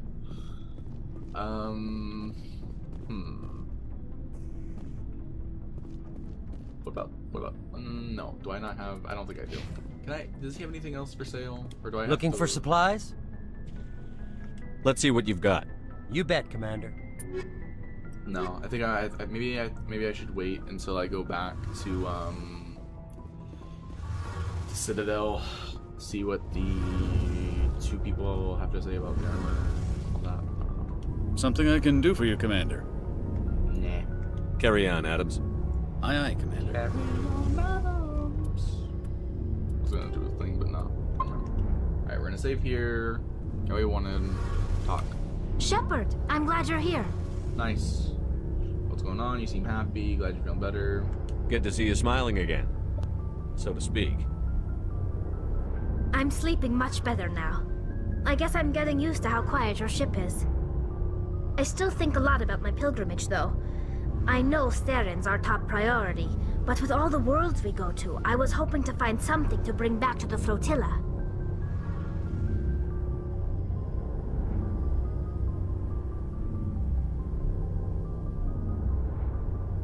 We've still got a long way to go. You'll find something to take back. Yes, but it cannot just be some derelict ship my people can use for salvage. It has to be more than that. There's a lot expected of me. What's so special about you? It's my father. He's the senior member of the Admiralty Board. He's one of only 5 people who can overrule the decisions of the Conclave for the good of the migrant fleet. My father is responsible for the lives of 17 million people. Our entire race is in his hands, and I'm his only child.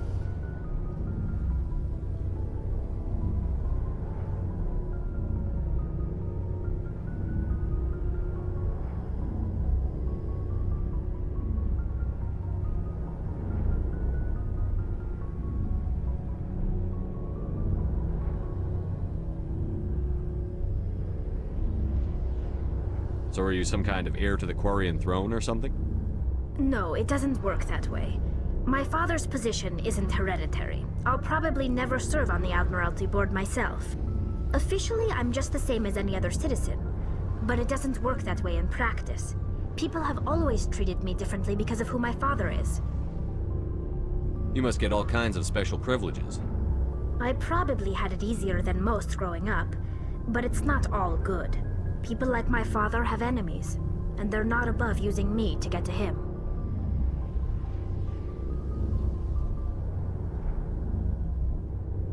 It must be tough on you. My people place a high value on family and ancestry. There's an unspoken expectation that I'll live up to my father's example. Everyone's waiting for me to do something great on my pilgrimage, something that will forever change our lives for the better. If I don't, it's like I failed, and that reflects badly on both me and my father.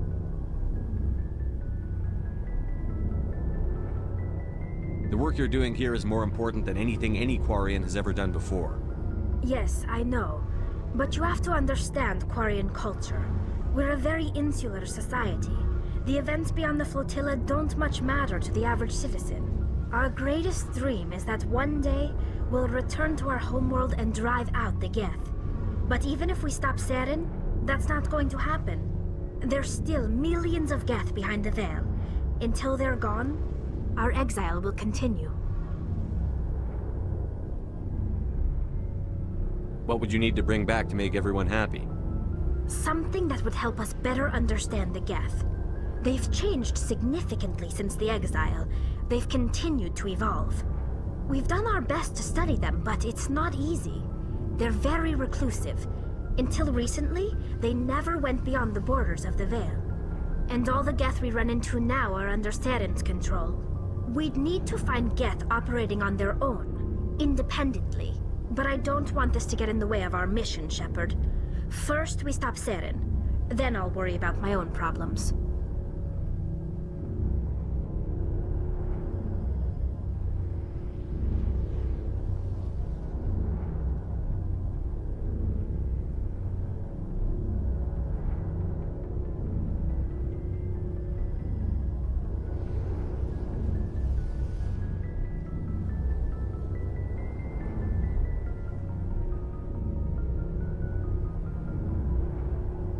What was your father like? It wasn't easy growing up as the daughter of one of the Admiralty. Even before he joined the board, he was a prominent figure. People looked to him for leadership. He had to set an example, and he expected the same of his daughter. Plus, he was pretty strict, a military man through and through. He never allowed me to settle for anything less than excellence. As a kid, I sometimes felt like he was pushing me too hard. But now I'm old enough to appreciate what he taught me. The world doesn't owe us anything. If we want something in life, we have to earn it. Where was your mother in all this? Mother was around, but she always seemed to kind of blend into the background. Almost like she was overshadowed by my father. He tends to do that to people. She passed on about 5 years ago. Some airborne virus that swept through the fleet. Happens sometimes when the filters start to break down. I think my father took it pretty hard. After she was gone, he became even more focused on his work. I think that was his way of dealing with the grief. Sounds like a tough upbringing. You don't resent your father at all? Like I said, it wasn't easy. My father's not the kind of person you bond with, and he wasn't around all that much. Too busy. People counted on him, and he took his duties seriously. Even when he was around, he always seemed a bit distant, like his mind was always somewhere else. Come to think of it, I can't ever remember seeing him smile. Not once. It's like he was always weighed down by all that responsibility. I mean, I know he cares about me, but he never really showed it, not in the usual way. I guess the best thing I can say about my father is that I respect him. I want to talk about something else. Like what? I should go. See you later.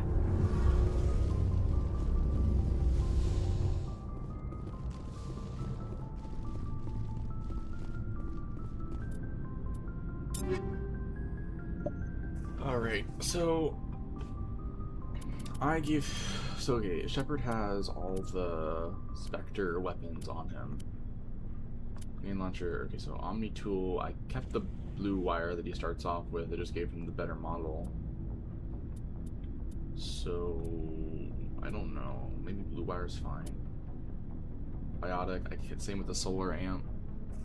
Solar amp 4, or give him just a solar, yeah, let's do that. Give him the solar amp 4. Alright, so he has the Onyx 4. I don't have an Onyx 5, I don't think. And don't think I can wear medium armor. Maybe? I don't think I can. Yeah, I can't wear heavy armor. Which feels really dumb that they still kept that in, but whatever. Yeah, it doesn't seem like I can wear like anything. I can wear anything medium. Is there medium armor that I'm just not? Yeah, medium human armor. I can't even wear. Yeah, I can only wear light human armor. It does suck, but I would like to upgrade to the medium. I do wonder. That's not a thing that is unlockable at any point to upgrade. Like your class dictates what kind of armor you wear. So I wouldn't be able to wear medium armor if I wanted to. I don't think I can anyways. I don't know if upgrading Sentinel more, if I unlock more Sentinel upgrades as I level up, which I probably will. Just don't know if I get more that'll allow for armor unlocks. I don't know. I don't want to sell any of my stuff. That's the thing. I don't want to sell any of my equipment. But apparently I have to, so I guess. Looking for supplies? I could try selling stuff. Let's see what you've got. You bet, Commander. Let's see. Go to sell. Man, shoot.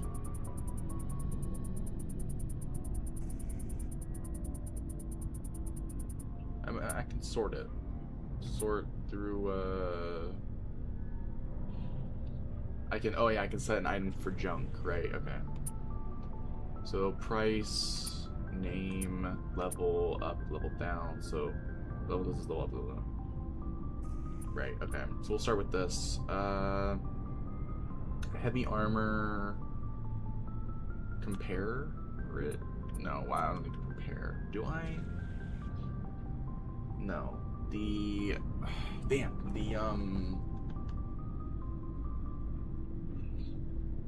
this isn't good, right? Like, out of all the gear, it's not good to have the level 1 stuff. That's always gonna be bad, so... Don't like how it's putting the sniper rifle with it. Wish I could sort out, just armors only, but okay. Okay.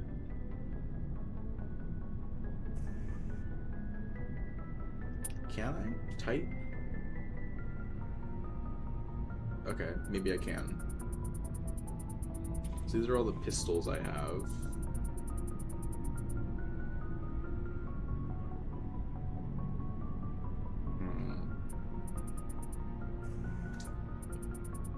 This is the Edge. Let's see, I have how many crewmates? I think I have 6, right? Rex, Garrus, them 2, plus me, that's 7, so, but I don't need it. Rex and Garrus, so okay, I don't need any more new weapons. Rex and Garrus don't use, that's at least 3 down, so that means from Rex, Garrus, those 2 and those 2, plus me, but -3, that's only 4, so I only need 4 of each weapon, basically, to keep. So... the Edge, this, so 1, 2, 3, 4.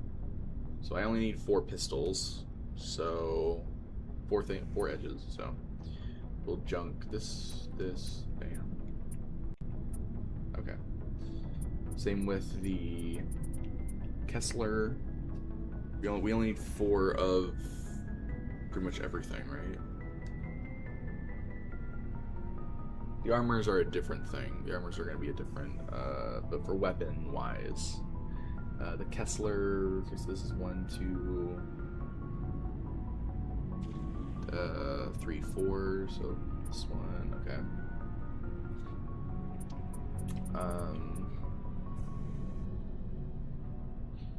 Right, okay, so this is gonna be 1, 2. Oh, we only have 1 of these, so never mind. So okay, we have two of these. Okay, how many stingers do we have? We got 1, 2, 3, 4 stingers, so sell this stinger. Okay, and then striker. 1, 2, 3, 4. So sell this striker. Okay. Okay. 1, 2, 3, 4. Okay. 1, 2, 3. 1, 2, 3, 4.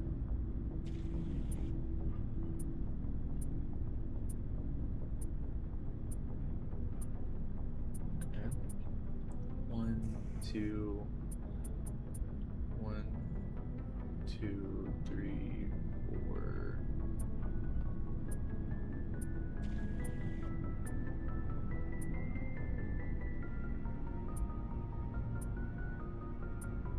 Okay. For the storm, 1, 2, 3, 4. Okay. 1, 2. Okay, so we only have 1 tornado, so Avenger, 1, 2, 3. Banshee.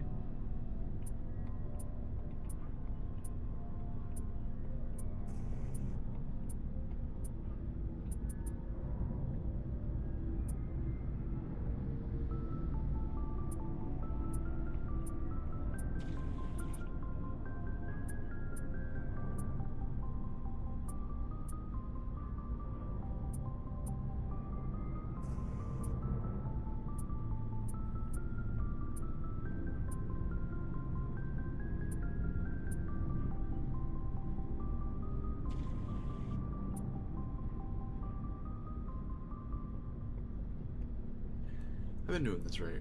Hold on, I might have to organize through this a little bit.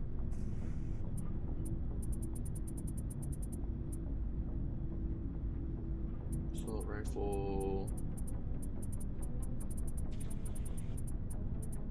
Shotgun. Yeah, okay.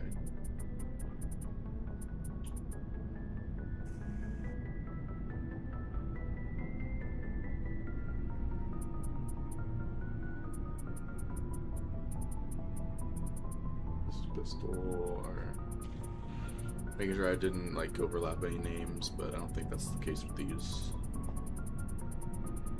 Alright.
Okay, armor is gonna be a bit of a tough one for me.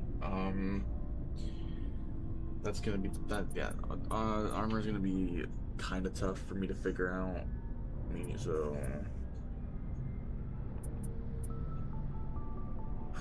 it's really just like we gotta. So this is medium armor.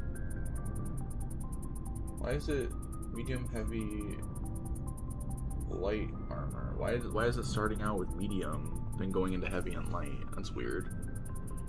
Okay, whatever.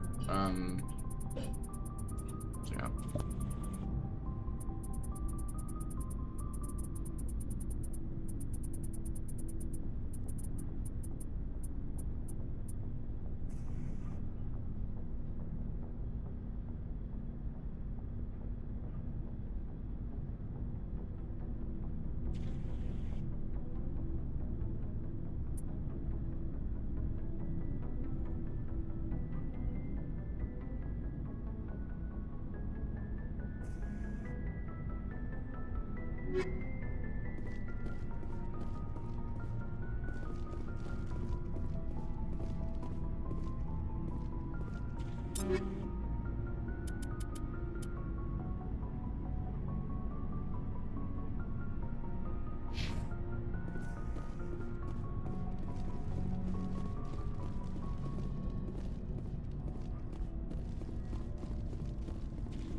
Looking for supplies?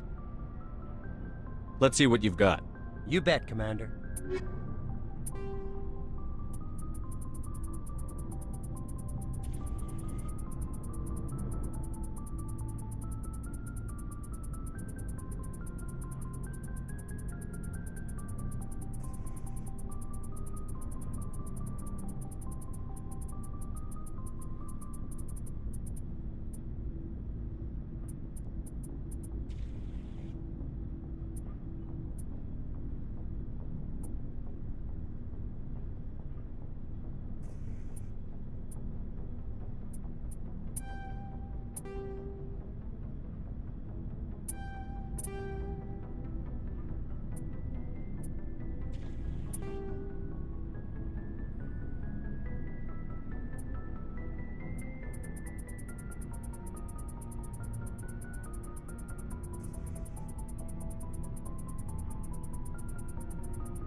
Looking for supplies?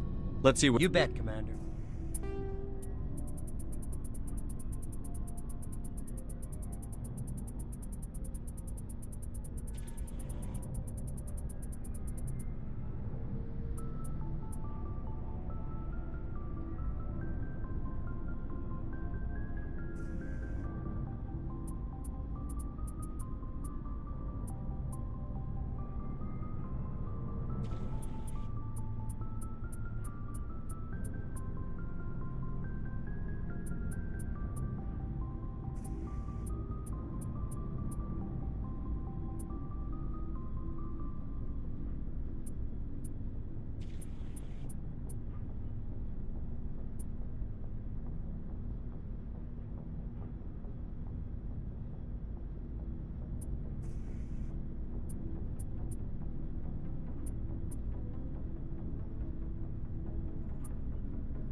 Looking for supplies?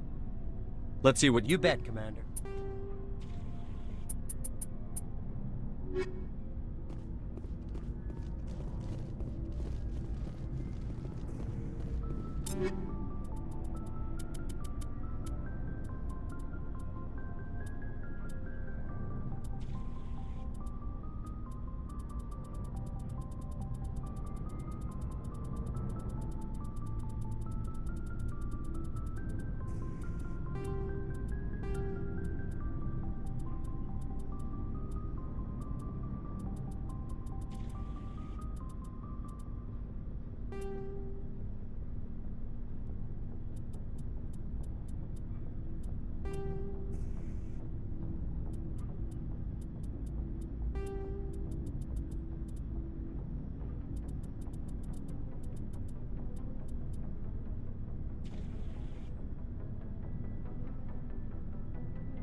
Looking for supplies?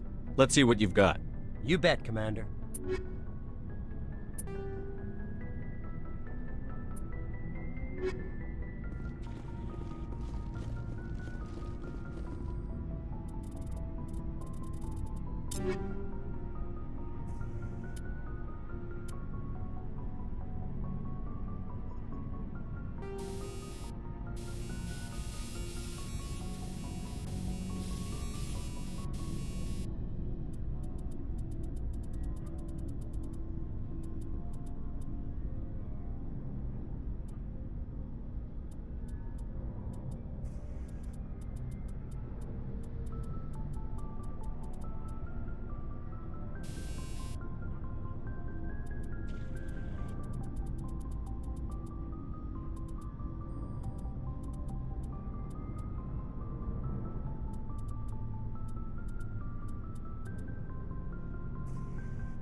Looking for supplies? Let's see what you've got. You bet, Commander.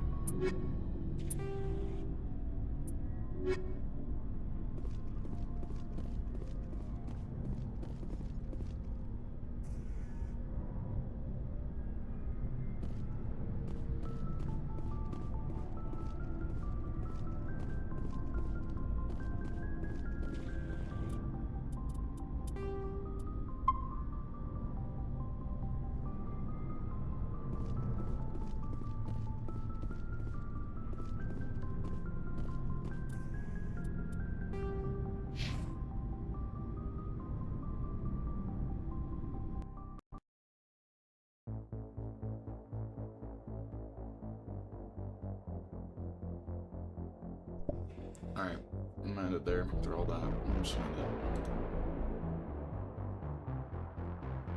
Also, now it acts like it's capturing on the... So it takes a really long time for it to actually get any of the game capture. That's some bullshit. I still see the game. I don't know why it takes so long then. That's weird. Okay then.